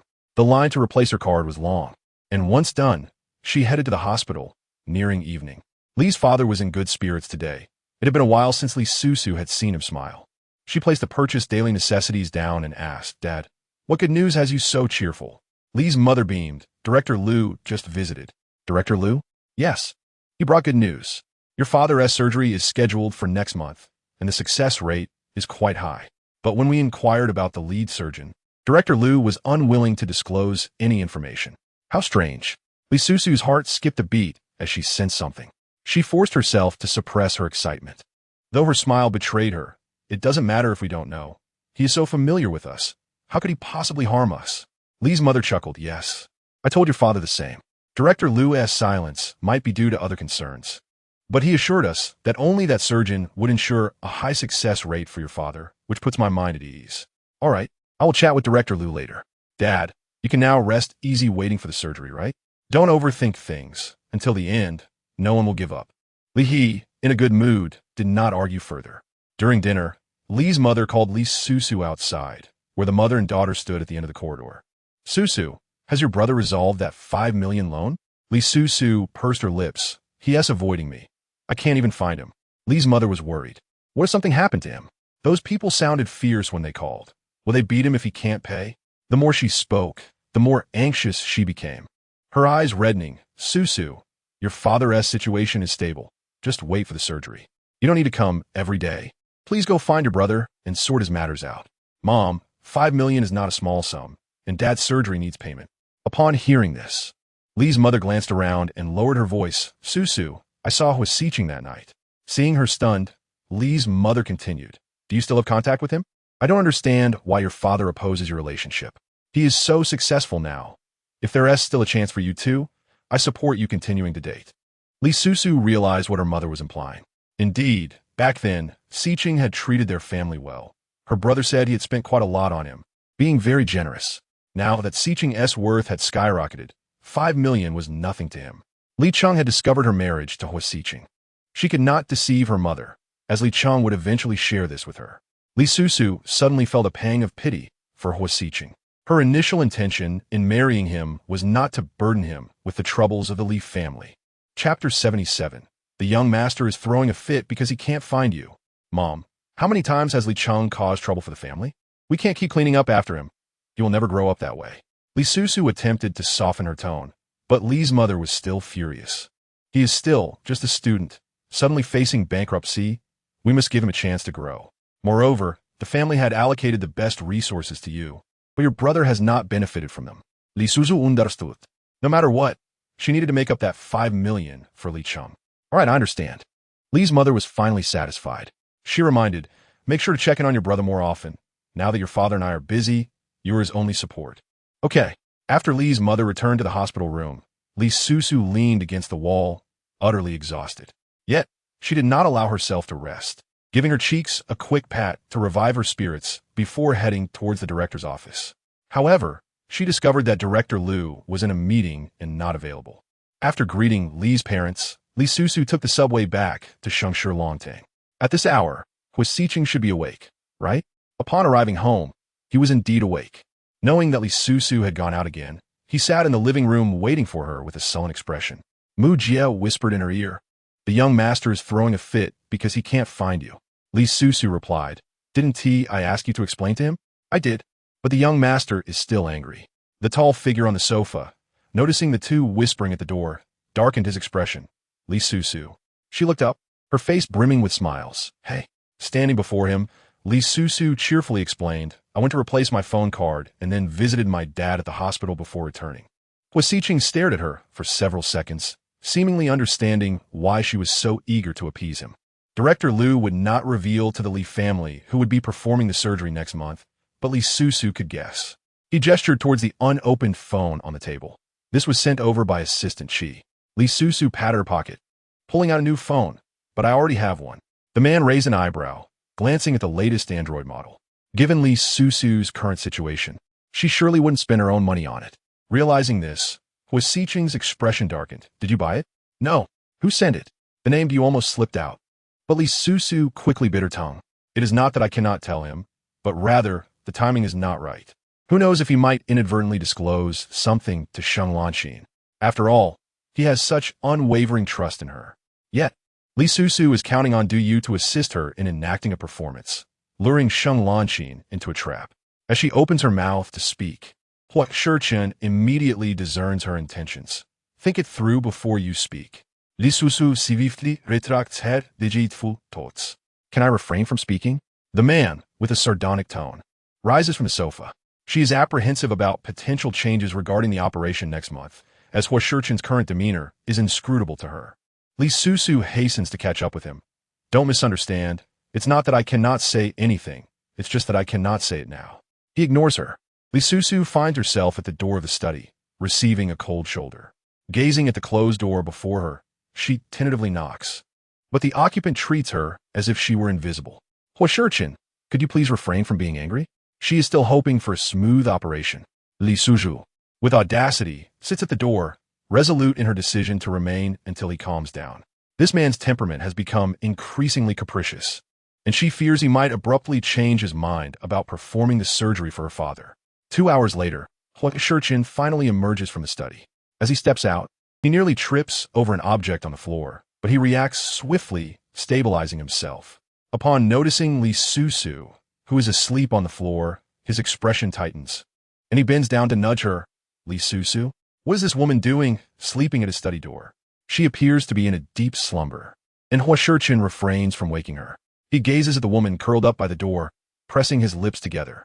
Not long after, he gently lifts Li Susu and places her on the bed, standing beside her, observing her. She seems to be quite exhausted, not waking up despite the commotion. Huo Sicheng remained silent for a few seconds, though he had inquired with Sheng Lanxin, who assured him that the coffee was not scalding. He still unconsciously adjusts Li Susu's collar to check the area where she spilled the coffee, ensuring she is unharmed. This woman tells so many lies that he sometimes finds himself uncertain about what to believe. Once he confirms that her wrist has healed, Huo Sicheng steps into the bathroom. After finishing his shower, he gazes at Li Susu, who is sleeping on the bed, and after lying down beside her for a while, he carries her to the guest room next door. The next day, Li Susu awakens with aches in her back and waist. She stretches her neck, realizing she has slept awkwardly. She and T intended to doze off at Huo Sicheng's study door, but boredom had overtaken her. After assessing her surroundings, she understands that the man has once again found fault with her for not bathing, and thus has relegated her to the guest room. After freshening up, she descends the stairs and greets the man at the dining table with a smile. Good morning. Huo Sicheng, dismissive. Doesn't he respond until Li Susu sits across from him and he inquires, what is wrong with your neck? It's, nothing. My neck is perfectly fine. Suddenly recalling something, she quickly lowers her hand, presenting a rather disingenuous smile. Huo Sicheng squints, deducing that she had slept at the study door last night, leading to her stiff neck. Despite his silence, Li Susu feels compelled to insist. My neck is truly fine. Look, it's, The consequence of her bravado is a crooked neck that refuses to return to its normal position. Tears spring to Li Susu's eyes from the pain. What is more daunting is that Huo Sicheng intends to massage her. It hurts, it hurts. Can I go to the hospital? At least in front of a stranger, it wouldn't be so embarrassing. Li Susu is genuinely afraid of the pain. She vividly remembers the time she practiced tirelessly for Huo Sicheng's birthday celebration, ultimately injuring her foot. Back then, Huo Sicheng was a doctor, well-versed in massage therapy. She thought it would be a good idea to let him help, believing that some affectionate whining could strengthen their relationship. Who would have thought? Who would have thought that while he usually indulges and dotes on her, once clad in a white coat, he becomes utterly ruthless, devoid of any boyfriend-like qualities. Although after his massage, her foot indeed felt less painful, the process was excruciating for Li Susu. In that moment, she vowed never to let Huo Sicheng treat her again. Yet, 5 years later, she finds herself in the same predicament. Please, Mujia, save me. Seeing her young master's technique, Mujia empathizes with the pain Li Susu is enduring but dares not intervene. Watching Li Susu tearfully endure, she comforts her. Madam, bear with it a little longer. Trust the young master. With one final crack, Li Susu feels as if her very soul has been jolted, leaving her in a daze. Am I still alive? Then she hears, try moving a bit. Instinctively obedient, she discovers she can rotate her neck again, though not entirely healed. Li Susu swallows her nervousness and turns to reveal a radiant smile. Dr. Huo, you truly have a miraculous touch. It hardly hurts at all now. Li Susu's joy lasts less than 3 seconds. Huo Sicheng responds, do you think I believe that? I'll help you with another massage when I return tonight. Internally, Li Susu weeps. Can I go to the hospital for treatment? Then she hears her happiness fading in mere seconds as she hears, go and give it a try. She dares not. Generally, orthopedic doctors are men, and massage therapy involves not just the neck, but also the back and arms. After pondering, Li Susu realizes she does not like other men touching her, so she abandons the thought. Seeing Huo Sicheng preparing to leave for work, she hastily finishes her porridge and jumps into the passenger seat before him. Huo Sicheng raises an eyebrow. What are you doing? Accompanying you to work? Just kidding. Now that Sheng Lanxin likely believes her scheme has succeeded, enjoying herself at the company, Li Susu cannot let her have her way. She clutches her neck, addressing the man who is about to shove her out of the car. If you don't let me go to the hospital, I'm afraid the pain will return. I promise not to cause trouble and will patiently wait for you to finish work. Her current demeanor indeed appears quite obedient. A strand of hair curls atop Li Susu's head, bobbing gently as she sways. Huo Sicheng feels an urge to touch it. He gazes at her for a few seconds, ultimately conceding. With her goal achieved, Li Susu fastens her seatbelt with a beaming smile, her spirits lifted. At Sicheng Pharmaceuticals, Sheng Lanxin dons a fitted red dress today. Though she may not be as tall or slender as Li Susu, the dress is tailored to her exact measurements. The perfect fit enhances her appearance. Remembering Huo Sicheng's gaze when he saw Li Susu in a red dress, she secretly anticipates his reaction.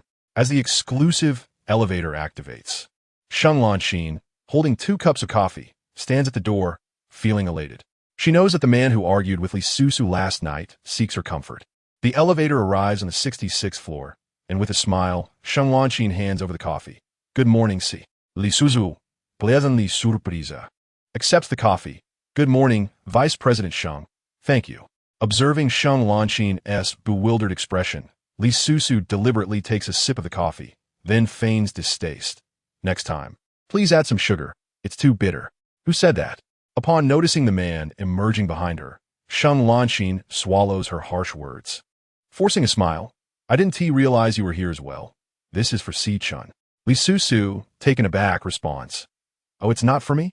After which, she feigns guilt, looking towards Huo Sicheng. I've taken your coffee. Haven Ti? Huo Sicheng shrugs it off. It's nothing. Just a cup of coffee. Ignoring the two, he strides towards the office. Li Susu relishes his indifference, handing the half-drunk coffee to the visibly displeased Sheng Lanxin. Since it's not for me, I'll return it to you. Sheng Lanxin, fearing her precious red dress might get stained, forcefully takes it back, only to realize it is the coffee Li Susu has already tasted. Her face contorts in displeasure. What does she think she is? A servant?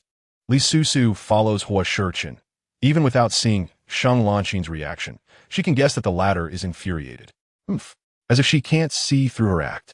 Sheng Lanxin is merely trying to imitate her by wearing a red dress.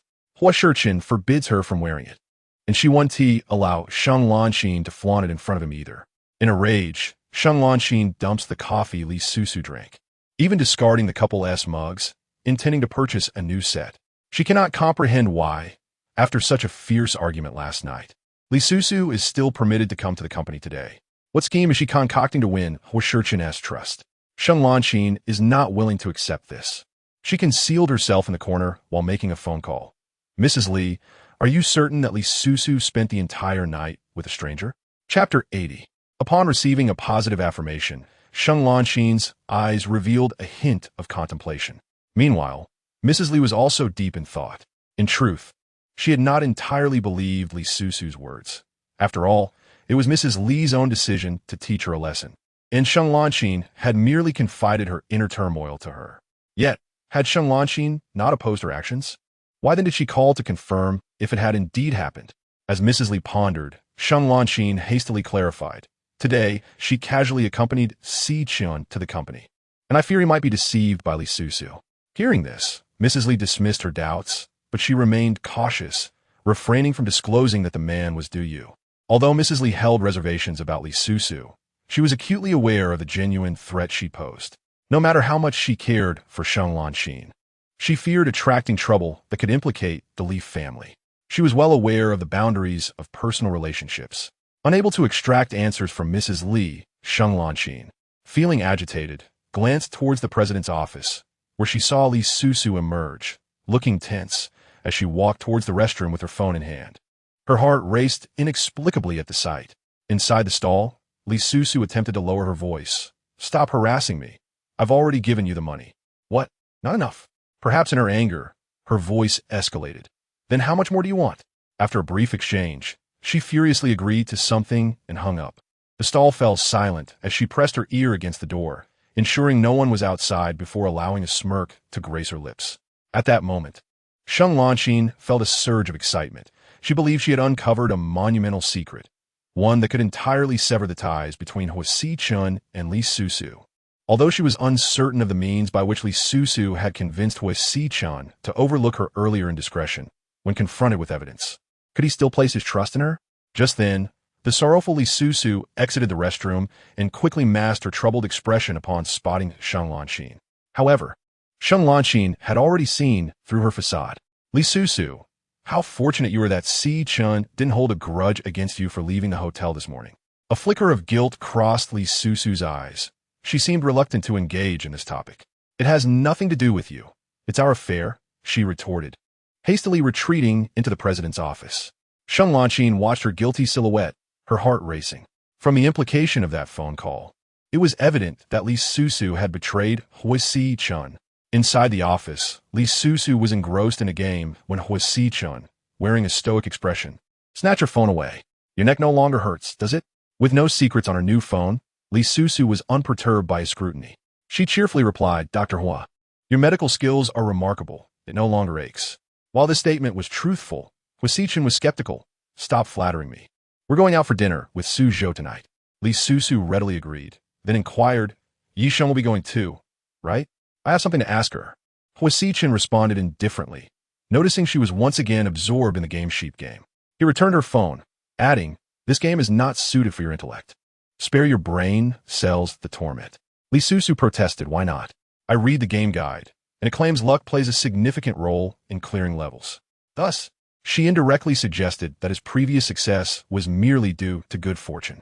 Huo Sicheng seized her phone again, clicked on the screen, and completed the level in under 3 minutes without using any items.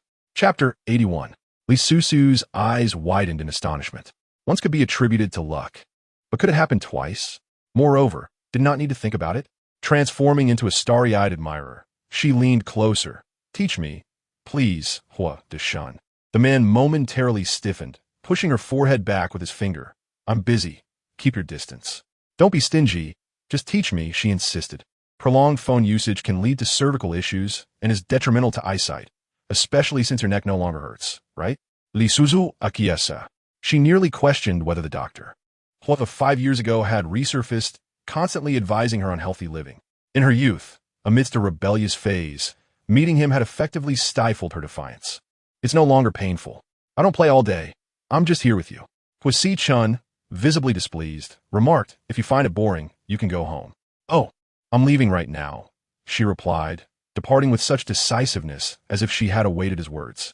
Huo Sicheng stared at her retreating figure, his lips pressing into a thin line, the chill around him intensifying. Qi Sheng felt rather unfortunate. Every time he reported work, he encountered Huo's foul mood, fearing a misplaced word might result in exile. "Mr. Huo? Mr. Huo?" After calling out 2 or 3 times, he finally caught Huo's attention, smiling cautiously. "I wanted to ask, what do you think of this proposal?" Huo Sicheng answered curtly, "Work overtime tonight and redo it." Qi Sheng thought to himself, "I should have refrained from asking. It would have been better to wait for Mr. Huo to zone out." Huo Sicheng dismissed him, rubbing the bridge of his nose. He didn't worry about Li Susu. What could she possibly lose? Yet she had indeed lost something, and not just once. His gaze darkened. After leaving Sicheng Pharmaceuticals, Li Susu leisurely picked up her phone, hearing Diu's voice. "Xiao Susu, you were quite fierce just now. I'm scared." He was referring to her phone call while she was in the restroom. Yet Li Susu failed to detect any fear in his tone. "Don't act up. She has fallen for it. Have your people arranged everything? You can rest assured about my work." With a tone brimming with arrogance, Li Susu nodded. Well, that's settled then. She prepared to end the call, but was halted by him. Do you propose? Shall we have dinner tonight? It's been over 5 years, and I miss you. I have so much to tell you. Li Susu, feeling a shiver run down her spine, grimaced. Don't be cheesy. Who would believe you actually miss me? Besides, I'm busy tonight. I have a date with Huo Sicheng. Although there were 2 other light bulbs present, she conveniently disregarded Su Zhou and Yisheng. Du Yu's lips twitched. Heartless. Just you wait. Li Susu, undeterred by the empty threat, hung up. Since Sheng Lanqi knew Du Yu, she needed him to arrange for an unfamiliar man to pretend to spend the night with Li Susu. He was the most suitable for this task. At 5:30, Li Susu's phone rang. Seeing the caller ID, she cheerfully answered. Hello. The overly sweet tone caused Huo Sicheng's blood pressure to spike. He took a sip of water to calm himself. Where are you? Li Susu replied. Near the company. He couldn't comprehend why she would loiter near the company when she could simply stay inside. Isn't it boring to be outside? The time agreed upon with Su Zhou had arrived. I'm heading to the company. The man interrupted. I'm coming down to pick you up. The elevator stopped on the 65th floor, where he spotted Sheng Lanqi waiting outside. Chapter 82. Sheng Lanqi would soon regret her actions. Li Susu stood by the roadside, spotting a familiar Maybach approaching, and she smiled, waving. To her surprise, the rear window rolled down, revealing an unexpected face. Li Susu's smile faltered momentarily, her lips twitching. How could she be here? Under Huo Sicheng's insistence, Li Susu entered the passenger seat, hearing him say, I encountered Sicheng in the elevator.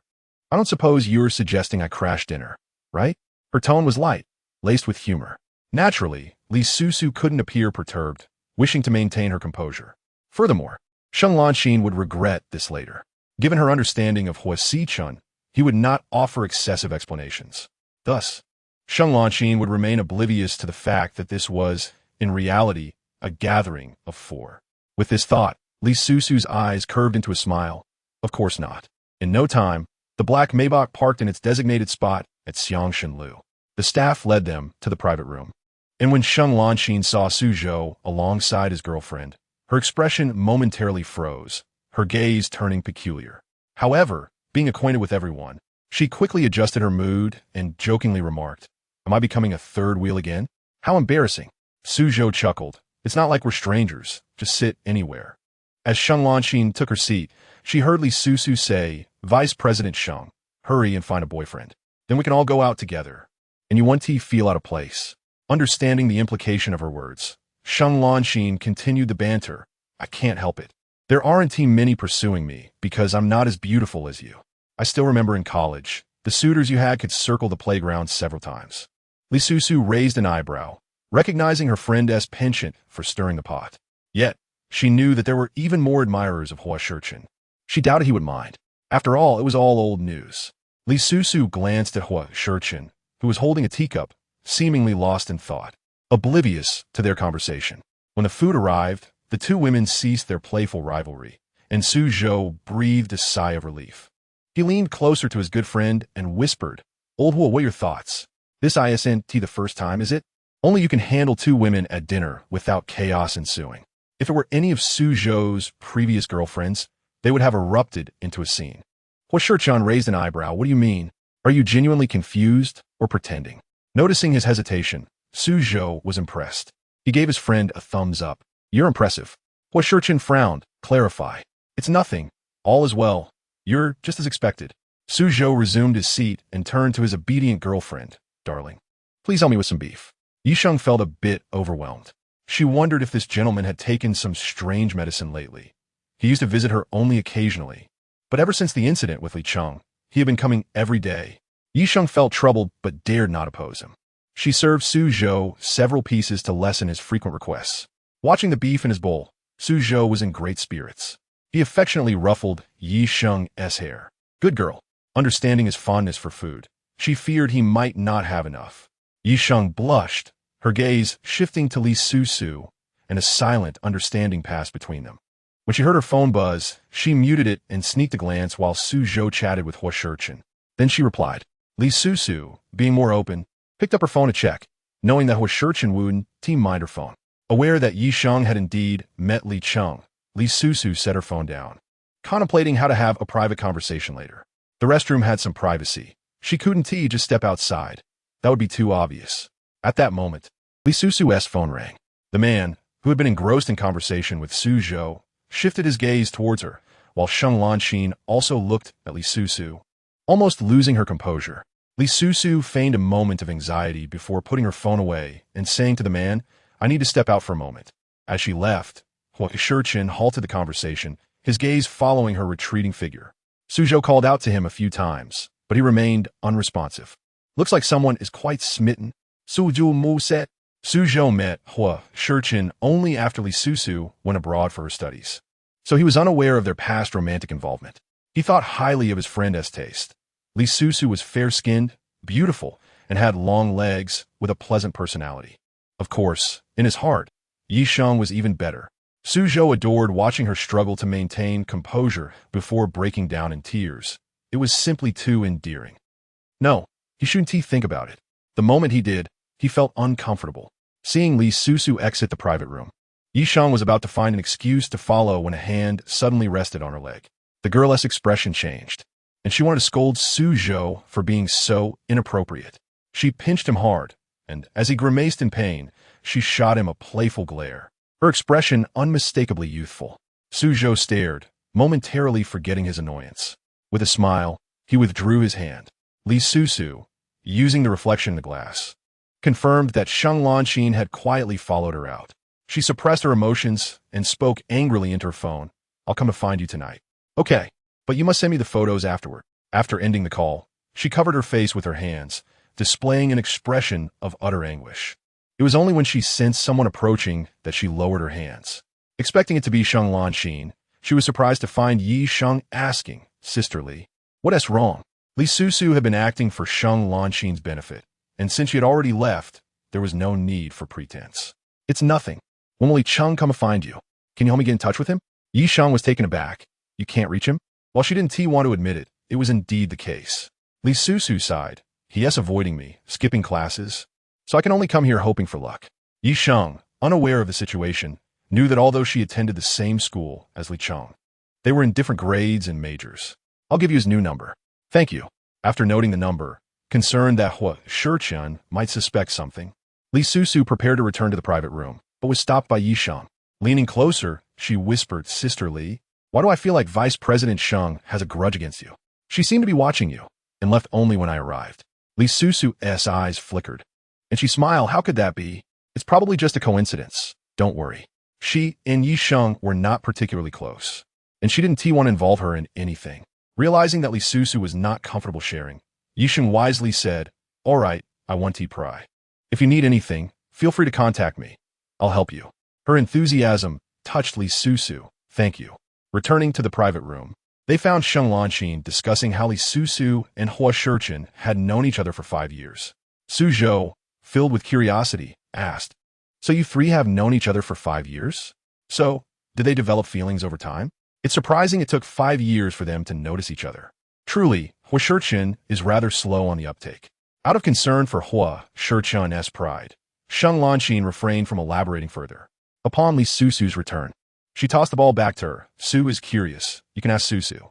Li Susu, aware of Sheng Lanxin's ulterior motives, refrained from touching upon Huo Sicheng's taboos. With a smile, she glanced at the man beside her and said, "It's not a gradual affection. It was love at first sight for me. To be precise, it was lust at first sight." Huo Sicheng was so strikingly handsome that even a single strand of his hair deeply resonated with Li Susu's worldview. In her quest to pursue him, she had done countless foolish things. Yet, not a single moment did she regret. Su Zhou particularly enjoyed hearing stories, especially those about Huo Sicheng. He curiously inquired, "You fell for him at first sight, yet it took old Huo 5 years to be moved?" This question was a trap no matter how she responded, so Li Susu chose silence. The man beside her suddenly spoke. "No, we dated 5 years ago, but she dumped me." The once lively atmosphere froze abruptly, and Su Zhou, the master of lightening the mood, found himself momentarily at a loss. He looked at his friend, then at the tense-faced Li Susu, and internally screamed, "No way." Yi Sheng was equally astonished. Even if she was not well acquainted with Huo Sicheng, it was evident he was a man of composure and restraint, not someone to provoke lightly. Not to mention, How could one easily win his affection? Yet, Li Susu had not only won him over, but had also broken up with him and gotten back together. She was dying to know the backstory. While she had known Li Susu for a short time, Yisheng felt she was not someone who easily gave up on love. Her relentless search for Li Cheng made that clear. Huo Sicheng, seemingly unfazed by the bombshell he had just dropped, calmly continued eating, ignoring Su Zhou's bewildered gaze. After the meal, Li Susu informed Huo Sicheng that she needed to go to the hospital and might not return home early. Huo Sicheng locked eyes with her for 2 seconds before offering to accompany her, but she declined. No need, it's close to the hospital, and a stroll after dinner will be just right. Without giving him a chance to argue, she waved goodbye to Su Zhou and Yisheng before departing. Sheng Lanxin watched her figure fade away, unable to conceal the smile in her eyes. She was well aware of Li Susu's destination, the man arranged by Mrs. Li had not only sullied Li Susu's reputation, but had also taken intimate photos of her to use as leverage.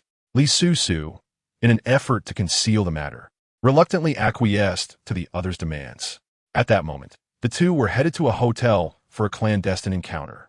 The more she contemplated, the more excited she became, prompting her to inform Huo Sicheng, "I have something to attend to. I'll go alone." The man casually responded with an withdrawing his gaze from Li Susu. Just as he was about to leave when Su Zhou placed a hand on his shoulder. Huo Sicheng raised an eyebrow. "Let go." Su Zhou had already sent Yisheng to wait in the car, remaining behind to obstruct Huo Sicheng. He inquired, "What you just said, was it true?" Huo Sicheng, seemingly indifferent, replied, "Which part?" Li Susu retorted, "The part about you being dumped by her 5 years ago. How is it that you two only reunited 5 years later?" She had just returned from studying abroad. Su Zhou couldn't help but curse. After knowing each other for so many years, he failed to sense the emotional scars his good friend bore, which were deeply concealed. If he didn't still harbor feelings, how could they possibly reconcile so soon after her return? Old Hua, Yu Su Zhou had always believed that a man of Huo Sicheng's caliber would show indifference towards women. How could any woman willingly part ways with him? Who would have guessed that he had been dumped by Li Susu? Being jilted was one thing, but still pining for her was another. The thought troubled Su Zhou. Noticing Huo Sicheng hesitating, he shot him a cold glance. "Stop overthinking. I know what I'm doing." Chapter 85. One day without seeing me is unbearable. Focus on your own matters. With that, Huo Sicheng gestured towards a luxury sports car parked nearby. The implication was clear. Su Zhou chuckled, brimming with confidence. "That girl is quite clingy. She won't be able to go a day without seeing me." Huo Sicheng countered, "Are you sure?" He couldn't perceive any infatuation in Yisheng's eyes toward Su Zhou, yet Su Zhou evidently thought otherwise. "Absolutely certain. Besides, even if we broke up, it would be a big deal. I've had plenty of ex-girlfriends. Have you ever seen me fall for any of them?" Huo Sicheng was not a man of many words, nor did he meddle in the romantic affairs of others. He had already fulfilled his duty as a friend by cautioning Su Zhou.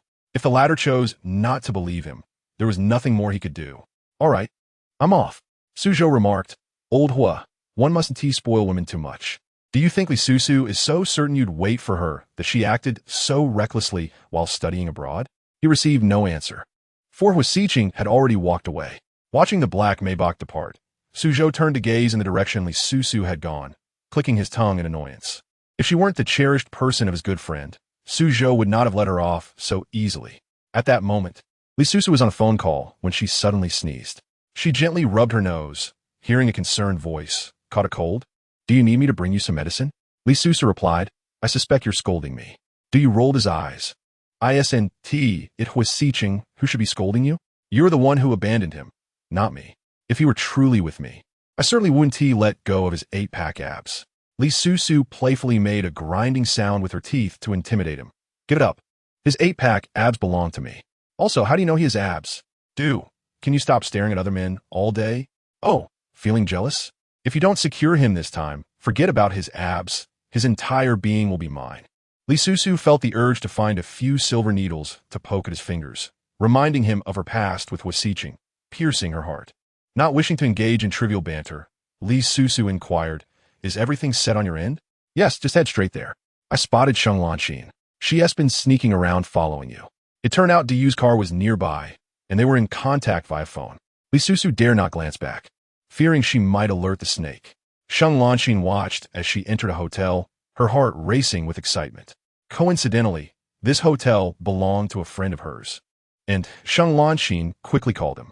He was more than willing to assist, promptly informing her which room Li Susu had entered and agreeing to keep an eye on things, promising to notify Sheng Lanxin as soon as she exited.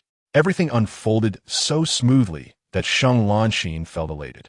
After waiting for 10 minutes and confirming that Li Susu had not emerged, she called Huo Sicheng.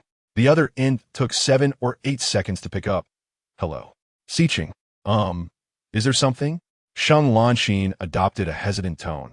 It seems Susu mentioned she was going to the hospital. She heard the sound of tires screeching, indicating Huo Sicheng was driving at that late hour when he answered the phone. His voice grew heavy. What do you want to say? I think I might have seen Susu. Huo Sicheng's voice turned even colder. Where is she? Sheng Lanxin bit her lip. I'll send you the location, then wait here. The location was a hotel. Huo Sicheng stared at the name of the hotel, his gaze icy and his aura chilling. Upon arrival, Sheng Lanxin approached him. Sicheng, don't act impulsively. Perhaps Susu has some urgent matter that brought her here. She suggested, why don't you call and ask her where she is? Chapter 86. She has not betrayed him. Sheng Lanxin had already envisioned how Li Susu would dig her own grave. She was certainly Susu would not dare to admit she was at the hotel. Huo Sicheng's fine brows furrowed slightly, revealing his irritation. He did not wish to engage in such matters in front of Sheng Lanxin. Yet Li Susu's odd behavior at the dinner table and the fact that she had dumped him 5 years prior weighed heavily on his mind. After a prolonged silence, he picked up his phone. The other end rang for quite some time before finally connecting. Hello, Sicheng, what's wrong? Huo Sicheng swallowed hard. A nervousness he hadn't even realized appeared on his face. He asked, where are you? He waited for several seconds before hearing Li Susu's voice on the line. I'm outside. Gazing at the hotel before him, Huo Sicheng's tone intensified. Outside where? What's the matter? I'm a bit busy. Can we talk later? As soon as she finished speaking, it seemed she truly was busy and hung up on him. The man's expression darkened considerably. At that moment, Sheng Lanxin was convinced Li Susu had done something unforgivable to Huo Sicheng. She empathized. Sicheng, are you all right? Seeing that he was ignoring her, she added, this hotel is owned by a friend of mine. I know which room Susu entered. Why don't I go up and check while you wait downstairs? She was being considerate, preserving his dignity. Huo Sicheng closed his eyes, taking a moment to compose himself. When he opened them again, only indifference remained on his face. No need. We'll go up together. I want to know what she's doing at the hotel. The two arrived outside room 1303, and Sheng Lanxin pressed the doorbell. A man in his 40s, bare-chested and unfriendly, opened the door. Who are you? What do you want? Even for Huo Sicheng, who was usually composed, seeing the man without a shirt and imagining what he was engaged in made him feel as though he had fallen into an icy abyss. Li Susu would rather entangle herself with such a character than be with him. Sheng Lanxin, glancing at the older man, nearly burst into laughter. She pushed past him. Susu, are you in there? Hey, what's wrong with you, woman? Why are you barging into someone else's room? I'm going. He attempted to grab Sheng Lanxin, but Huo Sicheng seized his wrist. With a sharp crack, the man's wrist dislocated, releasing a scream that echoed like a slaughtered pig. He never anticipated that this seemingly gentle young man would possess such strength and ferocity. Huo Sicheng had indeed gone too far. Otherwise, he would have ended that man's life. He had already restrained himself. Otherwise, he would have broken that man's neck. Sheng Lanxin rushed inside and spotted a woman on the bed, her head covered, with her bare back revealing that she too was undressed. Sheng Lanxin immediately yanked the blanket. Susu, how could you do something to betray Sicheng? You gone too far. In her eagerness to humiliate Li Susu, Sheng Lanxin completely pulled the blanket away, only to discover that the woman on the bed was not Li Susu. A piercing scream erupted as the woman covered her body, shouting, "What are you doing? Husband, call the police." Sheng Lanxin panicked. "I'm sorry. I mistook you for someone else." She hurriedly returned the blanket, terrified that Huo Sicheng might lose his temper. This woman was far from attractive, her body covered in excess flesh. In her excitement at the thought of catching someone in the act, she hadn't even realized the silhouette didn't resemble Li Susu at all. Huo Sicheng had turned his back, yet he still witnessed something he should not have, his expression shifting dramatically. It was not Li Susu. She had not betrayed him.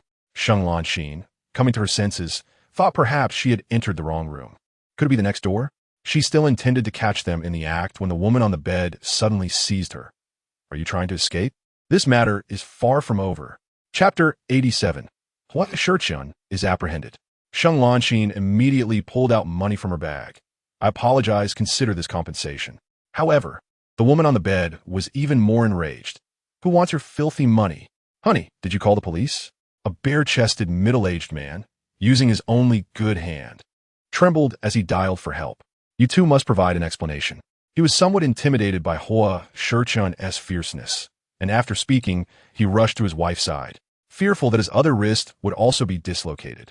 Sheng Lanxin anxiously tried to explain, but they would not listen. Soon after, the police arrived, and all four were taken away in a police car. Until the very end, Sheng Lanxin could not fathom what had transpired. Her friend had clearly stated that Li Susu had entered room 1303. Why were the occupants not her? Meanwhile, upon learning that Huo Sicheng had been taken away by the police, Li Susu was momentarily stunned. This was not how the plan was supposed to unfold. She looked at the man, doubled over in laughter. How did you manage this? You rubbed his sore belly and replied, Sheng Lanxin is simply foolish. She thought she was close to Cheng He, not realizing he is my cousin. Letting her bully Li Susu, she got what she deserved. Li Susu, no wonder he chose that hotel. It was all planned from the start. While Sheng Lanxin's outcome was quite satisfying, Huo Sicheng's involvement was unacceptable to Li Susu. Aren't you afraid he will someday discover the truth and hold you accountable? You, with his narrow phoenix eyes, smiled charmingly. He looked at her with an unyielding grin. What do I have to fear? I was merely playing along with your plan, darling Susu. Li Susu wished to crush him with a heavy hammer. You continued, besides, I didn't force him into room 1303. If Huo Sicheng trusted you, he wouldn't have gone. She felt a sharp pain in her chest from the metaphorical blow. At the police station, after understanding the cause and effect of the situation, both Sheng Lanxin and Huo Sicheng received a stern lecture from the officers. Sheng Lanxin again apologized to the couple and compensated them with a sum of money. As they were leaving, Huo Sicheng approached the trembling middle-aged man, who recoiled in fear. What do you want? This is the police station. The cold, composed man glanced at the hand the other was still clutching. I'm here to help you reset it. Before the man could react, Huo Sicheng gripped his hand, and with a sharp crack, the man screamed. Huo Sicheng's elegant face remained stoic, his voice devoid of warmth. My apologies. The middle-aged man had never encountered someone so cold in their apology, but he dared not protest. After leaving the police station, Sheng Lanxin felt immense guilt. This is all my fault for doubting Susu without understanding the situation and dragging you into it.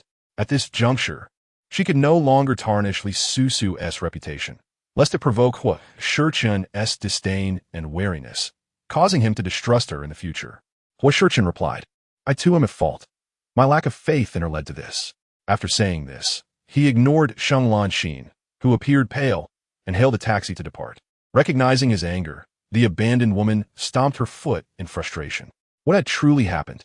Sheng Lanxin picked up her phone and called Cheng He, who sounded surprised. She is not in there. That's impossible. Are you sure it's not room 1803? She raised her voice. ISNT at 1303? 1803. You misheard. That's impossible. Such critical information, Sheng Lanxin could not have misheard. Cheng He fell silent for a few seconds, his tone filled with guilt. Then I must have misspoken? Why does Li Susu always have such good luck? It was just a step away. Her disappointment was palpable. What was the name of the man she had been with? Chapter 88. Are you certain at ISNT because of Li Susu? She initially intended to ask Mrs. Li, but hesitated for fear of raising suspicions regarding her motives. After all, Sheng Lanxin's persona did not support Mrs. Li's schemes against Li Susu. Asking too many questions would be inappropriate. Cheng He glanced at his cousin, who was lounging casually across from him, and replied calmly, Sun Kai. After hanging up, he scoffed, looking at Du. What did she do to you for you to treat her this way? Du, sucking on a lollipop, displayed an exceptionally arrogant demeanor. I just find her irritating. Are you sure it's not because of Li Susu? Didn't she go abroad for studies 5 years ago? When she left, she didn't inform you, and you secretly berated her for quite some time. Why? Upon her return, are you so eager to defend her? Du huffed, his expression provoking. I felt sorry for her. A fine young lady, and, upon returning from abroad, her family is bankrupt. Having been sisters before and shared affections for the same man, I'm the only one permitted to bully her. Others cannot. Cheng He's lips twitched. He had never seen someone come out so boldly. He found Diyu's claims hard to believe and, as an older cousin, cautioned, be careful not to play with fire. Diyu shot him a look of overthinking it and tossed him a knife of expression. In the hospital, Li Susu was tending to her father, but her thoughts wandered elsewhere. When Li called her name twice, she finally snapped back to attention. Dad, what did you say? Li frowned. What is wrong with you? If you're not feeling well, you should go home. There are caregivers here. With Li Mu having returned home, Li Susu wanted to wait for her mother. It's nothing. I'm just worried about next month's surgery. What's there to worry about? Life and death are fated. Your father is quite open-minded. After a sigh, he continued, I initially planned to open a studio for you when you graduated, but now he no longer had the means to do so. Li Susu felt a swell of emotion. She embraced her father's hand and smiled. It's fine. With my painting skills, finding a job will be easy. Please don't worry. If only your brother had half your understanding. When Li Cheng was mentioned, disappointment flickered across Li He's face. Li Susu quickly interjected. He's not lacking at all. I simply couldn't get into medical school.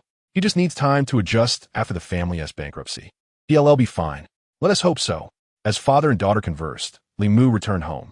While he was reading news on his phone, she pulled Li Susu outside and asked, Susu, tell me honestly, haven't you been living at home? Previously preoccupied with her husband, his illness, and the lack of doctors to perform his surgery, Li Mu had no time to clean her children's rooms. However, with Li He's surgery approaching next month, she had returned to do a thorough cleaning, only to discover that her daughter's room was covered in dust. Even the sheets had not been changed in ages, indicating she had not been living at home at all. Li Susu was taken aback. How had she forgotten about cleaning her room? Mom, Li Mu pressed on. Are you living with Huo Sicheng? Have you two reconciled? She would not have made such assumptions, but if that weren't the case, how could Huo Sicheng have appeared outside the ward?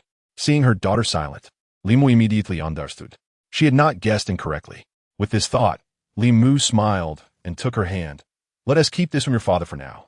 I want to tell him, the money you paid for the hospital, it was given to you by him, wasn't it?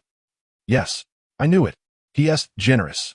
Susu, since you two have reconciled, find an opportunity to have him return the 5 million for your brother. Chapter 89. Huo Sicheng. As long as you do your best, I believe you can succeed. Not only would Huo Sicheng be reluctant to help, but even if he did, Li Susu could not bring herself to ask. Li Mu, having not received her assurance, was uneasy. It's just 5 million. He can definitely manage it. Help your brother resolve this issue. Otherwise, he won't dare visit your father in the hospital. Li Susu blinked her sore eyes and asked, Has he been in contact with you? That is none of your concern. Just help your brother pay off the loan. Just as she finished speaking, a call from Li He echoed from inside, and Li Mu urged her a few more times before entering the ward. As Li Susu exited the hospital, her expression weary, the sudden sound of a car horn rang in her ears. She glanced back, and Diyu's words suddenly resurfaced. If Huo Sicheng trusted you, he wouldn't have. Indeed, if he trusted her, he wouldn't have. Li Susu pressed her lips together, watching the man who had stepped down from the Maybach, slowly walking toward her. He halted before her. Their bodies were close, yet their hearts felt worlds apart. Huo Sicheng asked, Are you done? Uh-huh. She recalled that he had called her, saying he was busy. Realizing this, she remembered how she had hurriedly ended the call upon discovering he was with Sheng Lanxin, wanting to appear nonchalant. She responded, What brings you here? Since Huo Sicheng feigned ignorance, Li Susu chose not to confront him about his hotel rendezvous, for her plan was not yet complete. Huo Sicheng seemed poised to inquire further, but upon noticing her slightly fatigued demeanor, he altered his approach, just passing by. Oh, she thought, not believing him. He was clearly here to check on her at the hospital. Are you heading home? He queried. She nodded, as the black Maybach made its way back to Shengshi Longtang. The atmosphere inside the vehicle felt distinctly off.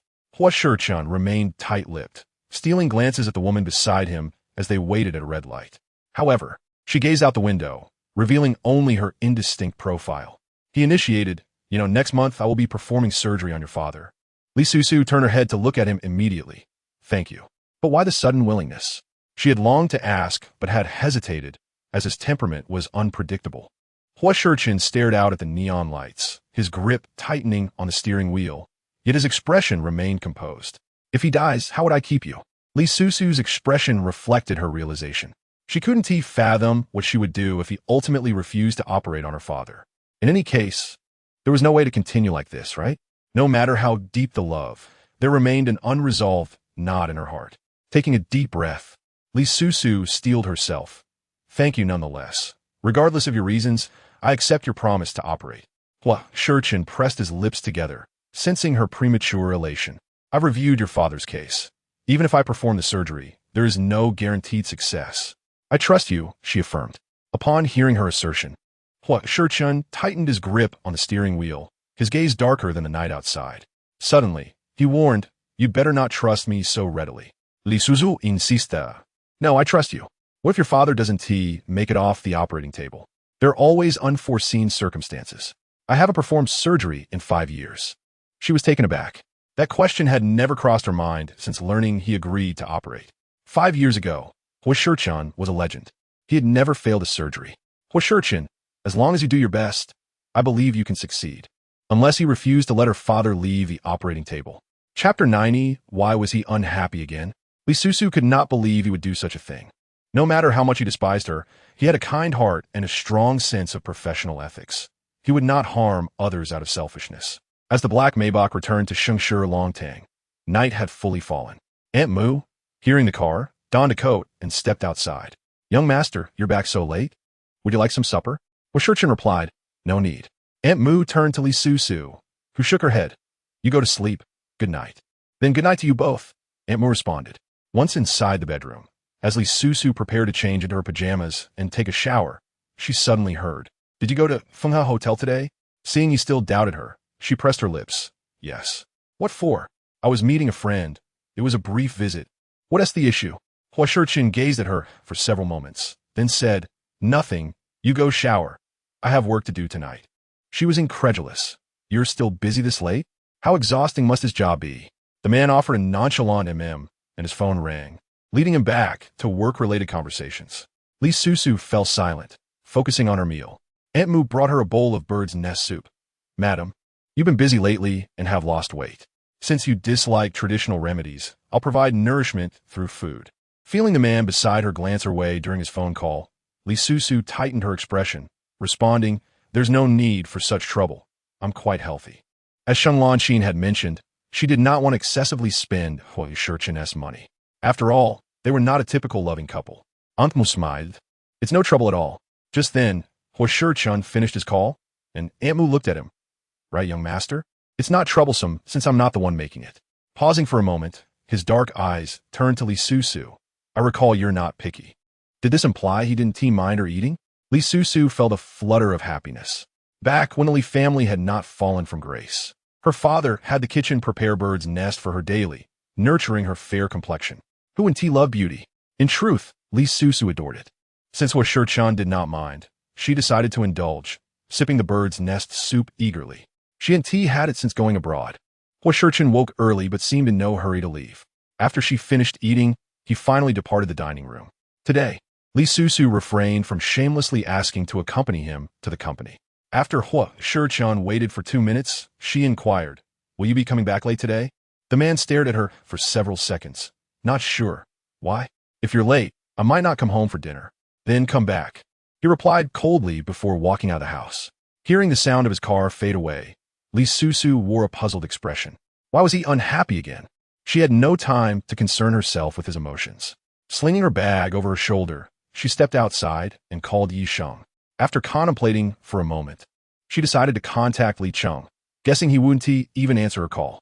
Bringing Yi Sheng along, she doubted he would dare rebel. When they met, Yi Sheng drove a new Mercedes coupe. Li Susu casually asked, did Su Xiao give it to you? Chapter 91 With Huo Sicheng around, how could she dare rebel? Yi Sheng's expression held no joy or excitement as she replied flatly, yes, and then asked, sisterly, what is going on with you and Li Cheng? Why is he always avoiding you? Li Susu did not recall the last time at the bar, resolutely stating, he is going through a rebellious phase.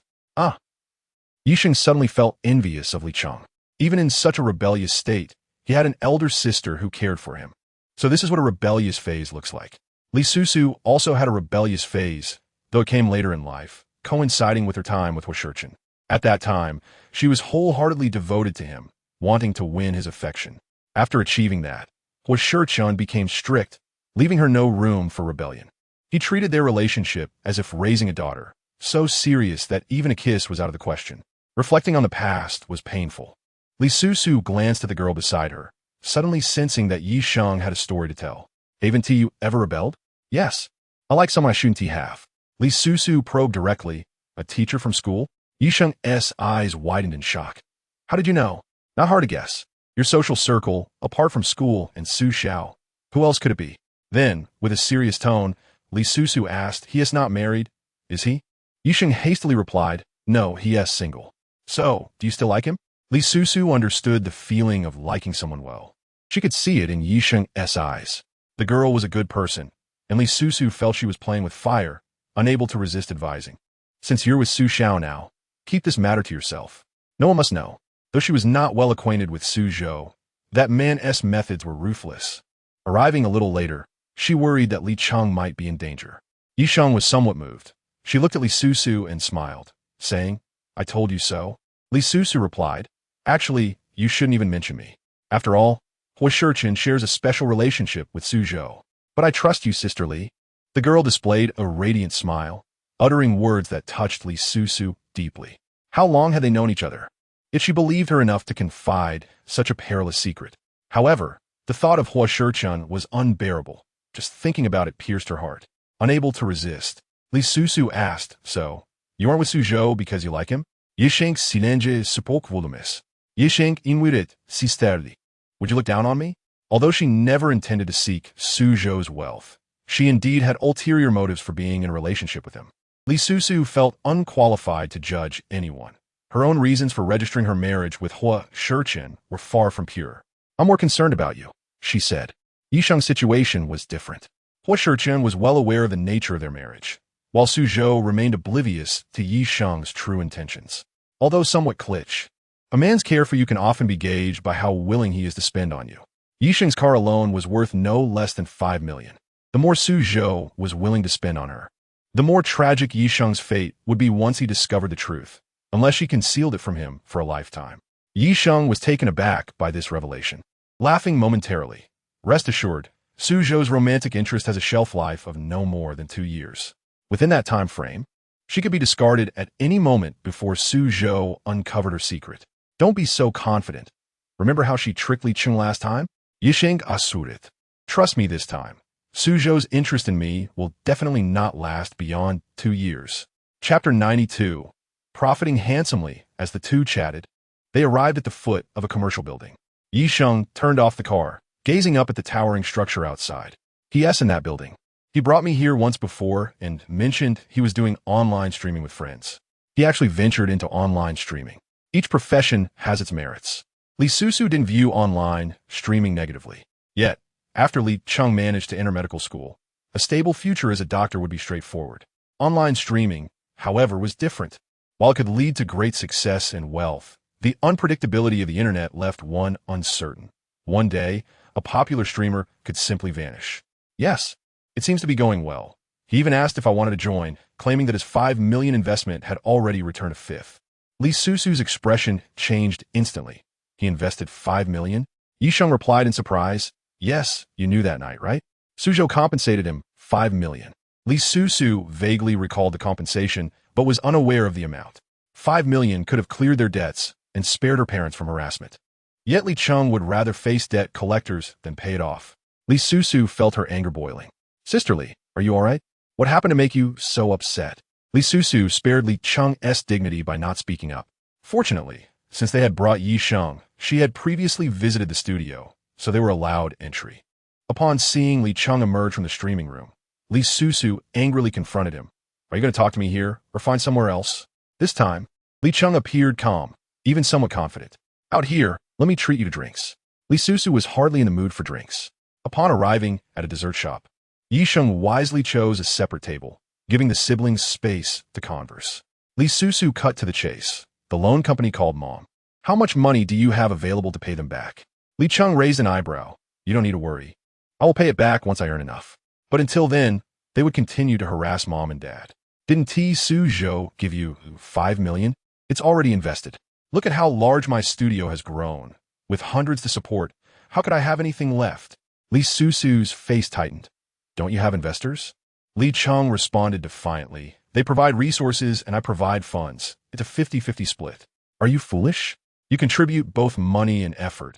You manage the studio, yet split it 50-50? What do you know about art? Without her, my studio wouldn't have thrived. I've already earned over $1 million back. And by the end of the year, not only will I recover my initial investment, but I'll also make a profit. Knowing arguing was futile, Li Susu directly inquired. What about the over $1 million you've earned? It's been reinvested. She was at a loss for words. Had it not been for Yi Sheng's presence, she would have shaken Li Cheng by the hair to see if his head was full of water. How did he even get into medical school? Taking a deep breath, Li Susu urged herself to remain calm. Losing her temper wouldn't solve anything and would only drive Li Cheng further away. What about the money from the stock market? Now that you're into streaming, you've given up on stocks, right? Li Cheng replied disgruntled. That was an investment, not a game. She clenched her jaw fine. What about the remaining funds from your stock market investments? I don't know. You don't know. Li Cheng appeared unconcerned. I'm focused on streaming now. I don't have time to worry about the stock market. Chapter 93. Weren't you scared from the last incident? That money must be gone. There's no need to keep dwelling on it. Once I make big money, don't say $5 million. Even reclaiming the Li Corporation will be a piece of cake. Li Susu held her forehead. She truly couldn't fathom where Li Cheng's confidence stemmed from. He always claimed he would reclaim the Li Corporation. If you want to pursue streaming, that's fine, but don't neglect your studies. At least leave yourself a safety net. The internet can either make or break a person. She earnestly pleaded, can you trust your sister this once? Li Cheng was dismissive. When do I have time for classes? I've already dropped out. Li Susu felt a pang in her heart. However, given Li Cheng's current temperament, she could only listen to what he wanted to hear. Since you're so confident, I wish you success. Li Cheng was taken aback, expecting another lengthy lecture. She took a step back. His prickliness softened a bit, and his tone lightened. I'll prove it to you. Stop treating me like a child. I'm already in my 20s. Fine, since this is your choice. You must traverse this path to understand if it's right or wrong. After saying that, she glanced at Yi Sheng, who was engrossed in her phone and oblivious to the conversation. Li Susu asked, aren't you scared after the last incident? Why do you still dare to seek her out? Li Shen's gaza flickera, visibly uncomfortable. I've done my homework. Su Zhou is fickle. They could break up any day. Seeing such eagerness to play the supporting role, Li Susu felt a headache coming on. Li Cheng reassured, don't worry, before they break up. I won't dare to have any thoughts. I merely want to remind Yi Sheng of my existence occasionally, so she doesn't forget me or let another backup take my place. Feeling quite thirsty, Li Susu picked up the drink on the table and gulped down half a bottle in one go. It was refreshing and calmed her considerably. In the future, don't avoid me. I won't force you back to class or stop you from pursuing what you want. Li Cheng looked pleased. Really? Although the siblings often disagreed, they were still connected by blood.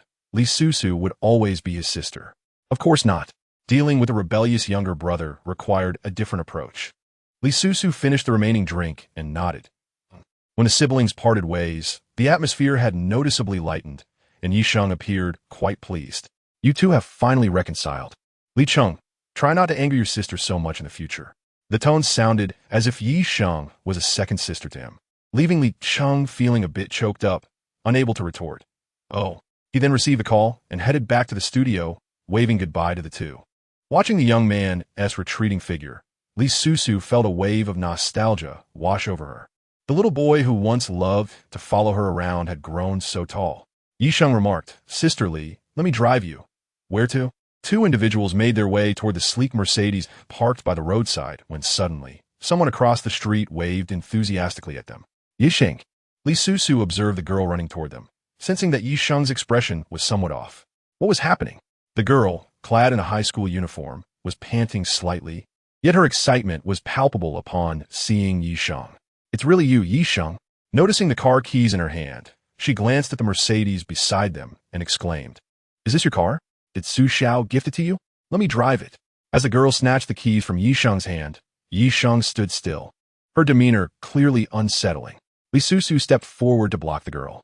Who are you? What's it to you? Move aside.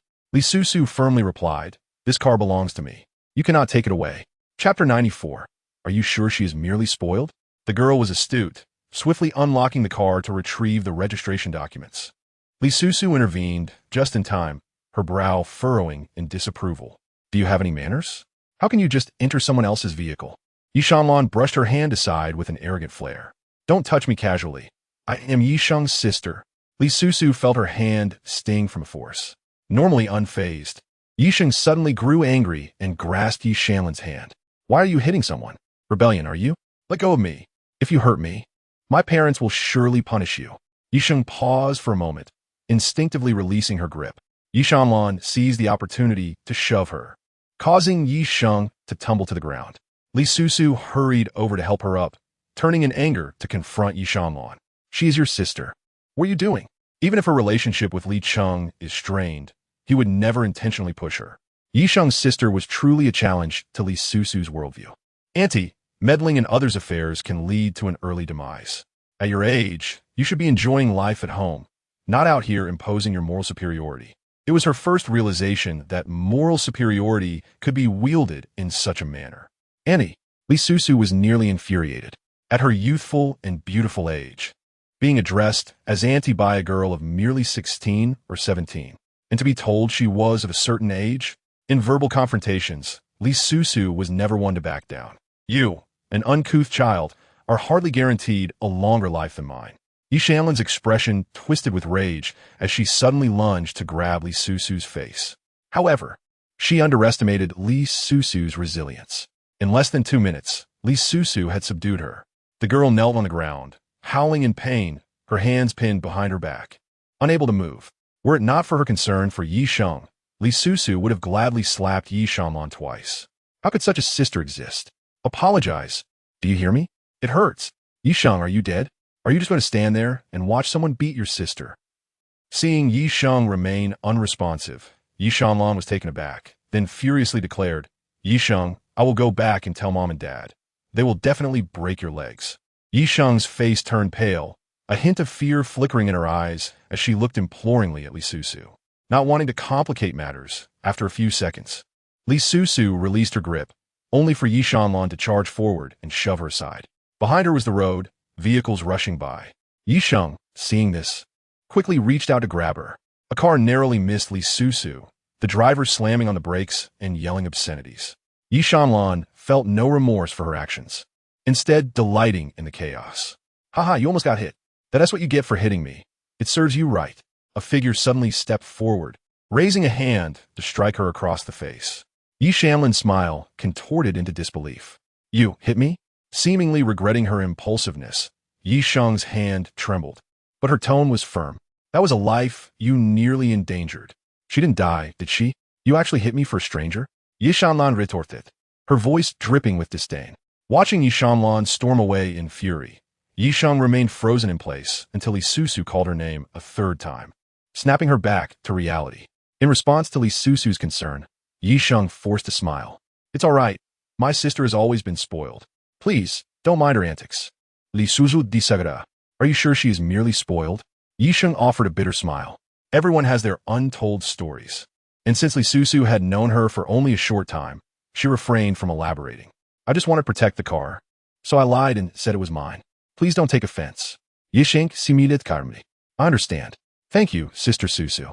The way she addressed Li Susu felt more intimate than before. Chapter 95. It will only make one feel nauseated. Li Susu purchased beverages on her way to Sicheng Pharmaceuticals. Today, the receptionist greeted her warmly, causing her to feel a bit dazed, but she responded politely. They even offered her 2 cups of drinks. After Li Susu left, the 2 female secretaries whispered to each other, speculating that the company might be undergoing a significant change. Previously, everyone believed that Vice President Sheng would become the future wife of Sicheng Pharmaceuticals president. However, just now Assistant Chi had specifically come down to instruct that henceforth, Li Susu should not be obstructed when she came to see President Huo. The meaning was clear. She was to be the future lady of Sicheng Pharmaceuticals. They had previously courted the wrong favor. They hoped Li Susu would not hold a grudge about being stopped on her first visit. While the two continued their hushed conversation, they were oblivious to Sheng Lanqin returning from outside, gradually approaching them. What are you discussing? The secretaries were startled, their faces pale. Vice President Sheng Lanqin smiled. I believe I just overheard you discussing President Huo. And no, we wouldn't dare. The 2 secretaries exchanged glances, and one cautiously recounted Assistant Chi's instructions. Sheng Longsan remarked, So it was about this matter. I was already aware. Do not speak carelessly about President Huo's private matters during work hours. However, internally she was seething with rage, wishing to expel the gossipy secretaries. How could they so readily shift allegiance to Li Susu? Suppressing her fury, Sheng Lanxin turned and headed toward the elevator. She straightened her posture, reminding herself that marriage and divorce were both possibilities. Dating was trivial in comparison. Li Susu had committed an offense against Huo Sicheng, and once this matter came to light, he would likely not even want to see her. She would only evoke his disdain. Li Susu delivered the drinks to the secretaries in the president's office, bringing them much joy. When Qi Sheng arrived with a newly revised proposal, he received a cup as well and expressed his surprise. Thank you, Miss Li. The president is in his office. Are you not going in? Not at the moment. I just came to bring drinks for everyone. She suspected that Huo Sicheng, feeling guilty about the failed infidelity, had instructed the lobby secretaries to allow her free access to sick-hand pharmaceuticals. If that were the case, she would not rush to flaunt herself in front of him. After all, Huo Sicheng had seemingly grown distant from Sheng Lanxin lately. Indeed, it was cold. Sheng Lanxin had struggled to exchange a few words with him in recent days. He was naturally reticent, and even less forthcoming now. As she exited the elevator, she encountered Li Susu, her expression shifting slightly. Li Susu greeted her with a faint smile. Vice President Sheng, are you looking for Sicheng? Sheng Lanxin, just returning from a busy errand, seized the opportunity to discuss work with Huo Sicheng. Yes, are you leaving? Yes. I came to deliver drinks to the hard-working secretaries. I didn't know you would come down from the 65th floor today. You didn't bring yours? Not that it matters. Who cares? Li Susu's comment irked Sheng Lanxin, who forced a smile. I'm concerned about gaining weight, so I rarely drink beverages. Li Susu's eyes brightened. Being slim is wonderful. Clothes fit better. Noticing that her statement lacked sincerity, Sheng Lanxin's mind raced back to when they were dating, recalling how Huo Sicheng frequently served food to Li Susu. Could it be that he preferred girls with a bit more flesh? After Li Susu departed, Sheng Lanxin knocked on the door and entered the president's office. Just as Qi Sheng was about to leave, he suddenly heard, Assistant Qi. Did Susu buy you a drink too? Feeling a piercing gaze directed at him, Qi Sheng grasped the drink in his hand, as if it were a hot potato. Chapter 96. To spare Master Huo from such sights. He turned to the man seated at the head of the table and asked, President Huo, would you like some? Huo Sicheng's expression remained impassive. Have you met with her privately? And no, Qi Sheng stammered. Miss Li just arrived at the company and brought drinks for the secretaries in the president's office. When she saw me, she handed me a cup as well. He deliberately emphasized the word handed. After speaking, the cold air in the office seemed to dissipate considerably. A rather eerie sensation. As Qi Sheng departed, he quietly set his drink down on the table without inquiring whether his boss desired any, displaying remarkable self-awareness. Sheng Lanxin fixed her gaze upon the beverage. You must not be fond of such excessively sweet concoctions, am I right? I just had a meal with General Manager Yang, and, having overindulged, I find myself a bit parched. Would you mind if I took it? Has General Manager Yang accepted your proposal? With great difficulty, he initiated a conversation, pulling Sheng Lanxin's thoughts back as they delved into work-related matters. Once their discussion concluded, she indeed felt a thirst arising. Yet, before she could voice it, the man announced a meeting, striding ahead and leaving the office, leaving her unable to pursue the matter of the drink. In the afternoon, Huo Sicheng called Sister Mu to inform her that he would be dining at home, having learned that Li Susu had returned. After work, he picked up the neglected drink from his desk and stowed it in his briefcase. In the kitchen, Li Susu was attempting to make dumplings under Sister Mu's diligent tutelage. However, some skills require a certain innate talent. Observing the misshapen dumplings spilling their fillings, she felt despondent. Sister Mu, do you think they look a bit too unappealing? He asked, bound to find them distasteful. The last time, the kanji had been too dark, and he hadn't touched it at all. Sister Mu reassured her, it's perfectly fine. I'll boil them into something presentable. Upon arriving home, Huo Sicheng, hearing the commotion in the kitchen, curiously approached. He found Li Susu and Sister Mu seated at a small table, diligently crafting dumplings. This sight momentarily stunned him. He set down his briefcase, cleared his throat softly, and the two women finally noticed his return. Sister Mu cheerfully asked, Young master, would it be all right to have dumplings for dinner? Li Susu also looked up. Her face, dusted with flour from the starch Sister Mu, had prepared to facilitate the dumpling-making process, resembling a little flour-dusted cat. With a hint of eagerness, Li Susu suggested, Shall we have dumplings? Sister Mu has been preparing them all morning. He nodded, as you wish. Then, turning to her, he requested, step outside for a moment. Li Susu, though puzzled, complied and washed her hands before stepping out. She was about to inquire about the matter when she saw him take a piece of paper to wipe her face. Her heart raced, her clear eyes fixated on him. Huo Sicheng frowned. Close your eyes. Are my eyes dirty too? Yes. After cleaning her up, he seemed concerned she might misconstrue his actions, explaining, you were too dirty. I simply couldn't bear to look. Aware of his cleanliness obsession, Li Susu chuckled nervously. I'll be more careful next time, so as not to offend Master Huo's eyes. At that moment, Huo Sicheng inquired, did you go to the company today? He was aware then. Li Susu did not conceal the truth. Yes. I stopped by to drop off drinks for the secretaries of your executive office.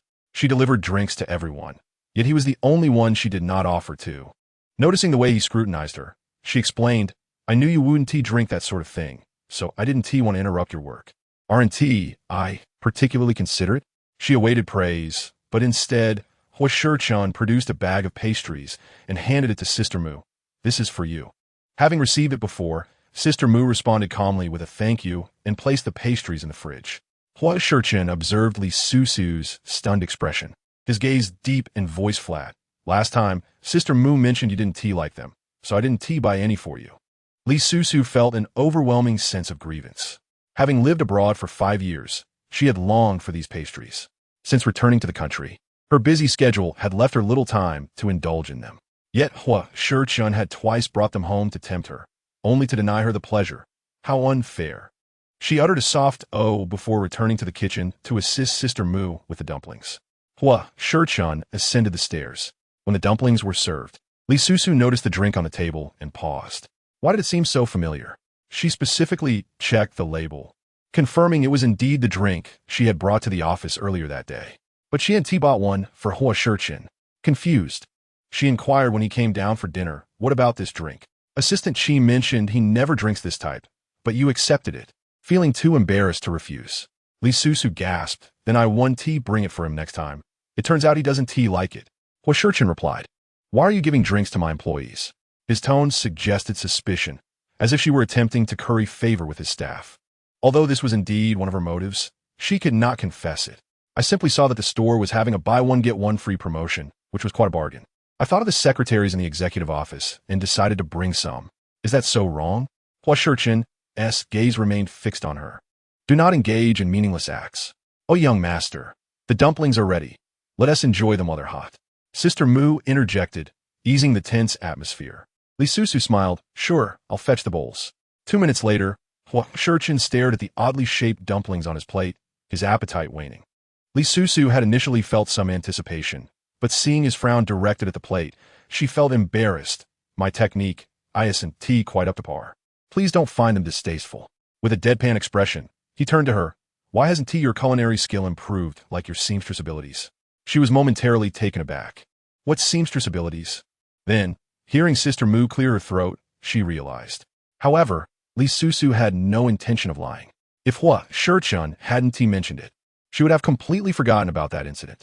But before she could speak, Huo Sicheng, understanding the expressions on their faces, darkened his countenance instantly. So that garment was mended by Sister Mu? Sister Mu hurriedly interjected. Originally, it was the lady who intended to mend them. I offered to help.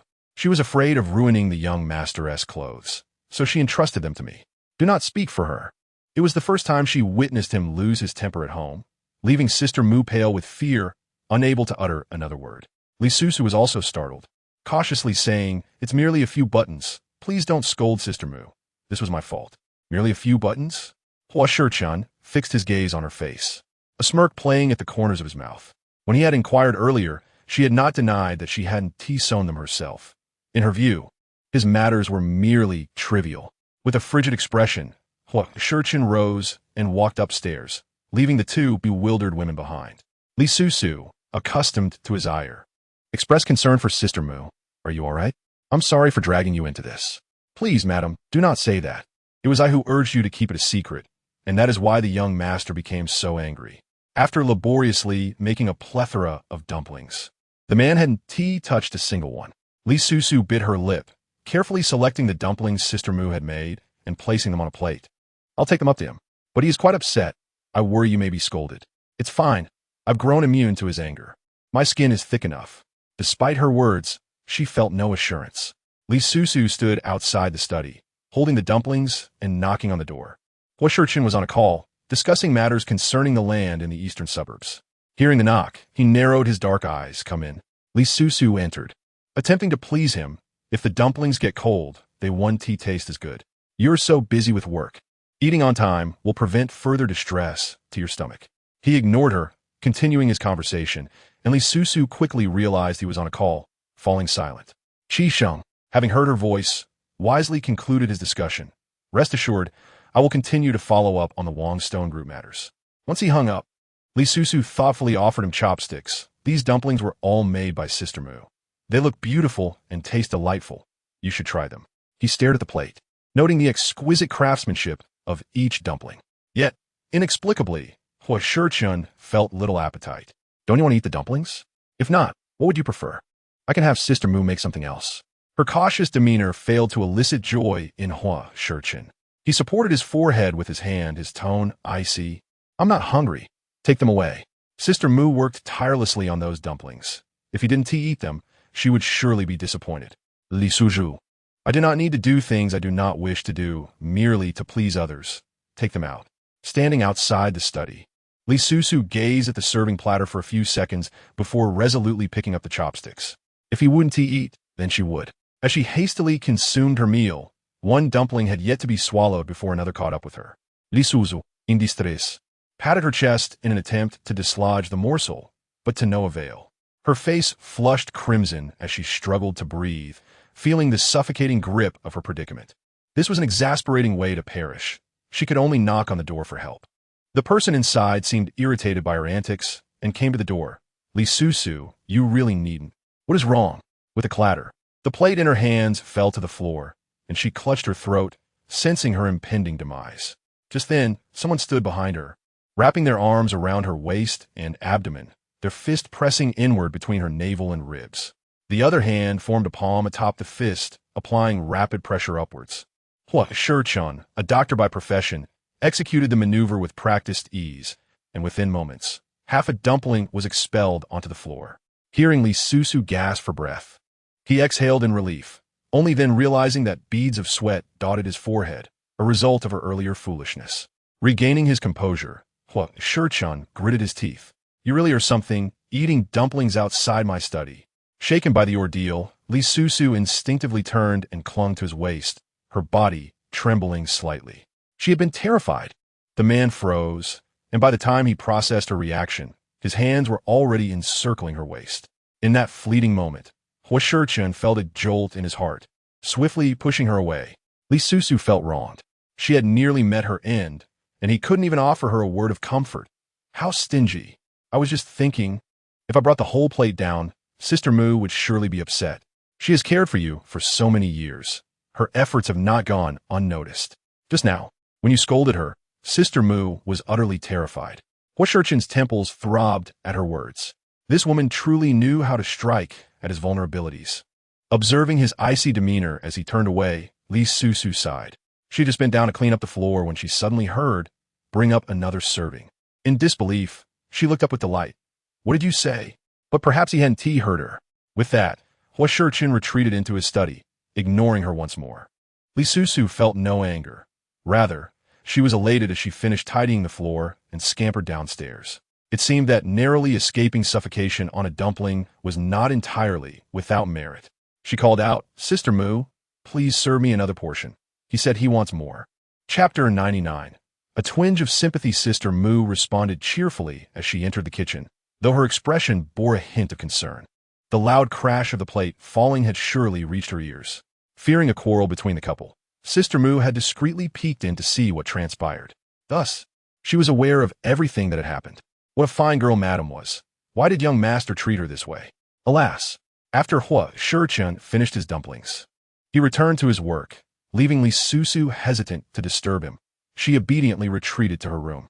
Glancing at the calendar on her phone, a smile crept on her lips. The day of the surgery was less than 2 weeks away. That night, Huo Sicheng did not come down to sleep, and after waiting until past 2, Li Susu, unable to hold on any longer, succumbed to sleep. The following day, she arranged to meet Mrs. Li, directly stating her terms. What would it take for you to relinquish that piece of land to Shurchen? Mrs. Li remained composed, devoid of the tension she had exhibited when Li Susu had previously threatened her. Sipping her tea elegantly, she inquired, I heard 5 years ago you discarded Huo Sicheng, considering him merely a doctor, and went abroad for your studies? Did Sheng Lanqing tell you that? Regardless of who informed me, I wish to know if it is true. After a brief silence, Li Susu pursed her lips and replied, We did break up 5 years ago, but the reasons were not as you stated. At her words, Mrs. Li's curiosity piqued. Then what was the reason? Apologies, but I cannot divulge that. Mrs. Li's demeanor darkened. If you wish to assist Huo Sicheng in acquiring that land, you must share the details of your breakup. Otherwise, we cannot proceed. Before Li Susu could respond, Mrs. Li continued, If you intend to threaten me with do you again, know that it will yield no benefit for either you or Huo Sicheng.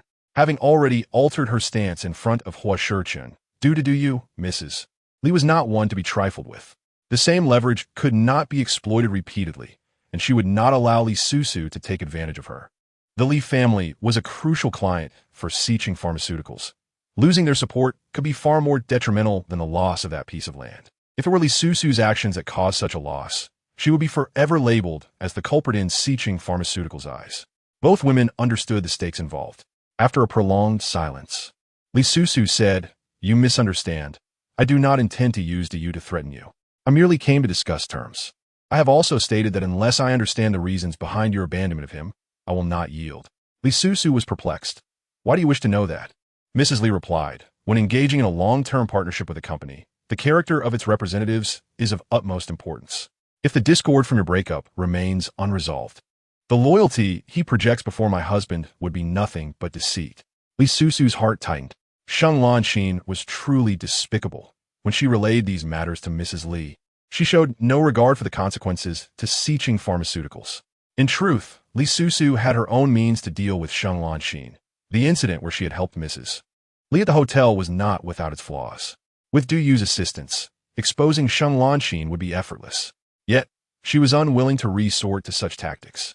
As the vice president of Sicheng Pharmaceuticals, Sheng Lanqing's actions reflected upon the company, giving Mrs. Li ample reason to suspect that Huo Sicheng had orchestrated her behavior. The outcome could be even more disastrous. Perhaps Sheng Lanqing was aware of this, which is why she acted so brazenly. Glancing at the time, Mrs. Li's impatience was palpable. I have another appointment. If Miss Li has no further matters, I shall take my leave. Some matters cannot be rushed. Li Susu silenti yachit herikit. Just as Mrs. Li stepped out of the private room, she encountered Wang Lanlan. Chapter 100. Unshared Fortune, What a Coincidence. Wang Lanlan had been riding high lately, scarcely acknowledging Zhao Xiaoyan. Oh, is that you, Sister Zhao? Why do you seem to be everywhere? Mrs. Li's anger flared. This restaurant is a public space. Anyone can come. Wang Lanlan stifled a laugh, her eyes devoid of any respect for her senior. Indeed. If Sister Zhao comes to my restaurant in the future, she ought to give me a heads up. I'll have someone give you a discount. Mrs. Li's voice rose sharply. Is this tea restaurant yours? Of course, I just acquired it, she replied, her tone brimming with pride and arrogance. Mrs. Li felt a wave of frustration. The Wang family's business had thrived over the years, surpassing the Li family's, which only emboldened Wang Lanlan further. Yet, such was the reality. The weak must endure humiliation to avoid being oppressed. Wang Lanlan, however, pressed on. By the way, I heard Sister Zhao has a good relationship with the Han family. Since we work at the same television station, could you put in a word for me to have them sell me that land in the East District? She spoke with such entitlement, as if Zhao Xiaoyun were obliged to comply. Mrs. Li was so incensed that her hands trembled. Wang Lanlan continued, Your family likely lacks the capacity to acquire that piece of land, right? It's best that the benefits remain within our circle. I await your good news. With that, she generously instructed her staff, from now on, give Mrs. Li a 10 discount whenever she visits. Who would care for her paltry discount? Mrs. Li was on the verge of a breakdown, acutely aware that Wang Lanlan had intended to humiliate her with that remark. Anger coursed through her veins. Yet, the Wang family was not one to be trifled with. Li Susu, oblivious to the unfolding drama outside, found a tea restaurant rather expensive. Given her current financial state, she felt it was a loss not to eat something before returning. Thus, After Mrs. Li departed, she quietly picked up her chopsticks and began to eat. To her surprise, when she exited the private room, she found Mrs. Li still standing at the door, much to her astonishment. "You haven't left yet?" Perhaps overwhelmed by her emotions, Mrs. Li suddenly felt unwell and collapsed, startling Li Susu. Fortunately, she was strong enough. Otherwise, she would not have been able to support Zhao Xiaolan, who outweighed her. After 4 or 5 hours, Mrs. Li gradually regained consciousness. Seeing Li Susu seated at her bedside, her emotions were mixed. "Did you bring me to the hospital?" "Oh, yes. You fainted suddenly." "Thank you." Li Susu shook her head. "It's nothing. Would you like me to contact Mr. Li?" Mrs. Li, still weak from her ordeal, nodded and handed her phone to Li Susu. Li Susu was momentarily taken aback, then extended her hand to receive the call and promptly contacted Li Zhong from her recent contacts. After the arrival of the others, she made her exit. On the way, she could not help but internally criticize the shop. What was wrong with that place? When someone fainted inside, no one stepped forward to offer assistance. It was Li Susu who supported Mrs. Li while she struggled to call for an ambulance. She vowed never to patronize such a callous establishment again. Not long after Li Susu left, Sheng Lanxin heard the news of Mrs. Li's hospitalization and rushed to the hospital to visit her. How could a heart attack occur so suddenly? Thankfully, there were no serious consequences. Her words were filled with concern, and Mrs. Li felt quite touched. "It's all right. Someone brought me to the hospital in a timely manner. You must express your gratitude. Do you have their contact number? I can buy something to thank them." Mrs. Li replied, "No need. I will thank her myself." Sheng Lanxin sat down in the chair beside her, showing no intention of leaving. She had another motive for being there. It seemed that Huo Sicheng had found another way to acquire that piece of land, and if she did not act soon, she would miss the opportunity to become a key contributor to Sicheng Pharmaceuticals.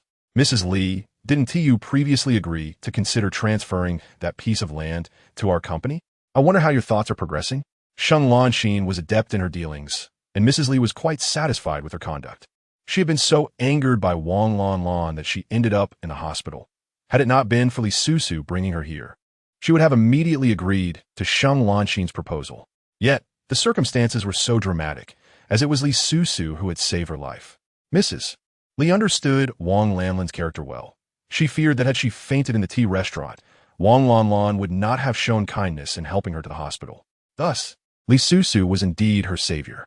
Reflecting on how she had just firmly rejected Li Susu, only to have the latter set aside her grievances to save her, Mrs. Li felt that perhaps her initial impressions had been misguided. After all, Sheng Lanxin was merely expressing her grievances from her own perspective. With this realization, Mrs. Li suddenly claimed to feel unwell and needed a rest. Sheng Lanxin's expression shifted. She could easily discern the pretext. But why had Mrs. Li changed her mind so abruptly? "Then you should rest. I will come back tomorrow." As Sheng Lanxin reached the door, her demeanor darkened. She had gone to great lengths for Mrs. Li, only to be met with evasion. Having come this far, Sheng Lanxin would not lose heart. Clenching her fist, she picked up her phone. "Help me with something. Inform Wang Lanlan that Mrs. Li is hospitalized." Upon returning home, Li Susu attempted to call Huo Sicheng to inform him of Mrs. Li's hospitalization, but he was persistently busy and unreachable. When she finally managed to get through, he had already learned of the matter from Sheng Lanxin. Huo Sicheng asked her, "How did you know about Mrs. Li's hospitalization?" Li Susu did not wish to reveal the intricacies of her relationship with Mrs. Li, so she casually mentioned that she had happened to come across the situation. The man did not press further. In the following days, Sheng Lanxin frequently visited the hospital, yet Mrs. Li remained tight-lipped. Realizing that Mrs. Li would not grant her the land, Sheng Lanxin felt a surge of anger, though she feigned indifference. She planned to wait for Wang Lanlan to approach her, seizing the opportunity to feign injury to save Mrs. Li, convinced that the latter would soften her stance. However, 2 days passed with no sign of Wang Lanlan. Given her character, upon learning of Mrs. Li's heart condition, she would typically seize the opportunity to capitalize on the situation. Yet, the silence from her was unsettling. Had Huo Sicheng intervened? Just as this thought crossed her mind, she received a phone call. Picking it up, she heard, "There's breaking news. Vice President Sheng Wang Shi Group is under investigation for tax evasion. And just now, Wang Fuxing has been taken away." Wang Shi Group was currently the dominant force in the capital. Few could challenge such a giant, even if Wang Fuxing had committed any wrongdoings. The group should have robust countermeasures in place. How could they be investigated so swiftly, with even the chairman being taken away? Sheng Lanxin's heart raced. After hanging up, she called several business acquaintances. Some had yet to catch wind of the news, while others were hesitant to elaborate. But the situation was becoming increasingly evident. No wonder there had been no word from Wang Lanlan. How could she be concerned about Mrs. Li's hospitalization amidst such turmoil at home? Sheng Lanxin was uncertain if this incident was connected to Huo Sicheng, and she quickly drove back to Sicheng Pharmaceuticals. Not long after she left, Li Susu arrived at the hospital with a thermos in hand. She opened it to reveal the fragrant chicken soup that Mu Jie had simmered all morning. Having skimmed off the oil, Mrs. Li's appetite surged as she candidly remarked, "Vice President Sheng just left a moment ago." Li Susu replied nonchalantly, "Oh, she came, so what? It's perfectly normal for her to visit the hospital until she achieves her goal." Perhaps because Li Susu had saved her, Mrs. Li's feelings began to shift. "What about that piece of land?" "Indeed," Li Susu continued, "I share the same intentions as her." Mrs. Li's lips twitched as she glared at her. "You are quite the honest girl." Li Susu grinned proudly. "Honesty has always been my virtue." Not forgetting to disparage Sheng Lanxin, she added, "I am quite different from Vice President Sheng. Her heart is dark." "How would you know?" "You are merely echoing what I have said." "How do I know you aren't slandering her?" Li Susu handed the chicken soup to Mrs. Li with a casual attitude. "If you truly wish to know, why not put her to the test? I wager a month's worth of chicken soup that she is nice to you solely for the sake of helping Huo Sicheng secure that piece of land. If you inform her that the land has been given to someone else, I bet she will change her demeanor immediately." Mrs. Li was skeptical. "How do I know that if I give the land to you, you won't also change your face?" Li Susu chuckled. "We are not familiar, and you do not particularly like me. My various faces would make no difference to you. I want to be prancing around you every day. The only guarantee I can provide is that should you faint again in my presence, I will still come to your aid." Mrs. Li's lips twitched with amusement. Over the years, many had fawned over her, yet she had never encountered someone as candid as Li Susu. However, her unvarnished honesty did not repel Mrs. Li. Instead, it struck her as endearing. At that moment, Mrs. Li's phone rang. Noticing Li Susu reaching for the soup, she naturally handed it to her before answering. "Hello." After a few moments of surprise at the conversation on the other end, she turned to Li Susu and replied, "Yes, I understand." Li Susu sensed that this call was significant, for Mrs. Li's demeanor shifted dramatically after hanging up. "Take it easy. You have a heart condition." "I'm elated." "That is evident, but your heart cannot withstand such emotional fluctuations." Mrs. Li's heart condition was not severe. She had undergone surgery previously and was generally fine as long as she avoided stress. She exclaimed joyfully, "Wang Shi Group is under investigation." Li Susu then understood that it was Wang Lanlan who had caused her distress. No wonder the employees at that tea restaurant had not come to her aid. It turned out it was part of the Wang family's enterprise. Mrs. Li added, "I will not be giving you that piece of land." Li Susu responda, "Will you not reconsider? My values are certainly more upright than Sheng Lanxin's." Mrs. Li waved her hand in explanation. "I will not give it to her either. I intend to directly give it to Huo Sicheng." Li Susu's expression soured. She felt that her effort in bringing the chicken soup was in vain and that Huo Sicheng should bring himself. Mrs. Li, in high spirits, felt more inclined to eat and requested another bowl, only to find herself tidying up. "Hey, I still want a drink. It's quite good." Li Susu took the tidied thermos. "Let Huo Sicheng bring it to you himself." Mrs. Li remarked, "You little schemer." Hearing herself being criticized, Li Susu felt no offense.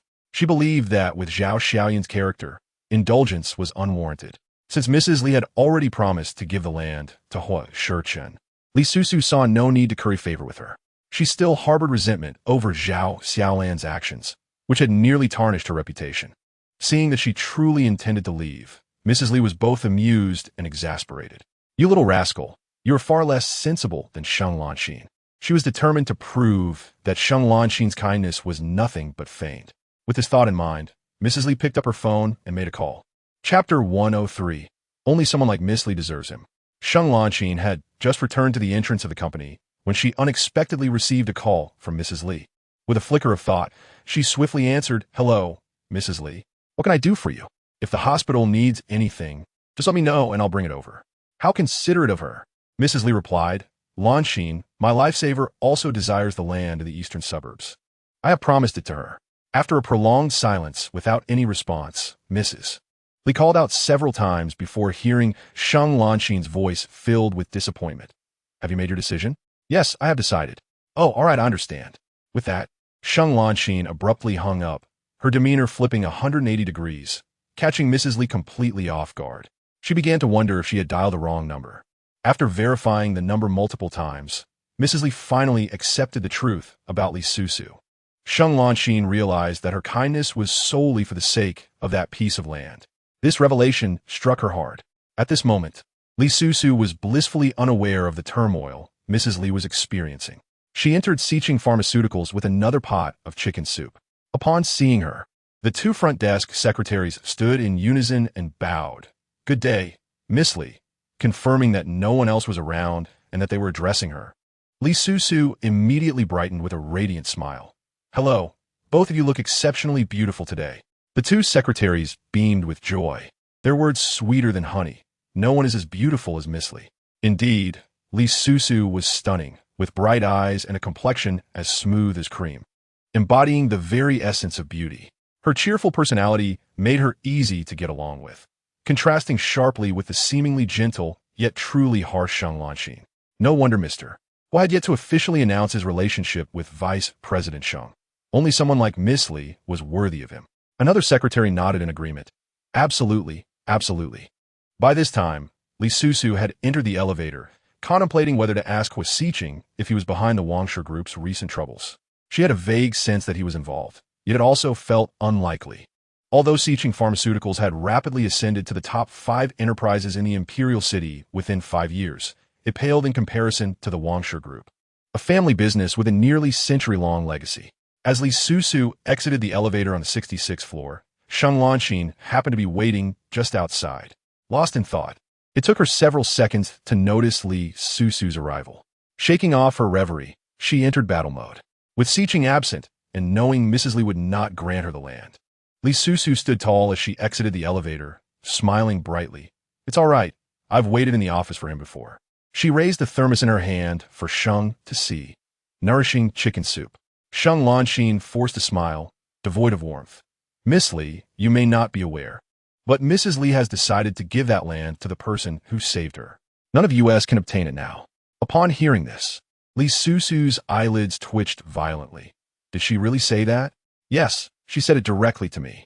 If it weren't for you, Sicheng would have acquired that land long ago, not allowing others to scheme and get ahead. What schemes? Li Susu almost rolled her eyes, suppressing the urge for fear of appearing ungraceful. How could Vice President Sheng assume that the person who saved her was scheming? Was it because she had done so herself, leading her to believe others were the same? Seeing Sheng Lanxin's expression darken, Li Susu scoffed. Those who walk different paths do not conspire together. Wrongdoing will inevitably face retribution. She no longer wished to deliver the chicken soup to Huo Sicheng. The thought of him being blind enough to keep such a venomous woman by his side for years made her feel that he was unworthy of her soup. Meanwhile, the elevator had descended and ascended again. Qi Sheng was about to step out when he was startled by the two women before him. Chapter 104. His hand stealthily reached for the button. What was happening? Taking advantage of their distraction, his hand stealthily reached for the button. But Li Susu's keen eyes caught him. Qi Sheng had no choice but to step out of the elevator with a stiff demeanor. Miss Li has arrived? Li Susu greeted him with a warm smile. Sicheng isn't here. Assistant Qi, thank you for your hard work. This pot of chicken soup is for you. Without waiting for a response, she pressed it into his hands and turned to re-enter the still open elevator. Qi Sheng was about to protest with a no, but she had already descended. He felt as if he were holding a hot potato, and indeed, it was scorching. Vice President Sheng, would you like to drink? He had no interest in Li Susu's offering. Vice President Sheng didn't even spare him a glance, arrogantly and coldly entering another elevator. Recalling his previous experience, Qi Sheng resolved to act swiftly to erase all evidence. As long as he drank the chicken soup, Mr. Huo would remain oblivious to this matter. However, fate had other plans. Just as Qi Sheng was halfway through the chicken soup, the elevator doors opened, revealing Huo Sicheng, who had just returned from outside, his mood evidently light. Upon seeing him, Qi Sheng nearly choked on the soup, almost coughing out his lungs. Mr. Huo. Huo Sicheng cast a glance at the pot in his hands. Sent from home? Drink slowly, I want tea snatch it from you. Noting Qi Sheng's silence, Huo Sicheng added, "Finish it and come in." Qi Sheng had received a call from a boss, prompting him to come up to the 66th floor early. Drinking a bowl of chicken soup would take just a few minutes. He had assumed he wouldn't be caught. Thankfully, Mr. Huo remained unaware that the soup was sent by Miss Li. Qi Sheng finished the remaining soup and wiped his mouth clean before entering to report on work. Having worked late for several nights straight, Huo Sicheng informed that the issues with the Wangshu group had reached a conclusion and that he would be having dinner at home. Mu Jie was actively preparing dinner. Li Susu had already forgotten about the chicken soup incident. She was pondering whether Wang Lanlan would face any consequences from the investigation into the Wangshu group. Given her domineering nature, it was likely she had something to hide. If she were also implicated, what would happen to the leeching studio? Li Susu's concerns were indeed justified. Wang Lanlan was found to have issues with her bank accounts, and since she held shares in the leeching studio, it too came under scrutiny. The live broadcasts were forced to cease, leaving Licheng in a panic. He thought of Huo Sicheng and hurriedly called him, but it rang for a long time without an answer. The man knew well that Licheng sought him out for assistance. After all, he was Li Susu's brother. Huo Sicheng would help, but not at this moment. He left him waiting. Arriving home in his black Maybach, Huo Sicheng loosened his collar, feeling considerably more relaxed. He entered the villa and noticed a familiar pot on the table. It looked strikingly similar to the one assistant she had. Huo Sicheng pressed his lips together and turned to Mu Jie, who was bringing dishes from the kitchen. "Have you made soup today?" "Yes. I made 2 pots for the young lady to take to the company, to share with you." Unbeknownst to Mu Jie about Mrs. Li, Li Susu had not shared that detail, so she thought it was intended to accompany the young master. Upon hearing that Li Susu brought 2 pots and recalling Qi Sheng's anxious demeanor when he saw her, Huo Sicheng couldn't help but chuckle. "Where is the madam?" "She's upstairs. The meal will be ready soon." "Young master, call her down." Before Mu Jie could finish, the man had already ascended the stairs. In the room, Li Susu gazed at her incessantly ringing phone, resting her chin on her hand, amused. Isn't she quite capable? It seems that Wang Lanlan's troubles have indeed affected Licheng. She decided not to answer, letting him sweat a little. Just as she thought this, the bedroom door swung open, and Li Susu turned to see the man's serious expression. Chapter 105. She thought Huo Sicheng had delusions. It was a bit frightening. She quickly stood up. "You're back?" Huo Sicheng approached her slowly, his expression unsettling, causing Li Susu to panic slightly. Had she done anything recently to provoke him? After pondering, she still had no clue. What is wrong? Suddenly, it dawned on her. Did Licheng call you again? Don't pay him any mind. Let him suffer a bit. Otherwise, he'll think too highly of himself. Licheng wasn't enough to anger Huo Sicheng. He was currently inclined to strangle this woman. How could she send his things to Qi Sheng? "Are you interested in Qi Sheng now?" Upon seeing her silence, he pressed further. "Last time you went to the company to deliver drinks, was it specifically to see him?" Li Susu remained speechless, utterly bewildered. How could she possibly have feelings for Qi Sheng? She hadn't even fully remembered his appearance. She thought Huo Sicheng was experiencing delusions. "I'm not. Without you. Did you deliver my chicken soup to him today?" Cornered, Huo Sicheng gripped her chin, a chilling aura surrounding him. "Do not entertain thoughts about those around me." His hold was forceful, causing Li Susu's chin to ache. She squinted slightly, inquiring, "Is it only acceptable if they aren't from your company? Were you doing this intentionally?" "Li, don't forget your current status. You can only give me a green hat if I am dead." Her actions were indeed deliberate. After all, this man had repeatedly suspected her. Clearly, he was the one who brought such suspicions upon himself. Today, she simply delivered chicken soup to Assistant Qi when he found her absent from the office. "If I'm not there, can't you leave the soup in my office?" Who eagerly accompanied him to the office before. Now that she knows he will be assisting Li He with surgery, she is unwilling to wait for him at the office? "Li Susu, how did you change your demeanor so swiftly?" "How have I changed? What do you mean?" Accused without reason, Li Susu felt a surge of anger. She didn't wish to argue with him and turned to leave, but he pulled her back, pinning her against the wall. The impact stung her back, further fueling her ire. "What do you want from me?" After being docile for a few days, had her claws re-emerged?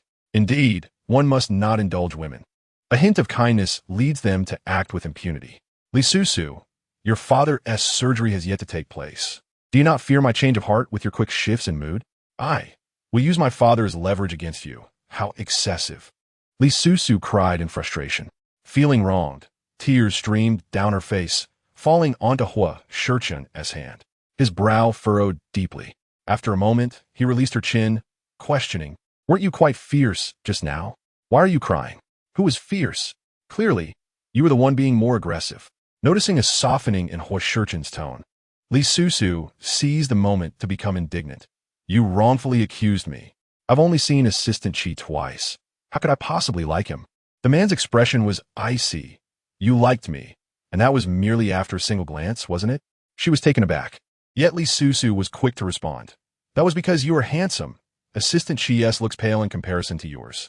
Huo Sicheng was not at all pleased with this reasoning. He was filled with doubt. If someone more attractive appeared, would she immediately shift her affections? Oh no, she didn't love him at all. She merely coveted his looks. He couldn't dwell on such thoughts, as they only fueled his desire to silence her.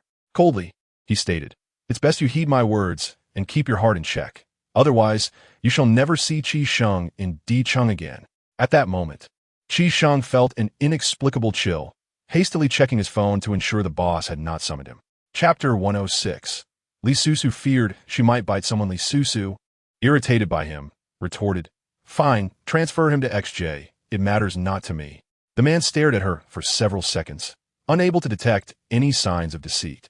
However, the current Li Susu had become inscrutable to him, prompting Huo Sicheng to suppress his suspicions for the time being. Just then, Sister Mu arrived upstairs, knocking on the door, stating that the food was ready and would get cold. Li Susu excitedly rushed to open the door, winking at her. She had arrived just in time, for if the argument continued, Li Susu feared she might lose her composure. Not long after she descended, Huo Sicheng followed. Li Susu seemingly forgot their earlier quarrel. "I heard the chairman of Wang Shi Group has been taken in for questioning." The man glanced at her, as if pondering where she had heard such news. This matter was tightly sealed, yet few were aware, especially someone like Li Susu, who had distanced herself from high society. "Who informed you of Wang Fuxing's detainment?" Li Susu had already prepared her response. "I overheard it by chance." This excuse was utterly unconvincing. Huo Sicheng remained impassive. "What else have you heard?" "I heard it was your doing." He let out a cold chuckle. "You seem to have heard quite a lot." She tentatively asked, "Is it truly your doing?" Li Susu was more curious about how he had managed it. Following this incident, even if Wang Shi Group did not vanish entirely, the repercussions would be significant. The position of the leading enterprise in Dicheng would likely see a new occupant. Huo Sichen's gaze lowered, his expression unchanging, revealing no traces of emotion. He replied, "Take a guess." Li Susu refrained from guessing. She was certain it was his doing, yet she was intrigued about how he had accomplished it. "Madame Li has expressed a willingness to transfer that piece of land to you," the man casually remarked, reaching for some food. "Yes, it's already been acquired." She was taken aback. "So soon?" A few hours ago, Madame Li had informed Sheng Lanxin that she would transfer the land to her savior. What a deceiver. Huo Sicheng shot her a glance, his eyes laced with sarcasm. "Do you think it was quick? If it weren't for you, I wouldn't have had to traverse such a route to acquire that land." Li Susu laughed nervously, feeling guilty. She wanted to claim the troublemaker was Sheng Lanxin, but she doubted he would believe her. In his eyes, Li Susu had already become an untrustworthy individual. She buried her head in her food, not forgetting to praise, "Sister Mu's cooking is truly excellent. I feel I've gained a few pounds." The other party was indeed remarkable. During her stay, she had not encountered a single repeated dish, illustrating Sister Mu's dedication. Huo Sicheng remarked, "Do not be swayed by her flowery words." He knew precisely whether she had gained weight, having just measured her. Aside from the areas that should have developed, the rest of her body was simply bony, hard to the touch. Li Susu's mental fortitude had improved. Being exposed did not embarrass her. "I'm not exaggerating. I've gained weight in the front." Noticing he was taken aback, she felt a sense of triumph. Sister Mu covered her mouth, chuckling softly, discreetly retreating to allow the couple to enjoy their meal. At that moment, Huo Sichen's phone rang. Upon noticing her gaze, he flipped the screen down on the table. She inwardly scoffed, indifferent to the display. Did this man harbor some secret? Otherwise, why would he fear her seeing it? Li Susu felt a bit unsettled. She too feared Huo Sicheng developing feelings for someone else. As he finished breakfast and prepared to leave, she stood up. "I have no plans today. Let me accompany you to the office." Knowing he would refuse, she didn't require his response, swiftly running towards the black Maybach. Huo Sicheng pulled her from the passenger seat, stating, "I am not returning to the office. It would be inconvenient for you to follow." Inconvenient? What was he up to that made it inconvenient for her to accompany him? Li Susu ailat taxi, stealthily trailing behind the Maybach. Chapter 107. You're a bit pathetic. The object of your husband's infidelity is a man. Driver, please speed up. Don't let them get away. The middle-aged female driver, in her 40s, replied, We can't exceed the speed limit. His car is too good. We can't keep up. Just as they were about to lose sight of him, Li Susu offered to pay triple the fare, and in the next moment, the taxi suddenly accelerated, startling her. Let us remain calm. Safety first. Are you going to catch him in the act? My ex-husband cheated, so don't worry. You want to lose him. Afraid of losing Huo Sicheng, Li Susu tacitly agreed, but immediately regretted her decision. The taxi's performance was no match for the Maybach, even at 80. While his vehicle moved smoothly, hers felt as if it might take flight, causing her to pale with fear. Driver, can we slow down a bit? If we slow down, we'll lose them. Due to the taxi's reckless driving, Huo Sicheng glanced at the rearview mirror, brow furrowed, yet he paid it no mind. He turned onto a side road, but the taxi's speed caused it to miss the turn. Li Susu pounded on the seat back. You missed the turn? He's south taking the side road. Don't panic, I know. Meanwhile, Huo Sicheng's vehicle halted in front of a CAF. He turned off the engine and leisurely walked inside. Upon seeing him, the person waiting inside stood up excitedly. Brother-in-law, you finally made it.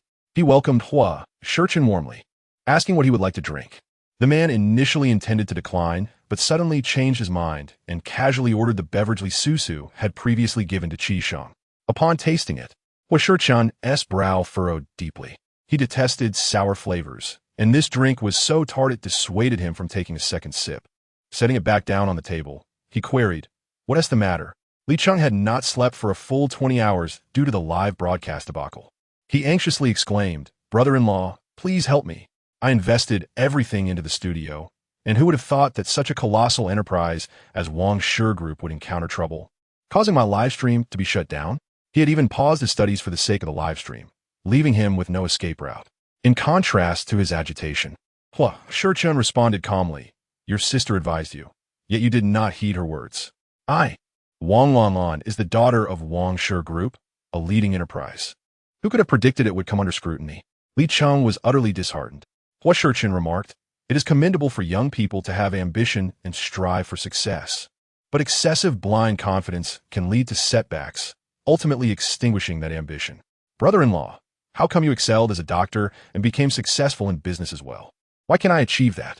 He evidently viewed Huo Sicheng as a role model, aspiring to emulate him, yet his efforts were met with failure.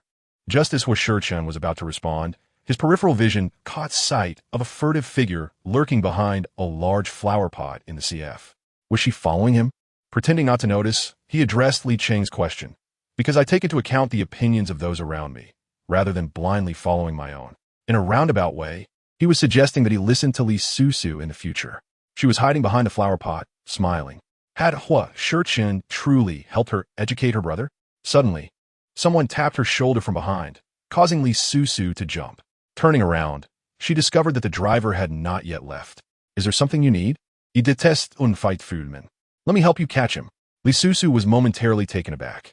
How did she become her sister? And why was she so enthusiastic? Actually, is it those two? She stammered. You're in quite a predicament. Your husband's affair is with a man. Chapter 108. Upon seeing the man remain still, she quickly grasped the situation. The misunderstanding was rather significant, and Li Susu wished to explain, but the overly enthusiastic older sister had already rushed forward, making it impossible for her to intervene.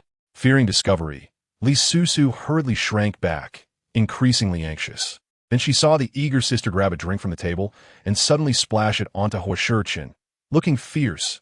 Caught you! You dare to. Since Huo Sicheng had been facing away from her, the eager sister had not seen his face clearly. Now, as he turned to face her, his dark hair dripping with water did little to conceal his imposing presence. The sister trembled, nearly dropping the cup. Heavens, he is so handsome! The key was his frightening gaze, prompting her to quickly place the cup on the table and point to Li Susu as hiding spot. I was just trying to catch that girl. It's not my business. She fled swiftly, leaving Li Susu dumbfounded. Such a large figure was surprisingly agile. When she turned back, she was met with two long, straight legs, prompting her to slow down, lift her neck, and awkwardly smile. Hi, what a coincidence. Standing behind Huo Sicheng was Li Susu, looking incredulous. Sister, have you lost your mind? Li Susu shot back fiercely, be quiet. If you hadn't secretly contacted Huo Sicheng without my knowledge, this misunderstanding wouldn't have happened. Li Susu quickly stood up, pulled out a piece of paper from her bag, and offered it to him. Noticing the man remained still, she was quite perceptive. She pulled out a sheet and, standing on tiptoe, began to dry his hair. Li Susu, unable to bear the sight, did not want to acknowledge her as his sister. You two can talk, he muttered, retreating to his seat.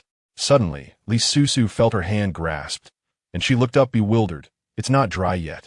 Why are you following me? He asked. The words catching a cheater came out awkwardly, as he was not accustomed to them. Li Susu felt embarrassed upon hearing it. She quickly shook her head. No, it's not like that. I was simply curious about who you were meeting, so I came to take a look. I had no idea that taxi driver would misunderstand and splash water all over you. Is it a misunderstanding? He inquired. Yes, a misunderstanding. Seeing her still admit it, Huo Sicheng ground his teeth in frustration.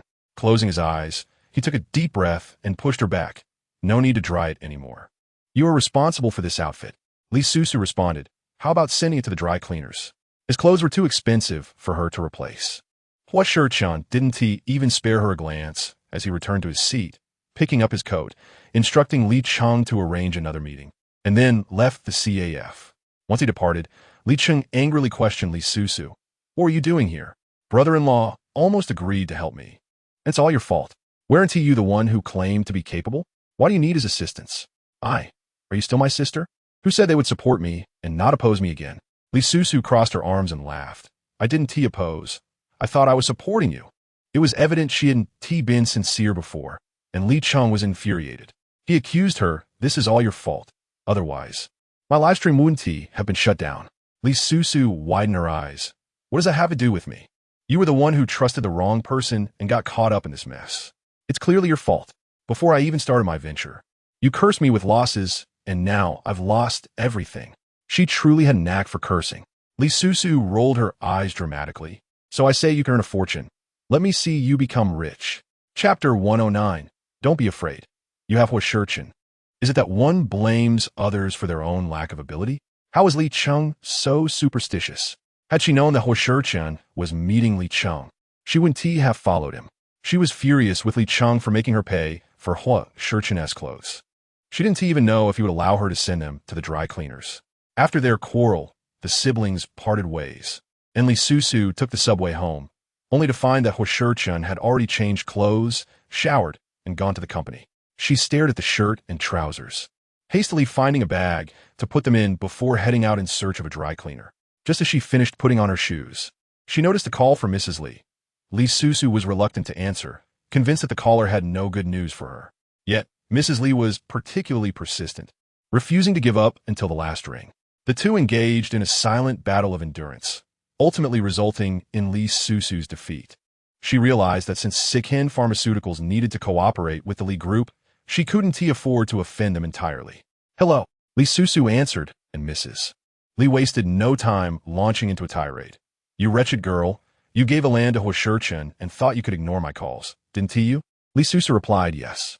Her honesty left Mrs. Li momentarily speechless. After several attempts to elicit a response from Li Susu, she contemplated hanging up, only for Mrs. Li to interject. If you dare hang up, the cooperation between the Li Group and Sicheng Pharmaceuticals for the next quarter is off. Li Susu held her phone steadily, her tone overly enthusiastic. Oh, why would I hang up? You misunderstood me. What instructions do you have? Her response was clearly forced, in stark contrast to the warmth of Sheng Lanxin. Yet Mrs. Li was particularly eager for her attention. Accompany me to a place. I don't want to go. Their relationship was not close enough for such an invitation. Just as Li Susu was about to concoct a perfect excuse, like claiming she needed to care for her gravely ill father, Mrs. Li interrupted. I despise insincerity. Sheng Lanxin is attending a business gathering, and I want you to join me to stir up trouble. Why didn't you say so earlier? Li Susu's eyes lit up as she dashed out, oblivious to Sister Mu's worried admonitions. Her tone was unprecedentedly enthusiastic. Where is Sister Zhao? To save time, I'll just take a taxi straight to you. Mrs. Li. When they met, Li Susu felt it appropriate to inquire politely, can Sister Zhao be discharged from the hospital? Mrs. Li had never encountered someone so adept at adapting to circumstances. She huffed twice. You wouldn't spare me an extra cup of chicken soup. Yet you expressed concern for me? Li Susu smiled. You misunderstood. I'm worried that you might overindulge and strain your body. So, you're withholding chicken soup for my own good? Absolutely, she stated with conviction, nearly convincing Mrs. Li. Deciding not to stoop to Li Susu's level, she added, Sheng Lanqin will also be there. Li Susu was surprised. Now she genuinely worried for her. Aren't you afraid of getting upset and ending up in the hospital again? Is calling her here to ensure someone gets you to the hospital on time? Mrs. Li let out a cold snort. What do you think I brought you here for? Tonight, help me deal with her. This troublesome girl's words are utterly infuriating. Wang Lanlan is certainly no match for her. Realizing Mrs. Li's true intentions, Li Susu's lips twitched. She sensed that this sudden invitation was far from benign. Mrs. Li reassured her, do not fear Wang Lanlan. She suspects that Mrs. Li intends to trap her. Even though the Wang Stone Group is under investigation and its status has diminished, Wang Lanlan still holds the identity of a wealthy heiress. Whereas Li Susu is merely a nobody. Understanding her thoughts, Mrs. Li suddenly patted her hand, her expression shrouded in mystery. Do not worry, you have Huo Sicheng. After half an hour, Li Susu assumed they were headed directly to the gathering, only to find Mrs. Li leading her to an image design studio. It dawned on her that the gathering wasn't until the evening, which made her feel as though she had wasted 30 yuan on the taxi fare. After a tedious 4 to 5 hours, the two finally made their way to the venue for the soiree at Shenglangsen. Meanwhile, receiving a call from Suzhou, Huo Sicheng initially intended to decline, but recalling Li Susu's vexatious behavior earlier that day, he changed his mind. All right, see you tonight. Upon hanging up, he informed Sister Mu that he would not be returning for dinner. Upon learning that Li Susu would also not be returning, his countenance darkened. At 5 o'clock, Huo Sicheng drove to the largest club in the city. Many were aware that Suzhou was the club's secretive owner, but few knew that Huo Sicheng also held shares, surpassing Suzhou's stake, thus making him the true behind-the-scenes boss. That evening, Suzhou had organized a gathering to celebrate his first girlfriend with whom he had been together for over 500 days. Upon arriving, Huo Sicheng learned the reason behind Suzhou's gathering and felt an urge to leave. However, Suzhou said, your vice president is also here. Shenglangsen? Huo Sicheng remembered seeing her with Wang Lanlan earlier, likely aiding the Sicheng pharmaceutical in expanding its business. She is quite tenacious. At this, Huo Sicheng frowned, lost in thought. Suzhou inquired, should I call her over? Huo Sicheng replied, puzzled, what for? And what do you mean by my vice president? Come on, brothers understand. There is no need to hide it. You know nothing. Huo Sicheng, normally meticulous and serious at work, had never uttered a curse word in front of Suzhou. His aura was strong. Even when voicing unpleasant words, he retained an air of refinement, appearing indifferent, almost devoid of humanity. Cold indeed. Suzhou, confused, asked, is she not yours? Huo Sicheng lit a cigarette, his handsome features obscured by smoke, rendering him almost ethereal. After a few seconds, he replied, she is Li Susu's close friend. Suzhou chuckled, don't joke with me. They are practically enemies. Huo Sicheng shared his confusion on this matter, but chose not to dwell on it. 5 years ago, their relationship was different. What it was now remained uncertain. Suddenly, Suzhou asked old Huo, you didn't make her your vice president just because Shenglangsen is Li Susu's friend, did you? A glance from Huo Sicheng was all Suzhou needed. Though no words were exchanged, the answer was clear. He clicked his tongue in admiration. I had no idea you were such a romantic. Shut up. If you say one more word, I'll leave. Please, don't go, let us drink. On the other side, Li Susu strode confidently in 10-centimeter heels, exuding elegance and charisma. Mrs. Li was thoroughly pleased with her attire, declaring her a stunning presence. The two arrived at the city's largest club, where becoming a VIP member was a status symbol among the affluent. With only 200 membership slots available and an annual fee exceeding $1 million, Mrs. Li held membership, though her rank was lower than Wang Lanlan's. In her rebellious days, Li Susu had qualified for membership, but, due to her association with Huo Sicheng, had never had the chance to enjoy such privileges. Reflecting on this brought her sorrow. She asked Mrs. Li, what am I supposed to do later? I can't just confront Wang Lanlan outright, can I? She feared that Mrs. Li's status might not hold against Wang Lanlan's, leading to an embarrassing dismissal. They had invited a renowned figure from the art world that evening, someone who had just returned to the country with a good reputation. The Wang family intended to curry favor with her to restore the image of the Wang Stone Group. Li Susu felt a twinge of curiosity. A master from the art world? Mrs. Li spoke with admiration. Yes, she has been developing her career in France, achieving numerous accolades at a young age. Quite impressive. Suddenly, she turned to Li Susu. Did you study in France as well? What was your major? Fine arts. Mrs. Li, surprised, replied, then you might know her. This master is also a painter. Her name is Mo Han. Li Susu chuckled. I'm not interested in going. You can go by yourself. Mrs. Li grasped the tassel at the back of her dress. With a gentle tug, it could easily send her tumbling. Li Susu dared not move, clutching her chest tightly. Let us talk calmly. Spare me. Have you offended Master Mo? She responded defiantly, no. Then what are you afraid of? Li Susu firmly asserted. She is insufferable. Mrs. Li retorted. Oh, still pretending you haven tea offended her. Eventually, Li Susu was dragged along because Zhao Xiaolan had agreed to the collaboration for the next quarter, with her husband set to sign the contract with Sicheng Pharmaceuticals the following day.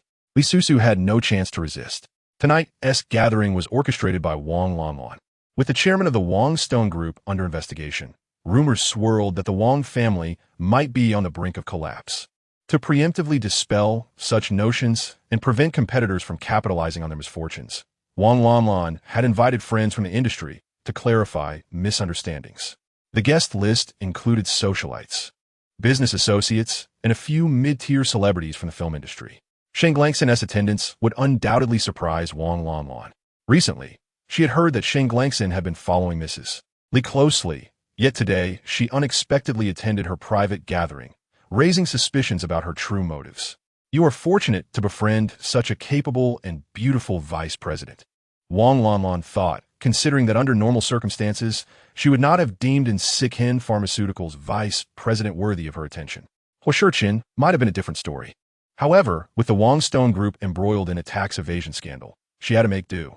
Sheng Langsen was merely there to socialize, hoping to meet more of the elite, unaware that she would catch Wang Lanlan's interest. Delighted, she greeted Wang Lanlan. I have long wished to meet Miss Wang.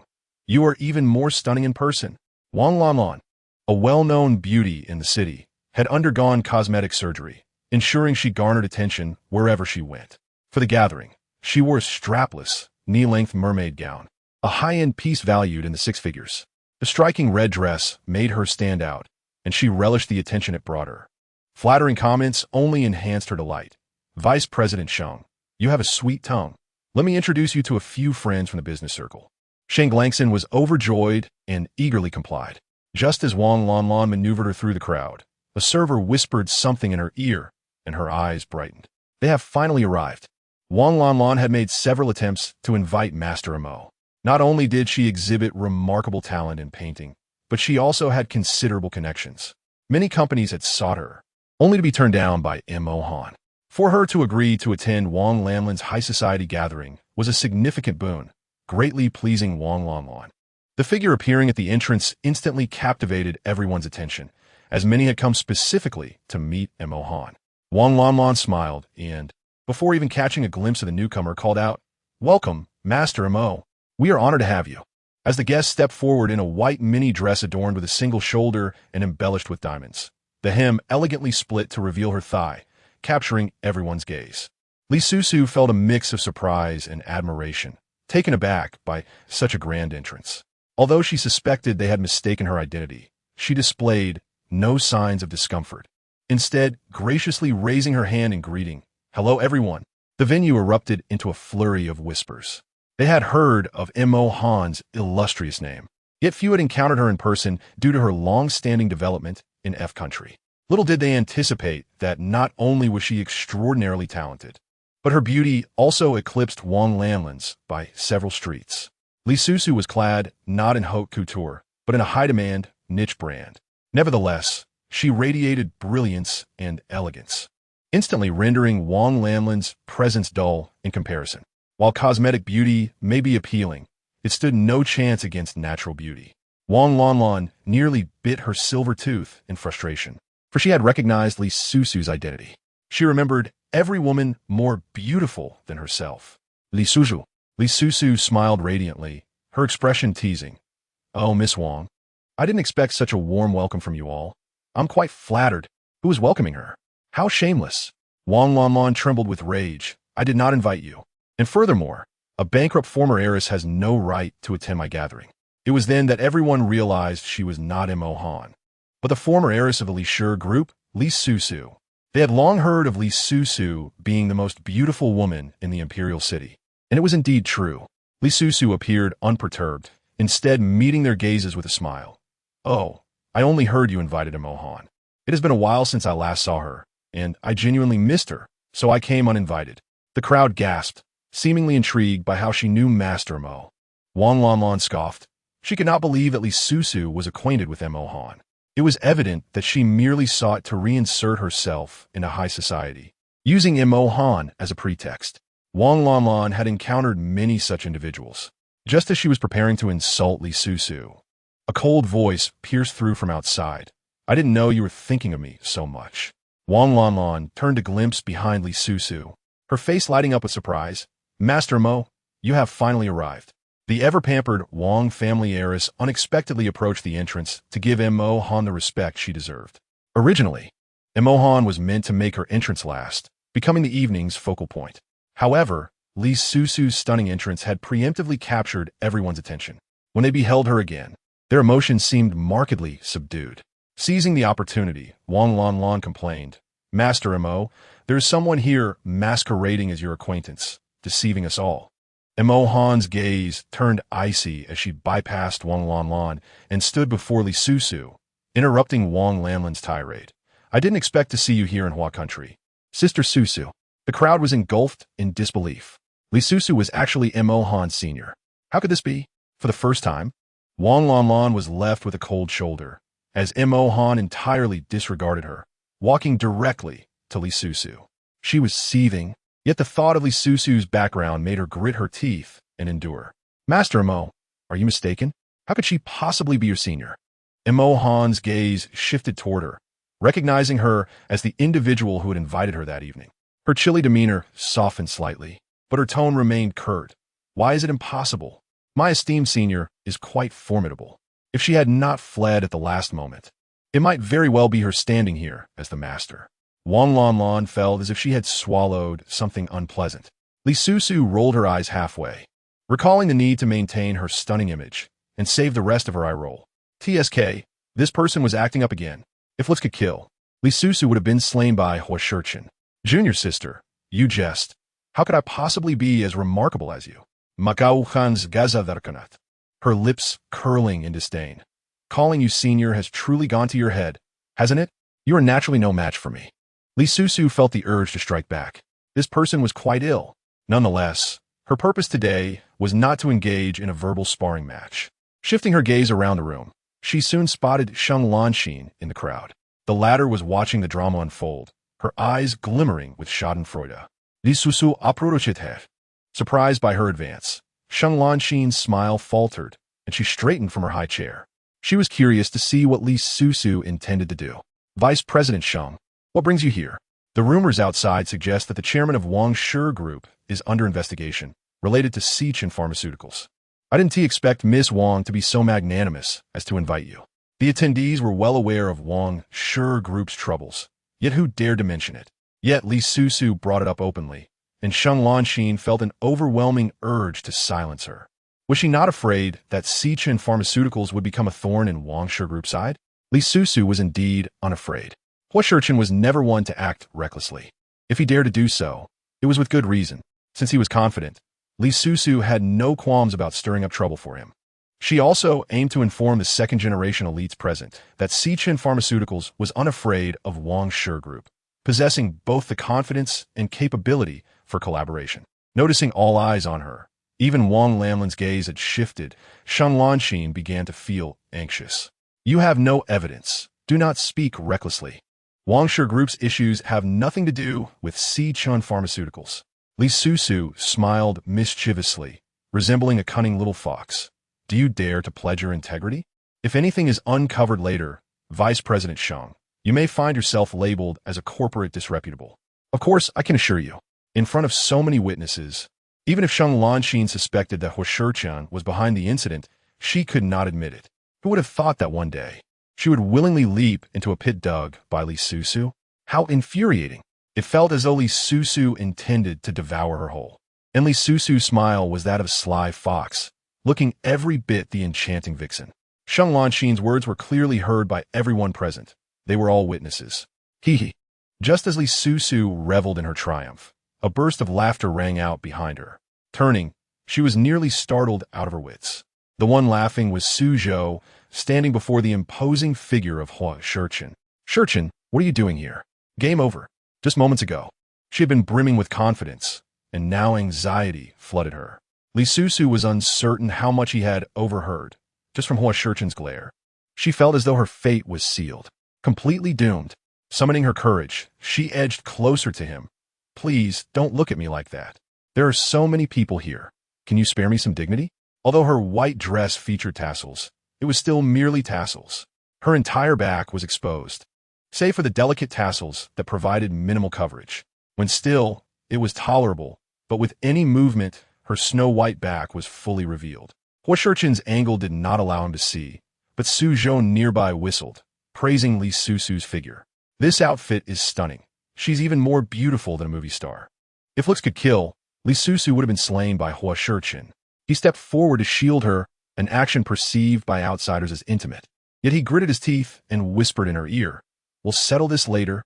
Su Zhou had just mentioned how she boldly infiltrated Wang Lanlin's dinner gathering, only to be bullied by the crowd. He found her joyfully bullying others quite amusing. Li Susu, tall and elegant, stood beside Wang Lanlin, who was half a head shorter despite her high heels. Yet, Wang Lanlin's eyes were fixed solely on Huo Sicheng. Having heard much about the young and accomplished president of Sicheng Pharmaceutical, she was thrilled to finally meet him.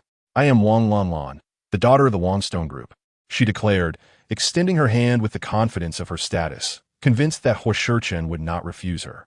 What if he had a girlfriend? Wang Lanlin was determined to pursue the man she desired, even if he were married. Huo Sicheng glanced at her bright red nails, his brows furrowing slightly. "Miss Wang," he replied coolly. His indifference did not disconcert Wang Lanlin. Rather, it invigorated her. She believed she was no less than Li Susu in terms of allure. If Huo Sicheng favored Li Susu's beauty, she could easily acquire a similar charm. After all, she had set her sights on him. Wang Lanlin lowered her hand, masking any signs of displeasure, and attempted to present herself with a shy demeanor. "If you wish to know more about me, why not add each other as friends and go out together?" Huo Sicheng replied, "No, my girlfriend might get upset." As he spoke, he gently placed his hand on Li Susu's back, only to realize the sensation felt unusual. His expression shifted subtly as he tightened his grip around her slender waist. One hand rested on her clothing while the other touched her bare skin, sending a wave of heat through him. At that moment, although internally flustered by his actions, Li Susu knew she had to play her part, leaning closer to him and resting her head on his shoulder, appearing delicate and tender. "Apologies, Miss Wang, but my heart is as small as a sesame seed. Perhaps you should pursue someone else?" What a jest. The esteemed daughter of the Wangstone Group reduced to such triviality in her presence. Wang Lanlin's frustration mounted, and so did Sheng Lanxin's jealousy. To avoid being overlooked, Sheng Lanxin stepped forward, inquiring, "Sicheng, what brings you here?" Few knew of Huo Sicheng's status as a major shareholder of the Imperial Club, and Sheng Lanxin was among the uninformed. He replied with a dispassionate tone, "I'm meeting a friend." At that moment, Suda Xiao raised his hand, calling out, "Hello, ladies." Li Susu found herself bemused. Wasn't Su Zhou supposed to have a girlfriend? Why was he being so reckless? She suddenly felt relieved that Yi Sheng hadn't developed feelings for him. "Su Xiao, is Yi Sheng not coming?" She mentioned Yi Sheng deliberately, curious about Su Zhou's reaction, only to receive a blunt response. "Who brings their girlfriend to a place like this?" "Sicheng didn't bring you either." Huo Sicheng's concern for Li Susu weighed heavily on Su Zhou, who felt it necessary to admonish her, preventing her from thinking she could take advantage of his good friend. Unexpectedly, Li Susu smiled and replied, "If he doesn't bring me, I'll go out and have fun on my own. Next time, I'll invite Yi Sheng along. I'm sure she'll enjoy it." Su Zhou was taken aback, contemplating his frustration. If it weren't for his brother's presence, he would have let loose with a barrage of expletives. Li Susu detested those who allowed the elite to act with impunity while the commoners were left in the dark. Suzhou embodied everything she opposed. Turning her gaze back to Huo Sicheng, she feigned shyness and said, "Darling, I've had enough fun. Shall we head home?" It was a matter of urgency. She feared facing a dreadful fate if they lingered any longer, as his gaze grew increasingly menacing. Huo Sicheng, equally eager to leave, could hardly bear another moment, especially with Li Susu's attire testing his limits. He felt a primal urge to eliminate the lecherous gazes fixated on her. Protectively wrapping his arm around her, he began to lead her away, only to hear Suzhou let out an inappropriate whistle. His eyes shamelessly glued to Li Susu's alluring legs. Huo Sicheng had initially overlooked it, but upon hearing the whistle, his dark eyes narrowed, catching sight of the exposed skin, surrounded by hungry gazes. His expression soured instantly. Li Susu, feeling a bit wobbly, attempted to defend herself, saying, "I'm wearing skin-toned leggings." She had argued for them with Mrs. Li, who had initially opposed her wearing such revealing attire, insisting that Li Susu had enough allure to blind onlookers. Whether or not her outfit was blinding remained uncertain, but she knew she would face repercussions once they returned home. As they neared the exit, a figure blocked their path. Li Susu recognized Mo Han and frowned slightly. "Is there something you need?" He handed her his phone brusquely, insisting, "Leave your contact information." Li Susu shukla tinwarli. She had no intention of maintaining contact with someone she deemed troublesome. "I don't believe I have anything to discuss with Master Mo. Perhaps it's best we see each other less in the future." Each encounter with him felt like a heart-stopping moment. Mo Han's insistence was unwavering. "Leave your number." Suddenly, Huo Sicheng's voice cut through the air. "Icy cold, step aside." His formidable presence compelled Mo Han to shift his attention, momentarily startled, though his gaze lacked any affection. "Are you his new boyfriend?" The use of new sent the atmosphere plummeting to a chilling silence, leaving Li Susu feeling as though her waist might snap under pressure. Before Huo Sicheng could tighten his grip further, she hastily clarified, "It's a misunderstanding. She thought that person was my boyfriend, but he is not." Mo Han remained indifferent to her romantic entanglements, adamantly pressing her for her number. To prevent any further complications, Li Susu quickly input her digits into his phone. Mo Han, unsatisfied, called her number on the spot before releasing her. "I will contact you. Now, hurry home. That outfit is dreadful." Li Susu was taken aback. "What does that have to do with you?" She considered herself stunning, sensual, and sophisticated. How could he dare to call her ugly? That night, Huo Sicheng, having indulged in a few drinks, was unable to drive. Noticing he had no intention of calling for a designated driver, Li Susu resignedly opened the car door. However, her outfit was far from suitable for driving. Once seated, the tight skirt allowed her legs to be fully exposed at the split, offering no concealment whatsoever.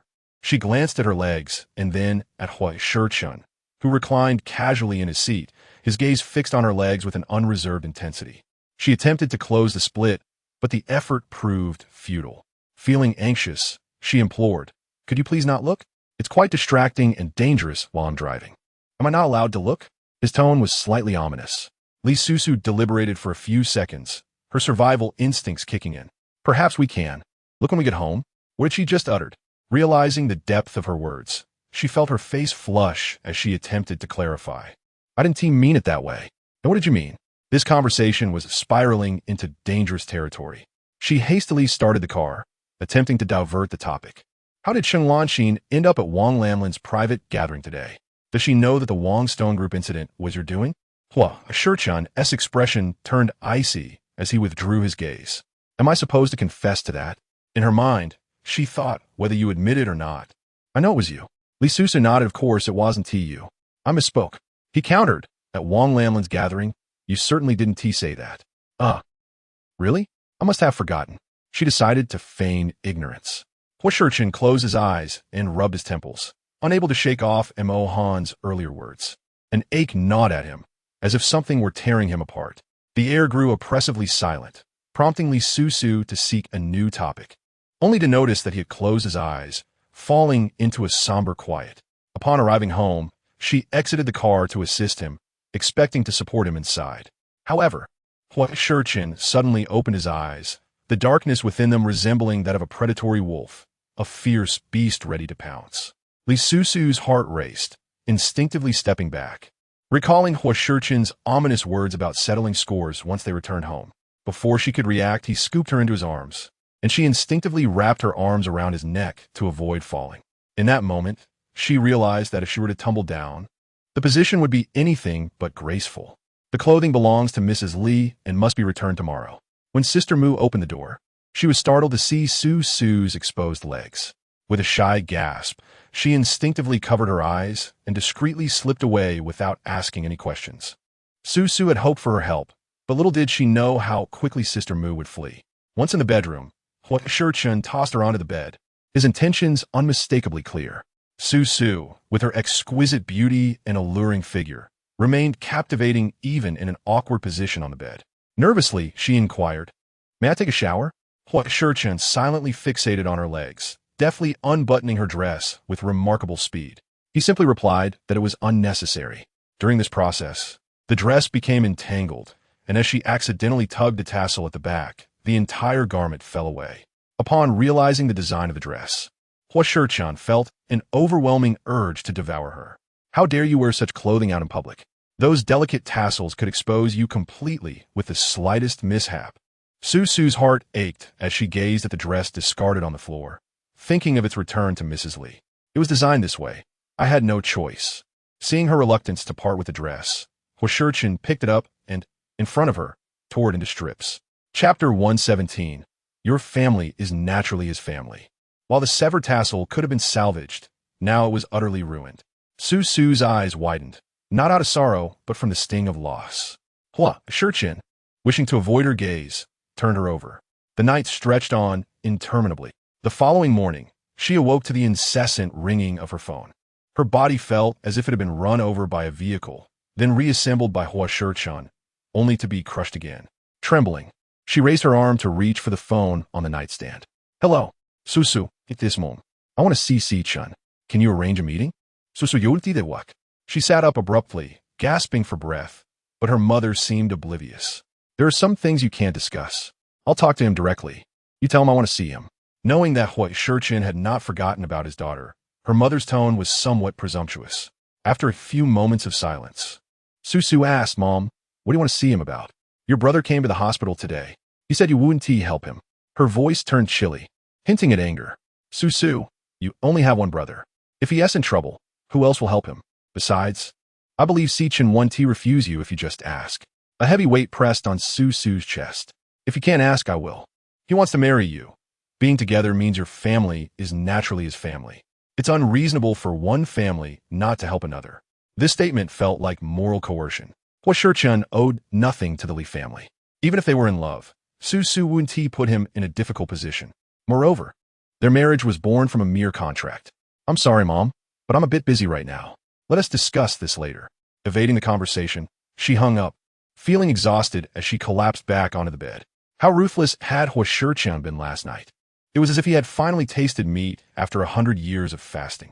Her fingers, still trembling from the earlier phone call, lifted the covers to prepare for her day.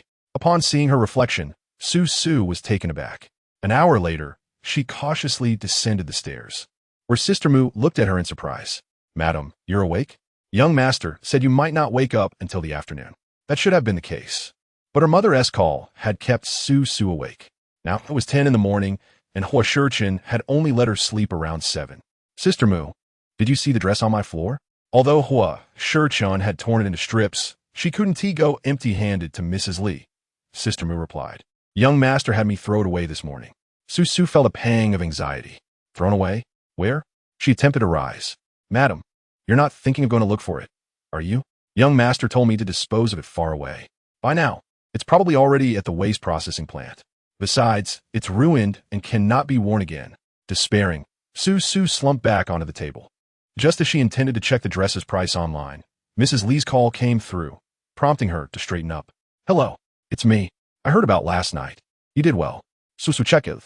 It was audacious for her to speak after leaving her in that snake pit. "Don't forget the promise you made. My husband and I are at Sicheng Pharmaceuticals. Bring the outfit from last night over." Susu replied. Oh, she couldn't retrieve the dress, but she had to go to the company. Sister Mu, noticing her odd demeanor as she prepared to leave, expressed concern. "Young master said you just fell asleep this morning. Aren't you going to rest a bit more?" Susu felt awkward. Did that man fear others wouldn't know of his stamina? Chapter 118. Susu wished to loosen her collar, but feared it might frighten them. She straightened her back and smiled brightly. I'm a bit tired from staying up all night with him reviewing documents. I'll just stop by Sicheng Pharmaceuticals and sleep there if I'm too tired. Sister Mu smiled knowingly, as if to say, you don't need to explain, I understand everything. I'll call a car for you, madam. Upon arriving at the company, the Li couple was indeed present. Huo Sicheng and Li Zhong were discussing a collaboration plan in the conference room, while Mrs. Li awaited in the reception area, tended to by Sheng Lanxin.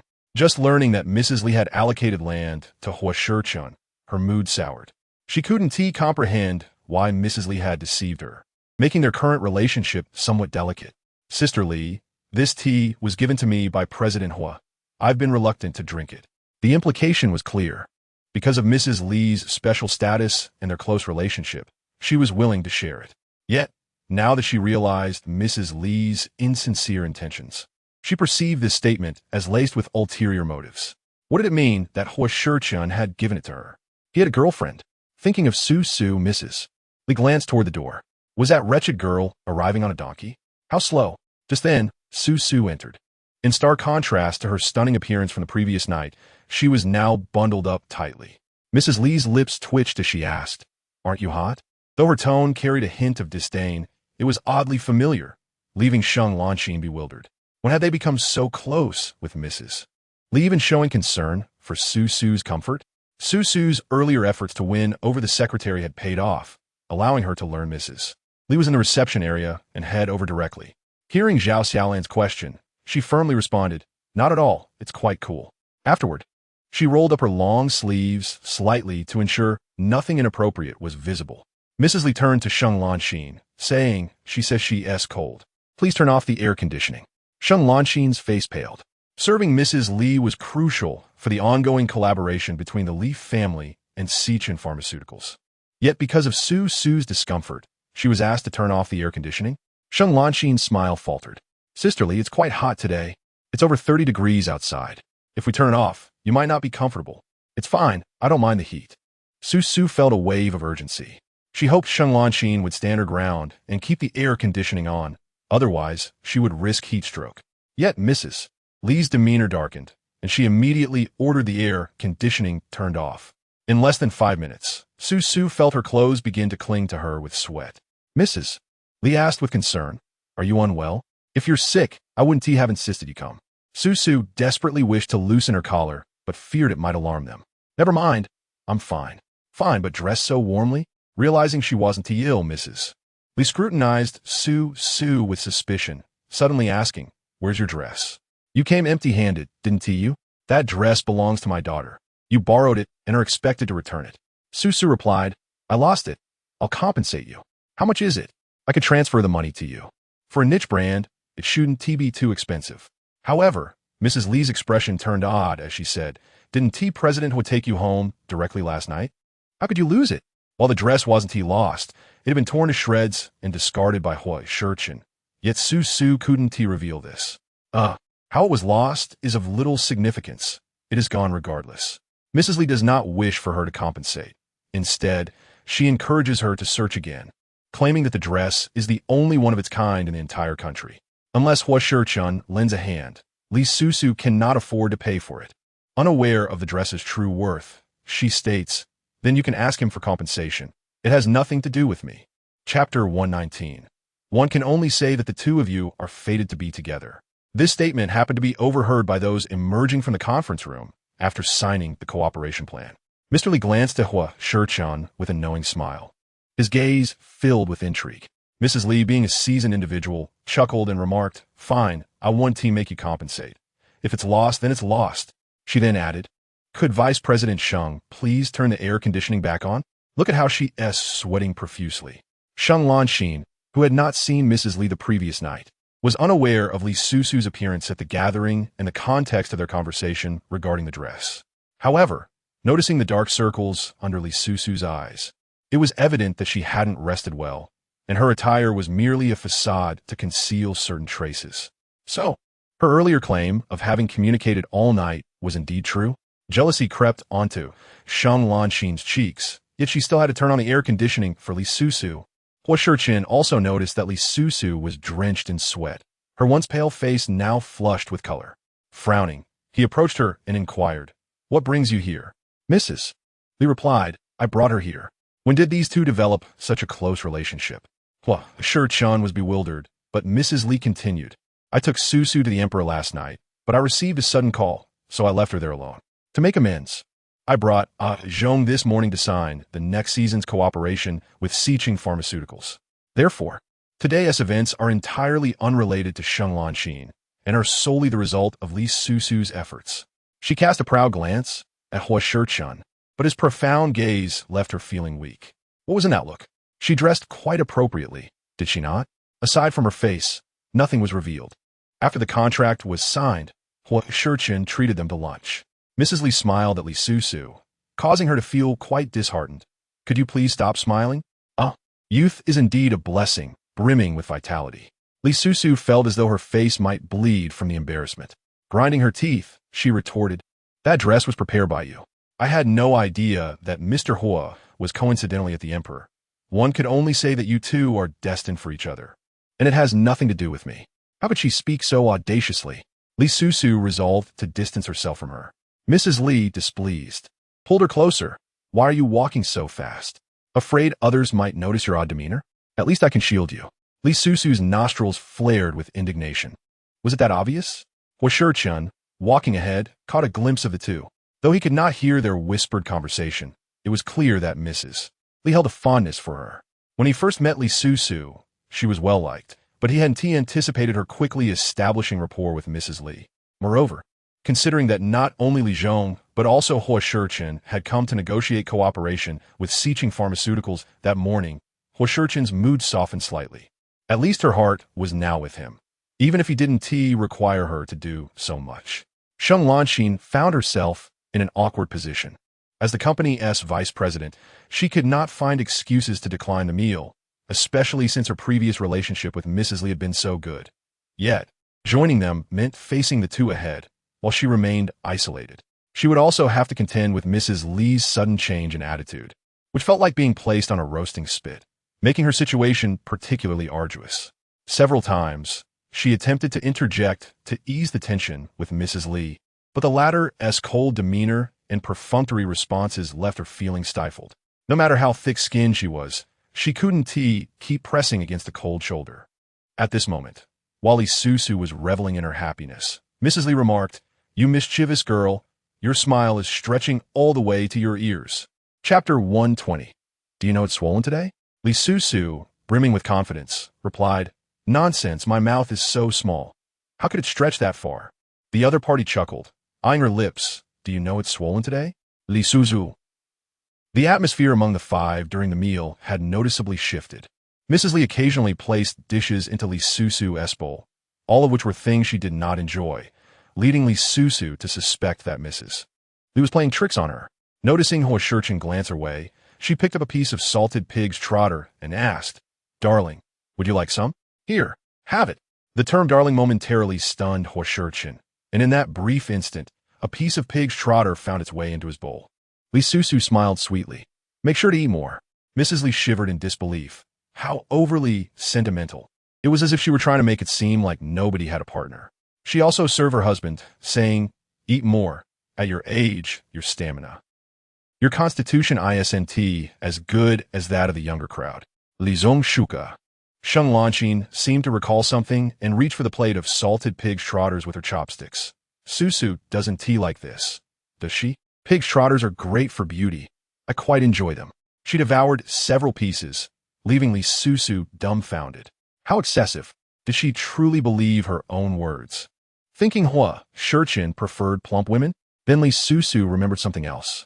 Previously, when Sheng Lanxin had a good relationship with Mrs. Li, to avoid giving the impression that she was targeting her, Li Susu hadn't allowed Sheng Lanxin to drink that glass of wine. But now it was different. Vice President Sheng enjoyed eating, so she should eat more. She nearly filled her plate with the remainder of the salted pig's trotters. Sheng Lanxin was on the verge of vomiting from overeating, but still pretended to enjoy it. As she glanced down to find only one piece left in her bowl, Li Susu unexpectedly transferred half the remaining plate onto her own. Her face turned a deep shade of black. No pig could consume that much, could it? As Sheng Lanxin attempted to subtly mock her for deliberately trying to embarrass her, Mrs. Li interjected, "No wonder Vice President Sheng's skin looks good. It turns out she enjoys pig's trotters. Then, do eat more, don't be shy." Mrs. Li enjoying food doesn't mean one should eat so much. At the dining table, Huo Sicheng ordered some wine and shared a drink with Li Zhong. Li Susu rose to fetch the red wine bottle, cheerfully stating, "No worries. A little wine will help with the taste. Last time, Vice President Sheng lost to me at golf, and she owes me a drink." Sheng Lanxin had long forgotten about this, but to her surprise, Li Susu had remembered. She was already full. One more glass of wine would surely. As the wine filled her glass, Li Susu urged, "Vice President Sheng, please drink. Yesterday at Wang Lanlan's gathering, I saw you having a drink. Your tolerance must be rather good, right?" Whether she could handle her liquor or not had nothing to do with her. Sheng Lanxin gazed at her full glass of red wine, struggling to muster a smile. Mrs. Li appeared astonished. "Oh, Susu can play golf too? Let's go together next time. If I win, you'll call me older sister. Who would want to be her little sister? Always wanted to take advantage of her. Humph." Observing Sheng Lanxin's envious expression, Li Susu turned and beamed. "Hey, sister." Mrs. Li nearly choked on her own boldness. Did she not hear the prerequisite conditions? Watching their harmonious interaction left Sheng Lanxin feeling unsettled. She hesitated no longer, raising her glass of red wine to her lips in a desperate gulp. After finishing, she felt as though her stomach might burst, an unbearable discomfort washing over her. She glanced at Huo Sicheng, expecting him to be as attentive as he had been when he noticed her during her time of the month. But he spared her a glance the entire time. Sheng Lanxin felt even more disheartened. She continued to pour herself wine, planning to drink until her stomach bled if it meant Huo Sicheng would have to take her to the hospital in front of Li Susu. Chapter 121. I truly apologize. I thought of you as a sister, yet you regarded me as a mother. Indeed, after the third glass, she pressed her hand against her stomach, beads of sweat forming on her forehead from the pain. However, the first to notice something amiss was not the person she had anticipated, but rather Mrs. Li. She promptly called for an ambulance.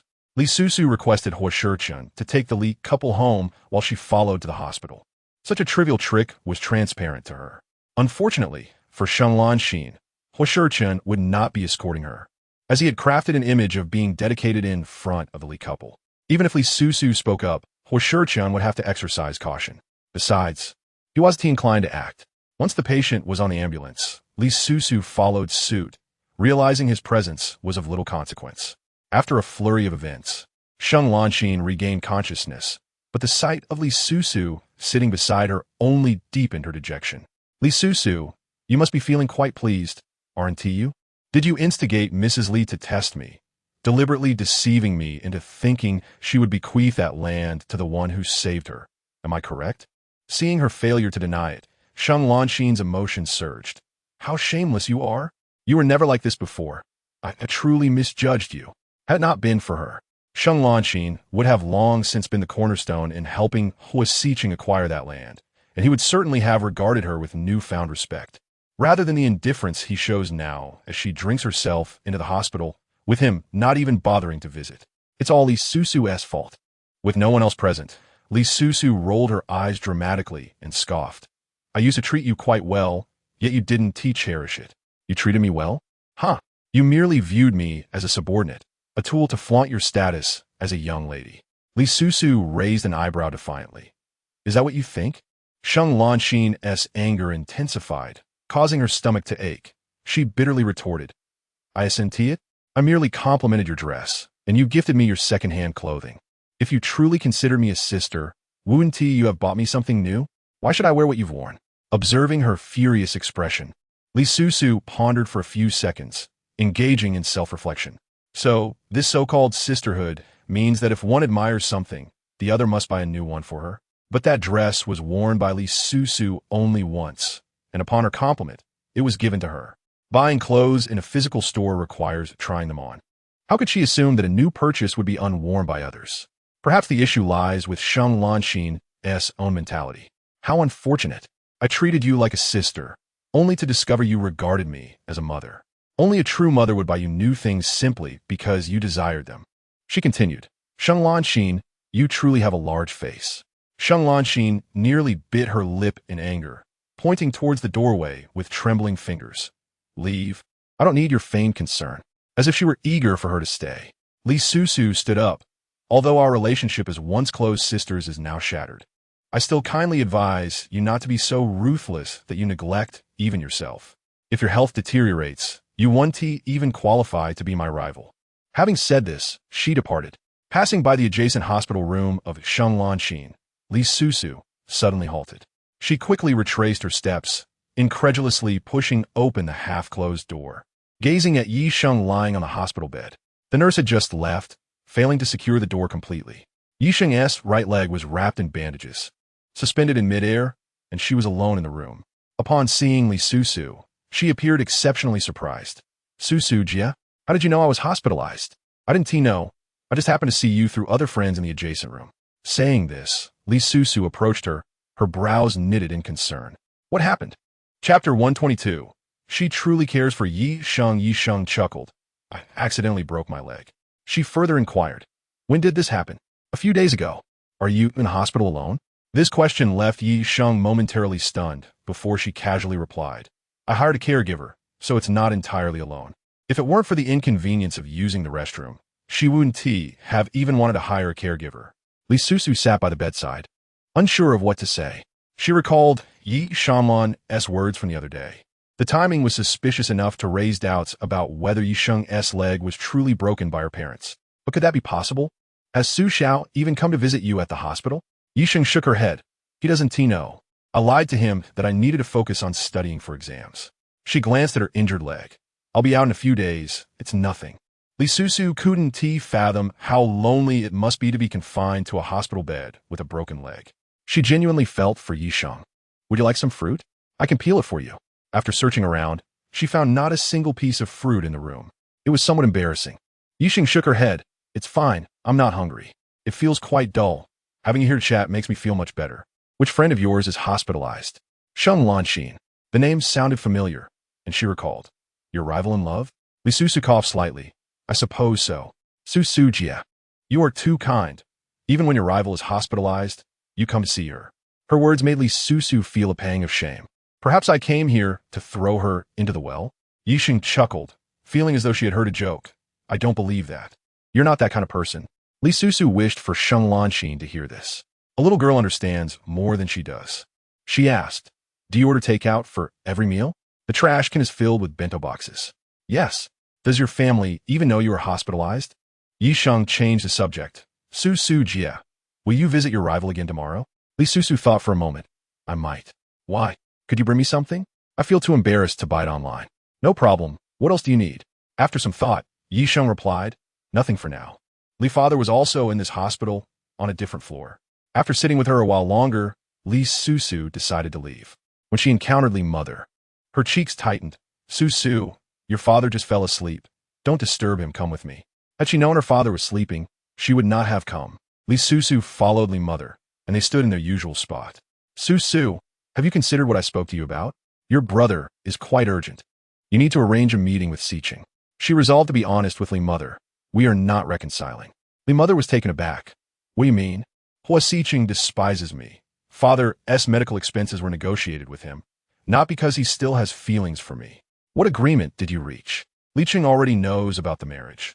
Li Susu felt no need to hide this from Li mother, because she was acutely aware that at this critical juncture before the surgery, she would not reveal this matter to her father.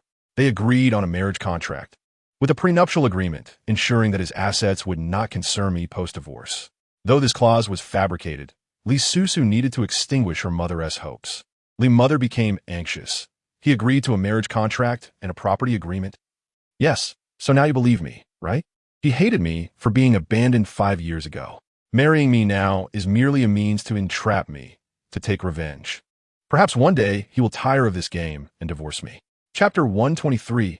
What is my reward? Li mother fell silent for a long time, wishing to scold her for being foolish, yet she too sought the funds for Li father's medical expenses. Her tone softened, and she began hesitantly. What about your brother? Seeing her like this, Li Susu felt a pang of discomfort. Mom, I still have some money. Once Dad's surgery is over, if there's any left, I will help him settle his debts. Li mother knew her daughter responded better to gentle persuasion, nodded, and pressed. What about the live streaming? Li Susu pursed her lips. He has hundreds of employees in that live streaming room. It's unsustainable. But your brother said that live streaming can be quite profitable. If not for Wang Lanlan's sudden incident, he would have already recouped his investment. It was unclear how Li Cheng had convinced her, seeing Li mother believe every word. Li Susu felt some irritation, but she dared not express her anger. Mom, sometimes one must rely on a bit of luck. Li Cheng isn't having much luck right now. You should persuade him to return to school. Upon hearing her speak ill of her brother, Li mother's expression soured. When did you become superstitious? How could your brother's luck be bad? He simply lacks experience due to his youth. He just needs to try more. Provoked, Li Susu couldn't help but retort. Given our family's current situation, we cannot afford to let him experiment like this. If Dad finds out what he's doing, he will undoubtedly be furious. Li mother stated directly, we cannot tell him. It's enough that you and I know about this matter. Then she emphasized, Susu, I know Cheng is causing much worry, but you only have this one brother. As the eldest sister, you've been raised by the Li family for over 20 years. Observing Li Susu's reddening eyes, she halted her words. Mom knows you are sensible. I believe you understand what I wish to convey, right? Li Susu lowered hergaze, replying with a muted hum. Her mind was consumed by the thought that the Li family had nurtured her for over 20 years. Indeed, one must never forget the debt of gratitude owed to those who raised them. Without them, there would be no current Li Susu. Before leaving, she glanced at her father, whose appearance had aged significantly since being hospitalized. His once jet black hair was now streaked with gray, and he had lost a disturbing amount of weight. She felt a pang of sorrow. At that moment, her phone rang. Worrying it might awaken him, Li Susu quickly exited the ward. Hello, where are you? The familiar deep voice prompted her to instinctively glance back at the hospital room, then quicken her pace. At the hospital, is it Vice President Sheng's ward? He inquired. No, I'm with my dad. What's up? Are you coming? Yes. Knowing he was there to see Sheng Lanxin, Li Susu's tone turned slightly sour. Vice President Sheng is already lively enough to argue with me. To preempt any potential display of weakness from Sheng Lanxin when they met, she heard the man say, the company will compensate her, provide her with supplements, and a bonus. Li Susu's spirits lifted, her excitement palpable. So, Mrs. Li, does that mean I have contributed as well? Is there a reward? The man seemed in good spirits. Yes. She thought even if there was no bonus, the supplements would suffice. Perhaps to give to Yi Sheng for some nourishment. I'm at the hospital now. I'll come down to pick you up. She paused, surprised. Aren't you going to see Sheng Lanxin? I've already informed her family. They should be here to accompany her. It's too late today. I'll visit her on behalf of the company tomorrow morning. Li Susu's heart raced. He was in a hurry to see Sheng Lanxin. About 5 minutes later, she found his car as instructed. Once inside, she grinned and raised her hand. What is my reward? Chapter 124, was he implying he would accompany her for a stroll? Haven't I told you? She looked somewhat bewildered. Reflecting on their conversation, she realized he hadn't. Huo Sicheng reminded her, taking you home is the reward. She felt a twinge of dissatisfaction. Sheng Lanxin had supplements and a bonus while she only had a ride. Your Vice President Sheng drank herself into gastritis and ended up hospitalized. Isn't it perfectly normal for you to pick me up instead of it being a reward? The man driving cast her a sidelong glance. Who poured the drink? Li Susu felt a moment of guilt, but straightened her back. She only lost to me in one drink. I couldn't help it if she insisted on drinking more. One could only say that Sheng Lanxin loves to drink too much.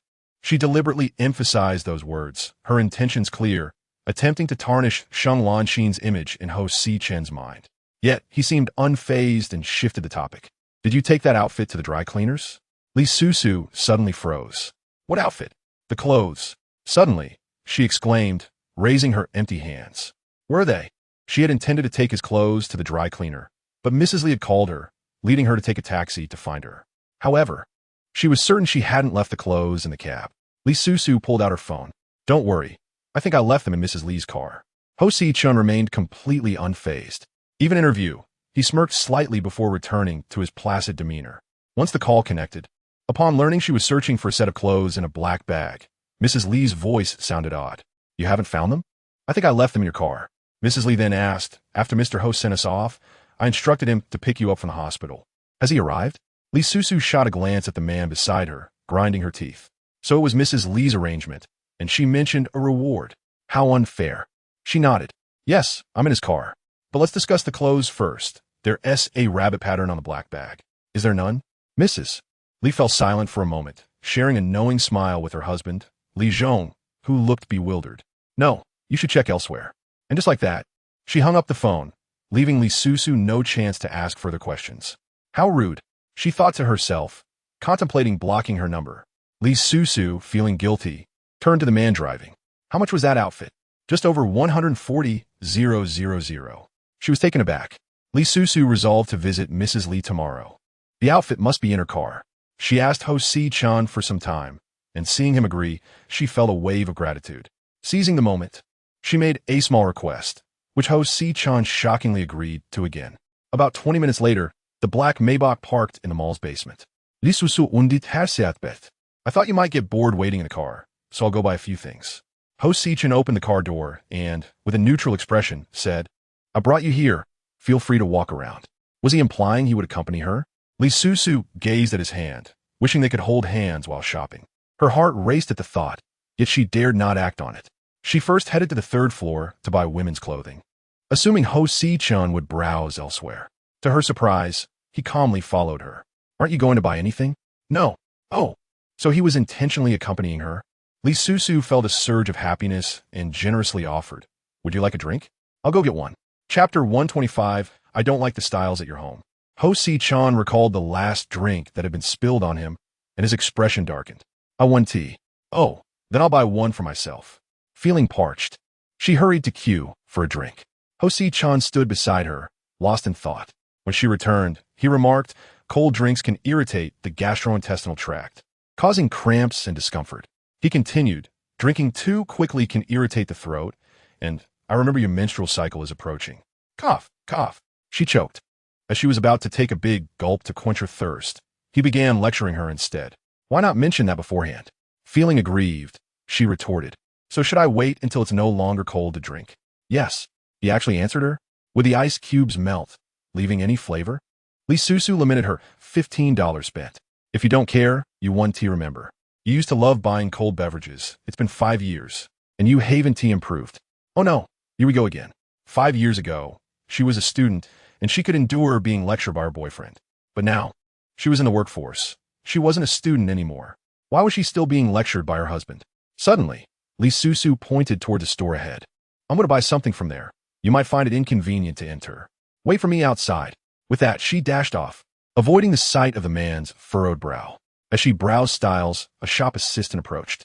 We have a promotion today. Buy one, get one free. What a great promotion. She could buy 2 additional sets for Yishang.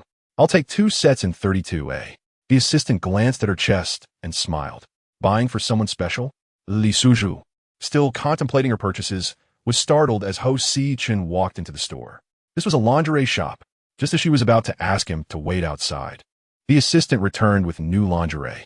Upon seeing Huo Sicheng, she looked utterly captivated and envious. So handsome, so tall. Is he your boyfriend? Today, our store is offering to buy one, get one free deal. Would you like to get 2 sets for your girlfriend? He deduced that the items in her hands were not meant for her. Huo Sicheng turned to Li Susu. Do you want them? She couldn't fathom how he could remain so composed in a lingerie store, asking if she wanted to buy something. Li Susu felt extremely shy. No thanks. He didn't understand her awkwardness. They were already married, and he had seen her in every way. Huo Sicheng calmly pointed to several styles. I'll take them all. The shop assistant smiled and reminded, those are new arrivals and not included in the promotion. This section is the one with the discount. No need. I'm about to pack. Li Susu attempted to stop him, but to her surprise, the man remarked, I do not fancy the styles at your home. She felt embarrassed, as though her choices were merely to please him. Wasn't it true that she wore those clothes for her own enjoyment?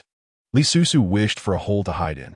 Faced with the store clerk, who wore an envious smile after witnessing the completed transaction, she realized he had settled everything. Those outfits are for a friend. I can transfer the money to you, she explained. The man shot her a sidelong glance, purchasing discounted items for friends. And you dare to speak? Li Susu remained silent. If she bought new items, she feared Yishang would refuse to accept them. Yet, she also wished to keep Huo Sicheng unaware of Yishang's hospitalization. Suppressing her urge to retort, she admitted, I am financially constrained. Huo Sicheng fell silent for a moment, recalling that he hadn't provided her with any living expenses. Chapter 126. The reason for the breakup was not taken to heart. How could he remember? He handed her the card he had just used to pay. This contains my monthly salary. Consider it household expenses. That was not her intention. Li Susu quickly shook her head. The household lacks nothing. It's all taken care of by Sister Mu. I don't need to buy anything. As she pushed the card back towards him, Huo Sicheng gazed at her hand for a couple of seconds, his eyes deepening with meaning. If I were you, I would accept it now. Your father's surgical fees, his post-operative recovery costs, and the debts in Licheng. Can you afford to repay them? Instead of waiting until you need to ask me later, it is better to take it now. Li Susu's face turned pale. She wished to convey that she had no intention of asking him for money again. At that moment, the clerk brought over the packaged shopping bags. Seeing the motion of the man handing over the card, she was filled with envy. Your boyfriend is truly generous. Huo Sicheng corrected her, husband. The clerk was momentarily startled, her envy growing. So you are a young couple? You look so well-matched. Li Susu could not muster a smile. She felt hurt by Huo Sicheng's words, as he seemed to think she was merely drawn to wealth. Had she married him solely for his current affluence? In truth, Li Susu was not completely devoid of funds. It was that card. She could not use it. Once outside the mall, she remained quiet throughout the journey. Huo Sicheng noticed her refusal to extend her hand, and although he took the card back, she still felt despondent. Once in the car, he could no longer contain himself and questioned her. What are you sulking about? Did I say something wrong? If you love money, shouldn't you be happy with my offer? The current Huo Sicheng truly did not understand her. In that letter from long ago, she had expressed her aversion to a life of simplicity and her unwillingness to lower her standards, then walked away without a second thought. She never inquired whether his card contained only his fixed salary as a doctor. His wealth could provide for her every need, offering greater financial freedom than being the eldest daughter of the Li family. Yet, she did not even afford him the chance to clarify things face to face, leaving so decisively. Why, then, did she present a different demeanor before him now? Li Susu, I grant you the opportunity to explain why you left me back then. She was taken aback. A flash of panic crossed her face as she stammered. It's what was written in the letter. He pressed further. What did the letter say? Li Susu was at a loss. When she penned that letter, she had cried uncontrollably, heartbroken. The reasons for their breakup were hardly memorable. Seeing him stare at her, awaiting an answer, she began to feel anxious. What to do? Huo Sicheng was astute. If she could not articulate the contents of the letter, he would certainly harbor suspicions. Just as cold sweat began to bead on her neck, a phone call saved her. It was Sheng Lanqin calling.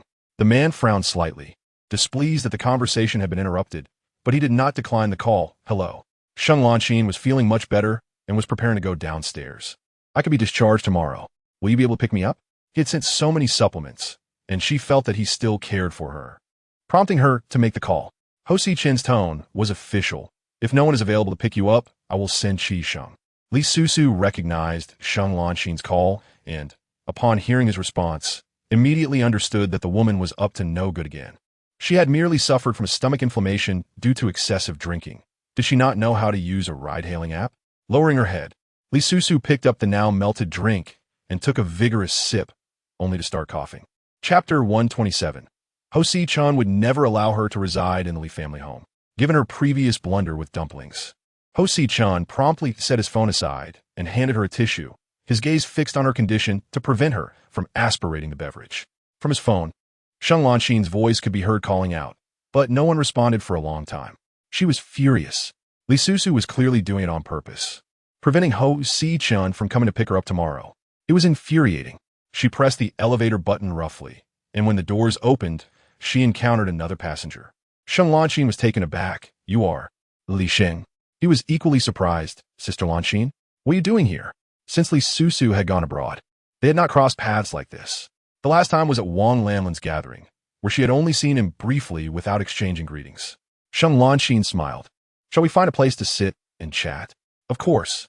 Meanwhile, in the back of the Maybach, Li Susu discreetly glanced at the completed call, feeling a surge of satisfaction.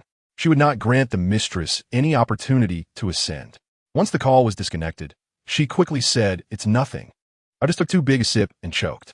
Huo Sicheng confirmed she was fine, but his expression darkened. Foolish. Though scolded, she felt no offense. Li Susu's emotions were fleeting. She soon cast aside thoughts of the bank card. There were less than 5 days until the surgery. Was she sure there would be no issues? His expression remained indifferent. What problems do you think could arise? She hastily flattered him. Of course there will be no problems. Absolutely none. I believe in you. Once her father's surgery succeeded, she would no longer have to toil so hard. Seeing her so joyful, Huo Sicheng could not help but dampen her spirits. If the recovery goes well, you can return home. May I ask, how will you handle your two identities now? Mrs. Ho? She was no longer simply the daughter of Li He. She was also Mrs. Ho. Huo Sicheng would not allow her to reside in the Li family home. Li Susu was confident. I've already thought it through. I will find a job and move out, which will be easier. My father will not suspect anything. Li Susu, do you feel no guilt when you lie? Sister Mu noticed the atmosphere was off when they returned. After Huo Sicheng went upstairs, she asked, Madam, did you two have a quarrel? Li Susu pondered for a moment. It wasn't truly a quarrel. The man was merely angry on his own. It's fine. Could Sister Mu prepare some tonics for me tomorrow morning? Just the traditional Chinese medicine I previously mentioned, not eating. Anything that is highly nourishing will do. I want to take it to visit the patient. Sister Mu readily agreed, of course. Madam, would you like some as well? I can make extra. With you accompanying the young master, he is likely to eat it. He has been busy with work and hasn't taken care of his health. Sure. Since Huo Sicheng had even given her his salary card, Li Susu thought he would not mind the additional tonics. The following day, upon learning he would visit Sheng Lanxin in the hospital, Li Susu gathered her belongings, preparing to hitch a ride. To her surprise, aren't you going? Vice President Sheng is being discharged today. There's no need to visit. She was taken aback for a few seconds, glancing at the numerous bags in her hands. This was a bit challenging. Oh, fine, then I'll take a taxi. Just as she was about to set her things down to call for a ride, he suddenly extended his hand. I can give you a lift. Li Susu felt a surge of delight, sensing that their relationship had taken a small step forward. He was no longer so indifferent towards her. Thank you. On the way to the hospital, she noticed him glancing at her several times from the corner of his eye. Confused, Li Susu asked, Do you have something to tell me? Since she had opened the floor for conversation, Huo Sicheng directly inquired, What is going on between you and Mrs. Li? Chapter 128. In the art of banter, Li Susu rarely faced defeat. Well, wasn't Mrs. Li hospitalized before? By a fortunate turn of events, I saved her, and she discovered that my beauty and kindness surpassed that of Sheng Lanxin, thus treating me as a friend. Li Susu felt quite burdened, constantly reminding herself of the differences between her and Sheng Lanxin. Upon hearing that I was more beautiful and kind-hearted, the man cast a glance her way, his eyes laden with unspoken thoughts. Li Susu struggled to maintain her composure. Otherwise, even she would doubt her own words, which would render the situation even more awkward. At last, they arrived at the hospital. Li Susu exerted effort to unload her belongings when she suddenly heard, Shall I help you carry them inside? The tone lacked sincerity as he leaned against the car with an air of mockery, convinced she would refuse. After a moment's thought, she reasoned that since he had offered, it was not as if she were begging for his assistance. Here, thank you. Huo Sicheng scrutinized the bags at his feet, skeptical. Aren't you afraid your family will see? Li Susu replied, Aside from my father, my mother and Li Cheng are already aware of our situation. She added, Just help me to the elevator, please. How audacious she was to give orders. 5 minutes later, Huo Sicheng stood outside the elevator, his gaze drifting towards a particular ward. The intensity of his stare made Li Susu uneasy, so she cheerfully stepped in front of his line of sight.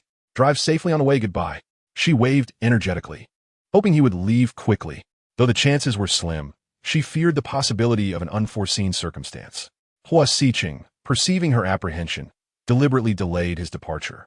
You were the one who asked if I needed help, weren't you? I merely inquired. I responded in kind. In the art of banter, Li Susu rarely found herself at a disadvantage. Huo Sicheng, who typically spoke little, could not outwit her. He let out a cold laugh, conceding defeat, and turned to enter the elevator. Li Susu reminded him once more, Drive carefully, okay? The elevator stopped on the 3rd floor, where Sheng Lanxin stood with her sister, coincidentally exiting at that moment. Upon seeing the man inside the elevator, her eyelids fluttered, recognizing he had come down from above. She was already aware of which ward he was in. Sicheng, did you come to pick me up? My sister's car broke down on the road, making it inconvenient to walk. Sheng Lanxin eyed her sister suspiciously, sensing something amiss. She nodded, saying, yes, the car broke down on the road. Could we trouble mister? Would he give us a ride home? Huo Sicheng, with a nonchalant expression, replied, Sure. After he left, Li Susu returned, laden with bags, and pressed the elevator button once more. These items were not for Li's father. They were for Yisheng. To avoid arousing his suspicion, she had to go through some trouble. Yisheng remained alone in the ward, bored and reviewing her materials. When she heard a knock, she assumed it was the nurse. To her surprise, it was Li Susu. She sat up excitedly, placing her exam papers aside. "Susu, why did you bring so many things?" 6 or 7 bags filled with various items. Li Susu set the bags down and stretched her sore arms. "I am exhausted. I got what you requested, along with some daily necessities. Oh, and I found the nourishing herbal chicken soup for you." Seeing her rummaging through the bags, Yisheng was momentarily stunned. She had only asked her to buy a set of clean underwear. Yet here Li Susu was with an abundance of items. "Thank you, Susu. How much do I owe you? I'll transfer the money." As Li Susu found the soup and poured it out, the rich aroma of medicinal herbs wafted through the room. Just then, her phone rang. It was Huo Sicheng. Chapter 129. Li Susu covered her ears, wishing to avoid hearing. "Hello, what is up?" Huo Sicheng, eyeing the bags in the car, remarked, "There's still something you haven't taken." Li Susu replied, "That S for you. I'll come find you at noon to drink it together. Mujia especially prepared it." He raised an eyebrow, silently acquiescing. Suddenly, Li Susu heard Sheng Lanxin's voice and tensed. Why was she in his car? Just as she was about to inquire, Huo Sicheng ended the call, leaving Li Susu seething with jealousy as she glared at her phone. Yisheng, concerned, asked, "What's wrong, Susu?" "I acted rashly." "Huh, I forgot that Sheng Lanxin was being discharged today. What a coincidence to run into her."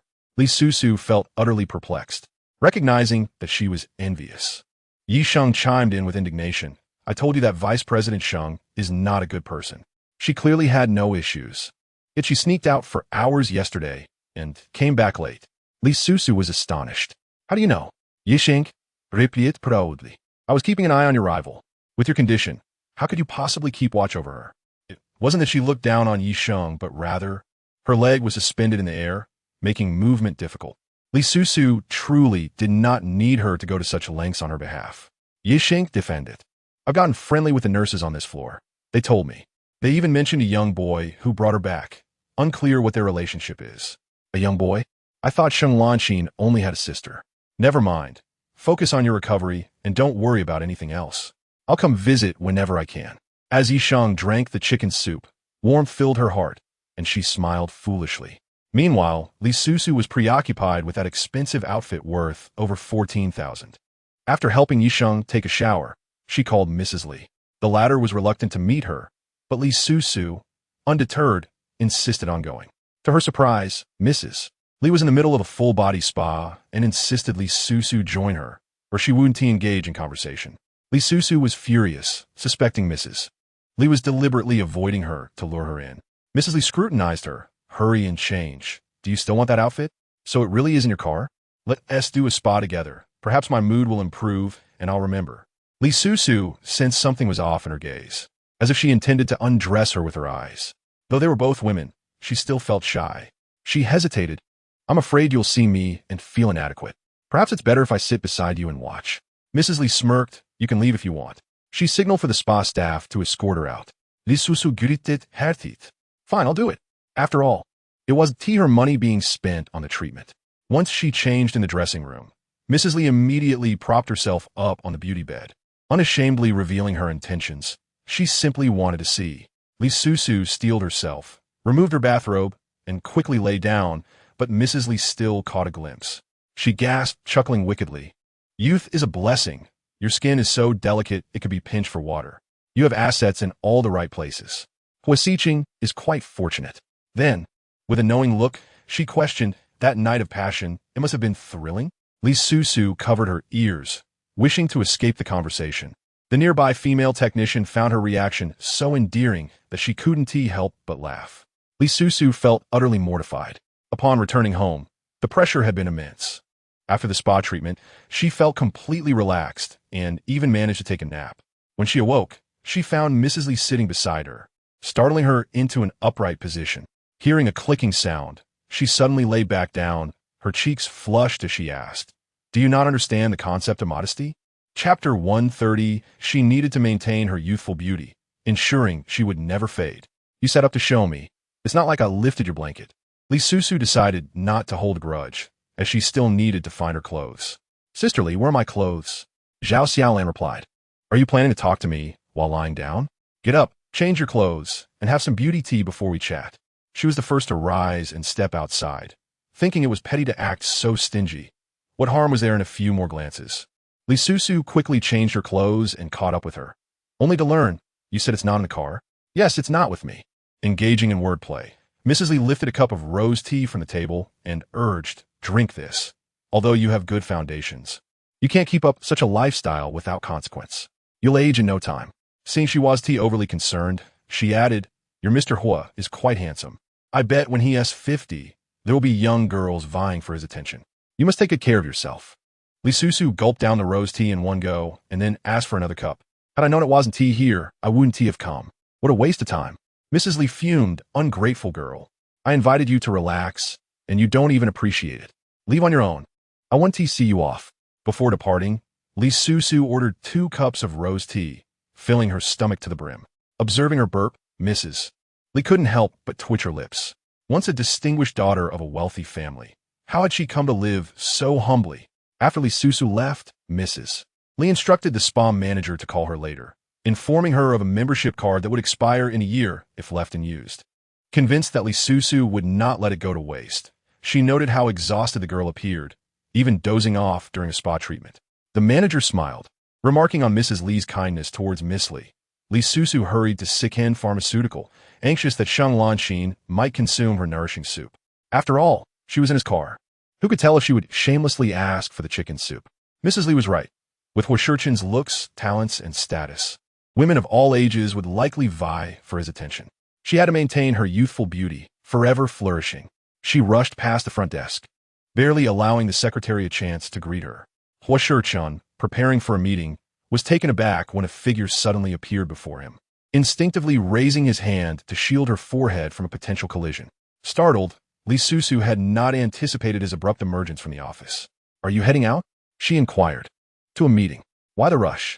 After regaining her composure, her gaze darted to the office. Where's our chicken soup? She had previously informed Mu Jie that she didn't enjoy medicinal soups, so why was she so eager today?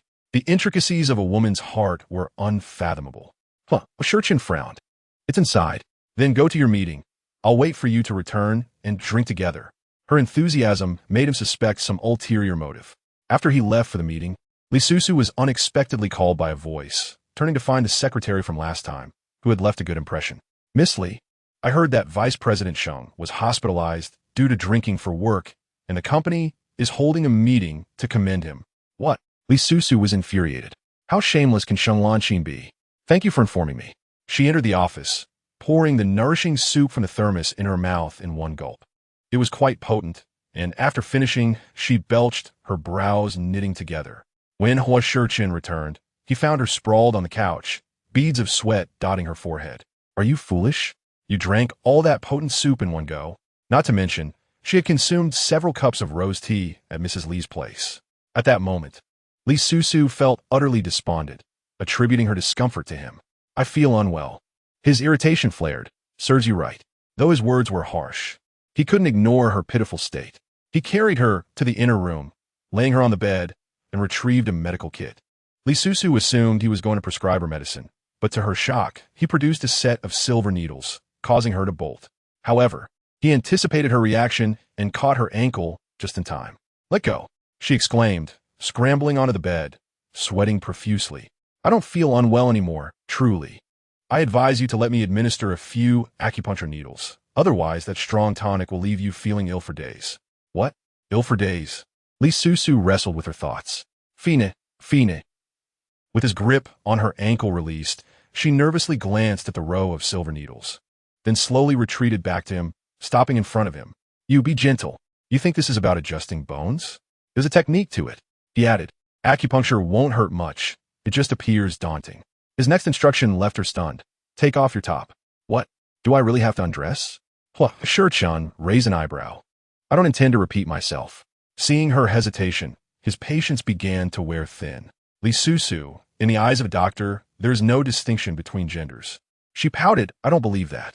A strong man and a beautiful woman undressing in front of you. Your feelings can't be the same. The sensations may differ, but the sentiments are the same. We are all patients. Are you being lewd? You're jealous, aren't you? Huo Sicheng smirked, indeed. Noticing her forlorn expression, he added, I'm currently attending to one. In the end, she reluctantly removed her top, allowing him to proceed with the acupuncture. It wasn't particularly painful, just frightening. Observing her tremble, Huo Sicheng scowled, don't fidget. Are you a flea? I'm being very still. At that moment, Su Zhou arrived at Sicheng Pharmaceutical, accustomed to barging into Huo Sicheng's office.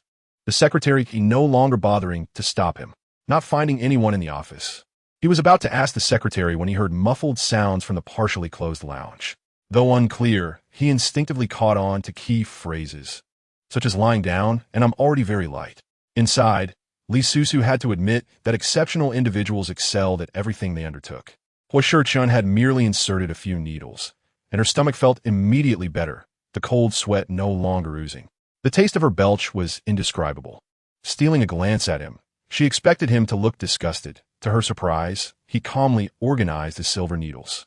Seeing her relaxed, Huo Sicheng began to tally. I recall you saying before the meeting that you would wait for me to drink soup. Li Susu feigned weakness. I'm still a bit uncomfortable. I want to rest for a while. Feeling his gaze on her, she quietly pulled the blanket over herself, cocooning herself tightly. She refused to confront the reality of having consumed the chicken soup alone. Suddenly, Huo Sicheng remarked, Li's health condition is not suitable for such a potent soup. She instinctively replied, I know. I prepare it for my mother. She's been caring for my father in the hospital and is exhausted. Li Susu praised her quick thinking inwardly as the man's gaze lingered on her face for a few seconds. Noticing her averted eyes, he chuckled softly. Each time she lied, she couldn't meet his gaze. If it wasn't for Li, who could it be at the hospital? After a moment of silence, he said, then you should rest. Just as Huo Sicheng exited the lounge, he heard an inappropriate laugh, realizing Su Zhou had arrived. What are you doing here? Aren't you supposed to be running to Yisheng every day? Su Zhou grinned mischievously. How else would I know that our CEO, Huo, is actually quite unrestrained? I never knew you were this type of person. I feel completely misled. Huo Sicheng furrowed his brow, perplexed. What are you talking about? Feigning ignorance. Su Zhou straightened up and recounted what he had just heard vividly. So, I didn't mishear, right? Correct. Ah, I never imagined you were this kind of Huo Sicheng, but your wife's legs, that waist, indeed. No, I want to say more, all right? Please don't give me that look, it's terrifying. Moreover, she dressed like that night. I wasn't the only one who saw. If she wanted to avoid attention, she should resolve the issue at its source. Huo Sicheng understood what he meant and was unwilling to discuss it. What brings you here? Yisheng has been MIA lately, apparently retreating to study for exams. So I was bored. Upon hearing this, Huo Sicheng's eyes flickered, as if he had pieced something together. He glanced towards the lounge, feeling everything was falling into place. The items delivered to the hospital this morning were likely not for Li. She wasn't at school. Su Zhou paused. How do you know? If she's not at school, where could she be? Huo Sicheng chuckled, choosing not to respond. Old Huo, stop keeping me in suspense. From now on, don't glance around. Su Zhou was exasperated. His lips twitched. Fine, from now on, when I see Li Susu, I'll walk with my nostrils pointed skyward, okay? Agreed. Then he added, no. That would be like a dog. Without humanity. A typical wife holds greater significance than brothers. What's the matter with just a glance? It's not solely his gaze that lingers. Su Zhou inquired, where exactly is Yisheng? At the first hospital. What is she doing at the first hospital? Upon hearing that Yisheng was in the hospital, Su Zhou could no longer remain idle. He hurriedly sought assistance.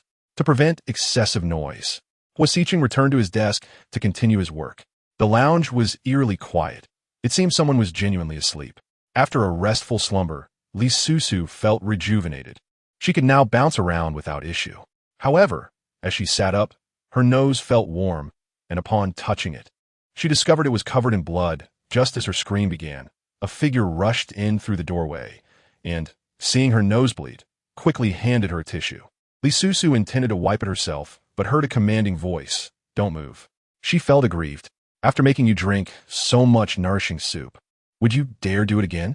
Although his tone was stern, his action of assisting her was gentle. Li Susu's delicate skin reddened at the slightest touch. Noticing her grievance, Huo Sicheng's expression hardened slightly. Didn't Sister Mu also prepare a portion for me? Why did you drink it all? Li Susu tilted her head back, fearing more blood would flow, her voice tinged with discontent. Didn't you say you wouldn't pick up Sheng Lanxin? When you called me, why was she in your car? Huo Sicheng, is she jealous? His mood inexplicably brightened, and his expression softened as he explained. I ran into her in the elevator. Her car broke down, and I merely gave her a ride home. Chapter 133. I didn't tea. How could I be jealous? I'm not jealous. The charming editor notified the author that the work is now available. Hope everyone continues to support. Chapter 134. Are you perhaps contemplating a divorce in the future? After she hung up, Huo Sicheng's gaze landed on her. What membership? Who arranged this for you? He hadn't forgotten her earlier mention of meeting a friend at a hotel. Li Susu had not divulged who that friend was, keeping a mystery. She did not conceal it. Mrs. Li tricked me into a full-body PA at noon, only to tell me she didn't have my clothes. She hadn't anticipated that Mrs. Li would arrange a card for her. What a stubborn yet soft-hearted old woman. Upon hearing full-body PA, Huo Sicheng frowned disapprovingly. If your muscles ache, wouldn't it be more convenient to come to me? Li Susu casually, rublia. It's different. A spa can also help with beauty and delay aging. Seeing her daily concern for her appearance, Huo Sicheng's mood soured immediately. However, he refrained from expressing his displeasure. Instead, he stated, traditional Chinese medicine is more effective than superficial treatments. External beauty only improves skin quality, not complexion. Li Susu's eyes sparkled. That's true. Complexion is indeed significant. Her skin was too pale, giving off a somewhat sickly appearance. A rosy complexion would undoubtedly be more appealing, preventing him from being attracted to others. I'm a doctor, he asserted, implying that his words should be trusted.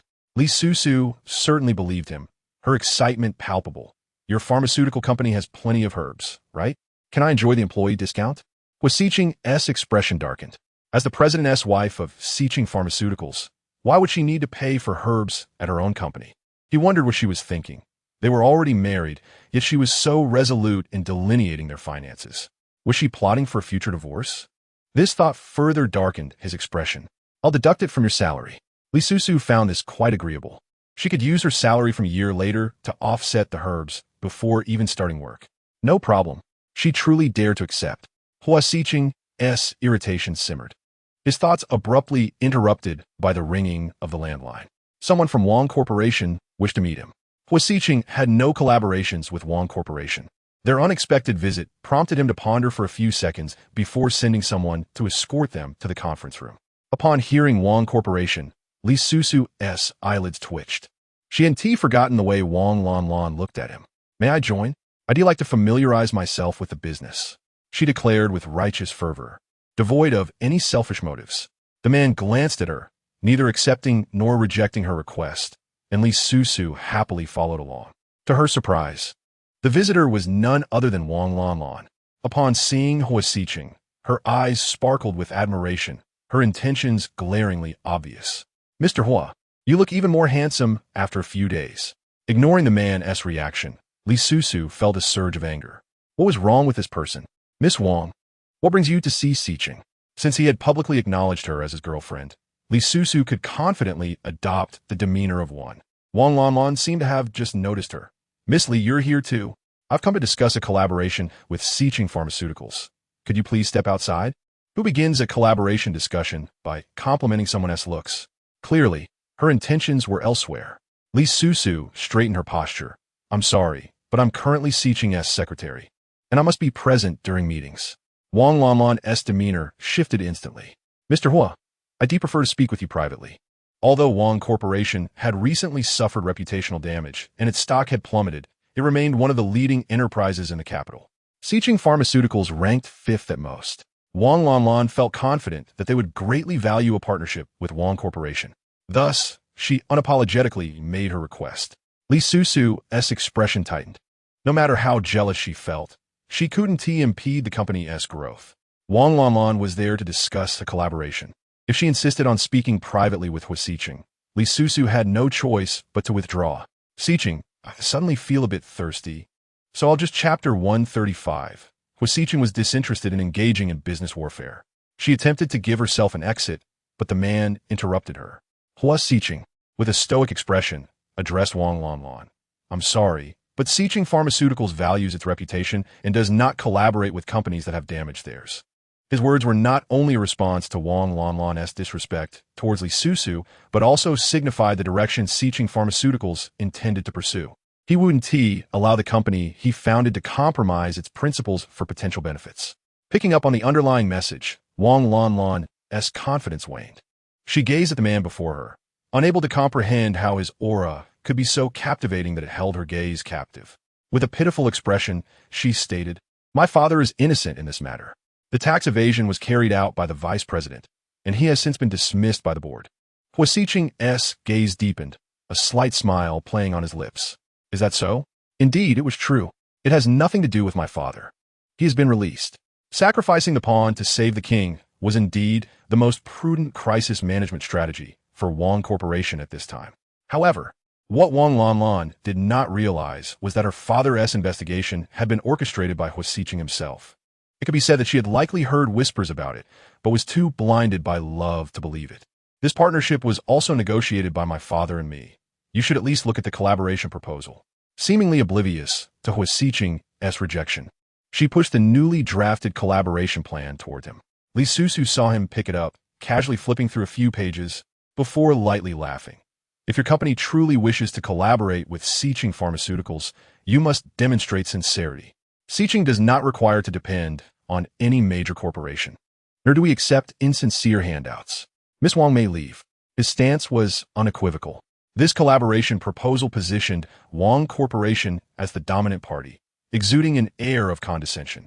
What she failed to realize was that for Huo Sicheng, being at the top among capital enterprises was not a daunting challenge.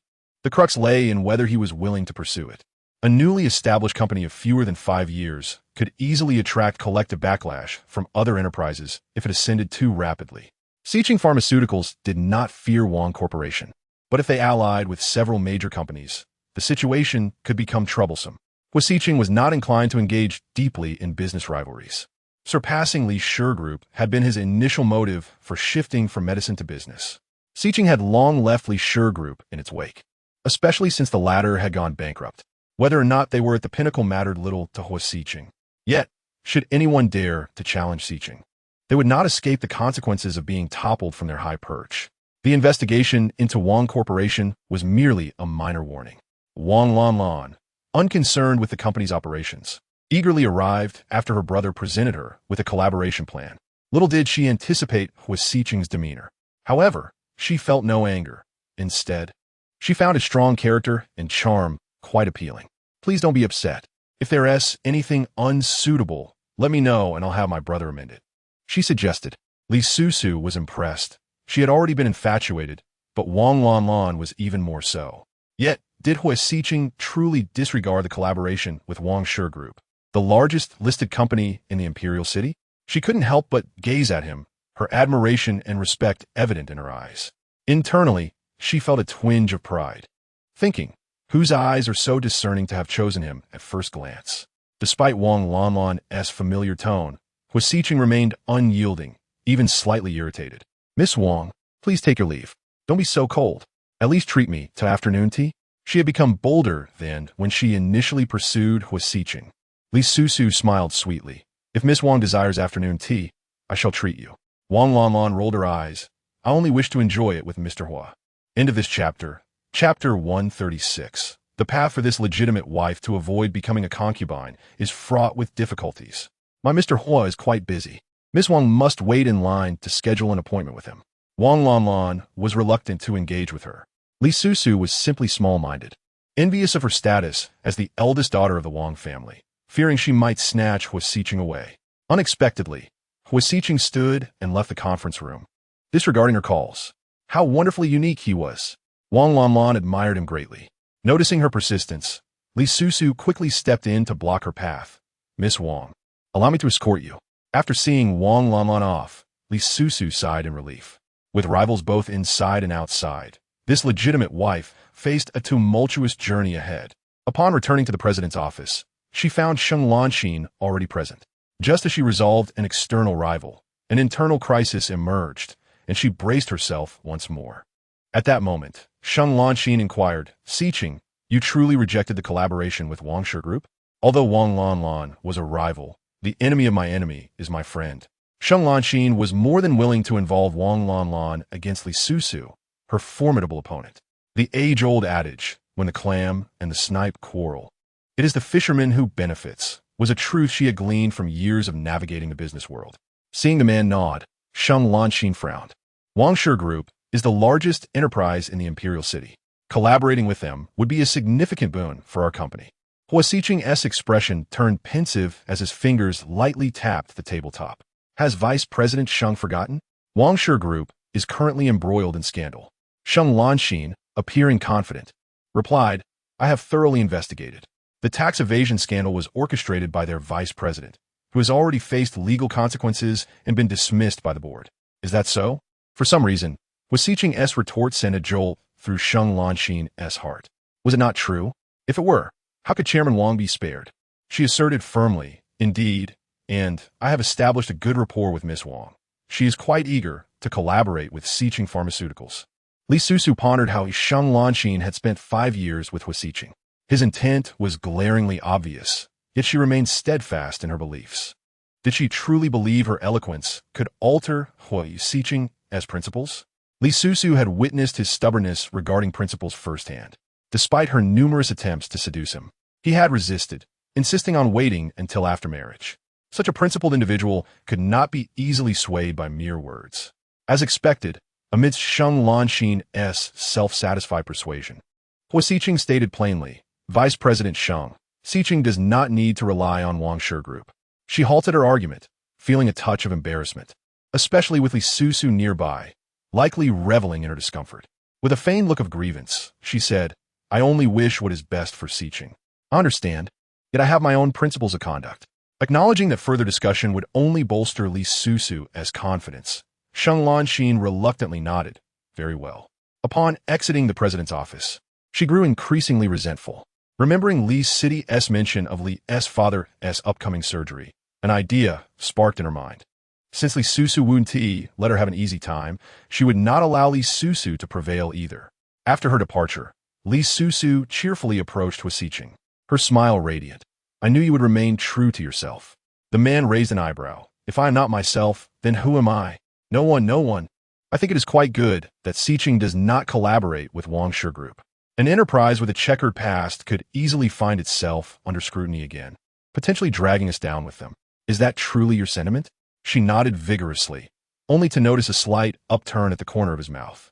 However, when she looked closely, his expression had returned to its usual neutrality. Chapter 137. He has an aversion to Wangshe Group and will inevitably take action. Unbeknownst to her, she had unwittingly articulated Huo Sicheng's sentiments. He indeed harbored disdain for Wangshe Group and would eventually act upon it. Li Susu, please fetch me a cup of coffee. She paused. Aren't we starting work tomorrow? Li Susu replied, does early work count towards salary? Noticing his displeasure, she quickly added, I was merely jesting, don't take it to heart. Coffee, right? I'll fetch it at once. After work, Sheng Lanxin casually purchased some fruit and drove to the hospital. Aware that Li Susu's father was hospitalized, she did not realize the severity of the situation. Seeing the middle-aged man on the hospital bed, increasingly gaunt and pale, it was hard to reconcile this image with the former vigorous and charismatic president of Li Corporation. The contrast was stark. Uncle Li, I wonder if you still remember me?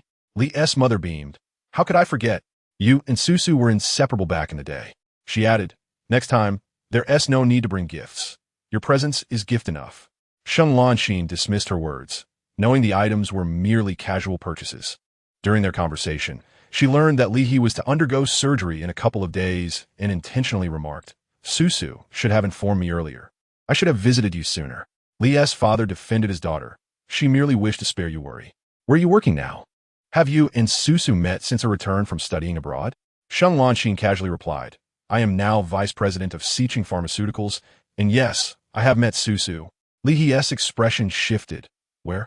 Confused by his reaction, she answered, at Sicheng Pharmaceuticals. Why? Nothing, it's all good. You become vice president. Just as Sheng Lanxin intended to inquire if they were aware of Li Susu's reconciliation with Huo Sicheng, Li's mother interrupted, Lanxin, have some water. She accepted the cup. Thank you, Annie. Li's mother continued, your uncle Li is about to undergo surgery, so we cannot chat for long. Please come again with Susu. The subtle dismissal was clear to Sheng Lanxin. Rising from her seat, she said, "Uncle Li, I will visit you again when time permits." Li's mother escorted her out, and Sheng Lanxin sensed there was something more to discuss. "Auntie, is Uncle S surgery going to be fine?" "Everything is fine. The doctor chosen by Dean Liu is trustworthy."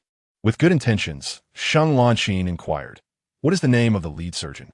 I wish to understand his condition. Perhaps I can be of assistance." To her surprise, Li's mother replied, "Dean Liu mentioned that the identity of the lead surgeon would only be revealed on the day of the operation." Sheng Lanxin's eyelids twitched. Normally, patients are acquainted with their lead surgeon in advance to facilitate a smooth operation.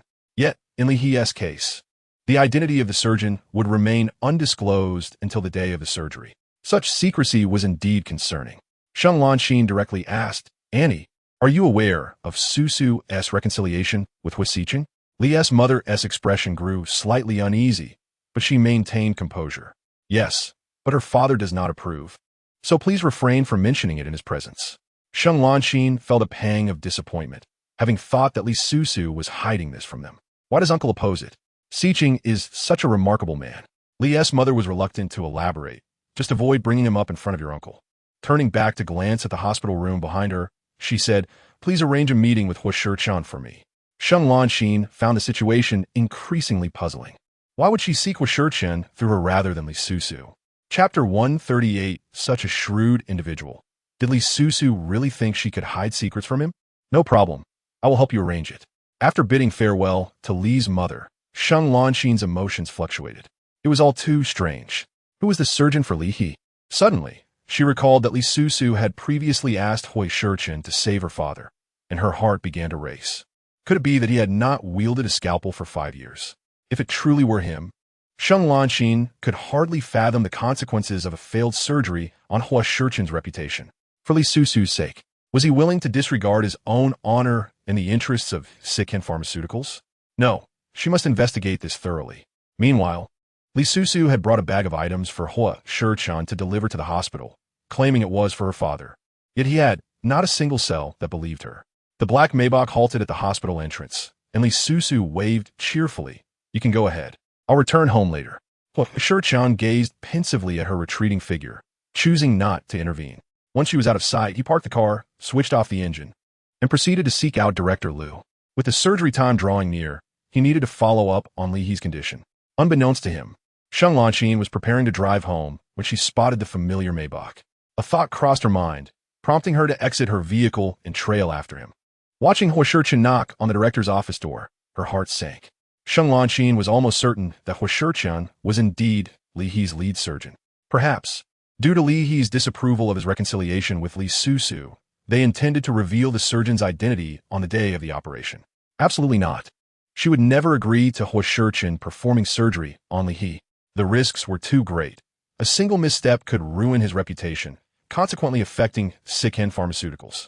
She could not trust someone who had not held a scalpel for 5 years to conduct such a complex surgery. Having painstakingly climbed to her current position, she would not allow an accident to occur. Her eyes shimmered with determination and resolve. At that moment, Li Susu arrived at Yisheng's hospital room, only to find it empty. She quickly inquired with the nurse, "Where has the patient gone? Wasn't she supposed to be here longer?" The nurse replied, "Oh, Yisheng?" A rather handsome man visited her, caused a commotion, and then transferred her to a VIP room. Li Susu immediately thought of Suzhou. But how did he know Yisheng was hospitalized? Feeling uneasy, she asked for the room's location and headed upstairs. The VIP room was on the 6th floor. Arriving at the door of 6808, she cautiously peered inside, still haunted by the previous phone call's awkwardness, fearing an even more embarrassing encounter. Unfortunately, the door was too tightly shut to see anything. Just then, a curious voice called out, "Li Susu?" She turned abruptly, startled, seeing her exaggerated reaction. Suzhou couldn't help but chuckle. "What are you doing?" I came to see Sheng." She nodded. "Did you help her transfer rooms?" Suzhou approached her, pressing the switch to push the door open. "Yes. With someone taking care of her, Yisheng's condition has improved significantly." Upon seeing Li Susu, Yisheng had many words to share but refrained, as Suzhou was present. Li Susu set down the sweets she had brought and glanced at Suzhou, who clearly had no intention of leaving them alone. It finally dawned on him how Huo Sicheng discovered Yisheng's hospitalization. Such a clever man. Did Li Susu really think she could keep secrets from him? How naive. With him lingering there, the two girls could only exchange a few casual remarks before Su Zhou began to usher Li Susu out. She grabbed her bag and departed. After she left, Yi Sheng pursed her lips, feeling displeased. She thought Su Zhou's attitude towards Li Susu was rather unfriendly. Chapter 139, I believe in Sister Susu. She's not that kind of person. Su Zhou scoffed. You haven't even entered the workforce yet. You've only met a few people. And you dare to claim she is a good person? She felt he looked down on her. Yi Sheng frowned, retorting, I may not know about others, but I'm certain Sister Susu is a good person. Don't be foolish. A woman who craves vanity cannot be good. When the Li family group was not bankrupt, she looked down on my brother because he was merely a doctor with a low salary, abandoning him to study abroad. Now that she returns to find him a president of a publicly listed company, she clings to him.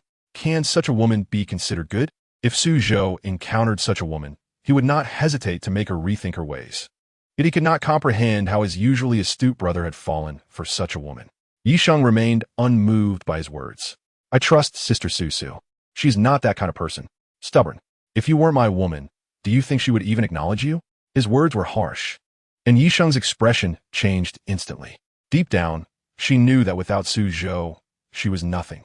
Yet subconsciously, she felt that Li Susu's kindness towards her had nothing to do with Su Zhou. Assuming she had understood, Su Zhou was satisfied and patted her head. Stay away from her. You might get led astray. Yi Sheng, suddenly irritable, swatted his hand away. Realizing Su Zhou was taken aback, she quickly added, sorry. I just don't like people touching my head. Su Zhou glanced at his reddened hand, raising an eyebrow. Considering her status as a patient, he tolerated her little outburst. This is the last time.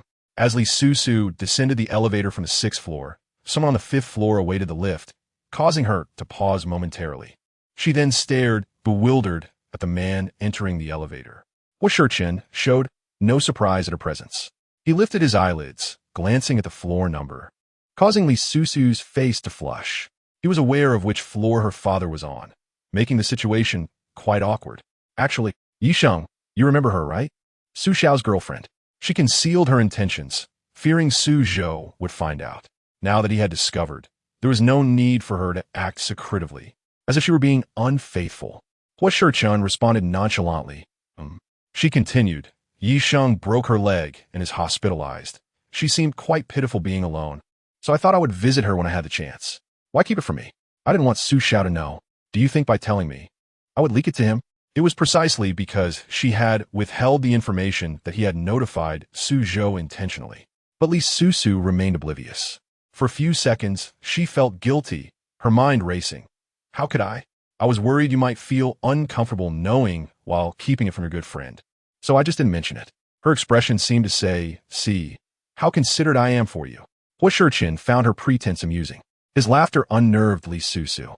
Seizing the initiative, she asked, did you not leave? Why are you back at the hospital? He couldn't be bothered with her little schemes and replied casually, inquiring about the surgery arrangements. Is that so? The surgery will be fine, right? It's just a couple of days away, and your company is so busy. Can you manage both? It was rare for her to consider his well-being. Huo Sicheng responded indifferently, and they descended the elevator together, heading towards the parking lot. After the black Maybach departed, Sheng Lanxin emerged from her hiding spot, recalling something she had overheard earlier. A plan began to form in her mind as she turned to leave. Time flew by, and the surgery was scheduled for the following day. After Li Susu joined Sicheng Pharmaceuticals, she observed the man who tirelessly worked from dawn till dusk and began to worry about his stamina for the upcoming event. Perhaps her gaze was too intense. Huo Sicheng, having worked diligently all morning, was noticeably inefficient. Chapter 140, instead of being Huo Sicheng's secretary, why not be his wife? Li Susu. Hey, would you like some coffee? He suddenly felt that placing her in the office was a grave error. However, given Li Susu's sociable nature, keeping her out of sight would likely lead her to flirt elsewhere. After much contemplation, he decided self-inflicted torment was the more suitable choice. He said, if you have something to say, just say it. Stop staring at me. Li Susu blinked innocently. I'm not. Some actions were subconscious, and she hadn't even noticed. Huo Sicheng remarked, if you have nothing to do, just read. In short, he preferred that she not look at him. Li Susu responded with a soft "oh," noting that his office had a wall dedicated to books, but she found the titles rather uninteresting. She obediently selected a book while the man continued to focus on his work. Not even 2 minutes of silence passed before Li Susu's phone rang. She glanced at the busy man and stepped away slightly. Hello? Heartless woman, if I don't contact you, you wouldn't think to call me, would you? The familiar complaint made Li Susu want to laugh. Clearly rivals. Duyu's tone made her feel as if they were a couple. Holding her phone, she walked further away and replied, Why would I bother contacting you? The illustrious Du Xiao has such a vibrant and colorful private life. I wouldn't want to disturb you. Whose private life is colorful. Ever since I set my sights on your man, I've been living a clean life, turning over a new leaf. Li Susu ground her teeth. How could someone be so shameless? Fixated on another woman's husband with such audacity. She retorted, Give up. I'm now his personal secretary. We're inseparable. You have no chance. There was silence on the other end for a few seconds before Duyu asked, You're working as Huo Sichen's personal secretary? With pride in her voice, she affirmed, Yes. Isn't being a personal secretary just like being a housekeeper? Why are you so smug? Li Susu scoffed, You're just jealous. Which is why I'm not angry. Duyu felt that a woman with such a lovesick mentality was hopeless, so he didn't bother to argue further. He asked, Want to grab lunch together? Li Susu examined her nails, her tone casual and a bit cheeky. I'm quite busy at the moment. You need to make an appointment to have lunch with me. Oh, look at you. If you're so capable, don't just be Huo Sichen's secretary. Be his wife. She chuckled. How hard could that be? Provoked, Duyu boldly declared, If you can become Huo Sichen's wife, I'll bow down and call you sister. Li Susu nearly burst into laughter. You swear? Duyu was unperturbed. He didn't believe Huo Sicheng would ever marry her. Hearing the oath from the other end made Li Susu tremble with suppressed laughter, though she managed to hold it in. Sister has changed her mind. I feel good today, so I'll join you for lunch. Unbeknownst to her, a shadow was gradually approaching. As Li Susu hung up and turned around, her nose brushed against a wall. She looked up in confusion. The wall was rather high, and upon recognizing Huo Sichen's unfriendly expression, Li Susu forced a smile. Why are you out? Just give me any instructions you need. Being a personal secretary was exceedingly dull. Besides making him a cup of coffee that morning, she had done nothing else. Huo Sicheng pursed his lips coldly. Accompany me for social engagement at noon. She was taken aback. This wasn't part of the morning's agenda. Otherwise, she wouldn't have agreed to lunch with Duyu. Noticing her silence, the man's gaze darkened slightly. Secretary Li. Is there a problem? He had already referred to her as Secretary Li. So how could she dare to have a problem? Chapter 141.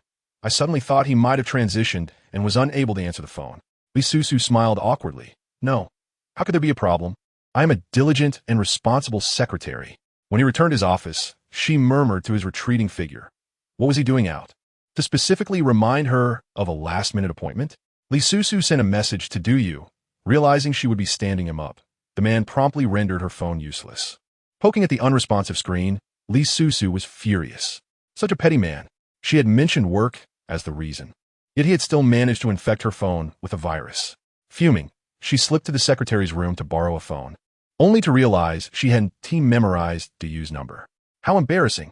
Noticing Yin Ke staring at her, Li Susu returned the phone and said, I suddenly thought he might have transitioned and couldn't answer the phone. Yon Kistivito. Li Susu returned to the president's office, her heart heavy with despair. What to do? A voice suddenly interrupted her thoughts. What are you doing? The phone had turned to a brick. Realizing it was Huo Sicheng, she flipped the phone face down on the desk. Nothing. He had heard her. What's wrong with the phone? Li Susu replied, It's really nothing. Knowing Duyu's temperament, she figured that in about 2 hours, he would restore her phone to normal. Huo Sicheng approached the desk, opened the first drawer, and pulled out an unopened phone, handing it to her. It was the one he intended to give her last time, but she already had one then. Li Susu protesta. No need, it'll be fine in a bit. The man unwrapped the new phone without allowing her to protest, swapping the SIM cards in one smooth motion. Secretary Li, do not forget your current identity. If there is something important that needs to be communicated and you cannot be reached, who will take responsibility? She had been idle all morning. What could possibly be so important? As he unwrapped the new device, he casually tossed her old phone into his pocket. Li Susu instinctively reached for it, but her thoughts were interrupted by his voice. You see how to set it up. Don't use a subpar phone. It could cause issues. This new phone has excellent functionality. She recognized that it was the same model he used, only in a different color. Excited to receive the new phone, especially since it was a couple's phone, she began to play with it. oblivious to the fact that he had tossed her old phone into the trash. At noon, Li Susu donned her small heels to accompany Huo Sicheng to a social engagement. To her surprise, the guests were the Li Zhong couple. Huo Sicheng had already determined that the land development would not affect that area. He planned to build a resort, and Li Zhong was interested in collaborating on this matter. Their meeting was to discuss it. Li Susu, not comprehending the discussion with Mrs. Li, began to chat about herself. How did you end up as Huo Sicheng's personal secretary? She chuckled lightly. How dare she ask? I distinctly remember taking that outfit in your car. Mrs. Li seemed unconcerned. You must be mistaken. Li Susu insisted. I did not. She had indeed taken it. Mrs. Li laughed dismissively. Then where did it go? It's not something expensive, nor is it new. Why would I hide it? Suddenly, Li Susu leaned in, lowering her voice. Do you also think Huo Sicheng is quite handsome? Hence you secretly keep his belongings and do something scandalous? What kind of person did she think she was? Mrs. Li nearly lost her temper. Engaging in conversation with this girl required a strong heart. Otherwise, one could easily suffer a cardiac arrest. She threatened, my heart isn't well. You better not provoke me. Otherwise, I might drop dead, scaring you to death. Chapter 142. This girl seems clever, but is certainly no match for Huo Sicheng. Li Susu quickly rephrased, I allow you to secretly admire Huo Sicheng, but that outfit cost 14,000. I can help you find a cheaper, more fitting one to hide away. What do you think? Mrs. Li could see through her little scheme. She coldly responded, you can pick something up from the roadside. What is wrong with that? Li Susu was indeed planning to do just that. She would never give away Huo Sicheng's worn clothing to anyone. How could she? Was she that kind of person? Li Susu feigned sincerity, but Mrs. Li couldn't be bothered to even glance at her. Seeing this, she lowered her tone a bit. I can't afford the cost of the clothes, so I came to sell myself at Huo Sicheng's company. If I find that outfit, I could redeem myself. Mrs. Li wanted to laugh, but held it back. Wasn't that a good thing? Huo Sicheng was so handsome, surrounded by women like wolves. If she didn't stay by his side, what if another woman snatched him away? She also reminded, Meng Lanxin seems to have feelings for him too. Doesn't she? That remark jolted Li Susu awake. Gratefully, she grasped Mrs. Li's hand. You are absolutely right. If you return the clothes to me, I can hide them away, allowing me to continue being his secretary. Mrs. Li disdainfully swatted her hand away, not applying much force, just wanting her to release her grip. The clothing is not in my possession. I have reminded her of everything I could, yet Mrs. Li believes this girl appears clever, but is undoubtedly no match for Huo Sicheng. She wouldn't even realize if she were sold. If she does not return it, Li Susu finds herself at a loss for the moment. She gazes at the two men engaged in conversation, inadvertently locking eyes with Huo Sicheng. Just as she straightens her posture to sit more properly, he averts his gaze. It seems as if he merely glanced at her casually. An idea sparks in Li Susu's mind. She asserts to Mrs. Li with a tone of firmness, if you do not return it to me, I will whisper in my man's ear tonight, urging him not to cooperate with Mr. Li. Mrs. Li chuckles mockingly. Do you think you can sway him? It seems unlikely. Huo Sicheng would probably not even give you the chance. She is baffled by how Mrs. Li perceives their relationship. They clearly exhibit a facade of affection. Li Susu nonchalantly places a piece of meat in Huo Sicheng's bowl, which he merely glances at before consuming. Look at how harmonious they are. Li Susu turns back to Mrs. Li, declaring emphatically, of course I can, just a whisper in his ear and he will soften. Mrs. Li smiles slyly. Why not give a try tonight and see if he softens? Sensing something amiss in her expression, Li Susu feels irked. Despite her attempts at persuasion, Mrs. Li remains unyielding about returning the clothing. The thought that the other party might be hiding Huo Sicheng's clothes and engaging in some underhanded dealings gnaws at her. Li Susu knows all too well how that feels. She has experienced it herself when she had a secret crush on Huo Sicheng, because she has been through it. She cannot tolerate anyone else doing the same. After all, Huo Sicheng is her husband now. Feeling dejected, she barely touches her meal at noon. While heading to the restroom, Li Susu is suddenly yanked aside, nearly shouting in protest. However, upon encountering Du Yu's face, she immediately silences herself. He is akin to a woman. Calling for help would be futile. What are you doing here? Du Yu, visibly irate, retorts, I was about to ask you the same. ISNT at overtime at the company? Overtime, yet here you are dining? Li Susu feels guilty for just 2 seconds before standing her ground. Accompanying the boss for socializing is also considered overtime, isn't it? She curiously glances around. Who are you dining with? Chapter 148. Kneel down and apologize in an instant. It fell into Zhao Jun's hands. Sheng Lanqin gazes at the figure not far away, calling out once more, "Shicheng, save me." This time, Huo Sicheng hears her, turning to look at Zhao Jun with a furrowed brow. How did she end up here? After a brief hesitation, he strides back, only to hear Li Cheng's warning from behind, "Brother-in-law, don't go over there. He has a gun." Nevertheless, Huo Sicheng approaches Zhao Jun, his gaze icy and displeased. "Release her."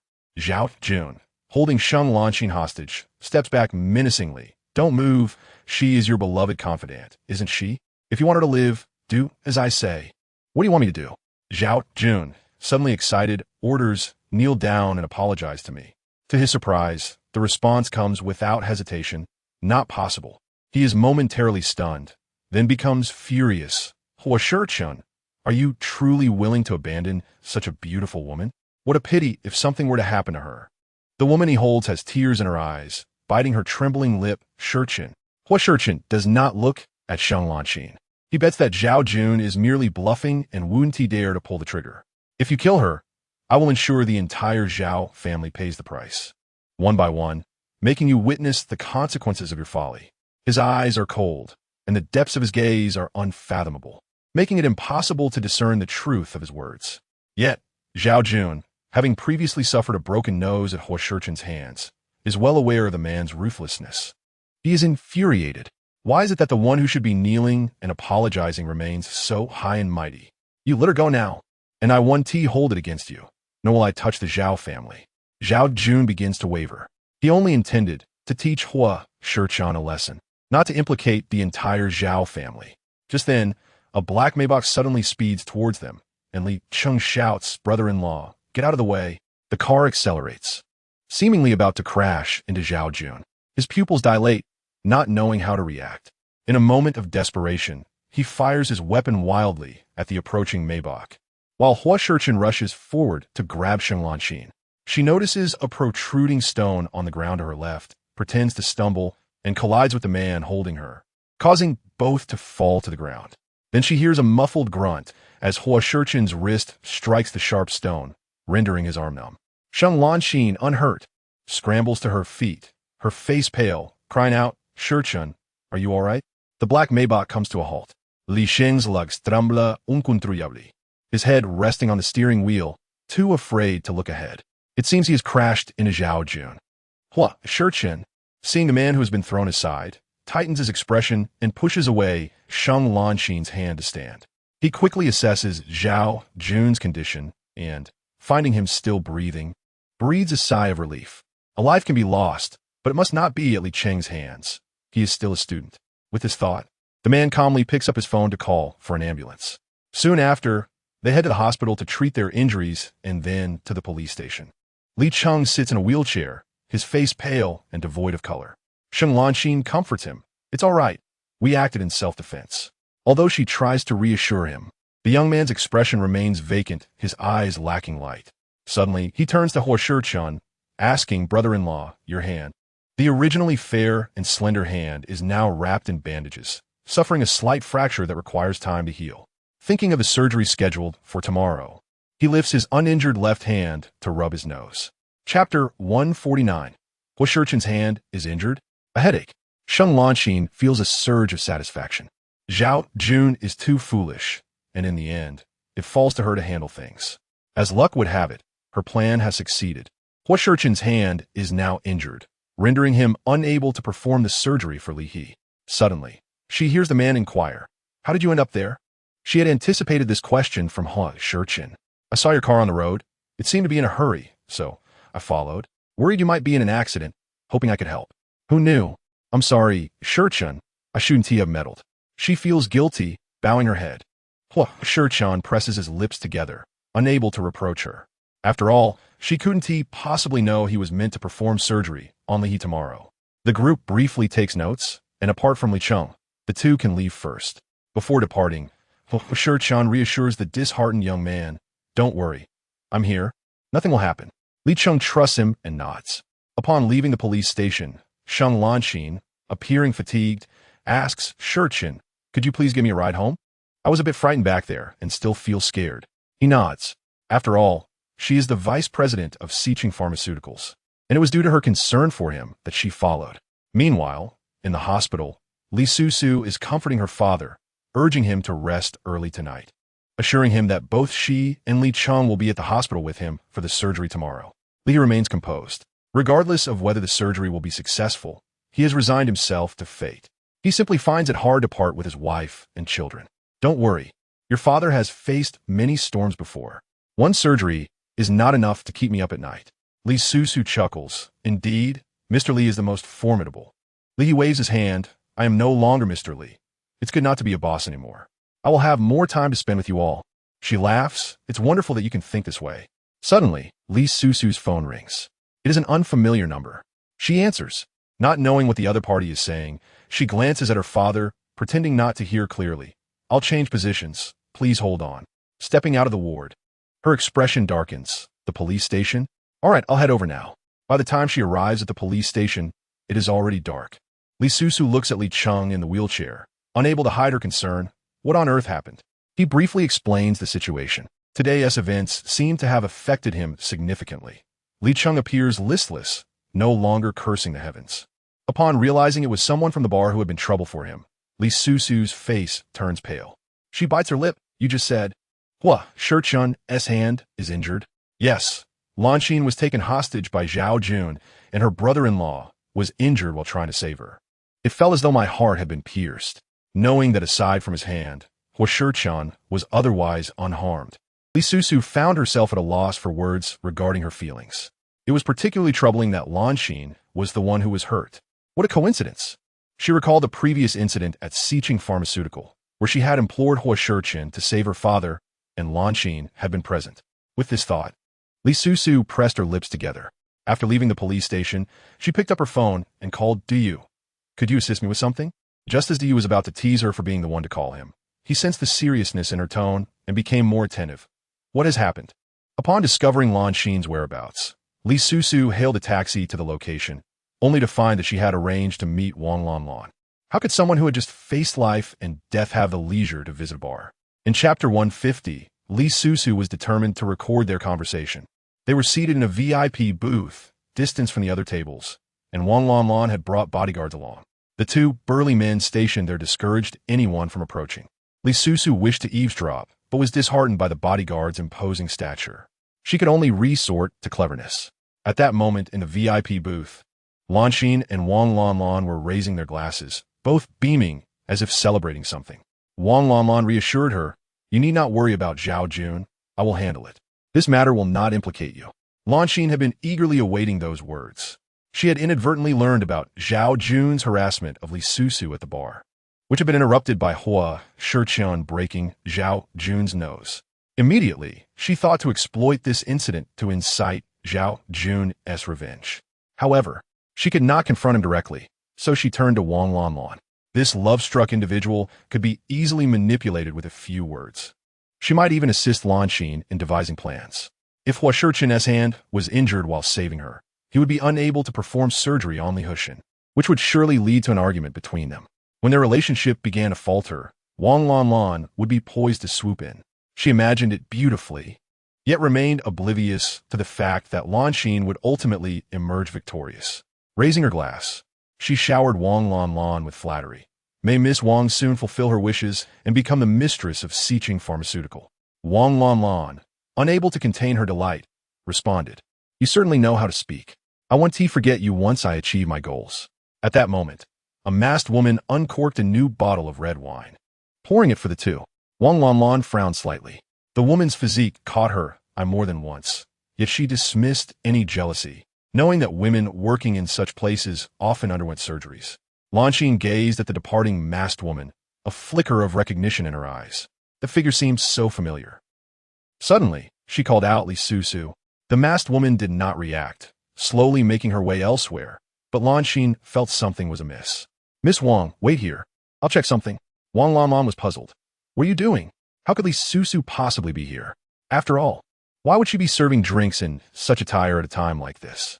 There could be no room for error, especially considering the stakes for her future. Lanxin pursued the masked woman, noticing her previously steady stride quicken, which heightened her suspicions. Li Susu, stop. I know it's you. The two had known each other for 5 years. Even if Li Susu were to turn to ash, she would recognize her. The earlier uncertainty had simply been a fleeting doubt. Li Susu should not have known about her presence in this bar. Since she had been recognized, Li Susu ceased her pretense, removing her mask and sprinting away. Aware that Lanxin was in pursuit, Li Susu, determined to protect her recording, gritted her teeth and tossed her phone into a nearby opening. With Du Yu around, she had no fear of losing it. Lanxin was oblivious to this small maneuver, her focus solely on Li Susu. She had to capture her. At that moment, Wang Lanlan also sensed something was off and dispatched her bodyguards to follow. Seeing that Li Susu was already prepared, she dashed out of the bar and headed straight for the nearby taxi.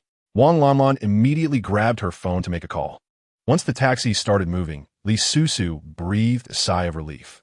Thankfully, the process had gone smoothly, and she would have to rely on Du Yu to retrieve her phone, just as she was about to instruct the driver to head to Shengshe Longtang. She noticed him receiving a call, after which he pulled over. Li Susu. Soon, Wang Lanlan and Lanxin's car arrived, surrounding her completely. In Chapter 151, does Sicheng hate you so much that he wouldn't do anything? Despite her meticulous planning, Li Susu had not anticipated that the driver she had summoned would betray her. Resigned, she pushed open the car door, her gaze reflecting a readiness to face whatever might come, thus appearing unfazed. Why is Miss Wang chasing after me? This is a public street, and even if Wang Lanlan is arrogant, she still harbors some caution. She signaled her bodyguards to advance. Having hidden her phone, she felt unafraid. As she entered the car, Lanxin immediately searched her clothes but found nothing. Her expression darkened. Where's your phone? Li Susu scoffed. What do you think? Lanxin turned to Wang Lanlan. Miss Wang, return to the bar. She must have hidden her phone there. Wang Lanlan, anxious about the potential fallout from Huo Sicheng, discovering Zhao Jun's connection to her, personally led the search for Li Susu's phone. Only the two of them remained in the car. Li Susu's eyes were icy as she retorted, "Is this all you can do? Treating people as pawns while hiding behind the scenes. Who are you calling a pawn? Whoever you wish." Seeing her nonchalant demeanor, Lanxin felt an overwhelming urge to tear her beautiful face apart. Yet, she had her reservations and could not act on that impulse. Li Susu, you wish to provoke me. But it's futile. With a cold laugh, Lanxin continued, You must know, right? If it weren't for saving me, Sicheng's hand wouldn't be injured. He also said that if Zhao Jun harmed me, he would take down the entire Zhao family with him. Observing the sudden pallor of Li Susu's face, Lanxin reveled in her sense of revenge. If you don't believe me, you can ask him if he ever said that. Oh, and Li Cheng was present too. As she watched Li Susu's despondent expression, Lanxin relentlessly pressed on. He must have told you that Sicheng was injured while saving me, right? Doesn't he that mean his heart hold far more significance than your father? Li Susu clenched her fists. You heard he is performing surgery for my father tomorrow. Didn't he you? Lanxin, having searched her, knew she had no other listening devices. Thus, she spoke without pretense. Yes, I know. Suddenly furious, Li Susu lunged at her. Your father treated you well, didn't he? Every time he visited my house, he would prepare a share of everything for you. Now, the only person who can save him is Huo Sicheng, and you, heartless as you are, won't even lift a finger. Taken aback by her fervor, Lanxin attempted to grab her hand, but Li Susu's grip around her neck was tightening, making it hard for her to breathe. Nevertheless, she continued to provoke Li Susu with her words. I told you, I don't need pity, compared to your father's life. Sicheng's future is far more important to me. His hand hasn't held a scalpel in 5 years. Do you know what he would bear if the surgery fails? Each word struck deep. From the past to now, you've only cared for your own family. Have you ever considered him? Seeing Li Susu momentarily stunned, Lanxin seized the chance to push her away, collapsing beside her in a fit of coughs. Once she could breathe again, she dropped another bombshell. Li Susu, let me tell you a secret. The bankruptcy of the Li Corporation isn't entirely unrelated to him. What did you say? Lanxin's smile grew increasingly sinister, her excitement palpable. Ever since Sicheng founded Sicheng Pharmaceutical, every time it ascended to a new height, the Li Corporation weakened. Once Sicheng Pharmaceutical established itself in the Imperial City, the Li Corporation was completely obliterated. What do you think? With Sicheng's hatred for you, do you think he would do nothing? If he didn't act, how could he force you back? How could he use your father to control you and take revenge on you? The latter part was entirely Lanxin's conjecture. She understood Huo Sicheng all too well. End of chapter. In chapter 152, Li Susu triumphantly ruffled his hair. He was such a proud man. Even if he still harbored feelings for her, he would never admit it before Li Susu. Sheng Lanxin had long harbored doubts about whether the two were genuinely reconciling. Observing Li Susu's astonished expression, she realized her suspicions were correct. Huo Sicheng had concealed from Li Susu the fact that he still loved her. If you don't believe me, just ask him. Once she inquired, Huo Sicheng would undoubtedly be utterly disappointed in her. This was precisely the outcome Sheng Lanxin desired. After their conversation, she allowed Li Susu to leave, not even waiting for Wang Lanlin's return. Sheng Lanxin was confident that even if Li Susu preserved the recording, she would never present it to Huo Sicheng. After all, the little princess of the Li family was equally proud. Moreover, she placed great importance on family. Now that she knew the bankruptcy of the Li Corporation was linked to Huo Sicheng, and that his hand was injured, preventing him from performing surgery, it was undoubtedly a fatal blow for Li Susu. Li Susu walked forward in a daze, unaware of when Duyu had approached her. He grabbed her as a car zipped past, narrowly missing her. Duyu was furious. What are you doing? Are you trying to get yourself killed? Regaining her senses, Li Susu felt a lingering fear. Thank you. You don't seem quite right. What is going on? Come with me. With that, he forcefully pulled her into his car. Li Susu didn't even think to resist. Inside the vehicle, she asked, "Do you have any water?" He handed her a bottle of fresh mineral water, and she took a large gulp. Then, she noticed Duyu offering her his phone. I listened to the recording. That Sheng Lanxin is quite cunning to devise such a malicious plan. However, this recording can only prove that she knew what Wang Lanlan was doing. It does not indicate she was the mastermind. Li Susu remained silent. He observed her with suspicion. Why do you look so unhappy? Could you do me another favor? I wish to investigate whether someone has been manipulating the Li Corporation's decline over the years. Duyu was taken aback. You don't suspect Huo Sicheng, do you? He pondered for a moment and added, It's not impossible. If it were me, I would seek revenge against you too. I can help you investigate, but it will take time. That is fine. I can wait. 5 years ago, Li Susu might have impulsively confronted Huo Sicheng. However, over the years, the only skill she had honed was patience. She understood Sheng Lanxin's nature, which is why she wouldn't approach Huo Sicheng directly. Moreover, Sheng Lanxin was somewhat right. She had not been fair to Huo Sicheng. Suddenly, Duyu said, Huo Sicheng just called you several times. She felt a moment of panic. You didn't answer, did you? Duyu scoffed. I didn't want to get kicked again. Li Susu looked at him with gratitude. Thank you. If you're truly grateful, return my photos. She wouldn't do that. Without leverage, how could she ensure his obedience? Li Susu playfully ruffled his hair. Be good and take me home. Duyu nearly exploded with anger. He never let anyone touch his head, yet she, with her thick skin, paid no heed to his protests. Li Susu, you dare to be bold in front of me. Go confront Huo Sicheng if you're so capable. She fell silent. She was powerless. The Ferrari halted near Shengshi, and Li Susu resolutely refused to let him drive her to the door, dismissing Duyu. Upon entering her home, she did not see Sister Mu, but rather found Huo Sicheng sitting on the sofa. His tall figure turned away from her, and the atmosphere felt oddly oppressive. Glancing at the clock, she noted it was 11 o'clock at night. Suddenly, she heard, You still remember how to come home? In the next moment, the man stood up from the sofa, his brows furrowed with anger, as if ready to devour her. Li Susu's gaze shifted from his face to his bandaged hand, and her heart tightened. So he hadn't lied. He truly hadn't touched a scalpel in 5 years. Huo Sicheng, your hand is injured? He understood what she was asking. Don't worry. Tomorrow's surgical plan remains unchanged. Yet she replied, Forget it. I'll figure out another way. I'm a bit tired. I'll head upstairs to rest. Just as she turned, the tall figure of the man pursued her, gripping her wrist. Li Susu, what do you mean? You no longer need me to perform surgery on your father? How can you proceed? You haven't held a scalpel in 5 years. What are your chances of success? Moreover, you were injured while trying to save Sheng Lanxin. Li Susu broke free from his grasp, her fatigue making her demeanor somewhat cold. You should rest early too. Also, thank you for saving Li Cheng again today. Watching her ascend the stairs, Huo Sicheng's lips pressed into a thin line, as if he were suppressing something. Ultimately, he could not restrain himself from stepping forward to block her. Li Susu, if I'm unable to perform surgery on your father, will you leave me again? Li Susu furrowed her brows, puzzled as to why he would think that way. I won tea, yet he did not believe her. Was her odd demeanor that evening due to his injury? Huo Sicheng refused to release her, stubbornly seeking reassurance. Your father won't die, and you can't think of leaving me. I have no intention of leaving, especially since we have an agreement. I cannot unilaterally file for divorce within 5 years. She had left him for 5 years, thus he devised a 5-year plan to exact revenge on her. Claiming he bore no hatred for her, even Li Susu found it hard to believe. However, she was unaware of how far Huo Sicheng would go out of spite.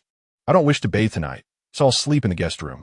With that, she wrenched herself free from the man's grip and ascended the stairs. He stared at his empty hand, slowly clenching it, his expression pained. Li Mu's words reignited his hope, yet Li Susu's attitude that evening brought him back to reality. Even if leaving him was unavoidable, in her heart, family would always take precedence over him. Otherwise, upon witnessing his injured hand, her reaction would not have been so indifferent. Li Susu had a nightmare. In her dream, she had packed her belongings and was excitedly planning to elope with Huo Sicheng. Her father adored her so much. He would eventually relent upon realizing her seriousness with Huo Sicheng. At worst, she could quickly have a baby, and her father would surely be unable to resist the allure of a grandchild. Her thoughts were quite optimistic, but unexpectedly, as she dragged her suitcase out the door. Susu, the Li family has raised you for so many years. Is this how you repay their kindness? Your father loves you dearly, even more than his own son. Is this how you repay him? Originally brimming with excitement, Li Susu froze in place, as if struck by a profound blow. Mom, what are you saying? Then Sheng Lanxin appeared, arrogantly accusing Li Susu. You are not a true heiress. You are just a counterfeit. You are unworthy of Huo Sicheng. Suddenly, Li Susu awoke with a start. Her gaze was vacant, staring blankly at the ceiling, her neck drenched in cold sweat. A nightmare. Yes, merely a nightmare. Reassured that she had only been dreaming, the silence of the room was broken by her hurried breaths. She did not know how long it took her to calm down and fall asleep again. Unbeknownst to her, when she fell asleep once more, the door creaked open. The man sat by her bedside, gently administering an injection into her arm, and before long, she slipped into a deep slumber. The dawn soon broke through the night, and time flowed steadily. When Li Susu opened her eyes again, she felt significantly better. She had set an alarm for the morning, yet it hadn't gone off. She planned to rush to the hospital to comfort her parents, as the sudden cancellation of the surgery must have left them in a state of emotional turmoil. However, when she glanced at her phone, she was shocked to find it was already past 4 in the afternoon. Li Susu could hardly believe it. She quickly dashed into the bathroom to freshen up, then gathered her belongings and hurried downstairs. Sister Mu urged, Madam, please eat something before you leave. I want to eat. I have urgent matters to attend to.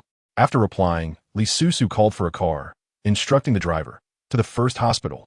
Upon arriving at her father's hospital room, she found it empty. As she rushed inside, her gaze fell upon the vacant bed, and her mind went blank. Where is he? She dared not think further, but her entire body began to feel cold, and she nearly stumbled as she turned around. A nurse passing by quickly inquired, Miss Li, are you all right?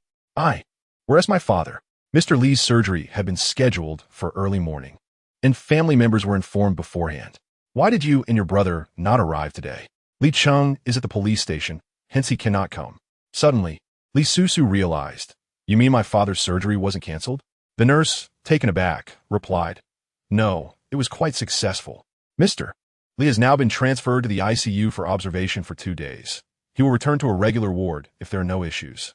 Li Susu felt tears welling up, and she grasped the nurse's arm excitedly. You mean the surgery was successful? Yes, indeed. Who was the lead surgeon? The nurse's eyes glistened with admiration. It was Dr. Huo.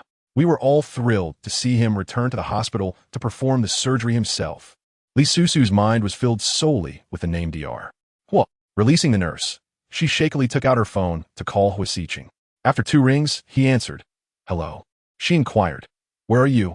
Huo Sicheng furrowed his brow, his hands still occupied with treatment. After such a long surgery, he felt numb. Is something wrong?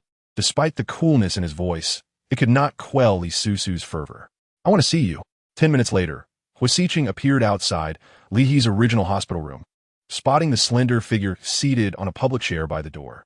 She stood up, approaching him with increasing urgency, and suddenly threw her arms around him. Huo Sicheng was taken aback for a couple of seconds, seemingly unsure how to respond to the woman who had unexpectedly embraced him. You. Li Susu stars flua uncontrollably. She had resolved not to force him into performing the surgery on her father, mentally preparing for the worst outcome. Yet how could he? How could he disregard his own injuries and insist on being the lead surgeon? As Sheng Lanxin had said, what if the surgery failed? At that moment, Li Susu would undoubtedly blame him for the sorrow, shattering the myth he had built at the first hospital.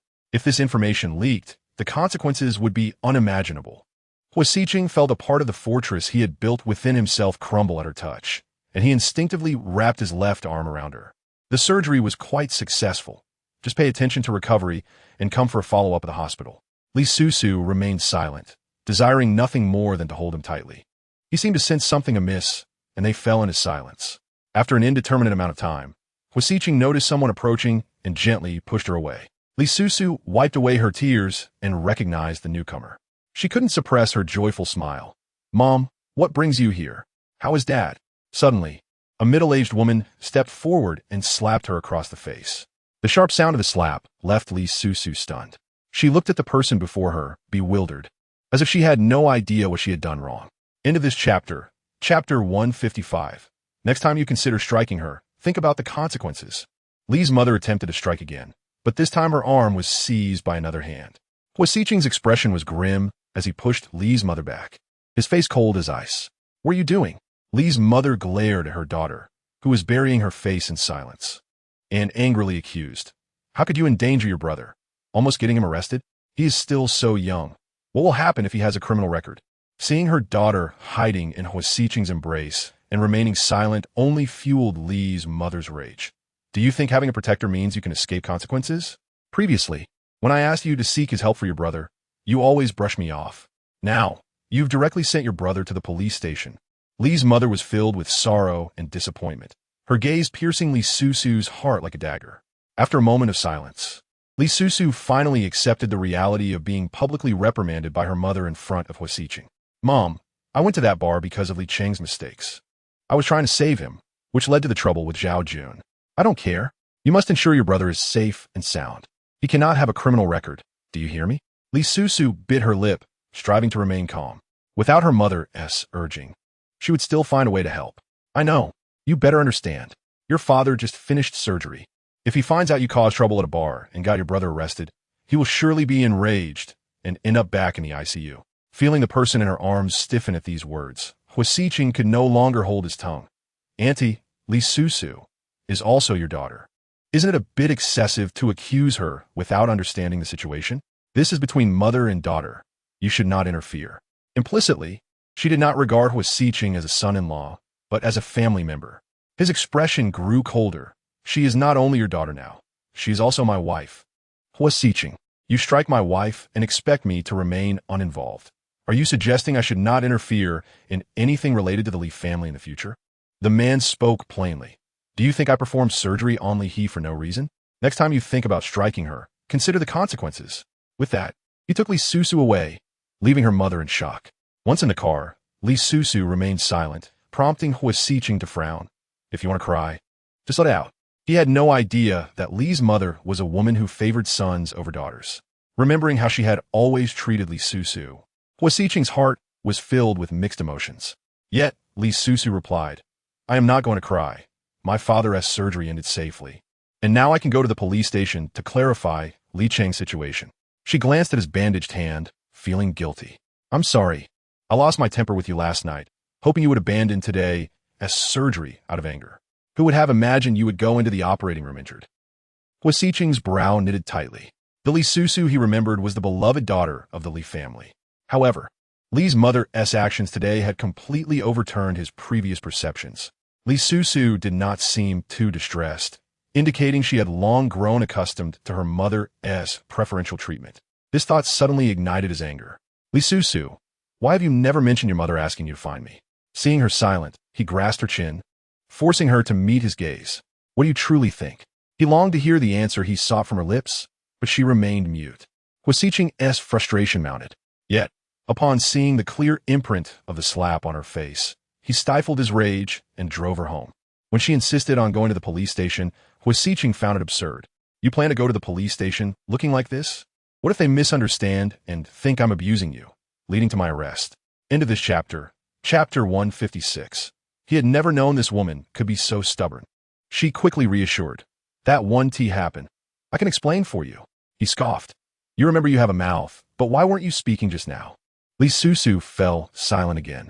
He was exasperated. Soon, a black Maybach pulled up at the entrance of a villa in the Shengshi Longtang community. Sister Mu opened the door, her expression one of shock and concern upon seeing Li Susu's face. Oh dear, madam. What happened? Naturally, Li Susu could not divulge that it was her mother who had struck her. It's nothing. Don't worry. Upon hearing her response, the man who had already retrieved ice from the fridge scoffed, but still wrapped the ice and handed it to her. Li Susu accepted it and pressed it against her face, wincing slightly, only to hear his mocking voice. Didn't you say it was nothing? She feebly defended herself. The ice is too cold. He had never known this woman could be so obstinate. Huo Sicheng took the ice pack back, and sensing his intent, Li Susu said, I can handle it myself. He replied harshly, Don't move. Improper cold treatment could injure your skin. She instinctively froze in place. As she gazed into the man's face, recalling how he had defended her in the hospital, she found herself on the verge of tears. When Huo Sicheng noticed her crying, his brows knitted together. Does it hurt? She could only nod. Then he remarked, Pain is a lesson learned. If someone wants to hit you, shouldn't you know to avoid it? How could one react so slowly? Moreover, she had been so elated about the successful surgery that she hadn't expected her mother would suddenly strike her. Li Susu's expression dimmed. Indeed, how did her mother suddenly learn about Li Cheng's situation? The police station has already notified her, and it stands to reason that there will be no further explicit communication to the Li family.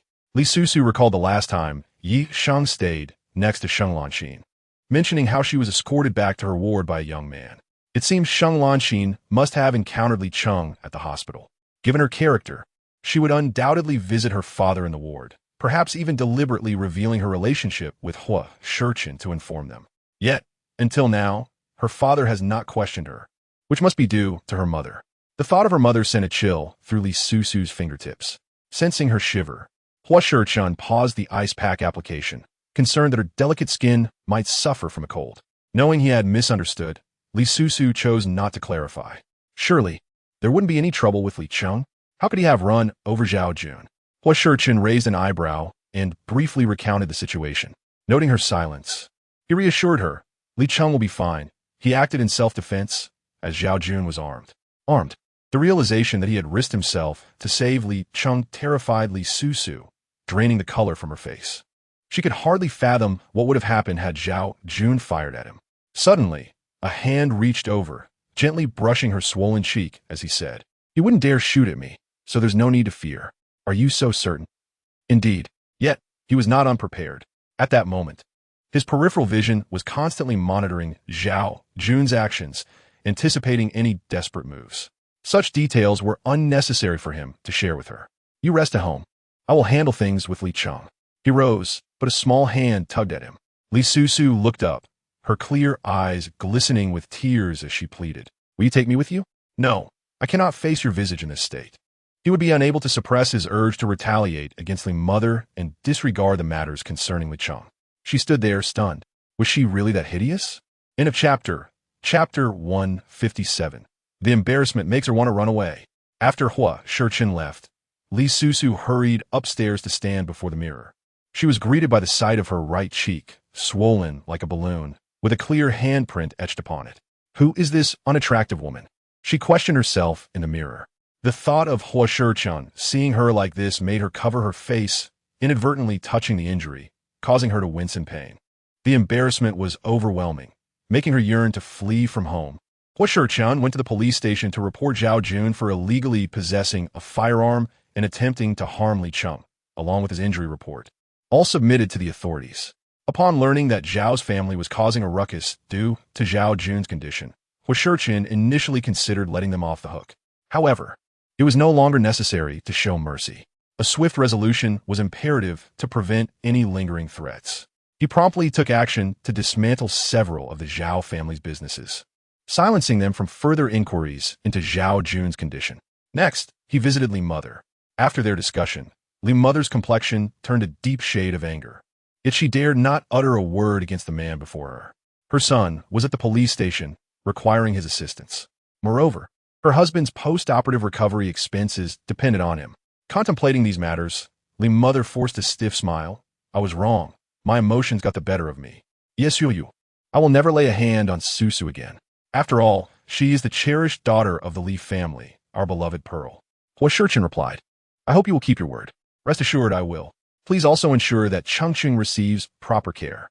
If it weren't for Susu, he would never have been caught and beaten by Zhao Jun, nearly losing his life. At that last remark, Li's mother felt a chill of dread, her expression heavy with concern. She had not even considered that Huo Sicheng's attempt to save Li Cheng could have cost him his life. Seeing her still blaming Li Susu in her heart, Huo Sicheng's gaze darkened with displeasure.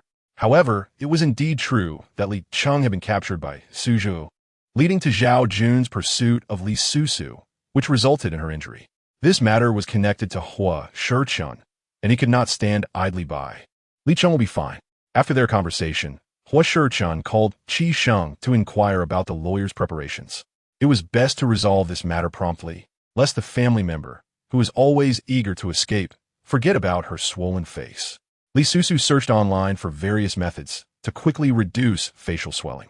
Her sensitive skin was prone to reactions. Even a mosquito bite could cause swelling, let alone a slap. Li's mother's strike had been fueled by anger, showing no mercy. Li Susu's ears still throbbed slightly. She wondered if they were injured as well. Discovering that potatoes could reduce swelling, she rushed downstairs to find Sister Mu, who happened to have some potatoes at home. Sister Mu helped her slice the potatoes thinly, applying them to her face for a refreshing comfort. Madam, you're... Knowing what she was about to ask, Li Susu shrugged it off. Oh, my mother did this. Yet, she quickly added, it wasn't intentional. She was just too anxious.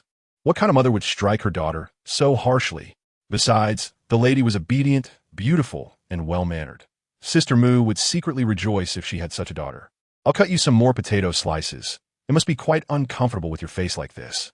However, a few minutes later, Li Susu began to feel an itch on her face. She stopped Sister Mu, saying, you need not cut more. I believe I might be allergic. Sister Mu nearly dropped the knife in shock. Allergic? But you've eaten potatoes before without issue. Li Susu was equally perplexed. Who gets allergic to potatoes? It was such a bizarre condition. When Huo Sicheng returned, night had already fallen, although the lady had instructed not to inform him. Sister Mu couldn't help but worry. Young master, madam. End of chapter. Chapter 158. The pitiful appearance is too endearing. Huo Sicheng cannot resist. Huo Sicheng furrowed his brow, gazing at her. What is wrong with madam? Didn't I tell her to rest at home? Sister Mu's expression was filled with guilt. It's my fault for slicing too many potato pieces. Madam has developed an allergy on her face. In the bedroom, Li Susu was bent over the medicine cabinet, searching for antihistamines. The itch was unbearable, and she couldn't endure without medication. She feared she might scratch, and if her face swelled even more, Huo Sicheng would surely despise her. The thought of disfigurement was unbearable. Finally, she found the antihistamine, but just as she was about to take one, her wrist was suddenly seized. Turning in surprise, she exclaimed, "You're back?" Huo Sicheng looked somewhat exasperated. "What's on your face?" She touched her right cheek, feeling guilty. "It's nothing, really. You should go take a shower." Noticing him eyeing the medication she held, Li Susu fell silent. Indeed, Huo Sicheng's expression darkened. "Are you a doctor? Prescribing medication to yourself?" "My husband is a doctor." Huo Sicheng was momentarily taken aback, then reached out to tear away the large white paper plaster covering her face. It was already swollen, and now it looked utterly tragic. His brows furrowed deeply. Li Susu quickly covered her face, anxiously saying, "Don't look. Do you think I want to?" Huo Sicheng was unaware of how, during her 5 years abroad without him or the Li family's care, she had managed to survive.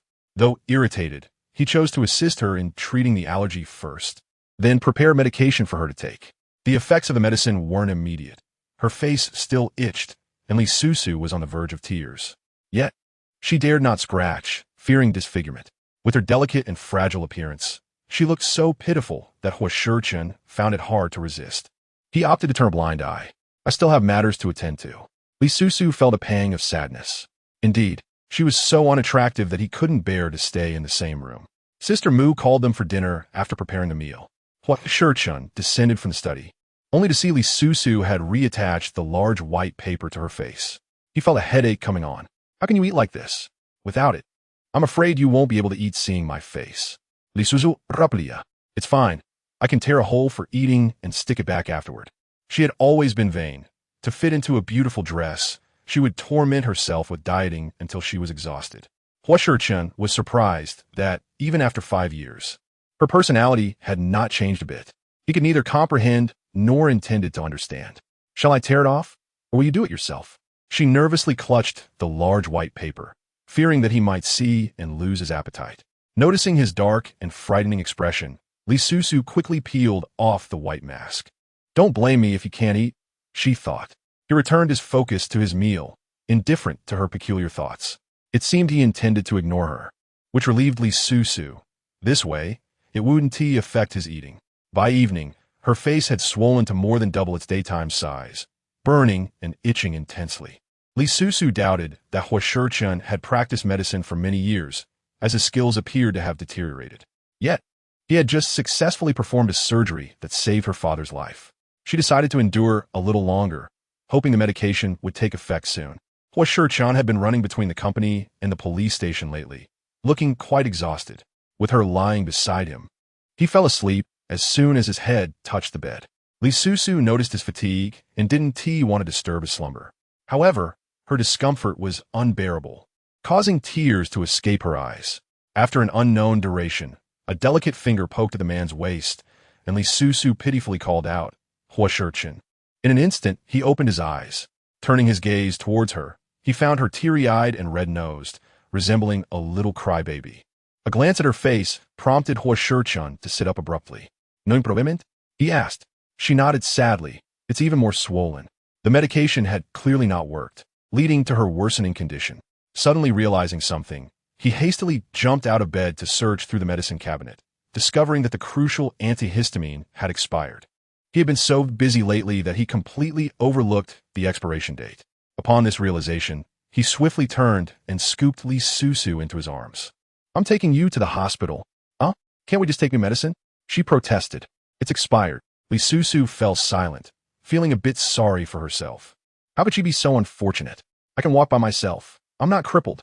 However, it seemed he didn't hear her, carrying her out the door and to the nearest hospital. At that moment, they were both clad in pajamas and slippers. The head nurse administering the four recognized Huo Sicheng and frequently smiled at Li Susu, evoking memories of Mrs. Li. Li Susu covered her face with one hand. When Huo Sicheng rushed her into the hospital, the emergency department thought she had a severe illness, even wheeling in a stretcher. After all, who would dash out in pajamas and slippers unless it was an emergency? Little did they know, Li Susu's condition was merely a facial allergy. Her legs were perfectly fine, and she wasn't in danger of shock. It was purely her boyfriend's concern for her that prompted such urgency. The hospital staff, unfamiliar with her, could only exchange a few jokes privately, but Huo Sicheng had been a doctor at the hospital before. He was well aware of the severity of his girlfriend's condition. Seeing such a grand display at night, the on-duty doctors and nurses couldn't help but chuckle. As the head nurse prepared to insert the four, Huo Sicheng suddenly said, I'll do it. She's afraid of pain. Noticing Li Susu covering her face, he assured her, I'll be gentle. She remained silent, having heard the nurse chuckle. True to his word, he was gentle. She barely felt any pain as the four was secured. When he went to pay the bill, the head nurse looked at Li Susu with a beaming smile, saying, You're amazing. Dr. Huo has always been known for his aloofness and lack of interest in women. Who would have thought he would rush to the hospital in slippers for his girlfriend's allergy? Li Susu felt a rush of embarrassment. While she was indeed mortified, she couldn't help but feel sweet inside. She spoke for Huo Sicheng. I'm just a bit sensitive. He thought it was serious. Dressed in pajamas, it was evident to everyone that they had spent the night together. The head nurse treated her like family. Cherish our Dr. Huo. He is capable, attractive, and exceptionally kind to his girlfriend. Li Susu agreed, believing Huo Sicheng to be nearly perfect, which is why she had boldly pursued him 5 years ago. The head nurse waited until Huo Sicheng returned from paying before leaving. He had only been gone for a maximum of 15 minutes. Looking at her swollen face, he felt guilty. This was a mistake he should not have made. As a former doctor, he should have been more cautious regarding anything related to a patient. Thus, Huo Sicheng apologized. I should have checked the date. Li Susu shook her head. I know you've been very busy lately, also dealing with matters in leeching. As she spoke, she glanced at his hands. Are you okay? Although she was light, she still weighed around 90 pounds. Huo Sicheng dismissed it. It's nothing serious. I'll grab a blanket. You can sleep a bit longer, and I'll take you home once the 4 is done. She was indeed very tired. Li Susu yawned, snuggling closer to him, sharing the blanket he had just borrowed. Let us cover up together. Don't catch a cold. The temperature difference between day and night was significant, and they both had ventured out in their pajamas and slippers. By the time the 4 was finished, it was already the next morning. When Li Susu awoke, she discovered she had been resting against a shoulder and instinctively nuzzled closer, seeking a more comfortable position. Then she heard, "The 4 is finished. We can go home." He had woken up. Realizing her earlier action, Li Susu felt too shy to lift her head. Huo Sicheng looked down at her head, which had stopped moving restlessly, unable to suppress a smile. He then picked up a blanket and stood up. She hurried to follow him, but after a night sleeping in a chair, her legs had gone numb, and she nearly yelped in surprise. Noticing he was about to carry her again, Li Susu quickly said, "No need. I can rest here for a moment. Just return the blanket to its owner." After a brief silence, he replied, "Then you wait for me here." Li Susu et ajarli nudda. What a joke. She had already felt embarrassed being carried into the hospital in pajamas due to a facial allergy. The on-duty doctors knew her condition. If they saw her being carried back home, they might think poorly of her. Li Susu had always aspired to be a diligent medical spouse, not wanting to appear overly delicate. Once her legs felt normal again, she stood up and walked to the door. Just as she was about to see Huo Sicheng return, she encountered Yi Sheng, who was on his way out of the hospital.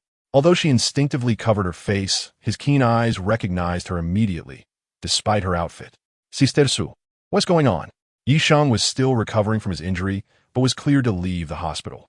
Leaning on his crutches, he was accompanied by Su Xiao, who looked at Li Susu in disbelief, unable to fathom why someone would come to the hospital dressed like this.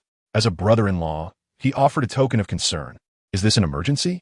Gazing at her bare feet, he thought about how urgent her situation must have been. Li Susu reluctantly lowered her hands, only to be met with a burst of laughter. If it weren't for Yi Sheng holding him back, Su Zhou would have snapped a few photos. Despite Yi Sheng recognizing her in an instant, Su Zhou had failed to do so. Li Susu felt utterly embarrassed. Hello, Yi Sheng, Oshio. What a coincidence. The slap marks on her face were still visible, but thanks to her hasty attempts to cover them up, her face was now merely swollen. A far cry from her usual appearance, which explained Su Zhou's laughter. Would you like a ride home? Su Zhou asked cheekily. Yi Sheng chimed in enthusiastically. Yes, Sister Su. Come with us. Su Zhou was worried that Li Susu would frighten others while hailing a cab, while Yi Sheng genuinely cared for her. Li Susu forced a smile. No, it's fine.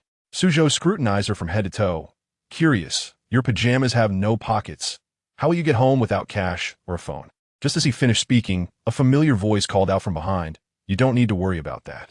Su Zhou turned around, his expression one of utter disbelief. He raised his hand in shock, stammering, You, before bursting into laughter. Huo Sicheng, with a serious expression, looked past him. Let us go home. Li Susu could sense his displeasure and felt guilty for embarrassing him in front of his friends. After bidding farewell to Yi Sheng, she followed closely behind Huo Sicheng.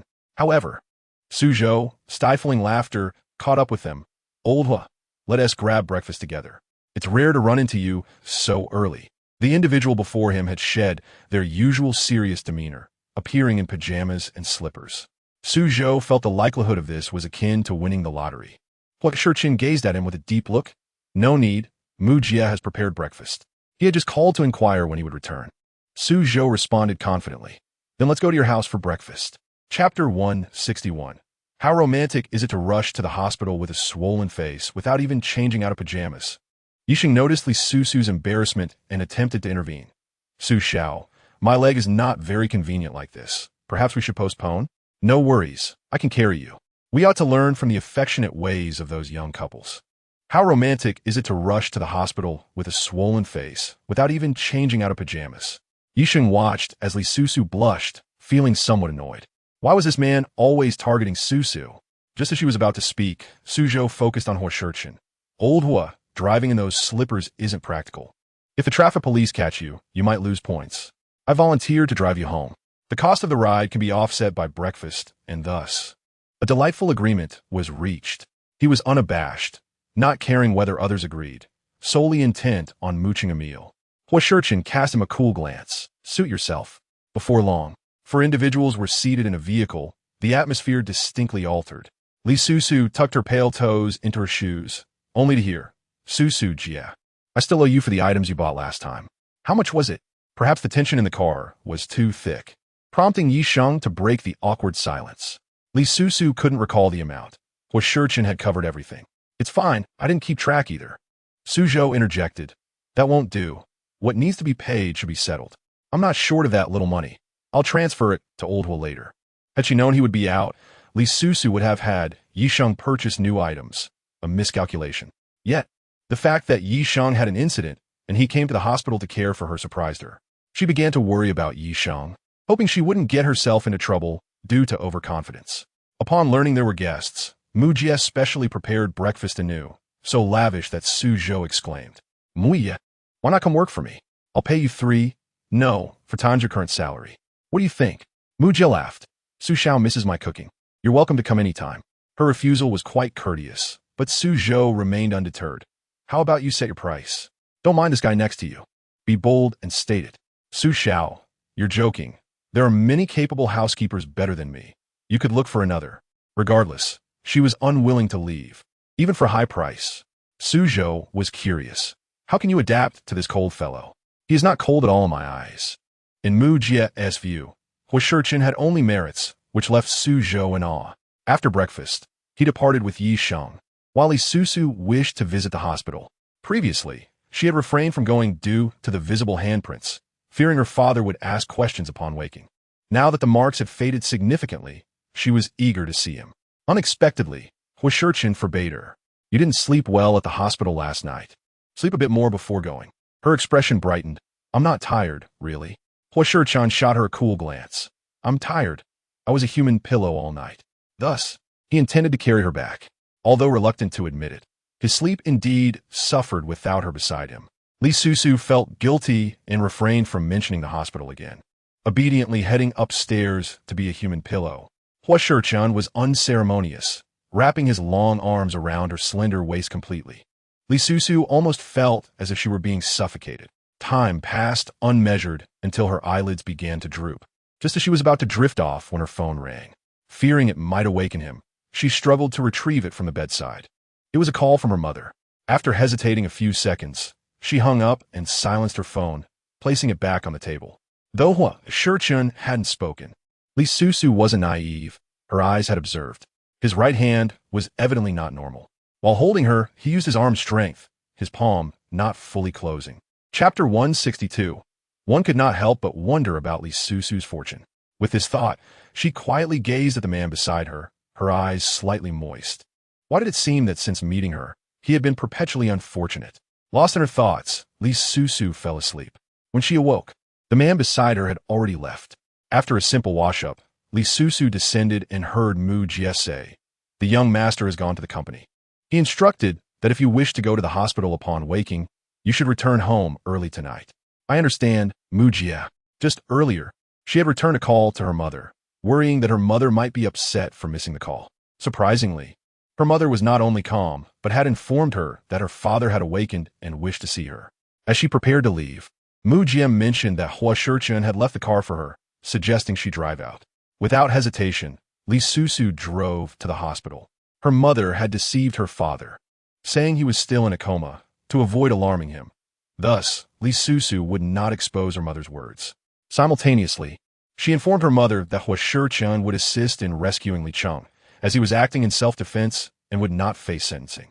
Her mother felt relieved and treated her with greater kindness. However, her father scrutinized her for a while, asking, "Is your face swollen?" Li mother's heart skipped a beat. Before Li Susu arrived, she had worried about the marks being too obvious. Thankfully, there were none. However, even the slightest swelling was still noticeable to her father. She quickly glanced at Li Susu, her eyes filled with concern. "It's nothing, Dad. My skin hasn't been great lately. I intended to use potatoes for a facial treatment, but I ended up having an allergic reaction." Her father cautioned her, "Don't use that again. You take after me. Your skin should not come into contact with potatoes." "Oh, I see." Seeing her husband harbor no doubts, Li mother sighed in relief, though his words caused her to frown slightly, her gaze shifting to Li Susu. The two resembled each other in personality and certain traits. Li Mother quickly admonished herself not to overthink. Once her father had fallen asleep, she called Li Susu out of the ward. Mom can't leave right now. Your brother is still at the station and might need supplies. She understood the implication. All right, I'll go buy some. Also leave some money for your brother. I fear he might be bullied by others in there. Having money on him is good for making arrangements. Though her father was more affectionate towards her, the attentiveness from her mother and father was distinctly different. Li Susu envied her mother's meticulous love for Li Cheng. I understand, Mom. With nothing more to convey, Li Mother urged her to go buy the items and return to the ward to continue watching over her father. Shortly after Li Susu left, Sheng Lanxin arrived with a fruit basket. Li Mother greeted her warmly. You always bring something whenever you visit. I told you. There's no need for such expenses. It's not much. Please don't feel pressured.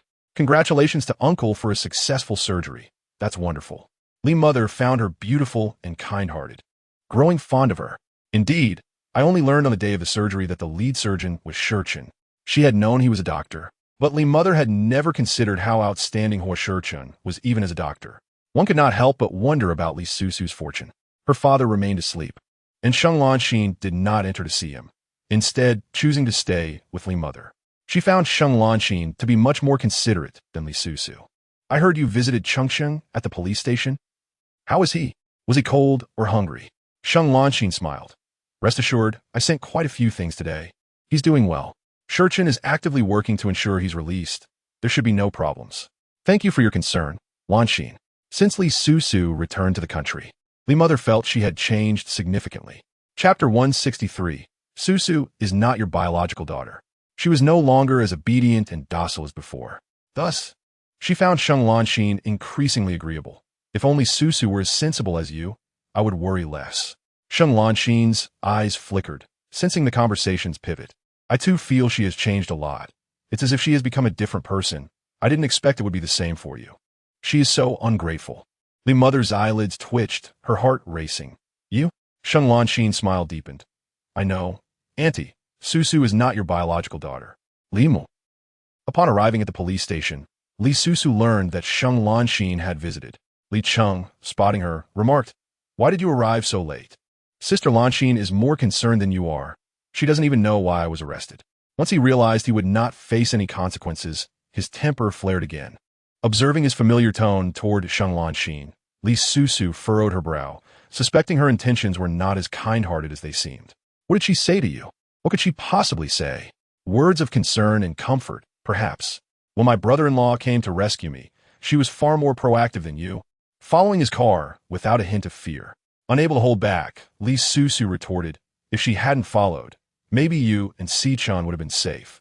Having already gleaned the basic details from Huo Sicheng, she longed to rouse Li Cheng from his naivety. Do not trust her so blindly. Sheng Lanxin is not a good person. To her surprise, Li Cheng laughed at her. I know, you're afraid she will steal my brother-in-law away. Li Susu was nearly exasperated. Had I known this would happen, I wouldn't have come. If you cherish her so much, let her be your sister. I'm leaving. Li Sheng, Akwali Bugza, suddenly wished Sheng Lanxin were indeed his sister, noting her gentle and considerate nature. She had even left him money before departing. When you see me, all you do is reprimand.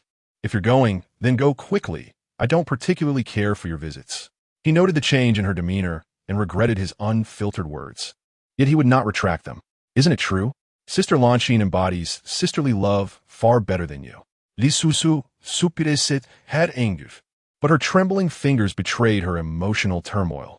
Biting her lip to conceal her distress, she replied, Fine, if you think she's better than me.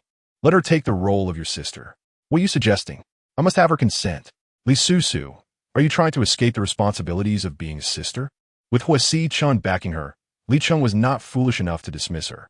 Why would he forsake such a wealthy brother-in-law for a mere god-sister? The weight of responsibility pressed heavily upon Li Susu's shoulders. The debt of gratitude for her upbringing loomed large, especially since the Li family had never wronged her. Pressing her lips together, she stood. I must return. I will come again for the court hearing. Leave me some money.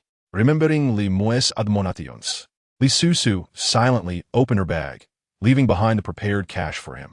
After exiting the police station, she stood at the entrance, gazing skyward, suddenly feeling breathless. How she missed Huo Sicheng.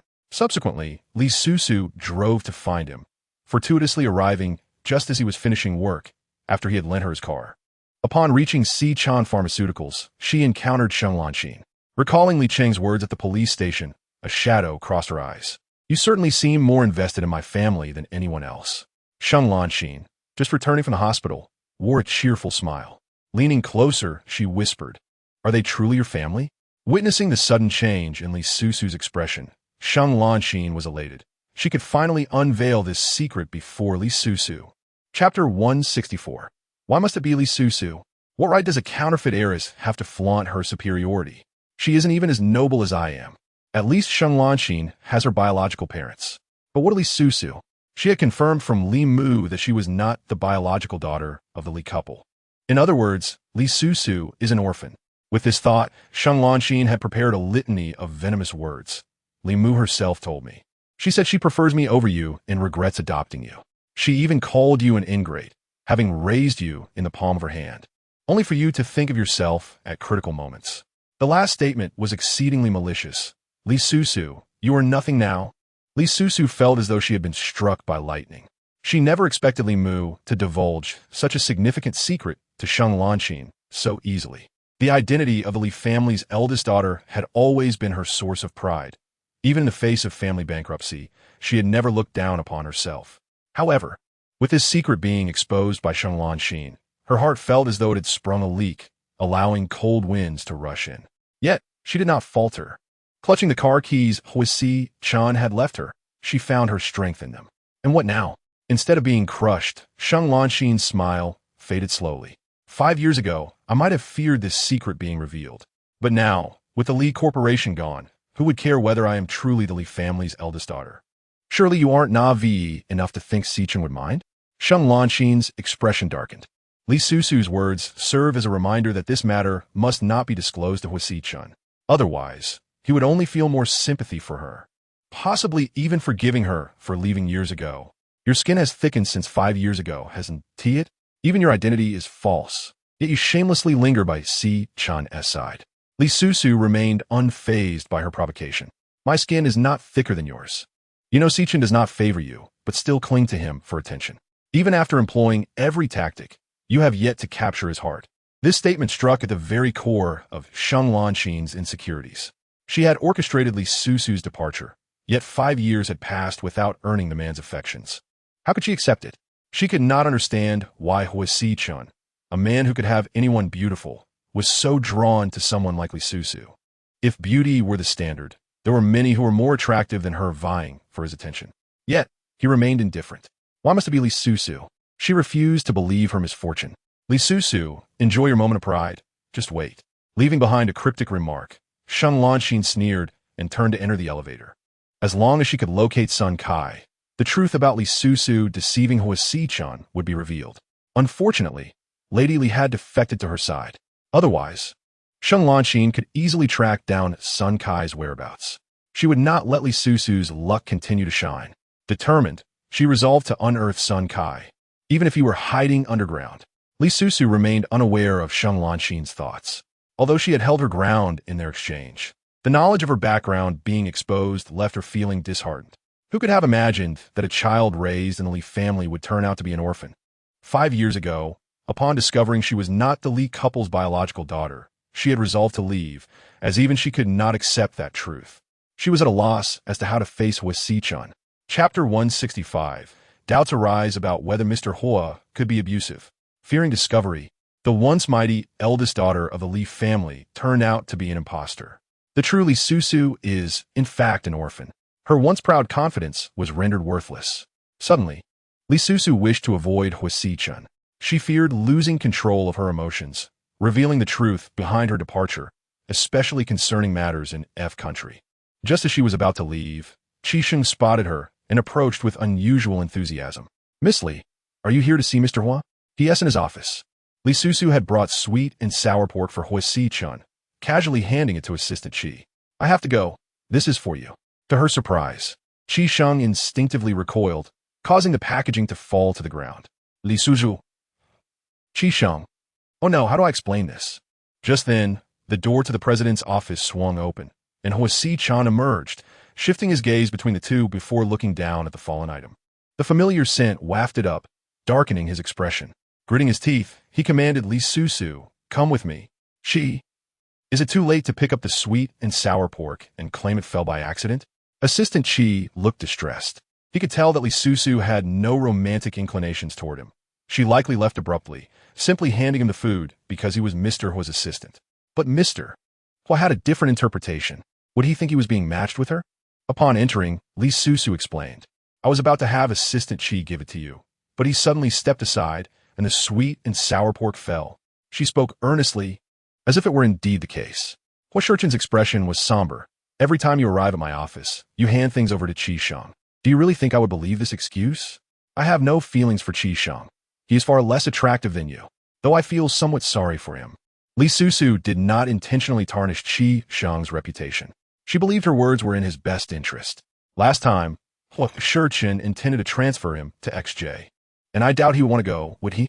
Noticing that he seemed skeptical of her words, Li Susu tentatively suggested, "Shall I buy you another portion?"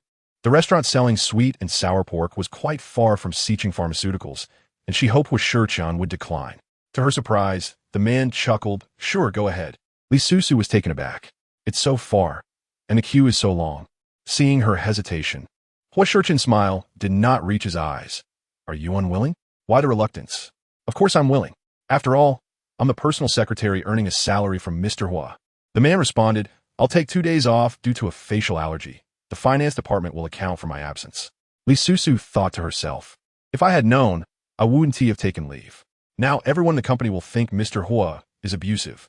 A mischievous voice in her heart poked Huo Sicheng with a metaphorical pin, and she resignedly left Sicheng Pharmaceuticals. As soon as she departed, Huo Sicheng called Shang in, informing him that the company had unexpectedly assigned him a temporary task, but it was not to XJ. Shang looked despondent. "Mr. Huo, will I be able to return?" Huo Sicheng raised an eyebrow, his handsome face full of righteousness. "What are you talking about? The company merely requires you to go on a business trip. You will be back in no time." Although Shang suspected that Huo Sicheng was deliberately setting him up, he dared not protest, fearing the loss of his nearly $1 million annual salary. "All right, I will wait for the company to call me back." He then left with an expression of resignation. Chapter 166. Nibbling on Huo Sichen's flesh, Huo Sicheng remained unperturbed. His mood was quite pleasant. He awaited the sweet and sour pork that Li Susu was supposed to fetch for him. However, 2 hours elapsed without her return. As the workday drew to a close, his good spirits began to wane. Just as he was about to reach for his phone to call her, Shang Lanqin knocked and entered. "Sicheng, aren't you driving today?" The president and vice president both had designated parking spots adjacent to each other. She had noticed his space was empty as she was leaving, prompting her to return. Huo Sicheng replied, "No, I didn't drive today." "Then, may I give you a ride?" "No need." She was unwilling to let this rare opportunity for a private moment slip away. Shang Lanqin's mind raced. "Actually, I wanted to ask for your help. This morning, my car seemed to have a problem, but I don't know what's wrong. Could you take a look?" Although he felt it would be quicker to send her directly to a repair shop, he stood up, thinking of the tardy Li Susu. Upon Li Susu's return with the sweet and sour pork, she spotted a familiar figure standing next to Shang Lanqin from a distance. The hood of the car was open, and the man was reaching forward in the direction she pointed, his white shirt's cuffs neatly rolled up, revealing a slender forearm. They exchanged familiar banter, and Li Susu felt a surge of irritation. After she had stood in line for so long to buy him sweet and sour pork, he had dashed downstairs to help Shang Lanqin with her car. She chose not to intervene. Instead, she parked and pulled the handbrake, devouring the sweet and sour pork while casting a death glare. Huo Sicheng closed the hood and said, "There's nothing wrong. If you're still concerned, I'll take it to the repair shop tomorrow. If you say there's no problem, then I'll rest assured," she replied. After all, safety was paramount when driving. "To thank you, may I treat you to dinner tonight?" Huo Sicheng did not respond. He slightly turned his head to gaze in a certain direction, then paused. And under Shang Lanqin's puzzled stare, he walked toward the black Maybach. Li Susu felt as though she were not consuming sweet and sour pork, but rather nibbling on Huo Sicheng himself. The more she nibbled, the more intoxicating it became. Occasionally, she would lower her head to sip her drink through a straw, feeling invigorated. After finishing the drink, she sat up straight, only to be startled by a figure outside the window, causing her to spit her drink out. Fortunately, the glass shielded Huo Sicheng's face, but it stained his car. As she coughed and scrambled for a napkin, she thought, oh no, am I going to have to pay for a car wash? What does he usually wash his car? Is it expensive?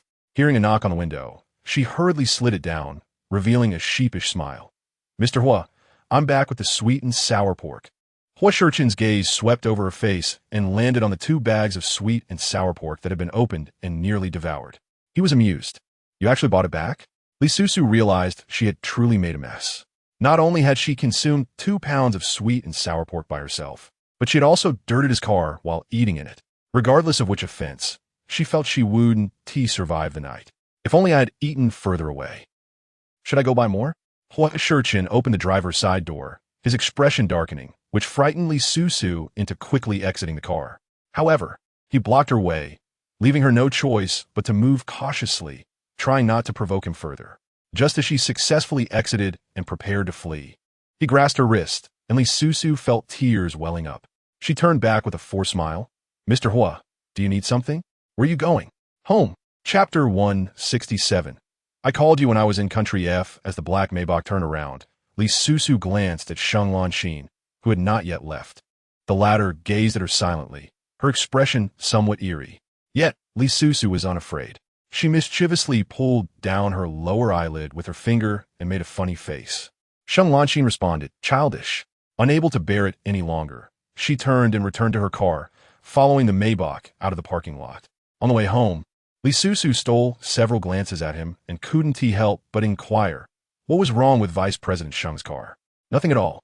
Oh, so you deliberately created a problem? How cunning.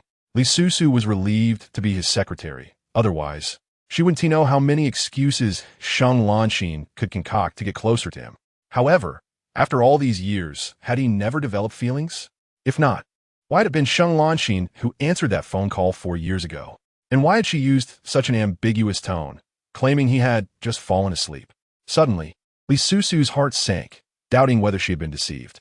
Back then, she had been unaware of Sheng Lanxin's cunning nature, so she had never suspected her intentions. With this thought, Li Susu felt her heart race. She abruptly asked, in the years I've been away, did you and Sheng Lanxin date? The black Maybach suddenly braked sharply, startling her. Li Susu tightened her grip on the seatbelt, blinking in trepidation. Then she heard him say, what did you just ask me? His tone was somewhat terrifying, and Li Susu nervously swallowed. Nothing at all. Just forget it. Li Susu. He always called her this way, sending chills down her spine. Li Susu, feeling wronged, said, when I was in Country F, I called you, and Sheng Lanxin answered. Huo Sichen's expression hardened. Say that again? I'm not lying. She said you were sleeping, and I thought. You thought we were dating after I left, didn't you? The mere acknowledgement of this would ignite his fury. Just as Li Susu prepared to explain that it was Sheng Lanxin's tone that led her to misunderstand, she heard him ask, why did you call me? She froze, gazing into his serious eyes, suddenly unable to speak. Should she confess her regrets? Regardless of whether it was due to her father's objections, her own identity crisis, or... In any case, shortly after arriving in Country F, she abruptly realized that no reason could possibly eclipse his importance. Had that call not been answered by Sheng Lanxin, she might have recklessly returned home to plead for his forgiveness. Unfortunately, there are no ifs in life. Seeing her start to give him hope, but then fall silent, Huo Sicheng, consumed by rage, tightened his grip on her wrist, continuing to interrogate. Li Susu, why did you call me? And why only that one call? Due to unforeseen circumstances, she found herself without the opportunity to make a phone call. Recalling her experiences in F country, her complexion turned pale. Fearing he might uncover too much and delve into inquiries, Li Susu endeavored to mask her trepidation, uttering, I merely wish to inquire about your well-being. This response left the man profoundly disheartened. The light in his eyes dimmed as he scoffed. Do you truly believe I am well? You seem to be. Quite well, she replied. Huo Sicheng released her hand and turned to face the windshield, his demeanor as frigid as ice. But this is not what I desire. She understood. His true passion lay in the medical profession. It was her fault. Li Susu sniffled, her eyes reddening as if tears were imminent. I have long owed you an apology. End of chapter. Chapter 168. I shall seek compensation in my own way. Your apology is too trivial. I shall not accept it. I will pursue compensation in my own manner. Following this declaration, he drove the car to a professional car wash. Upon hearing the cost for interior cleaning, Li Susu nearly stumbled, striving to maintain her balance. The car would take hours to clean, inflicting pain upon her wallet and her heart. Then she heard him say, "Let us go." Where to? To buy sweet and sour pork. Li Susu inquired. Shall we take a taxi? Who will cover the fare? Huo Sicheng adeptly targeted her vulnerabilities. You consume my sweet and sour pork. I must personally accompany you to procure more. Are you suggesting we take the bus?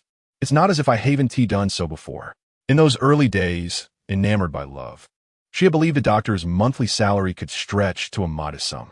As a dutiful and exemplary girlfriend, she aimed to be thoughtful and frugal. Thus, the young lady of the Li family bestowed the honor of her first bus ride upon him, unaware that it was also Huo Sicheng's inaugural experience. Time has flown, and now Huo Sicheng, transformed, would never consent to return to such hard days. His attire alone cost a staggering 14,000. Resigned, Li Susu took a taxi to accompany him. Now, during the peak of the evening commute, the queue for sweet and sour pork had doubled since her arrival. A sea of heads surged, and Li Susu felt a twinge of retreat. She asked, "Is it absolutely necessary to eat here? Now that we are here, what do you think?" Seeing Huo Sicheng show no inclination to move, she sighed internally and suggested, "Then find a spot to wait for me while I queue." Huo Sicheng, with hands in his pockets, nonchalantly walked away. She thought, how the tables have turned. In the past, he was the one standing in line to buy me food. While Li Susu waited, Huo Sicheng sat nearby, observing her with a hint of vindictiveness.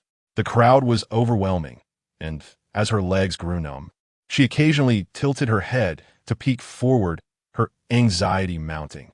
Suddenly, whispers erupted from the crowd, all eyes converging on a single spot. Curious, she turned to look and was taken aback. The man who had been standing in line slowly approached her, halting beside Li Susu amidst the murmurs. The gazes of several girls were now filled with envy as they incessantly gossiped about Huo Sicheng. Li Susu could overhear their comments. "He's so handsome, so tall. What an impressive demeanor." Such remarks had crossed her mind when she first laid eyes on Huo Sicheng, hiding behind the car and starry-eyed with infatuation. She had even pondered how to win his heart and where to go on dates. The envious glances fed her vanity. Li Susu subtly edged closer to him. Thankfully, with her fair skin and striking legs, she felt secure standing beside Huo Sicheng, lest she be accused of being a flower blooming atop a mound of dung. To her surprise, she overheard, "Is that his girlfriend? She's quite short, only about 1.70 meters." Li Susu questioned their eyesight. Another girl chimed in, "Yeah, she's as thin as a paper doll. How could she even hold his hand?" Li Susu nearly leapt forward. Just then, a broad palm intercepted her movement. She froze, glancing her right to find Huo Sicheng holding her hand. Li Susu, with a clever ploy, nestled closer, nearly embedding herself into his side. "Oomph, let those little girls stew in envy." End of chapter. Chapter 169. She truly is clever. Huo Sicheng raised an eyebrow, releasing her hand. "You just obstructed someone." So, his grasp had merely been an attempt to clear the way for others? Li Susu, feeling foolish, seemed to hear the laughter of those around her, wishing to vanish into the ground. Unbeknownst to her, Huo Sicheng wore a smirk, having done so intentionally. When it was finally her turn, Li Susu felt stifled, noticing the girls lingering nearby after their purchases. Suddenly, inspiration struck her. She swiftly took out her phone to pay, deliberately raising her voice. "What else do you want? I'll buy it all for you. Or perhaps we could look at cars tomorrow." Huo Sicheng. The girls, clearly taken aback. They had not anticipated that such a handsome and charismatic man was merely a freeloader. Their expressions turned to disappointment, with some walking away. Li Susu felt a rush of satisfaction, believing she had executed a brilliant strategy that not only avenged Huo Sicheng's labor against her, but also thwarted his unwanted admirers. She was indeed quite clever. Just then, a girl adorned in designer brands approached, scrutinizing Li Susu from head to toe, unimpressed by her attire. Convinced that Li Susu was merely riding on her looks and lacking substance, the girl flashed a confident smile at Huo Sicheng. "Hey, handsome, how about sharing your number? That car over there is mine." She gestured toward the roadside, her tone brimming with self-assurance. Huo Sicheng said nothing, only casting a dark gaze at Li Susu. She had stirred the pot. It was her responsibility to address the situation. Li Susu felt as if she had shot herself in the foot. At this juncture, there was no recanting her earlier words. She had to muster the courage to continue the battle. What are you doing? The girl crossed her arms, scoffing, just taking what's mine. Li Susu, feeling deflated, managed a strained smile. You're still a student? Aren't you? Where do you live? I'll have a word with your parents. The mention of parents caused the girl's expression to falter. She cast a reluctant glance at the silent man, realizing if he were truly interested, he wouldn't remain indifferent. Since he showed no such inclination, and with his sugar daddy being so difficult, the girl huffed and walked away. Li Susu felt a swell of pride. She recalled how hard she had trained in the art of warding off Huo Sichen's troublesome admirers. This level of skill was but a fraction of what she had developed in the past. Overcome with triumph, she glanced at Huo Sicheng, only to find him staring intently at her. Li Susu, unable to suppress a smirk, licked her lips. You're sweet and sour pork, the man coldly retorted. If the sugar daddy hasn't eaten, how could I dare to? His words sent a shiver through Li Susu. She chuckled awkwardly. You saw that was all for you. For me? Indeed. I know you despise being pursued, so I volunteered to eliminate the hassle for you. You ought to thank me, don't you think?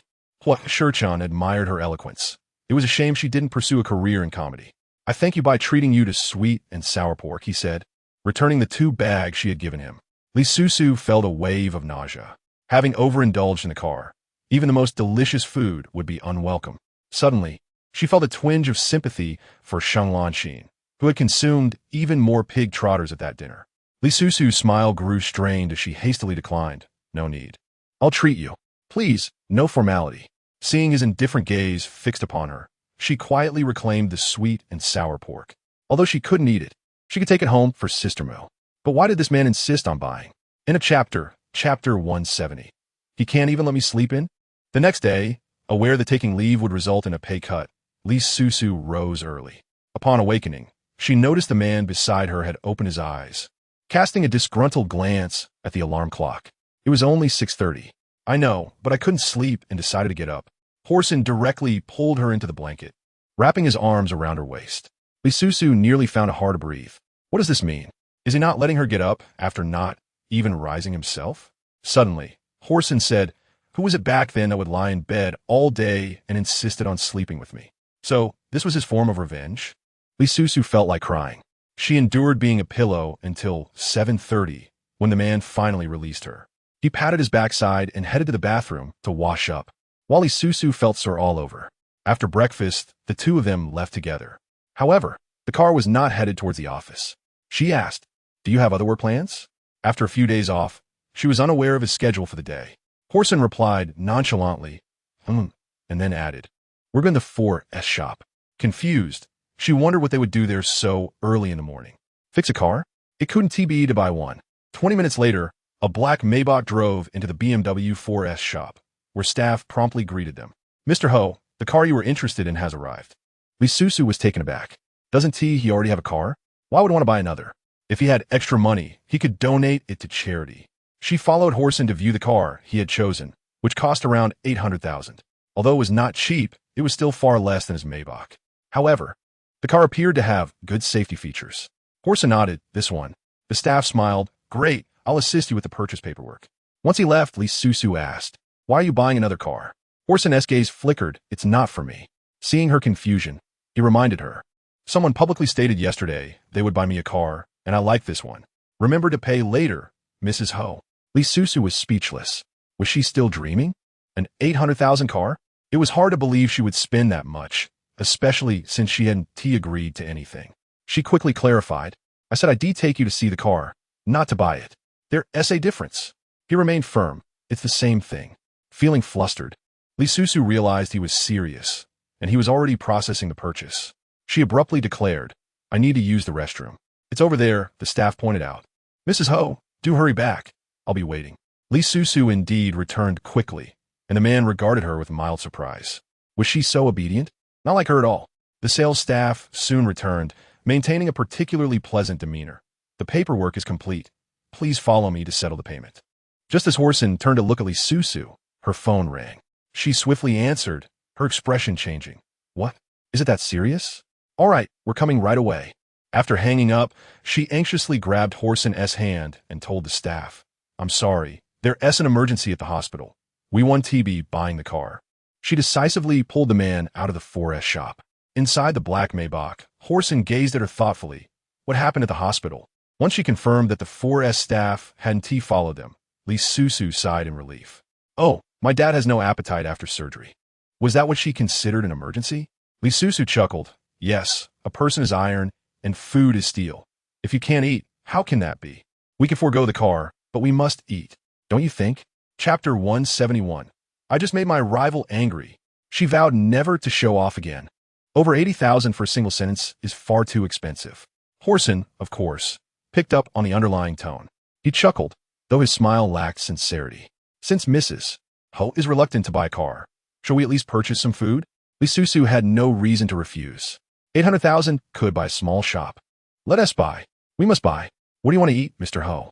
Suddenly, Horson pulled out a list from his pocket, leaving her bewildered. When did he write this? Did he stay up all night to compose it? No wonder he couldn't get up this morning. Li Susu glanced over the list, quickly placing a hand over her heart, nearly gasping for breath. Can you finish all this? Of course, he couldn't. Mrs. Ho could simply buy one item each day. Completing the list would require traversing the entire city. Li Susu suspected he was pulling a fast one on her. But to avoid purchasing that car, she had to agree. Gritting her teeth, she nodded, fine, I'll go buy it. Satisfied with her response, Horson started the car to head to the office, his mood quite pleasant. The items on the list seemed familiar. It appeared he had bought them for himself 5 years ago. The ancient saying holds true. Fortunes shift in cycles. She silently tucked the list away. Li Susu's work was easy yet dull. Once he arrived at the office, he immediately became engrossed in work. She brewed herself a cup of herbal health tea and began scrolling through her phone. Yeshing, thanks for this morning. At the 4S shop. Her restroom excuse had been a call for assistance. Without hesitation, her friend agreed. Upon receiving Li Susu's message, she quickly replied, no problem. I'm always happy to help Sister Susu. Li Susu, how is your leg? Yeshing, I'm getting the cast off today and can walk again. Faster than Li Susu anticipated, likely due to young Master Su's financial support. Great. I'll treat you to dinner next time. Sure. I'm free tonight. Li Susu couldn't help but smile. This girl was indeed straightforward. All right. I'll send you the location later. She began searching for newly opened restaurants nearby.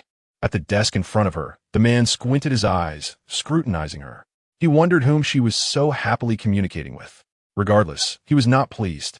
Li Susu. She immediately looked up. Yes, Mr. Ho. Do you have any instructions? He finished his coffee. Make me another cup. Li Susu quickly complied. Just as she stepped outside, she ran into Sheng Lanxin, who was holding documents, evidently there for work discussions. Seeing the cup in Li Susu's hand, she smirked. Make me one too. Thank you. Sakarateili. Li Susu chocolat. She only made one cup for Horson. Sheng Lanxin raised an eyebrow. Did Secretary Li forget something? Nope. Sheng Lanxin, maintaining her patience, insisted. I just asked you to make me a cup of coffee as well. Li Susu replied, oh. I didn't make it because I didn't want to be a bother to you. If Horson hadn't been present, Sheng Lanxin would have exploded right there. One was the company's vice president, while the other was merely his secretary. Asking for a cup of coffee hardly seemed unreasonable. Why should Li Susu refuse? Watching Sheng Lanxin's fury rise, Li Susu's morning gloom lifted instantaneously. The saying about using poison to combat poison proved to be true. She swaggered back to her workstation, resuming her messaging with Yeshing. I just made my rival angry. Chapter 172. Li Susu knocked over the vinegar jar. Sister Susu, you're amazing. She sent a thumbs-up emoji. Li Susu felt a bit embarrassed. She didn't understand why her friend admired her so much. Nevertheless, this inexplicable admiration satisfied her vanity. Sheng Lanxin called out twice before Horson finally diverted his attention from Li Susu. He began to focus on work. After concluding the discussion, he stated, no issues, let us proceed. She closed the documents. There's a lunch gathering. Would you like to join? Upon hearing this, Li Susu perked up. Sheng Lanxin was at it again. Before Horson could respond, she leaned over with noticeable enthusiasm. Is there a feast? Mr. Ho, would you mind bringing me along? The man glanced down at that day's work schedule, ignoring Li Susu, and replied to Sheng Lanxin, sure. Her smile blossomed. Great, I'll find you at noon. As soon as Sheng Lanxin left, Li Susu immediately stood up. Mr. Ho, you will take me with you, right? He succinctly replied, no. Disappointment washed over her lovely face as the thought of him dining alone with Sheng Lanxin stirred jealousy within her. She decided to press on. Mr. Ho, I can hold my own. Having such a beautiful secretary accompanying him would surely bring him prestige, wouldn't it? Upon hearing those words, the man raised his head and sneered coldly, saying, stay at the company. At noon, Sheng Lanxin appeared punctually in the president's office. Knowing that Huo Sicheng did not bring Li Susu along, she could hardly suppress a laugh. Susu, what would you like to eat? I'll bring you something after our business meeting. She intentionally reminded her once more, emphasizing the fact that she could not be a mere shadow. Li Susu chocolat soufflé. She did not hold back with Sheng Lanxin and directly ordered from the farthest and most expensive food establishment on Huo Sicheng's list, darkening Sheng Lanxin's expression. Just as she was about to object, citing inconvenience, the man beside her interjected, just stay put, I'll bring it to you. Li Susu suddenly found him more agreeable. In front of Sheng Lanxin, she tiptoed closer to him, oblivious to his slightly stiff demeanor, and said, your tie is a bit crooked. Let me fix it for you. She adjusted it several times until Huo Sicheng, speechless, gently pushed her head back, prompting her to stop. She added with a smile, be careful on the road. Sheng Lanxin, completely ignored, could only watch as they left. Once they were gone, Li Susu picked up her phone and called Yi Sheng, saying, let us eat lunch instead of waiting until evening. Yi Sheng readily agreed. Half an hour later, she arrived at the designated location, surprised to see Li Susu's figure already there. Susu, are you sure you want to eat here? It's unnecessary to spend so much on just two girls. However, Li Susu was eager. Yes, this is the place. Although her wallet would feel the pinch, they could always order less expensive dishes. Upon entering the restaurant, her eyes darted around. Although she knew Huo Sicheng would not dine in the open area, she could sit in the most noticeable spot. This will do. Noticing her discomfort, Li Susu explained this spot has good feng shui. Yi Sheng was astonished. Susu, you're amazing. You even understand feng shui. Li Susu smiled briefly. It's always good to learn more. After studying the menu for a good 10 minutes, Li Susu found it hard to decide and handed it to Yi Sheng. You choose. I'm not very hungry today. Yi Sheng was puzzled. If she wasn't hungry, why was she so eager to have lunch? Fearing they might order too much, she casually selected 2 dishes. Isn't that a bit insufficient? Order another one, Li Susu encouraged. It's fine. I'm on a diet and have a small appetite. At this, Li Susu's maternal instincts kicked in, and she advised, don't lose weight. It's not good for buying clothes. Unlike her, who never dieted, Huo Sicheng still found her too skinny. She planned to gain another 4 or 5 pounds for the perfect feel. Yi Sheng caught the underlying meaning and felt her face flush with embarrassment. Unable to resist, she glanced at Li Susu's chest and enviously asked, Susu, I have a small question. Ask away, why are you blushing? Seeing Li Susu beckon her closer, she moved in with curiosity. After hearing Yi Sheng's inquiry, Li Susu's face flushed bright red. Yi Sheng, feeling shy, asked, is it true? Who told you? Su Xiao. Li Susu suspected Su Zhou was misleading innocent women. Although she wasn't sure if it was deceit, it was clear he wanted to take advantage of Yi Sheng. Ahem, he lying to you. Yi Sheng felt a bit disappointed. Did that mean she wouldn't be able to develop further? Li Susu reassured, you're just too thin, which makes you appear younger. Eat more meat. I worry a typhoon might blow you away. Yi Sheng felt touched. It was the first time someone encouraged her to eat more meat rather than just vegetables for their nutrition. After the meal, Huo Sicheng had a light drink at noon and loosened the first button of his collar for some air. Sheng Lanxin, sitting beside him, gazed at him, her eyes filled with admiration, for this man was indeed handsome. His features seemed sculpted from a textbook, each aspect exquisitely precise. His aura resembled a high-altitude flower on a cliff, cold yet captivating. She longed to possess him. Sicheng, do you need me to buy you a hangover remedy? They still had work to do in the afternoon. Huo Sicheng's gaze slowly shifted to her, fixating on Sheng Lanxin. She felt as though his stare lifted her heart, leaving it suspended in the air, creating a discomforting sensation, yet unable to tear her gaze away. What's wrong? Vice President Sheng. Please call me President Huo from now on. The sudden sense of distance made Sheng Lanxin's complexion change drastically. Biting her slightly trembling lip, she asked, did I do something wrong? Or is it Susu? It has nothing to do with her. I simply feel our relationship is not close enough for you to call me by my first name in public. Previously, he and T corrected her because she was a close friend of Li Susu. But now, seeing Sheng Lanxin's eyes welling with tears, Huo Sicheng remained unmoved.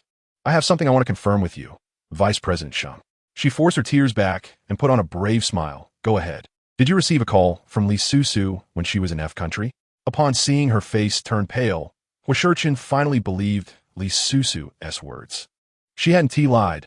She had indeed called him. This realization stirred a tempest within him, and he felt a surge of anger.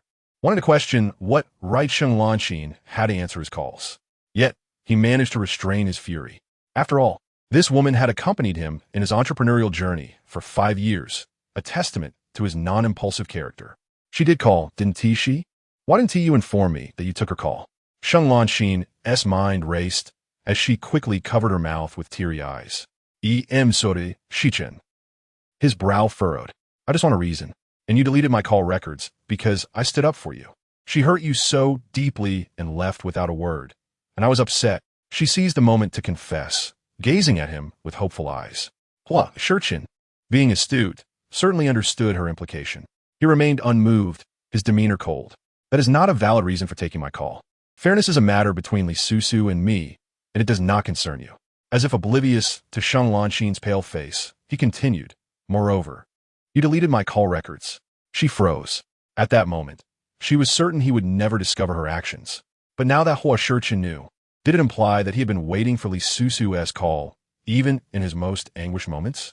Did he check his call records every day? This reality filled Sheng Lanxin with humiliation and indignation. She simply could not comprehend what was so special about Li Susu. Do you truly not hate her at all? Huo Sicheng replied, I've said it before, this is a matter between her and me. Moreover, the moreover tightened her heart, and she heard him say, moreover, things may not be as we imagine. You were once so close, don't let me come between you. He added, Sheng Lanxin, even if I were not with Li Susu, there would still be no possibility for us. How cruel! After waiting for so many years, she only wished to hear him utter her name, Lanxin. She fantasized about how sweetly he would call her. But now he still referred to her with that formal title from 5 years ago. Sheng Lanxin felt a surge of unwillingness, but she dared not confront the man before her. The title of vice president was everything to her. Without it, she would truly be nothing. With that thought, she seemed to come to terms with it, tears in her eyes as she forced a smile. I understand now. I'm sorry, Sicheng. President Huo, I shouldn't have taken your call so casually. Huo Sicheng nodded and stood up. Let us go. Sheng Lanxin followed behind him, appearing calm while feeling anxious inside. His earlier words, moreover, things may not be as we imagine, made her wonder if he had discovered something. If Huo Sicheng learned of her past actions. No, that wouldn't happen. It absolutely wouldn't be discovered. As they exited the private room, Huo Sicheng spotted a familiar figure in the center of the open dining area. He turned to Sheng Lanxin and said, you don't need to see me off. You can head back first. How could she not be curious about someone who could make Hashin stop in his tracks? Upon realizing it was Li Susu again, Sheng Lanxin's gaze darkened, though her expression remained composed. All right, let Susu see you off. I shall take my leave, she said. After her departure, Hashin settled the bills for both tables and approached Li Susu, who was engrossed in a game of cards with another girl, oblivious to his presence. Susu, you don't even have a pair of fives to play? Li Susu glanced at her hand, reluctant to part with her pair of aces. No, I won't play, she replied. Yisheng had no choice but to play her twos, claiming the pair. Subsequently, she sent a single 8 back to Li Susu. Cautiously, Li Susu held her phone at a distance, wary of being outplayed by Yisheng. She then played a wild card, claiming Yisheng's 8. Yisheng's eyes lit up, mistakenly believing Li Susu had a winning hand, only to be surprised when Li Susu followed up with a 9. The landlord drew a king, and as Yisheng prepared to play, Li Susu exclaimed, I have it, I have it. Yisheng opted not to play. Li Susu played a small wild card, and the landlord sent a laughing emoji. Oh no, I clicked the wrong button, Li Susu exclaimed, feeling embarrassed. In the next chapter, that might be a gentle knife. She awkwardly looked at Yisheng. I slipped. I'll be more careful next time. Inside, Li Susu felt a wave of anxiety, fearing Yisheng would discover her lack of skill in the game. Yisheng forced a smile. It's fine. The landlord played a 2, which both Li Susu and Yisheng declined. The landlord played a king, leaving just 1 card. Then, Yisheng suggested, sister, let us add each other as friends for long-term games. Li Susu was taken aback. She never expected someone would invite her to play a game. During her school days, she had attempted online gaming, but was often blocked after teaming up with others. Thus, she felt a surge of excitement. Yisheng continued. After a few days of playing with you, my confidence has returned. You must have a pair of aces, right? You didn't play them earlier and instead played singles. That's impressive. Li Susu could only remain silent. We've practically cheated our way through, yet we still lost so miserably, thought Yisheng, noticing Li Susu's frustrated expression. Don't be disheartened, Susu. We could try a different game next time. Li Susu felt deeply touched. It was the first time someone wanted to play games with her, and even thought about future sessions. Even Hashin had dismissed her gaming skills. Suddenly, Li Susu remembered something and stood up abruptly. She assumed Hashin had left with Sheng Lanqin. But to her surprise, he stood at a 40-degree angle, gazing at her with incredulity. Their eyes met, and Li Susu flashed a bright smile, waving. What a coincidence, mister. Hashin, are you here to dine as well? After Qi Sheng departed, Yin Ku took over his responsibilities. She now acted as Li Susu's informant, often running to report on matters concerning Sicheng pharmaceuticals without being prompted. It was effortless for Li Susu to find out Hashin's whereabouts during business engagements. Hashin did not expose her, instead checking his watch. It was 3 o'clock, indicating that Li Susu had exceeded her lunch break. Anticipating what he might say next, she quickly thought, Mr. Hashin, you've been drinking, right? It's unsafe to drive after drinking. Let me take you back to the company. Hashin replied. What will you use to take me back? She had no car, yet Li Susu felt unperturbed. I can take a taxi for you. Hashin responded, Thank you, Secretary Li. It's nothing, just a small gesture, she replied, thinking the taxi fare was trivial compared to a salary deduction. Li Susu bid farewell to Yisheng. Let us play together next time. Shall I give you a ride? Yisheng offered. That would be quite embarrassing, Li Susu replied. It's no trouble, Sister Susu, please. Don't hesitate. Since she insisted, Li Susu agreed, knowing the fare was minor. She turned to Hashin, Mr. Hashin, is it all right if Sheng gives you a ride? Yisheng felt a thrill. Susu had affectionately called her Sheng. With Hashin's approval, she happily took on the role of driver. Upon reaching the company, she said her goodbyes to Yisheng and turned to look back at Hashin, sensing an unusual intensity in his gaze, a hint of something tender. Mr. Hashin, I intend to visit the hospital tonight, she stated. Hashin seemed in good spirits, affirming her message as they entered the elevator. Li Susu, feeling bold, inquired, Is it all right if I leave early? After all, her job was rather uneventful, and leaving early was merely a matter of his consent. Noticing his gaze on her, she quickly added, If not, it's perfectly fine. To her astonishment, he replied, It's up to you. Was her hearing playing tricks? Why was he so agreeable today? Feeling a rush of excitement, she planned to seize the opportunity to ask for something small, but suddenly, a tall figure loomed over her, pinning her against the elevator wall. In the next chapter, this pretty mouth should not be so talkative. Li Susu felt a rush of panic, her cheeks flushing. Faced with Hashin's strikingly handsome face, she found it hard to maintain her composure. Silence, he commanded, his gaze darkening as he fixated on her lips that trembled with indignation. This beautiful mouth was ill-suited for incessant chatter. He grasped her wrist, leaning in, sealing her lips with his own as she stared in disbelief. Instinctively, Li Susu's body tensed, her eyes widening as her heart raced uncontrollably. What was he doing in the elevator of his own company? What if someone saw them? Yet, Li Susu found herself enamored. She transformed her passivity into action, but the scene spiraled out of control as she felt ignited by his broad hand. She had no recollection of how they arrived at the 66th floor. Fortunately, Hashin retained his composure, releasing her just in time, helping to straighten her clothes. His dark eyes fixated on her like a hawk eyeing its prey. Li Susu's breath was ragged, her face flushed from the near encounter in the elevator. She realized he must have been drinking, which led to his loss of restraint. Once they regained their composure, they exited the elevator. Hashin, striding briskly, unbuttoned his collar to breathe, not waiting for her. He needed to distance himself from her, or he would lose control again. Left behind, Li Susu felt frustrated. As soon as they exited the elevator, she felt a pang of resentment towards this indifferent man. Once back in his office, Hashin immediately contacted the security department, instructing them to delete the surveillance footage from the elevator. Although he was confident that no compromising angles of Li Susu had been captured, he could not allow anyone to form inappropriate thoughts about her from the video. Hashin was acutely aware of how captivating Li Susu was. As a dutiful secretary, despite Li Susu's unyielding demeanor, she still brewed him a tea to sober him up. The man cast her a glance and recalled something. The matters concerning Li Cheng will be resolved the day after tomorrow. Li Susu nudda. All right. Just then, her phone rang. It was her mother, sounding anxious. Susu, I don't know how the loan officers found out about the hospital, but your father has learned that Cheng cannot repay the loan, and he's furious. What should we do? Li Susu was taken aback for a moment before responding. Okay, I'll be there shortly. As she hung up the phone, she turned to Hashin with a bright smile. Mr. Hashin, didn't you say I could leave early? Well, I'm off. Hashin glanced at the time. It was still before 5. She had quite the nerve to leave. Since he had verbally agreed, he could only watch as she gathered her belongings and exited his office.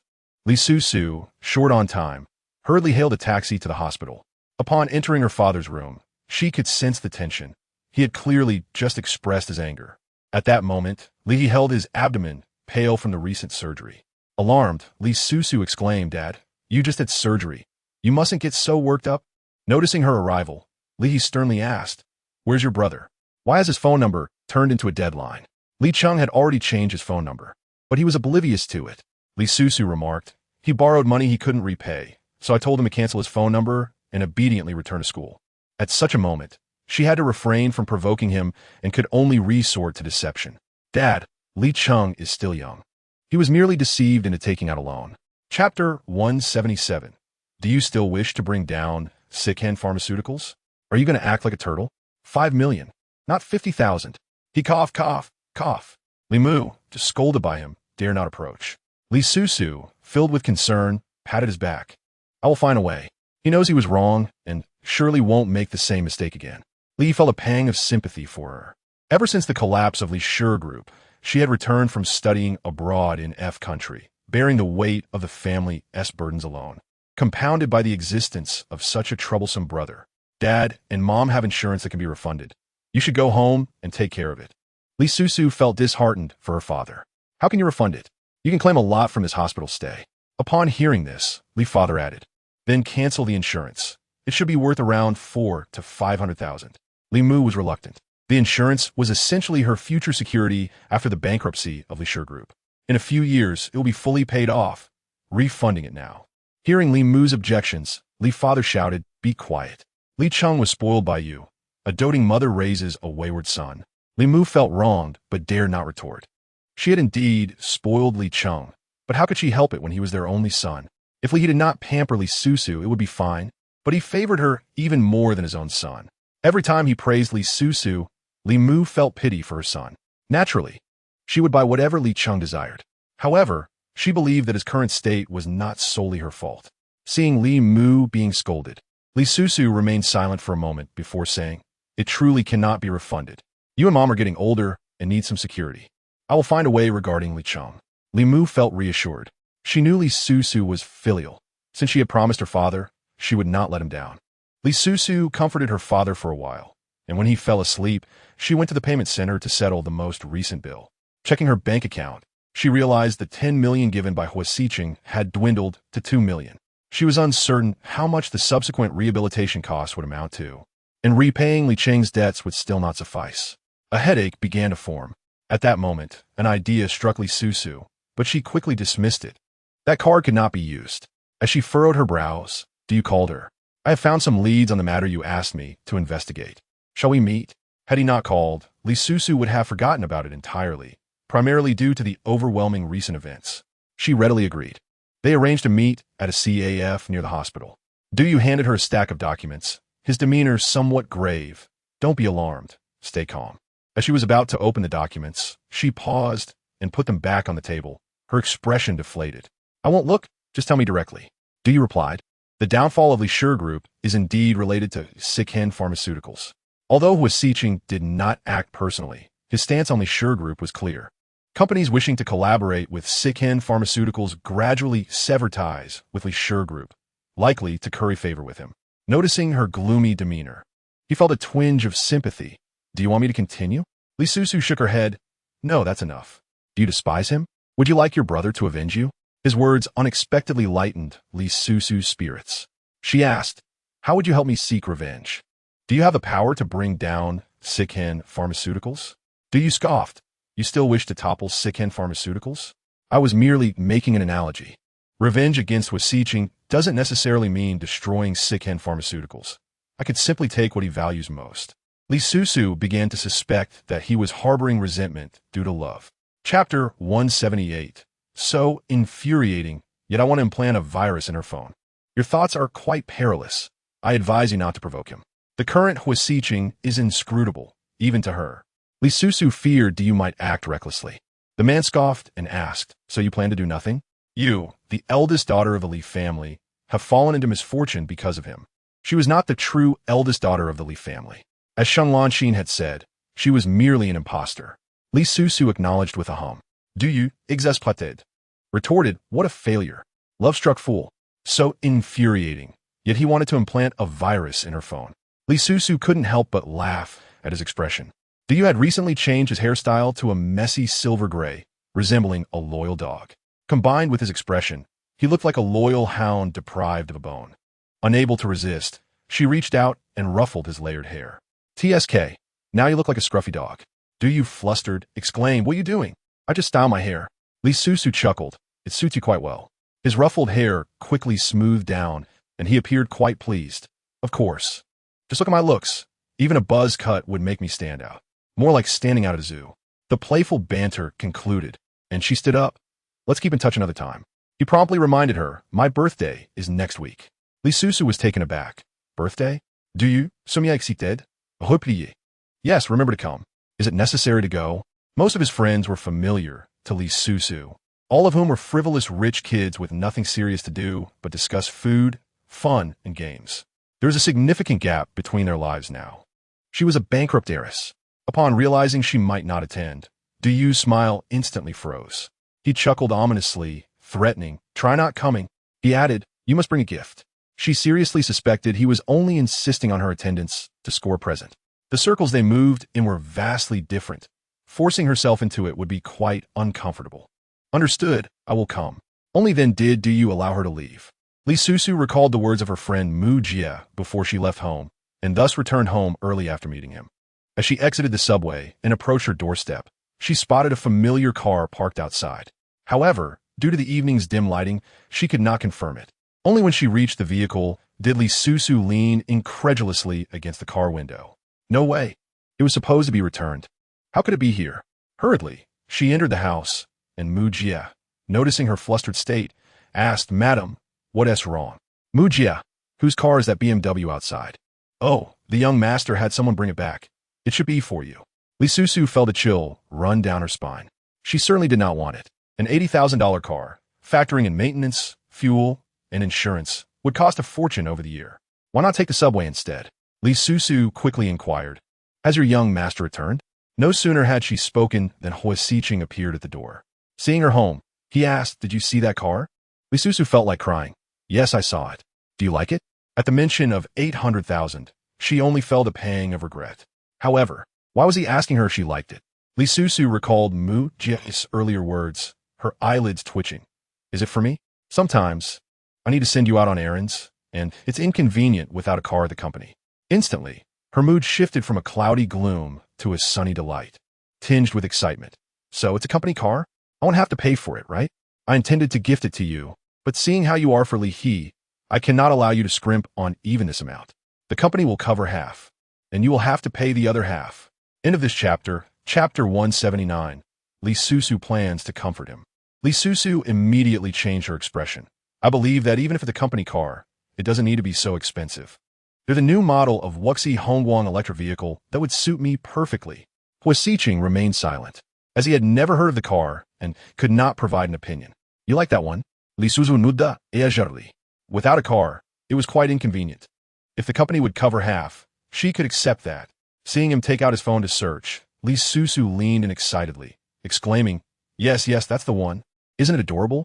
Huo Sicheng responded. May I ask, being so small, can I fit in? So the company is covering half the cost. And you never intended for me to take this car? Of course not. Li Susu replied immediately. Though it's compact, it is fully equipped. If we squeeze a little, I believe you can fit in. The man outright rejected her suggestion. No way. It offers no comfort. If any danger arises, it could easily turn into a pancake. She realized, to her astonishment, that after 5 years, he had developed a fear of death. With her driving skills, the likelihood of an accident was minimal, wasn't it? Was he looking down on her or the car? Li Susu wanted to argue further. After all, the difference between half a few thousand and half several hundred thousand was significant. And she heard him say, "Does Secretary Li think my life is worth merely a few thousand?" This statement left her utterly speechless. His current net worth was in the billions. Driving a car worth a few tens of thousands was indeed beneath his stature. Unfortunately, her finances were tight. Just as she hesitated, Huo Sicheng added, "Then the several hundred thousand can continue to be paid off with your service." Li Susu's eyes lit up. "So, an extension of my working hours?" "Yes." "All right then. Let's stick with the car at the entrance. It will be quite troublesome to exchange it after purchase." She was also concerned about what excuse she would use a year later to continue being Secretary Li. Now, with a ready-made excuse, Li Susu felt elated. "May I take it for a test drive?" Huo Sicheng naturally settled into the passenger seat, saying, "The company covering half the money for Secretary Li is to ensure your convenience when I am unavailable. Therefore, I require a greater experience of this vehicle's comfort." Li Susu had no retort. However, she was unperturbed and happily took him for a spin around the Shengshi Longtang. She soon discovered that not only was the car safe, but it also handled quite smoothly. When she left Wagwa to study abroad, she had only recently obtained her driver's license, and her driving skills were poor. Yet, 5 years later, she was quite adept. Huo Sicheng casually inquired, "Do you drive often in F country?" He wished to learn about her life abroad over the years. Li Susu instinctively shook her head. Not really. Not driving often, yet possessing good skills indicated she must have had a private coach. Following the bankruptcy of the Li Corporation, she had returned to the country not long ago, and with Li having sold their house and car to settle debts, her opportunities to drive had been scarce. Thus, this private coach must have been from F country. Reflecting on how Huo Sicheng had previously seen her phone and her strong reaction, his gaze darkened, and he pressed his tongue against his cheek. The atmosphere grew inexplicably cold. Li Susu glanced at the man beside her, pondering which of her words had gone awry. Why was he suddenly angry? She drove them back to her home, and before she had even turned off the ignition, he had already unbuckled his seatbelt and exited the car. Li Susu stared at his retreating figure, utterly bewildered. Who said women's hearts were as unfathomable as the depths of the ocean? She felt that Huo Sicheng's heart was even more inscrutable. Li Susu resolved to cheer him up. Chapter 180. Li Susu quietly tried to turn the handle, discovering that he had not locked the door. After all, she had just acquired a car worth over 800,000. Upon entering the house, she learned he had already gone upstairs and hurried after him. She found no one in the bedroom, but there were sounds coming from the bathroom. He was taking a shower. Li Susu contemplated how to please him. As she pondered, her thoughts wandered. Back when he was a doctor, Huo Sicheng was so busy that he could only manage a single gym visit each week. Although he had a decent physique then, he lacked pronounced abs. However, 5 years later, he likely frequented the gym and engaged in sports like golf. Now, Huo Sicheng's physique. She suddenly understood Mrs. Li's thoughts from back then. Perhaps next time, he should be more generous and show her. As the bathroom door slowly creaked open, Li Susu's heart raced, and her ears turned red. She told herself just one glance. Just one. She leaned in, her gaze unexpectedly landing on a patch of white. Bewildered, she looked up to see the tall figure of the man before her, his expression darkly intriguing. "Li Susu, what are you doing?" Her heart skipped a beat as she awkwardly smiled. Her face flushed. "I wasn't doing anything. I didn't even know you were in there." Her posture resembled her earlier attempts to stealthily deliver love letters to his office in pursuit of him. It was hard to believe Huo Sicheng would fall for it. He directly confronted her. "Want to see?" Li Susu swallowed hard, her gaze gradually traveling from the towel around his waist upward. His hair was still wet, droplets cascading down from his fair, broad chest, disappearing into the towel. It was all too easy to let one's imagination wander. Li Susu's eyes were unabashed, particularly suggestive. The man's body tensed suddenly, though he didn't want to admit it. Her mere gaze was already too much for him. Huo Sicheng's voice was taut. "You brought this upon yourself." She? Wasn't it just a few glances? Suddenly, she was swept off her feet. Li Susu panika, recalling how she had previously floated while walking, becoming the subject of Mrs. Li's laughter. "I won't look anymore, is that all right?" "You've already looked." The next moment, she was tossed onto the bed. Li Susu intended to take a shower, but he wouldn't even grant her the chance to leave the bed. The next day, when Sister Mu saw her rushing down the stairs, she said, "Good morning, madam. Breakfast is ready." Li Susu was in a hurry. Huo Sicheng woke up without calling her. It was too much. The thought of a salary deduction made her quickly gulp down the milk on the table and dash out. Sister Mu, I will make it to work on time, so you finish the rest. Sister Mu wanted to inform her that the young master said being late today wouldn't incur a salary deduction, but she had already sped off in her new car. Although she was unaware of how the young couple managed their married life, Sister Mu could sense that the young master had been much happier lately. With such a delightful wife, it was no wonder she could warm his heart. Even she had grown fond of the madam. Li Susu hurriedly arrived at the company, instinctively parking in Huo Sicheng's designated space, only to realize she was driving her own newly purchased car, not his Maybach. She promptly set her sights on the adjacent parking spot. Sheng Lanqin hadn't arrived yet. Li Susu felt a surge of excitement. She pressed the accelerator and parked in her space, smiling like a mischievous cat. This spot should have been reserved for the president's wife. Look, the two cars, one black and one white, matched splendidly. Li Susu completely disregarded Sheng Lanqin's white Ferrari, humming a tune as she cheerfully entered the elevator. Chapter 181. Why not enjoy the privilege of sleeping for free? Upon seeing her, Huo Sicheng was somewhat surprised, glancing at his quartz watch. It was exactly 9 o'clock. She had not been late. Despite his dramatic calls for her the night before, she had managed to rise on time. Surely, frequent occurrences led to adaptation. Li Susu gleefully boasted to him, I'm not late. 9 o'clock is just perfect. Didn't I instruct Sister Mu to tell you that being late in the morning wouldn't affect my salary? Hearing this, she remembered Sister Mu calling out to her before she left, but in her rush to work, she and caught what was said. Li Susu lamented her misfortune. Although last night was not as dreadful as the previous occasion, it was still exhausting. If she could sleep for free, why wouldn't she? Mr. Huo, may I request to continue my nap in your lounge? What does Secretary Li think? All right, calling her Secretary Li meant she could not. After all, napping in his lounge was a privilege of Mrs. Huo. As she prepared to make him a cup of coffee, Sheng Lanqin entered, her briefcase in hand, and surprisingly greeted her with a smile. Good morning, Secretary Li. Recalling her recent occupation of Sheng Lanqin's parking space, Li Susu suddenly remembered the saying, flattery without reason is either deceitful or opportunistic. Both women were well aware of their relationship. It was peculiar that the other's demeanor had shifted so suddenly. Yet, since she had taken the initiative to greet her, Li Susu couldn't be too petty. Good morning, Deputy General Sheng. Would you like some coffee? Sheng Lanqin was equally taken aback. After all, she vividly remembered the last time she had asked the other to make coffee. If possible, could you make me a cup as well? Of course, Deputy General Sheng. Just a moment, please. Li Susu was quite skilled at brewing coffee.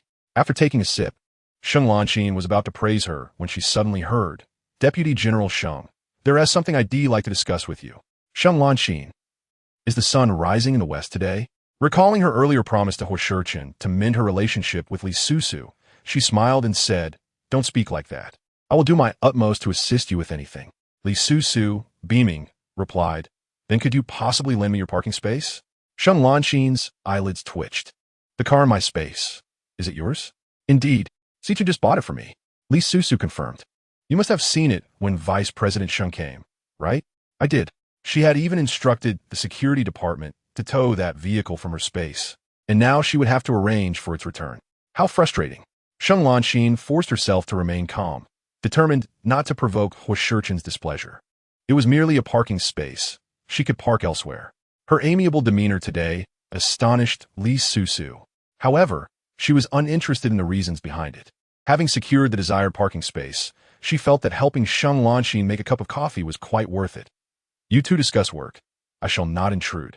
Li Susu joyfully returned to her workstation, picked up her phone, and tagged Yi Sheng, asking if she wanted to play Do Di Zhu together.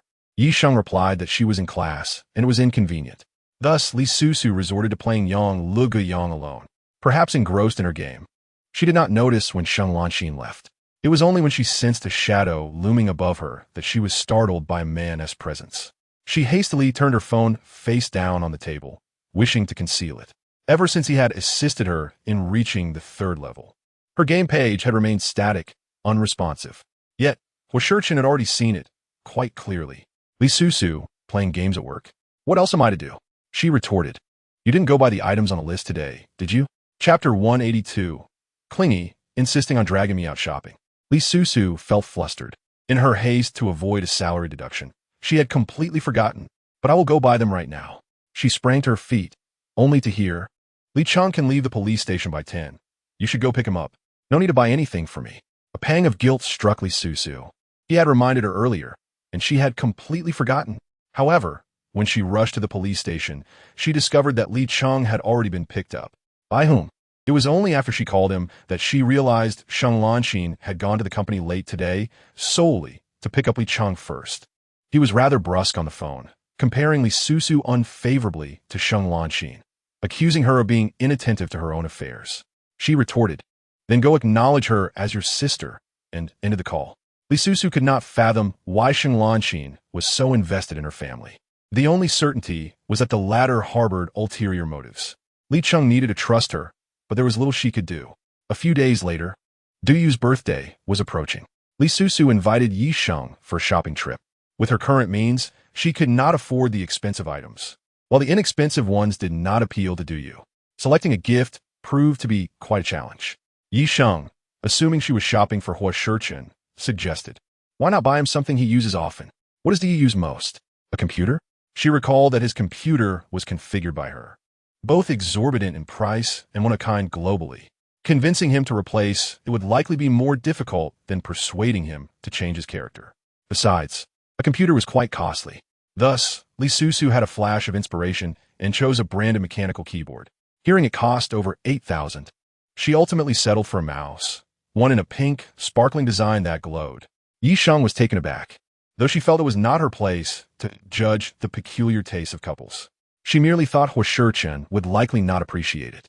After purchasing the gift, Li Susu treated Yi Sheng to afternoon tea, only to notice that Yi Sheng's expression was somewhat off. Following her gaze, Li Susu turned around to see a bespectacled man, quite refined and fair-skinned, resembling a scholar. Li Susu recalled that Yi Sheng had a crush on a teacher from their school. However, the teacher was accompanied by a girl who sat not far from him. Feeling empathetic towards Yi Sheng, she suggested, "Shall we move to another place?" Upon seeing Yi Sheng return her gaze, Li Susu added, "I just thought it might be uncomfortable for you." Yi Sheng realized Li Susu had misunderstood her situation. That girl was Zhao Laosher's cousin. "How do you know?" she queried. Yi Sheng explained, "That girl came to school looking for him. Zhao Laosher mentioned it to me." Just as she finished, the girl seemed to notice them, her expression slightly surprised, before walking over. "Yi Sheng? What a coincidence." Yi Sheng stood up. "Are you out shopping with your cousin?" Zhao Sun displayed a helpless expression. "Yes, she insists on dragging me out shopping." Just then, the girl called out, "Bro," urging him to return. Zhao Sun politely nodded at Li Susu before returning to his previous seat, seemingly explaining their identities to the girl. Li Susu redirected her gaze and remarked, "That cousin seems rather possessive." "Yes," Zhao Laosher mentioned, she lost her parents at a young age and was raised in his home, so she's quite dependent on him. No wonder. Li Susu nudda. Since Yi Sheng was not involved with the girl, there was no need for her to offer excessive reminders. As they were leaving, the girl shot a disapproving glance at Yi Sheng, her demeanor unfriendly. Yi Sheng paid it no mind. At that moment, Suzhou called her, inquiring about her whereabouts. Upon learning she was shopping with Li Susu, he promptly arranged for dinner together later that evening. Chapter 183. Li Susu was quite certain that he would appreciate her gift. After they left, Zhao Sun found his gaze drifting to the window, while the girl opposite him bit her lip in jealousy, but held back. "Bro, what are you looking at?" Zhao Sun withdrew his gaze and smiled. "Nothing." His tone was somewhat resigned. "Are you done shopping? I still need to prepare course materials later. I must head back. Stay with me a little longer. It's rare for me to have a day off." The man sighed, but did not indulge her. "I really must go back, be good." The girl had no choice but to relent. Suzhou arranged their dinner at Xiangshan. Huo Sicheng had just finished work and had not yet arrived. Upon hearing from Yi Sheng that Li Susu was buying a gift for her good friend, he felt a slight sense of satisfaction. Then he cast a glance at Yi Sheng's hands. "Empty?" Confused, she asked, "What do you mean empty? You didn't buy anything?" He would have liked to provide for all her needs. Yet Yi Sheng was not lacking in anything. "Not lacking, but I didn't buy anything. I meant my things. Everyone knows to buy for their boyfriends. And you come empty-handed?" Realizing he was feeling somewhat unjust, Yi Sheng pondered for a moment and pulled a pen from her bag. Nowadays, few people use fountain pens, but Zhao Sun had maintained that preference. She had just seen this beautiful pen and couldn't resist purchasing it. Su Xiao toyed with the pen. He had never enjoyed studying, and this gift rendered him both amused and bewildered. You bought this for yourself, didn't you? Yixing nodded, knowing he would ask. Suzhou lightly tapped her nose with the pen, and although the gift did not meet his expectations, he accepted it nonetheless. Tucking the pen into his pocket, concerned it might fall, he secured it to his pants. Li Susu was busy texting and thus missed the commotion at their table. Du Yu, fearing she might forget, reminded her about his birthday tomorrow, specifically asking if she had bought a gift. Li Susu was quite confident that he would like her gift. The thought of it made Du Yu's heart flutter with anticipation. Yet no matter how he inquired, she stubbornly refused to divulge any details in advance. Their conversation was lively when the door to the private room swung open and a waiter ushered in a tall figure. Mr. Huo, please. Fearing he might glimpse their chat history, Li Susu hurriedly deleted the messages, inadvertently blacklisting Du Yu in the process. However, there was no time to rectify that mistake. She simply turned her phone face down on the table. You've arrived. Huo Sicheng responded indifferently, as if he had not noticed her earlier actions. He naturally settled beside her and inquired, Are you hungry? A little, she replied. The man instructed the waiter to bring forth the dishes, then turned to Suzhou. Wangshe Group wishes to collaborate with your family? Surprised, Suzhou asked. How did you know? The current president of Wangshe Group, Wang Quansheng, had only visited the Su family that morning. Suzhou himself had learned of the news merely half an hour prior. He clicked his tongue. Old Hua, are you placing your informants in Wangshe Group or in my family? Huo Sicheng refrained from discussing such matters. He cautioned, currently, Wangshe Group appears calm. Yet the future is uncertain. Suzhou adjusted his expression, inquiring, Why can't you just tell me directly that you intend to take action against Wangshe Group? What if I'm too dull to grasp your meaning? Li Susu perked up, her gaze fixated on the man beside her.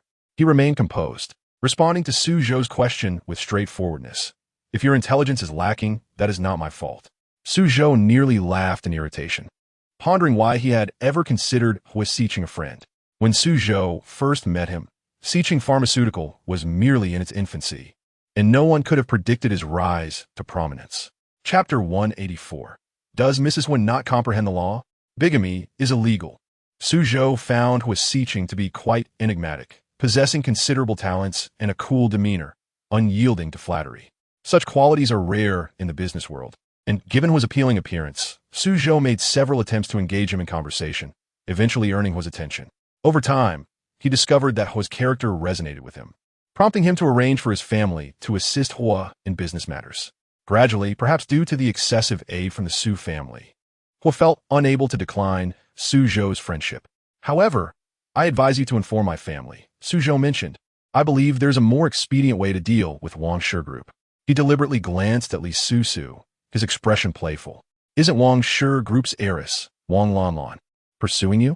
If you were to become Wangshe's son-in-law, with your clever tactics, you could easily seize control of the entire Wangshe Group within a few years, effortlessly. Seeing his friend frown, Suzhou chuckled. What if you don't have any feelings for her? You could simply divorce her after acquiring the Wangshe Group. Li Susu felt invisible in Suzhou's eyes. After all, she was still Huo Sicheng's legitimate wife, officially married. It was absurd to suggest that her husband would marry someone else while their marriage was intact. Although Li Susu was generally magnanimous, she couldn't tolerate anyone coveting Huo Sicheng. It seems Suzhou also intended to pursue a strategic marriage. Suzhou instinctively glanced at Yisheng, who was looking at him, causing his heart to inexplicably tighten. He couldn't believe he felt guilty due to Li Susu's words. The notion of a strategic marriage had been broached by his family before, but he had always been indifferent. However, since entering into a relationship with Yisheng, he had not contemplated it. Unable to restrain himself, he explained to her, Don't misunderstand. I have no need for a strategic marriage. No one can force me into marrying someone I do not wish to. Yisheng responded with a nonchalant, She hadn't overthought it. Her relationship with Suzhou had always been mutually beneficial. He was attracted to her youth and beauty, while she sought his status to protect her. Noticing Suzhou seemed anxious for her response, Yisheng eventually acquiesced. Mistakenly believing she was upset, Suzhou directed his annoyance at Li Susu. Control your wife. Huo Sicheng remained unfazed. You initiated the conversation. Great. Engaging with this couple is infuriating, Suzhou muttered. At the dinner table, he incessantly served his girlfriend dishes, trying to placate her. Yisheng, who had a small appetite, furrowed her brow deeper, prompting Su Zhou to serve her even more. Observing Yi Sheng's overflowing bowl, Li Susu chuckled to herself, realizing Su Zhou did not truly understand her. He failed to recognize her small appetite.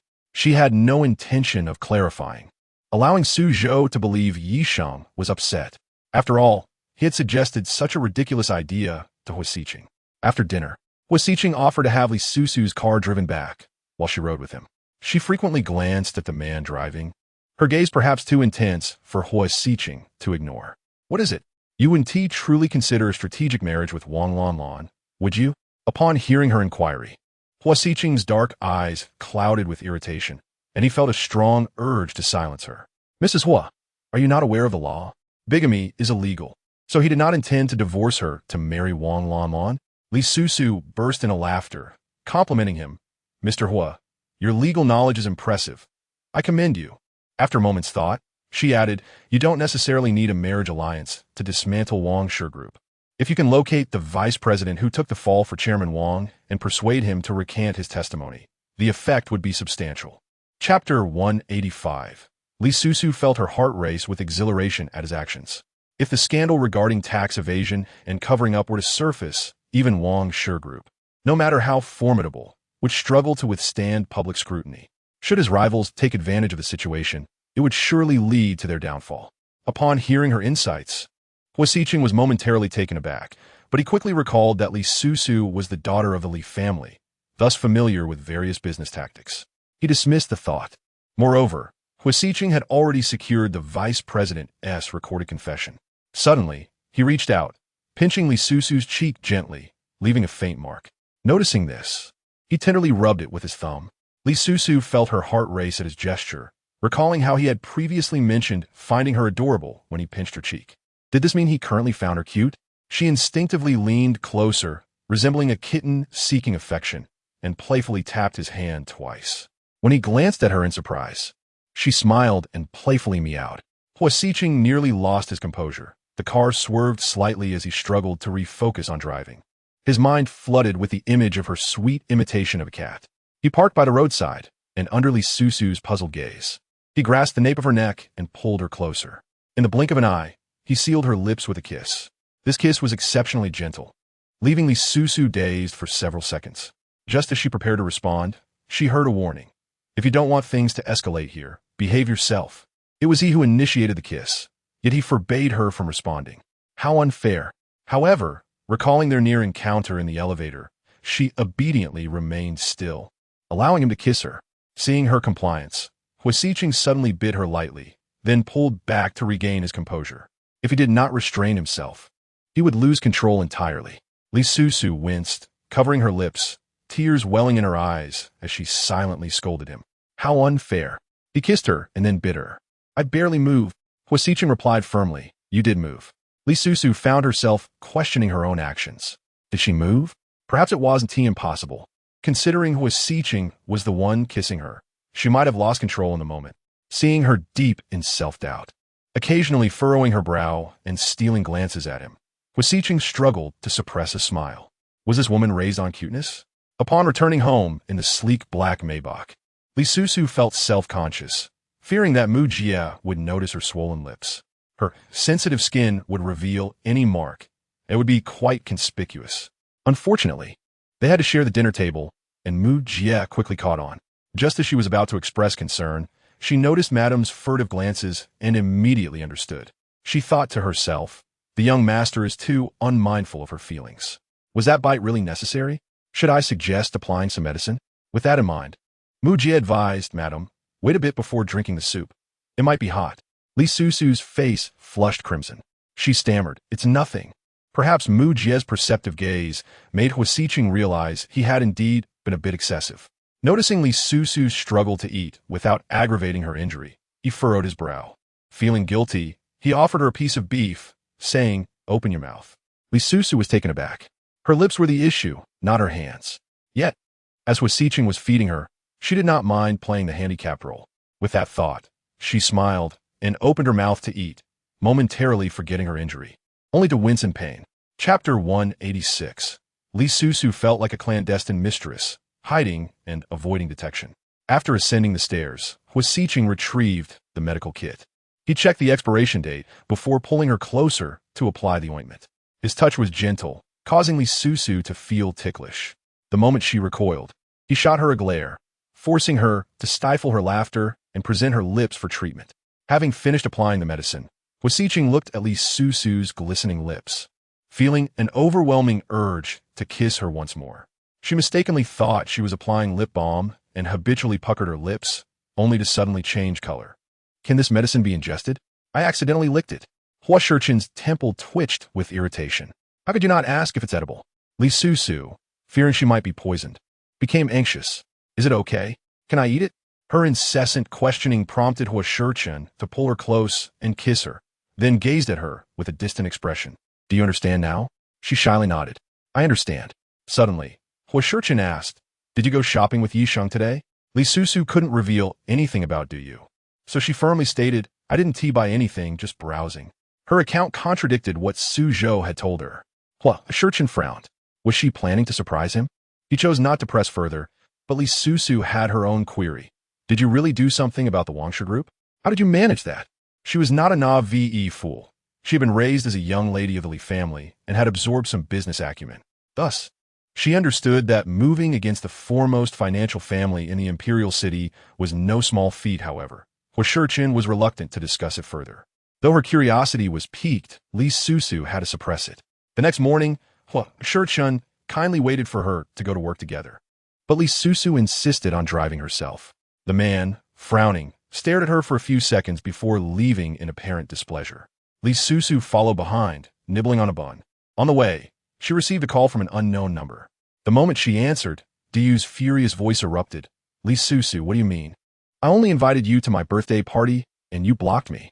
Li Susu hastily explained the previous day's events, while Diyu felt like a clandestine lover, dodged and hidden. Ugh, even if I were a hidden lover, I'd be Huo Sichen's, not yours. After mentally scolding himself, he asked, when do you plan to let me see the light of day? He couldn't even confidently invite her out. Li Susu was not particularly invested. Let us wait a bit longer. Sheng Lanxin is not settled yet. She added, honestly, Huo Sicheng doesn't trust you. Otherwise, he would believe whatever you say. That hurts. My friend, Li Susu gritted heartit. Can you not ruin my good mood so early in the day? She continued, if my mood is bad, I want to attend your birthday party. Diyu immediately raised his voice. You dare? I'm just telling the truth. You can't handle it. So why blame me? She indeed wanted to hear only flattering words, like how she and Huo Sicheng were a perfect match. There are misunderstandings between us, but we will eventually come to love each other till old age. Diyu chuckled. I hope I live to see that day. Furious, she hung up and blacklisted the number. Then she remembered it was Diyu's birthday. Recalling that he had been born on this day over 20 years ago, she felt a surge of maternal affection and unblocked his original number. She texted, sister is magnanimous and one T hold a grudge. Happy birthday. After a moment's hesitation, she sent a red envelope. Chapter 187. Do you think Sicheng would choose you or me? Diyu, who was fuming, was instantly pacified, delightedly staring at the red envelope. He eagerly opened it, though he guessed it wouldn't be much.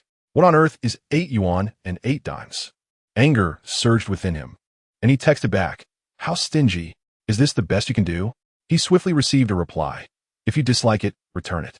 It could buy several cups of soy milk. Diyu was astonished. You have the audacity to ask for it back? I'm embarrassed for you. Oh no, I'm embarrassed for Huo Sicheng. Li Susu read the message and couldn't be bothered to respond. Why dwell on that man? Arriving at the company before 9, she discovered that Sheng Lanxin had indeed vacated her parking spot, which brightened her spirits. Her white BMW was parked next to Huo Sichen's, perfect, cheerfully humming to herself. She entered the exclusive elevator for the upper floors.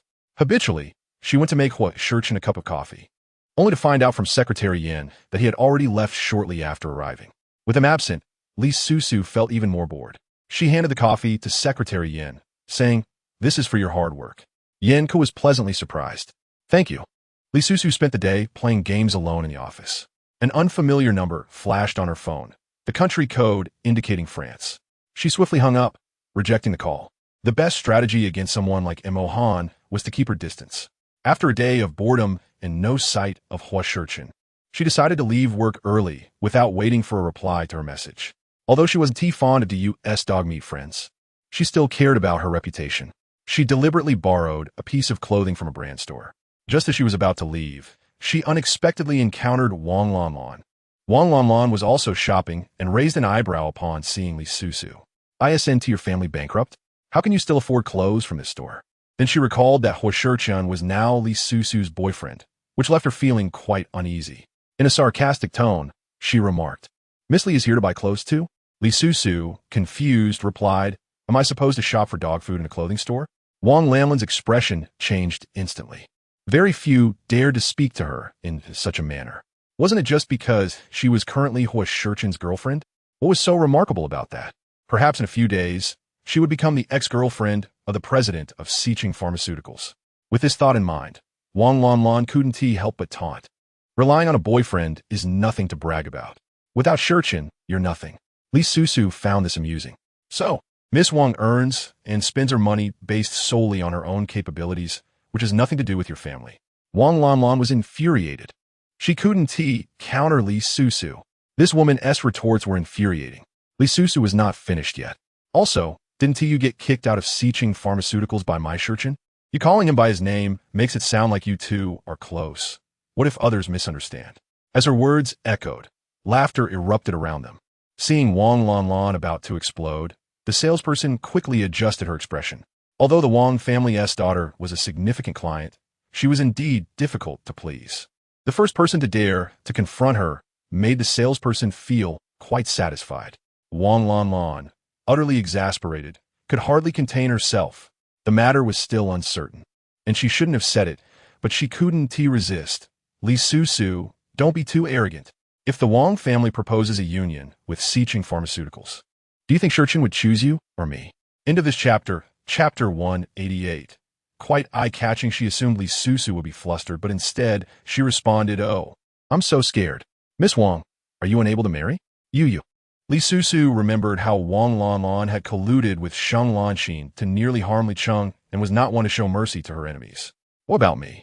Miss Wang, you can't even articulate your words properly, just daydreaming. Wang Lanlan was infuriated. She stomped her foot and screamed, "Li Susu, I will make you pay." Li Susu admired her own beauty. "I look good every day." Then, amidst Wang Lanlan's furious shouts, she triumphantly left the clothing store. After she departed, Wang Lanlan, still breathless, leaned against the wall and asked, which outfit did she buy? Though the salesperson found her unlikable, given that the young lady was the store's biggest client, she dared not offend her. That lady rented the dress. Wang Lanlan's face was one of disbelief. Rented? After renting the dress, Li Susu went to a beauty salon for makeup, where she was complimented on her natural beauty, needing no heavy makeup. Thus, her evening look was light, exuding purity and cleanliness. Paired with her pink strapless gown, she appeared every bit the princess. By the time Li Susu reached the U.S. villa, he was already urging her, "You aren't going to stand me up again, are you? If you dare not show up, you're finished." His threats held no weight for her. Li Susu smiled, her tone teasing. "What can you do to me if I don't come?" "You was quick to react. Every day, I send little clips to Huo Sicheng's phone to spice up your nights." This trick is too ruthless." Li Susu felt her face flush with anger. Watching too many clips is detrimental to both body and mind. Before Du could roar, she abruptly ended the call, thinking to herself, "I really am quite clever." Speaking of the Du family, they made their fortune in real estate, surpassing the former Li Susu group in wealth. Now, they dabble in various industries, thriving more than ever. However, Du has no interest in business and stays away from management. That is all handled by his brother, Du Zong. He truly embodies a carefree attitude, and his family indulges him, which is why Mrs. Li sought him out in the first place. About half an hour later, Li Susu's car stopped at the entrance of Du's villa. She leaned out to count the luxury cars outside, gasping in astonishment. Cars worth over 800,000 mingled among those valued in the millions, an eye-catching spectacle. Yet, she parked in the space Du had reserved for her. He likely thought her driving skills were as poor as they had been in the past, thus worried. This spot was excellent, right at the villa's entrance.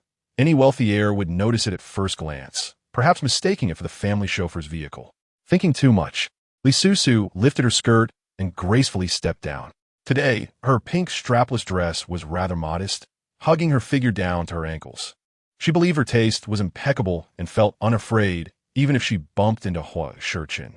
Little did she know, as her high heels touched the ground, her curvaceous form was on full display, drawing attention.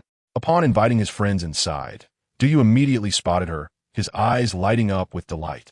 Nice outfit. You certainly know how to make me look good. He reached out to pull her inside. Li Susu sidestepped, saying, don't move around too much, it's rented. Du's eyes nearly popped out. You rented a dress? Renting costs only a few thousand. Buying costs tens of thousands. Why not rent? Chapter 189. Girl, your boyfriend is lacking. Du found himself speechless. He regretted not being more considerate in preparing her an outfit. But wasn't this girl dating Huo Sicheng? How could she lack even a decent gown? He remarked, girl, your boyfriend is lacking. Li Susu instinctively defended Huo Sicheng. Nonsense. After every encounter, I feel like my waist might break. Do you replier? I meant financially. Li Susu raturka. You don't believe in massages? Huh. She veered the topic. Here a gift. Du's heart soared as he tore it open, only to find a brand name mouse. But why pink? His joy diminished. Li Susu. What does this color signify? Li Susu gestured to her chest. A girl's heart.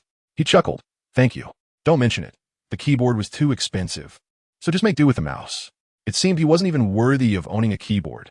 Despite his disdain, Du accepted the gift and extended his hand toward her. Li Susu asked, what for? To link arms. Although the Li Susu group has gone bankrupt, my brother will provide some support. Before coming, she had hesitated. After the bankruptcy, she felt unworthy of mingling in this circle. No matter how much she tried to look past it, she couldn't face the strange glances from her former friends. Touched, she smiled and linked her arm with his, saying, though I may be broke, I still have my looks. Attending your birthday party is already a favor. Agreed, you are absolutely right. As they entered the birthday party venue, the effect was remarkable, drawing everyone's attention. The previously lively atmosphere fell silent, with all eyes on the woman linked to the host. She was stunningly beautiful, her features flawless from every angle. The pink dress accentuated her luminous skin. Despite the Li Susu group's downfall, she remained radiant and confident, showing no signs of defeat. The formerly family princess had returned. Li Susu greeted everyone gracefully, her smile bright and composed. Others exchanged glances, and soon one person approached her, then two, then three, reigniting the lively atmosphere. Du whispered in her ear, you worried for nothing. You're a social butterfly. Li Susu pinched his waist, surprised to find he had lost weight. He grinned. Not so easy to pinch now, is it? All that time in the gym wasn't in vain. As the star of the evening, Du couldn't remain by Li Susu's side all night. Besides, given her performance that evening, he felt she could manage on her own. Little did he know, Li Susu was merely putting on a brave face. She had been away from this circle for too long and was not familiar with them after 5 years abroad. Everything felt foreign. After mingling for a while, she found a spot to sit and eat. However, her dazzling presence drew people to her, even as she quietly sat aside. Miss Li, do you remember me? Just as she was about to indulge in cake, she set her fork down. Who might you be? I am the third heir of Rongxing Group. She paused, then nodded. Rong Sanxiao, what can I do for you? He boldly sat beside her. I heard you just returned to the country? Yes, she replied. Are you adjusting well after being away for several years? Li Susu thought the question rather pedestrian. What could she do if she wasn't adjusting? Should the world revolve around her? Chapter 190. I was after a god, not some poor doctor. As the conversation continued, the topic drifted. Miss Li, your skin is remarkable. How do you maintain it?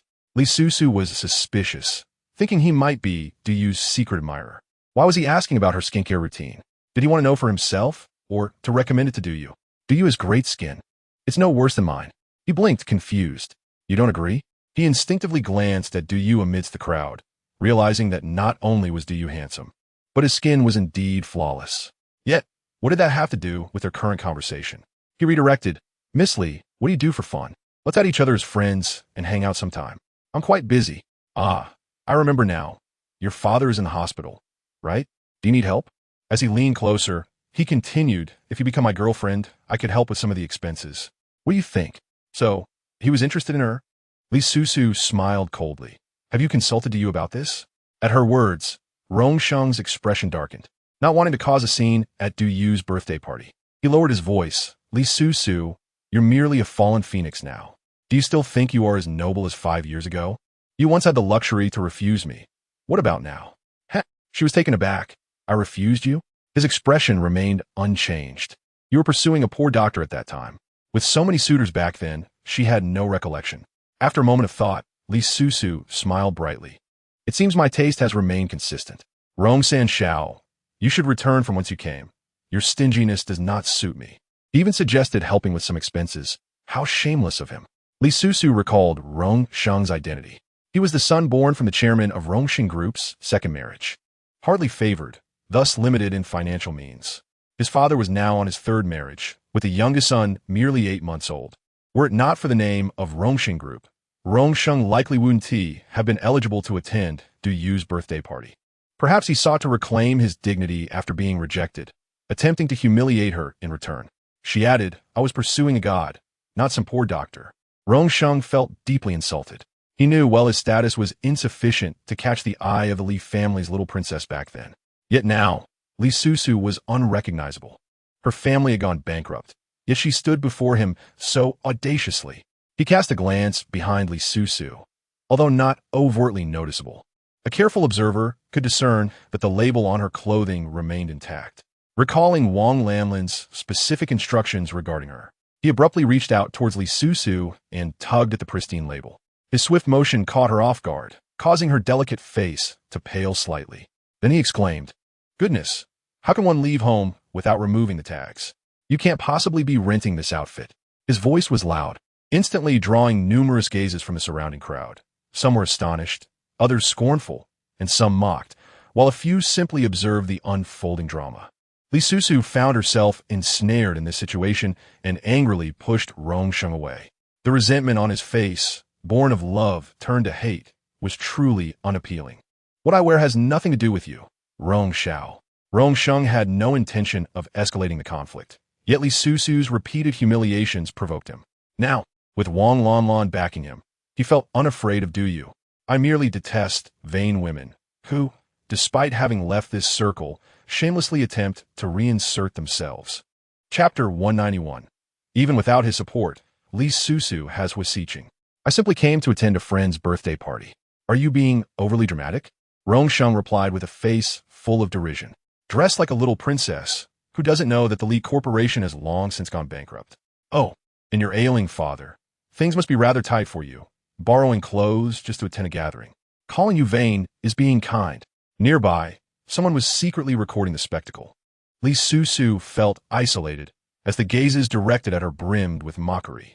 At that moment, Du stormed over, seizing Rongsheng by the collar. What are you saying? Yet Rongsheng remained undaunted. Am I wrong? If she weren't beautiful, would Du Xiao have invited her? You're talking nonsense. Making a scene at my birthday party. Rongsheng. Have you grown thick-skinned? Du Yu was infuriated, and when he was angry, he severed ties with people. Please leave my birthday celebration, and do not appear before me again. Li Susu was taken aback by his willingness to go this far for her. Rongsheng felt humiliated and couldn't help but speak out. Du Xiao, could it be you have feelings for her? Although there were rumors in their circle that Du Yu was gay, no one had ever seen him with a partner, leading the onlookers to remain skeptical. To support Li Susu, Du Yu boldly declared, Yes, she is the one I wish to protect. Anyone who dares to bully or look down upon her will be opposing me. Du Yu. Li Susu felt touched, but she didn't need Du Yu's misguided endorsement. If Huo Sicheng found out, her life would be in jeopardy. Please don't be angry. I wouldn't hold it against him. How could you not be angry? He had invited her. What was Rongsheng even worth? Even without his support, Li Susu has Huo Sicheng. How dare he bully her? Having already crossed swords, Rongsheng no longer cared about offending Du Yu further. Du Xiao, she has offended someone she shouldn't. I advise you to break it off soon to avoid dragging your family business into trouble. Du Yu exploded. If I were afraid of trouble, I would have brought her here. What great figure are you referring to? The president? Rongsheng's mouth twitched. What could he possibly know about the president? He leaned closer to Du Yu to hint at Wang's Shi Group when, at that moment, a figure slowly appeared at the entrance. She wore a fitted black dress that resembled a suit, exuding a sense of professionalism, though her demeanor was rather cold, devoid of smiles. Upon seeing her, Li Susu's expression shifted slightly, and she whispered, Do you know Mohan? Du Yu paused for a few seconds before nodding towards Mohan, his tone somewhat peculiar. By this time, Mohan had approached him, slowly presenting a gift in her hands. Happy birthday, you. Li Susu's expression was quite animated. Did she catch a whiff of romance? No, to be precise, it was the scent of unrequited love. She could hardly fathom that someone with Mo Han's eccentric personality would harbor feelings for Du Yu. Li Susu nudged him in the side. She brought you a gift. Accept it. Reluctantly, Du Yu muttered a thank you and placed the gift aside. Mo Han raised an eyebrow, but said nothing, instead turning to Li Susu and directly asking, "Why didn't you answer my calls, senior sister?" "Because you were gravely ill." However, as a person of quality, Li Susu only cursed internally. "Oh, did you call me? When?" Mo Han opened her call log for her to see, and Li Susu was taken aback, covering her mouth. "Oh, I thought it was a scam call. So it was you who called." Chapter 192. This friendship is full of holes. It is fragile. Mo Han frowned. "I am not a scammer." "Of course I know." Li Susu replied. "I didn't realize you still had a French number. I changed my phone when I returned home, and I no longer have your number." Seeing Mo Han appeared unconvinced, Du Yu interjected, "I can vouch for her. She lost her phone. Are you two quite familiar?" The overlooked Rong Sheng was somewhat irritated, noticing the unusual atmosphere among the three, and deliberately reminded them, "They are in a romantic relationship." Li Susu was about to clarify, but Du Yu poked her in the side, seemingly needing assistance. She quickly dismissed, "We are not a couple. I have a boyfriend." Du Yu. If it were anyone else, Li Susu would help him escape his admirer, but with Mo Han, she was reluctant to stir up trouble. Yet Du Yu clearly couldn't comprehend her. He was furious. This friendship is full of holes. It is fragile. He jabbed her side several times in frustration. Li Susu nearly burst into laughter and quickly distanced herself from him.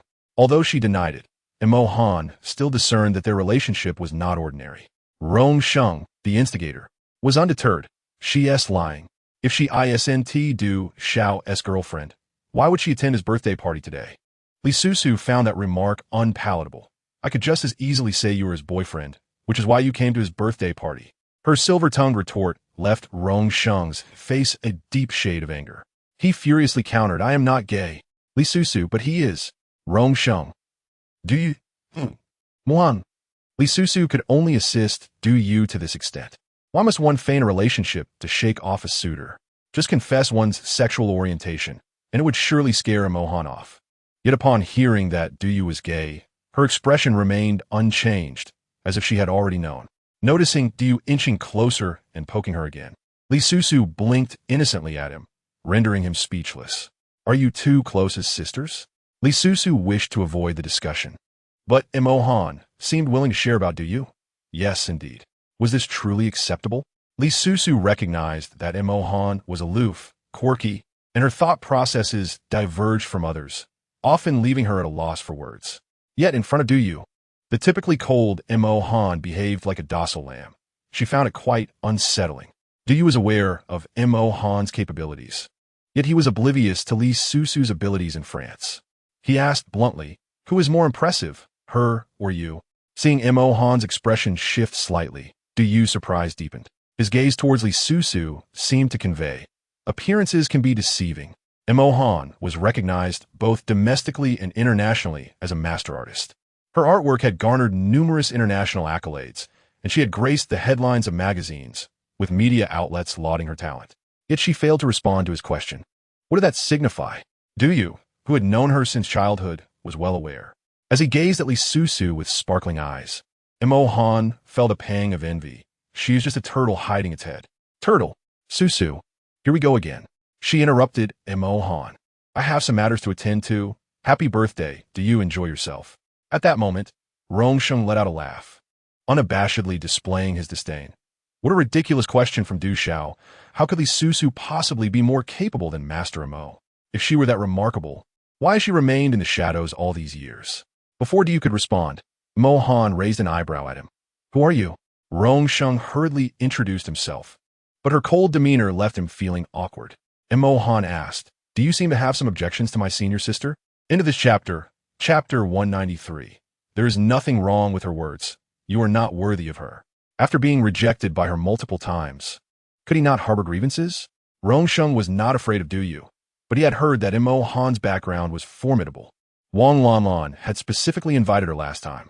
The fact that the proud Miss Wang paid her such respect indicated that Mo Han's background far surpassed that of the Wang family. With this thought in mind, Rong Sheng flattered. Miss Mo, you may not know, but before the bankruptcy of the Sure Group, Li Susu was arrogant and disdainful. This accusation did not sit well with Li Susu. How was I arrogant? Refusing you is not a sign of disdain. I have turned down many before you. You're simply overestimating yourself. Rong Sheng's face turned ashen. Miss Mo, do you hear how arrogant her words are? The Li Sure Group has gone bankrupt, and her character shows no signs of restraint. However, Mo Han remained unfazed, coldly stating, her words are valid. You are not worthy of her. Rong Sheng's face flushed crimson, akin to a person suffering from constipation. Miss Montauk. Mo Han was frigid, not even sparing him a glance. Instead addressing Li Susu, let us find a place to speak privately. She was unwilling. I have things to attend to, perhaps another time. Mo Han grasped her arm, her icy expression slightly furrowing. Next time, you will fabricate another excuse and ignore my calls. Li Susu was taken aback. She had assumed this girl was socially inept and unable to read the room. But it seemed not. She was aware of her reluctance to answer calls. How could that be? After all, they were schoolmates. If you called me, I would certainly answer. She spoke with utmost sincerity, yet Mo Han's expression remained unyielding. Do you? Curious about their affairs in F country, eagerly suggested, come, let us go upstairs to talk. It is quieter up there. Sensing Li Susu's desire to kick him, he stepped forward and made a face at her, utterly childish. As a result, the main characters of the night, driven by gossip, abandoned a throng of guests downstairs. Those who had previously found amusement in Li Susu's predicament were now filled with curiosity about her. No one dared to belittle her any longer, except for Rong Sheng. He was unwilling to let it end this way. He moved to a secluded spot and called Wang Lanlan, succinctly explaining the evening's events. Wang Lanlan was astonished to learn of Mo Han's appearance. She actually knows, do you? Li Susu is so fortunate. I had planned to ruin her reputation tonight, to make her a complete joke in high society. How does she always manage to turn misfortune into fortune? It's infuriating. But did you say, do you acknowledge he is Li Susu's boyfriend? Rong Sheng affirmed, yes, many can attest to that. Hearing Wang Lanlan laugh, it was clear she was highly interested in the matter. Rong Sheng added, someone even recorded a video. I will send it to you shortly. After hanging up, he obtained the original video from a friend, editing out the segment where Li Susu denied it, leaving only Du Yu's response to send to Wang Lanlan. The video was brief, but sufficient. Wang Lanlan was nearly overjoyed. She swiftly sent it to a certain phone number, eagerly awaiting a response. At this time, Huo Sicheng was still outside, having just finished socializing, rubbing his weary brow. He pulled out his phone and saw that Li Susu had messaged him, promptly returning her call. However, no one answered. The man furrowed his brow. Why had she left work early? Continuing to scroll through his phone, he overlooked several unfamiliar calls until he noticed a video sent from an unknown number. After hesitating for a few seconds, he reached out to open it. He remembered Du Yu, his impression vivid. At this moment, he stood by Li Susu's side, protective and fervent in his words. End of this chapter, chapter 194. Neglecting work for romance after watching the video, Huo Sicheng scoffed and rose to leave the conference hall.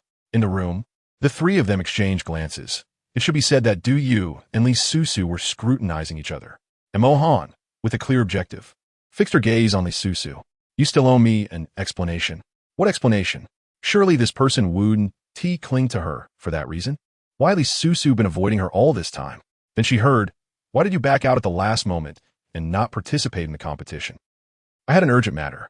What could be more important than the competition? That was her belief. Mo Han's achievements were tied to her diligence, dedication, and passion, while Li Susu relied solely on her talent. She believed she could not match Mo Han's efforts. Perhaps for this reason, the latter enjoyed targeting her. Mohan, some matters are too sensitive to share with others. Can you refrain from asking? Mo Han frowned. Then why have you stopped painting? With your talent, if you persisted, surpassing your teacher would not be impossible. This was her mentor's exact words. The mentor actually favored Li Susu as a student, but recognizing Mo Han's efforts, granted both a chance for fair competition. Who could have predicted that on the day of the competition, Li Susu would suddenly go missing and fail to appear? In a fit of anger, the mentor directly dismissed Mo Han. Montakambas put. She desperately wished to learn from her teacher, but felt her position as a student was not earned through merit, but rather due to Li Susu's last-minute disappearance. Those in the know debated endlessly, saying she was merely lucky. They claimed that compared to Li Susu's artistic talent, Mo Han's abilities fell short. This incident had long been a thorn in Mo Han's heart. She just wanted to ask Li Susu for clarification. However, confronted with her inquiry, Li Susu still could not provide an answer. Seeing this, Mo Han grew quite upset. Do not focus solely on romance. How could that be more important than painting? I will not allow you to give up painting. Li Susu was speechless. This person was acting irrationally again. What kind of relationship did they have that she could dictate her actions? With the conversation going nowhere, Li Susu sought to leave. She clutched her stomach. What did I eat for dinner that is causing such pain? Could it be appendicitis? Muang. Just then, a laugh erupted as Du mercilessly exposed her. The appendix is on the left side. Li Susu quickly shifted her hand to the other side. And Du laughed even louder. Just kidding. I don't know which side it is. She wished to wield a 10-meter-long knife to slay him. Li Susu lowered her hands. Adjusting her expression, Mo Han, everyone has their own circumstances. You are passionate about creation and willing to devote everything to your career. But I have my own choices. Mo Han did not understand. You can work while being in a relationship.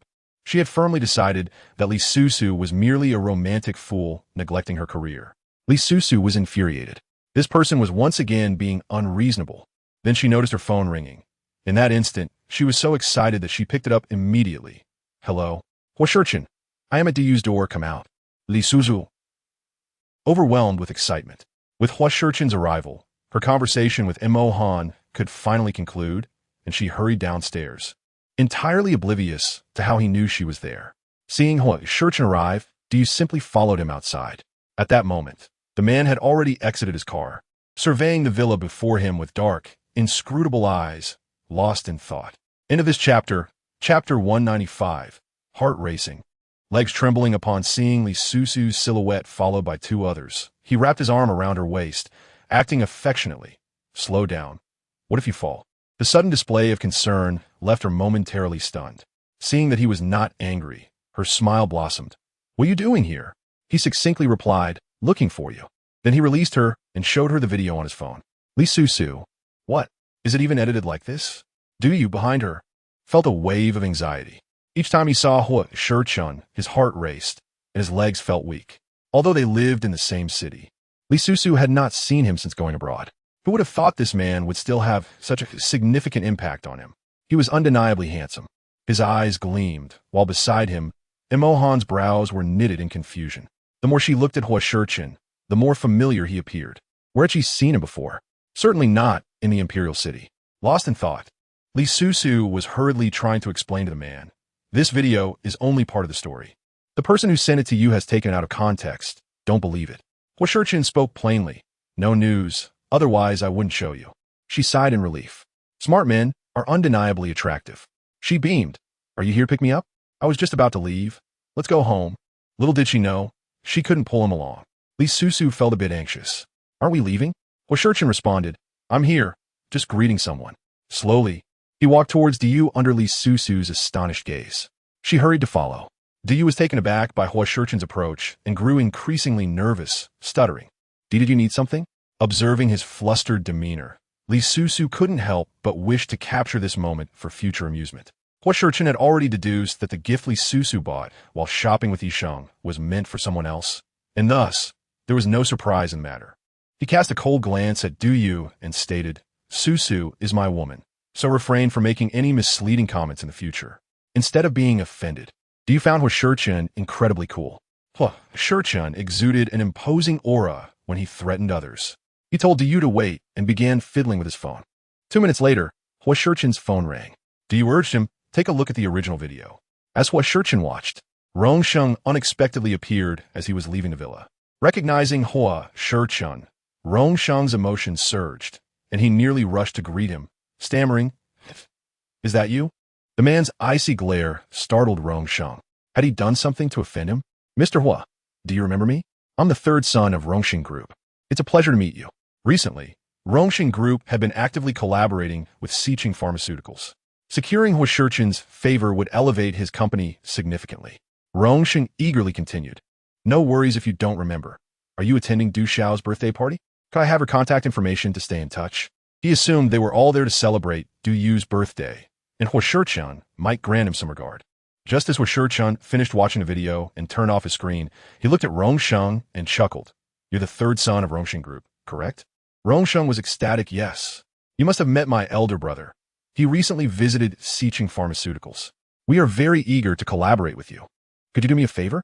Nearby, do you watch with amusement, never having seen anyone so obliviously walk into a trap. He anticipated some payback for this audacity. To his surprise, Huo Sicheng replied, collaboration? That could be arranged. In a chapter 196, Li Susu's man is incredibly cool. Du Yu's expression was one of disbelief. What was going on with this guy? How could he remain so composed after watching the video? He subtly signaled to Li Susu. Have you two had a falling out recently? She shot him a glare. Nonsense. Didn't you see him just embrace me? Du Yu retorted. Then why is he still considering a partnership with Rongsheng Group after watching the original video? Is he out of his mind? Li Susu replied. How would I know? In truth, she too pondered this. Was it because he didn't care, hence indifferent to her being bullied? It was quite heartbreaking. Huo Sicheng produced a business card from his pocket, extending it towards Rongsheng. Come to Sicheng Pharmaceuticals tomorrow for a discussion. Rongsheng excitedly reached out to take it. It felt surreal to be handed a business card directly from him. Du Yu nudged Li Susu, continuing their silent exchange. Make him sleep on the floor tonight. Li Susu's expression turned conflicted. I can't bring myself to. Du Yu chided. Look at your lack of ambition. Li Susu shot back, and what about you? Just don't turn into jelly when you see him. Du Yu was left speechless. Rongsheng, thrilled to have received Huo Sicheng's business card, concocted an excuse to leave. Racing back to the Rong family estate, he was determined to boast in front of all those who looked down on him. Once he departed, Huo Sicheng's gaze turned cold as he fixed it on Du Yu. Now that the birthday celebration is over, can I take my girlfriend home?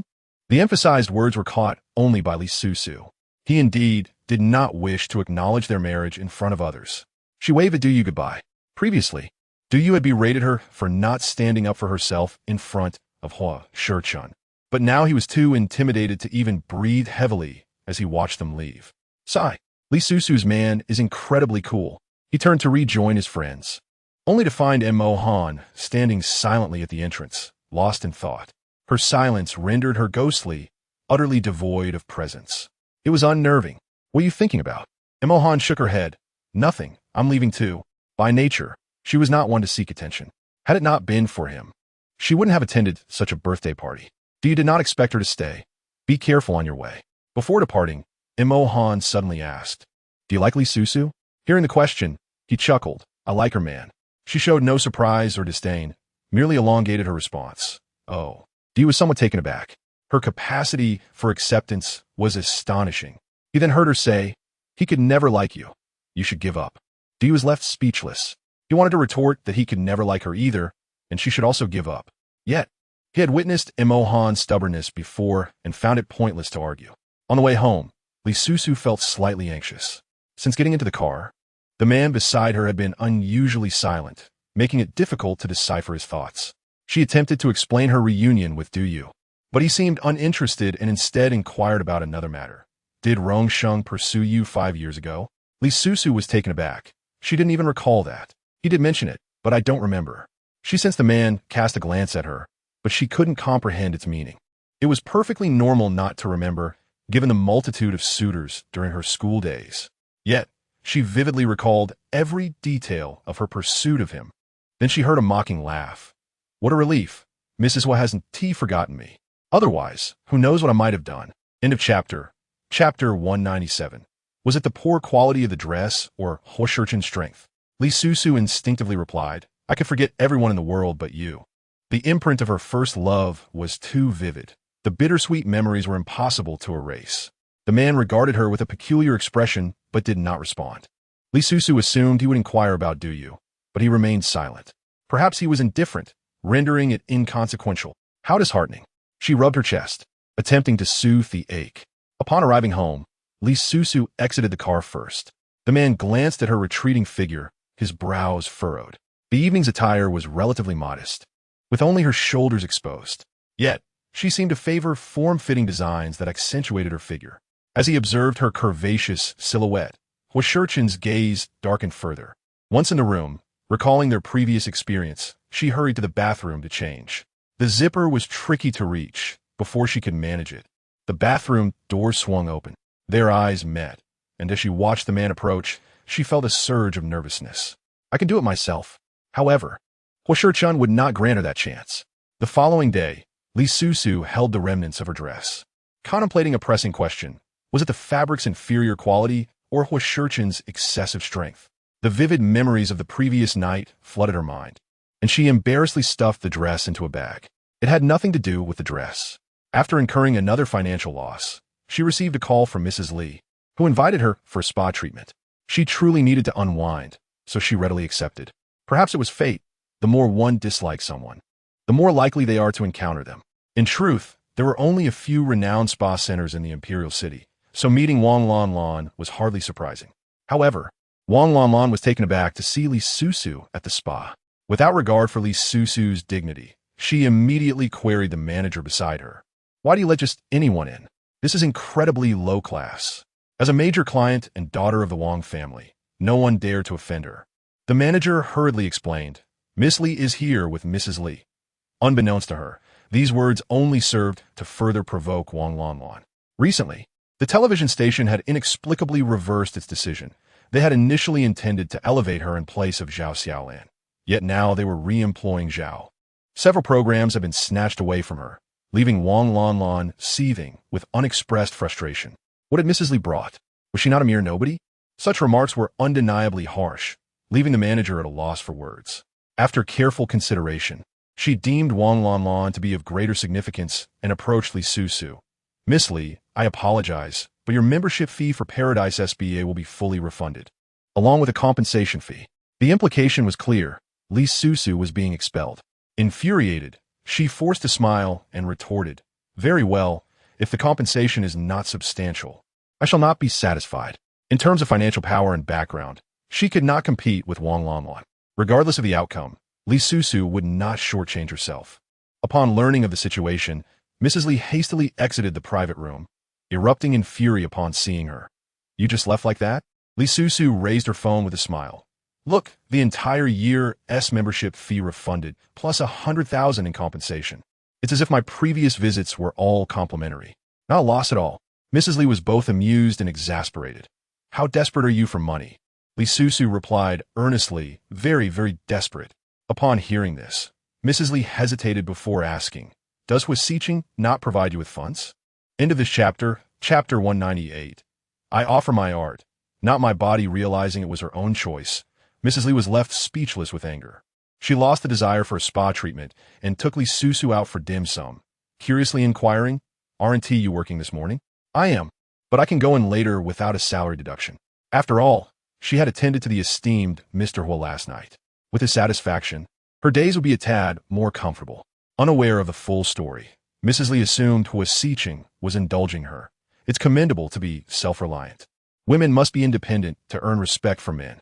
This was also the reason why, despite the Li family's wealth, she insisted on working. Li Susu's temperament suited her well.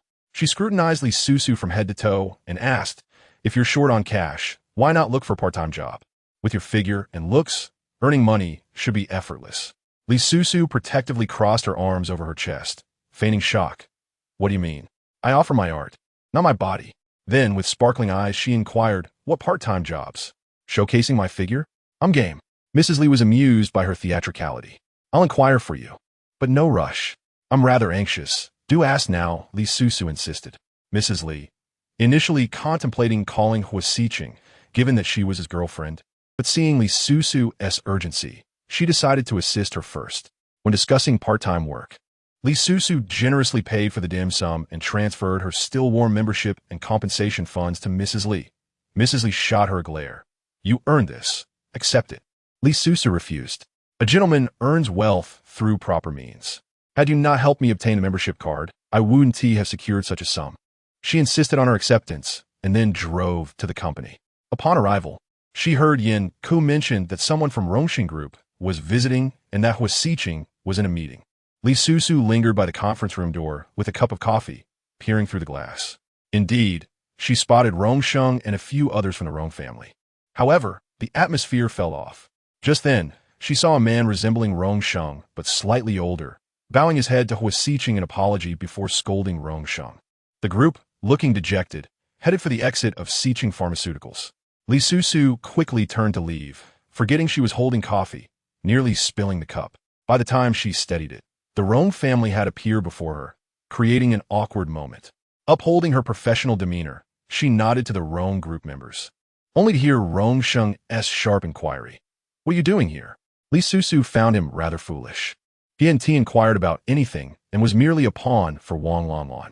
She offered a professional smile. "I'm at work. You work at Sicheng Pharmaceuticals? What position? Why should she disclose that? Revealing it might scare him." Li Susu prepared to ignore him and turn away when she suddenly heard, "You are Miss Li?" She looked at the man who spoke, who bore some resemblance to Rong Sheng. He was likely part of the Rong family. "Is there something you need?" The former young lady of the Li family was renowned in the capital, captivating all with her grace and beauty. At that time, nearly every promising young man in high society sought to pursue her, and Rong Yin was no exception. He expected her to join Sicheng Pharmaceuticals. "Here, that's my business card. If Miss Li is free, I would like to invite you for a cup of coffee." Rong Sheng's expression turned peculiar, surprised that his elder brother would be interested in Li Susu. Yet he refrained from reminding him that Li Susu was Du-Yu's woman. Seeing the business card in Rong Yin's hand, she paused momentarily. Just as she was about to take it, a displeased voice interrupted. "Secretary Li, what are you doing?" Though she had done nothing wrong, she felt guilty and withdrew her hand, turning to face the approaching man, explaining, "I wasn't doing anything." Huo Sicheng glanced at the coffee in her hand and took a sip directly, prompting Li Susu to instinctively remind him, "I've already drunk." Into this chapter 199, her voice sweet as honey. She flirted with the man Rong Sheng. They expected Huo Sicheng to explode in anger, yet the man merely raised an eyebrow and said, "I thought you made it for me. Go make yourself another cup." Such an overt attitude was not lost on the Rong brothers, whose expressions were quite telling. However, compared to Rong Sheng, Rong Yin fared better. After all, he had only politely handed over a business card, while Rong Sheng had genuinely offended Li Susu. No wonder Hua had said to him last night that they could negotiate cooperation amicably. Today, he proudly brought his brother to meet the company, ready to assert his importance. But to his surprise, upon arrival, Huo Sicheng suddenly reneged, stating he had no intention of collaborating with Rongsheng Group. He had effectively slapped Rong Yin's face in front of the senior executives of Rongsheng Group. Rong Sheng, initially puzzled and frustrated, now understood completely. It was all due to Li Susu's machinations behind the scenes. She had indeed entangled herself with Huo Sicheng, which explained why she looked down on him. Rong Sheng trembled with rage, but dared not express it. Li Susu had no intention of leveraging Huo Sicheng's influence. Yet, Huo Sicheng made their relationship evident before the Rong brothers. She glanced at Rong Sheng's ashen face and felt a surge of satisfaction. "You can keep that cup. I'll make you a new one." With that, she took back the coffee Huo Sicheng had sipped. Huo Sicheng paid it no mind, nodding before heading to his office. After his departure, Li Susu turned to the Rong brothers, maintaining a respectful demeanor. "Excuse me." Huo Sicheng was her boss. She was not. She had to secure her own path. Just as Li Susu was about to turn away, Rong Sheng suddenly called out to her and chased after her. His neck flushed crimson as he mustered the courage to say, "Li Susu, I apologize for last night. I was aware of your relationship with Mr. Hua, and hope you can be magnanimous." Li Susu cheekily blinked. "I'm sorry. I'm rather petty and cannot be magnanimous." Who said she had to accept an apology? "Would you feel delighted if I slapped you and then offered you a candy?" She certainly wasn't pleased. Li Susu prepared the most earnest cup of coffee she had ever made, entering the president's office with a smile. "Mr. Hua, your coffee." Her voice was as sweet as honey, and she blinked her beautiful eyes at him. To her surprise, Huo Sicheng remarked, "If your eyes are uncomfortable, go see a doctor." How blatantly flattering. Li Susu softly huffed, "My eyes are perfectly fine." As she turned away, she failed to notice the slight smirk on the man's lips, who then lifted the cup, using the action of drinking coffee to conceal his expression. Though Li Susu was uncertain if Huo Sicheng was avenging her earlier, she felt a sense of relief. Thus, her mood remained exceptionally buoyant throughout the day. Huo Sicheng's insistence on sending her to purchase the items on the list was met with her eager compliance. Just as she departed, the man's phone rang. Upon seeing the caller ID, he answered with mild surprise. "Hello, Mrs. Li?" Zhao Xiaolan informed him about the spa, omitting any mention of assisting Li Susu in securing a part-time job. After concluding her message, she stated, if President Huo intends to take action against Wang Shi Group, the Li Group will undoubtedly offer full support at any cost. It was evident that she had been preoccupied since Huo Sicheng had previously outmaneuvered Wang Fuxing. In the imperial city, she had never witnessed anyone inflicting losses upon the Wang family, apart from Huo Sicheng. Although the methods he employed to unsettle such a colossal entity remained unknown to her, Zhao Xiaolan was prepared to lend her unwavering assistance as long as he succeeded. End of this chapter, chapter 200. Huo Sicheng, in a good mood, affectionately ruffled her hair. He understood her thoughts, but remained unperturbed, as they could not alter his intentions. Just as their conversation concluded, Li Susu cheerfully returned with the items he desired. Here you go, President Huo, still warm. Huo Sicheng touched the packaging, confirming its warmth. Observing her drenched in fragrant perspiration, a glint of something crossed his gaze as he handed it to her. A reward for you, Secretary Li. You've worked hard. Li Susu replied. Thank you. It was indeed effortless to order takeout.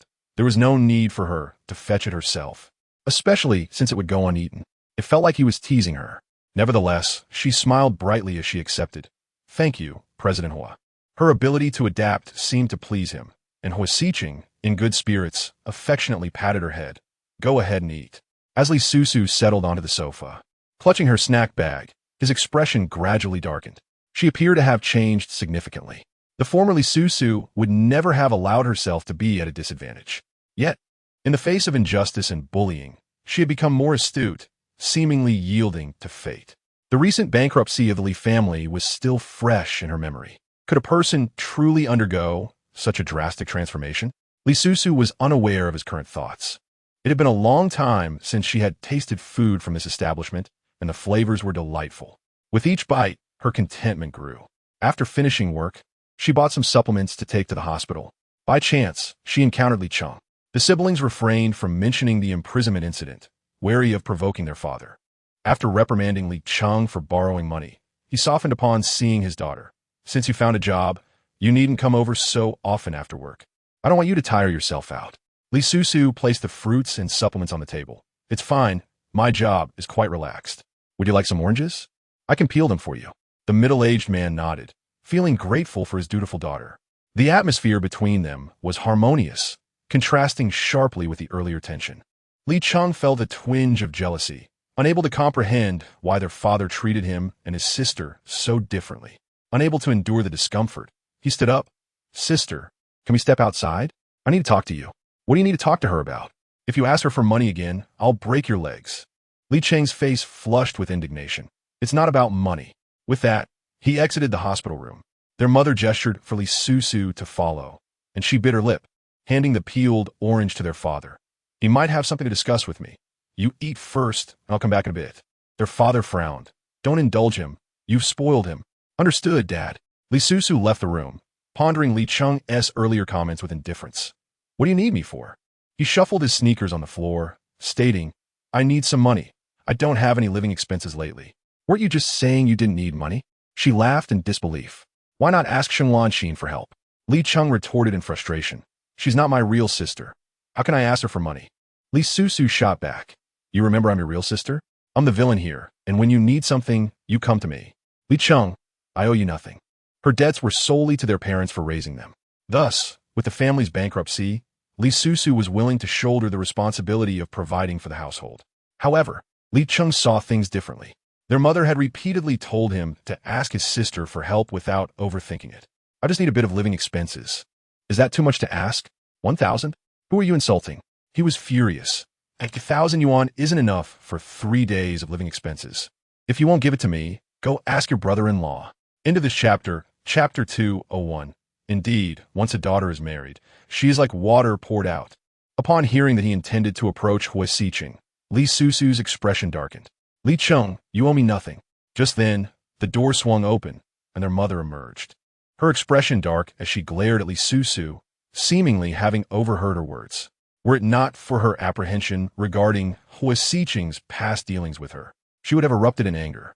Susu, how can you speak to your brother like that? Mom, seeing their mother emerge, Li Susu bit her lip. Her expression tinged with sorrow. This indulgence and favoritism would inevitably ruin Li Cheng. Yet, Their mother clearly held a different view. If it weren't for you, would your brother be facing prison time? Thankfully, the verdict came down as self-defense. Otherwise, you would carry that guilt for life. Li Cheng's face was filled with indignation, clearly in agreement with their mother's words. Li Susu found it impossible to engage in a normal conversation with them. She bit her lip and replied, I haven't received my salary yet. I don't have any money right now. Are you joking? You married your brother-in-law, and he hasn't given you any money? She had only confided in their mother about her situation with Huo Sicheng. Li Cheng was unaware. He assumed, quite naturally, that Huo Sicheng's marriage to her was a lingering affection, now that he was a billionaire. It was inconceivable that he hadn't given her anything. Li Susu was infuriated. Why should he give me money? I have hands and feet and a job. I don't need to ask him for anything. Li Cheng, however, deemed her foolish. Look at your brother-in-law's circumstances. Wealthy, handsome, and capable. If you don't have some money on hand now, what will happen when he meets someone more beautiful and understanding than you? You'll end up with nothing. She had not anticipated his thoughts. Li Susu glanced at their mother, who wore a disturbingly calm expression, seemingly endorsing Li Cheng's viewpoint. She suddenly felt pity for Huo Sicheng. What do you all think of him? A fool? Why should he have to bear our family's burdens just because he is with me? Why should I have to scheme against him, to be wary of him? Fearing an emotional breakdown, she refrained from further commentary and simply turned to leave, not daring to inform their father, fearing he would see through her emotional turmoil. Li Sheng, having failed to secure any money, was incensed. Mom, look at her. What is more important, family or a husband with no blood relation? Besides, your brother-in-law has plenty of money. What's wrong with him helping us? One day, when I become successful, if he falls on hard times, I would help him too. Their mother, listening to his words, grew increasingly convinced of Li Susu's selfishness. Indeed, once a daughter is married, she is like water poured out, especially when there is no blood relation involved. All those years of raising her were in vain. Once back in the hospital room, Sheng Lanqin appeared from around the corner, pressing the stop button on her recording device. Her expression filled with cunning. She knew that being attentive towards the Li family would yield rewards. Today was indeed a delightful surprise. She picked up her phone and called, Miss Wang, where are you? All right, I'm on my way. Only after leaving the hospital did Li Susu realize it was raining. She looked up at the gray sky, lightly tapping her face. Life inevitably comes with its share of setbacks. As long as one is alive, there will be obstacles. She resolved to look ahead and strive to live. Eventually, there would be light after the darkness. Infusing herself with positive energy, she shielded herself from the rain and hurried to her car. Just as she settled inside, her father's call came through. Li Susu wiped her damp clothing with a tissue, saying, I brought an umbrella. I had to leave suddenly due to an urgent matter, and didn't he inform you? I'm sorry, Dad. Her father, unconcerned, felt relieved to know she had an umbrella. End of this chapter, Chapter 202. Huo Sicheng, Li Susu, come here. This phone call instantly mended the many wounds in Li Susu's heart. She realized she still had a loving father who cared for her, reminding her that she had not lost everything. Moreover, the thought of that person from country F brought a warmth to Li Susu's face. After being caught in the rain, she sneezed several times while driving, and just as she was nearing home, a figure suddenly darted out in front of her, causing her to slam on the brakes. She nearly collided with them. However, the downpour was so heavy that she could not see who was blocking her path. Li Susu swiftly ensured her car was locked, and then picked up her phone to find Huo Sicheng's number. She hesitated to dial, choosing instead to wait and discern the identity of the person ahead. When Rongsheng reached her window, Li Susu exhaled in relief, though her brow furrowed. What could he possibly want? The door would not open, and with the rain pouring so heavily outside, she gestured for him to get into her car, following her lead. Rongsheng quickly dashed back to the car parked at the roadside with its hazard lights flashing. Before long, Li Susu accompanied him into a nearby CF. The air conditioning inside chilled her, prompting another sneeze, and Rongsheng thoughtfully went to order a hot drink. Miss Li, I am here to apologize. He sat down, his expression earnest. Li Susu rubbed her reddened nose, feeling somewhat speechless. To apologize on a rainy day by stopping her car was indeed a show of sincerity. All right, I acknowledge it. Upon hearing this, he beamed with joy. So, Miss Li forgives me for my indiscretion the other day? It was not a significant matter. Rather than dwell on his disrespect, she was more concerned about his potential persistence. Thus, Li Susu nodded. To her surprise, Rongsheng continued. Then I would appreciate it if you could speak a few kind words for me in front of President Huo. Rongxing Group is very eager to collaborate with him, and we hope he will grant us an opportunity. So his apology was merely a means to exploit her for the benefit of Rongxing Group? Li Susu felt unwell and thus lacked patience. Young Master Rong, I have accepted your apology and can forgive you. However, persuading President Huo to agree to a partnership with Rongxing Group is an entirely different matter, and I cannot agree to that. Huo Sicheng had no intention of collaborating with Rongxing. It was evident that Rongxing was unaware of how he had offended him, resulting in that man playing tricks on him. With that, Li Susu stood up. Unexpectedly, Rongxing grasped her arm to prevent her from leaving. His tone anxious. As long as you speak up, President Huo will surely agree. She shrugged off his grip. What reason do I have to help you? Weren't you the one who forgave me? She almost laughed in disbelief. I forgave you because we're not familiar enough for me to expend energy holding a grudge against you. However, for Rongxing Group to seek a partnership with Sicheng Pharmaceutical, it must possess advantages that attract him, and I will not interfere with President Huo's decisions. Yet, he refused to listen. His face flushed with frustration. Are you toying with me?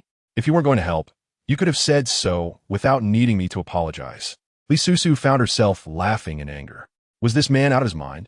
You pursued me for an apology, and only after I forgave you did you mention needing my help. How can you twist the narrative? She was too weary to argue further and stood up, ignoring the furious Rongxing. By the time she returned home, her discomfort intensified. The man working on the sofa glanced at her before continuing his task. After 2 seconds, he looked up and called her, Li Susu. She was about to head upstairs to rest, having not noticed his return. Li Susu turned to him and asked, "What's wrong? Come here."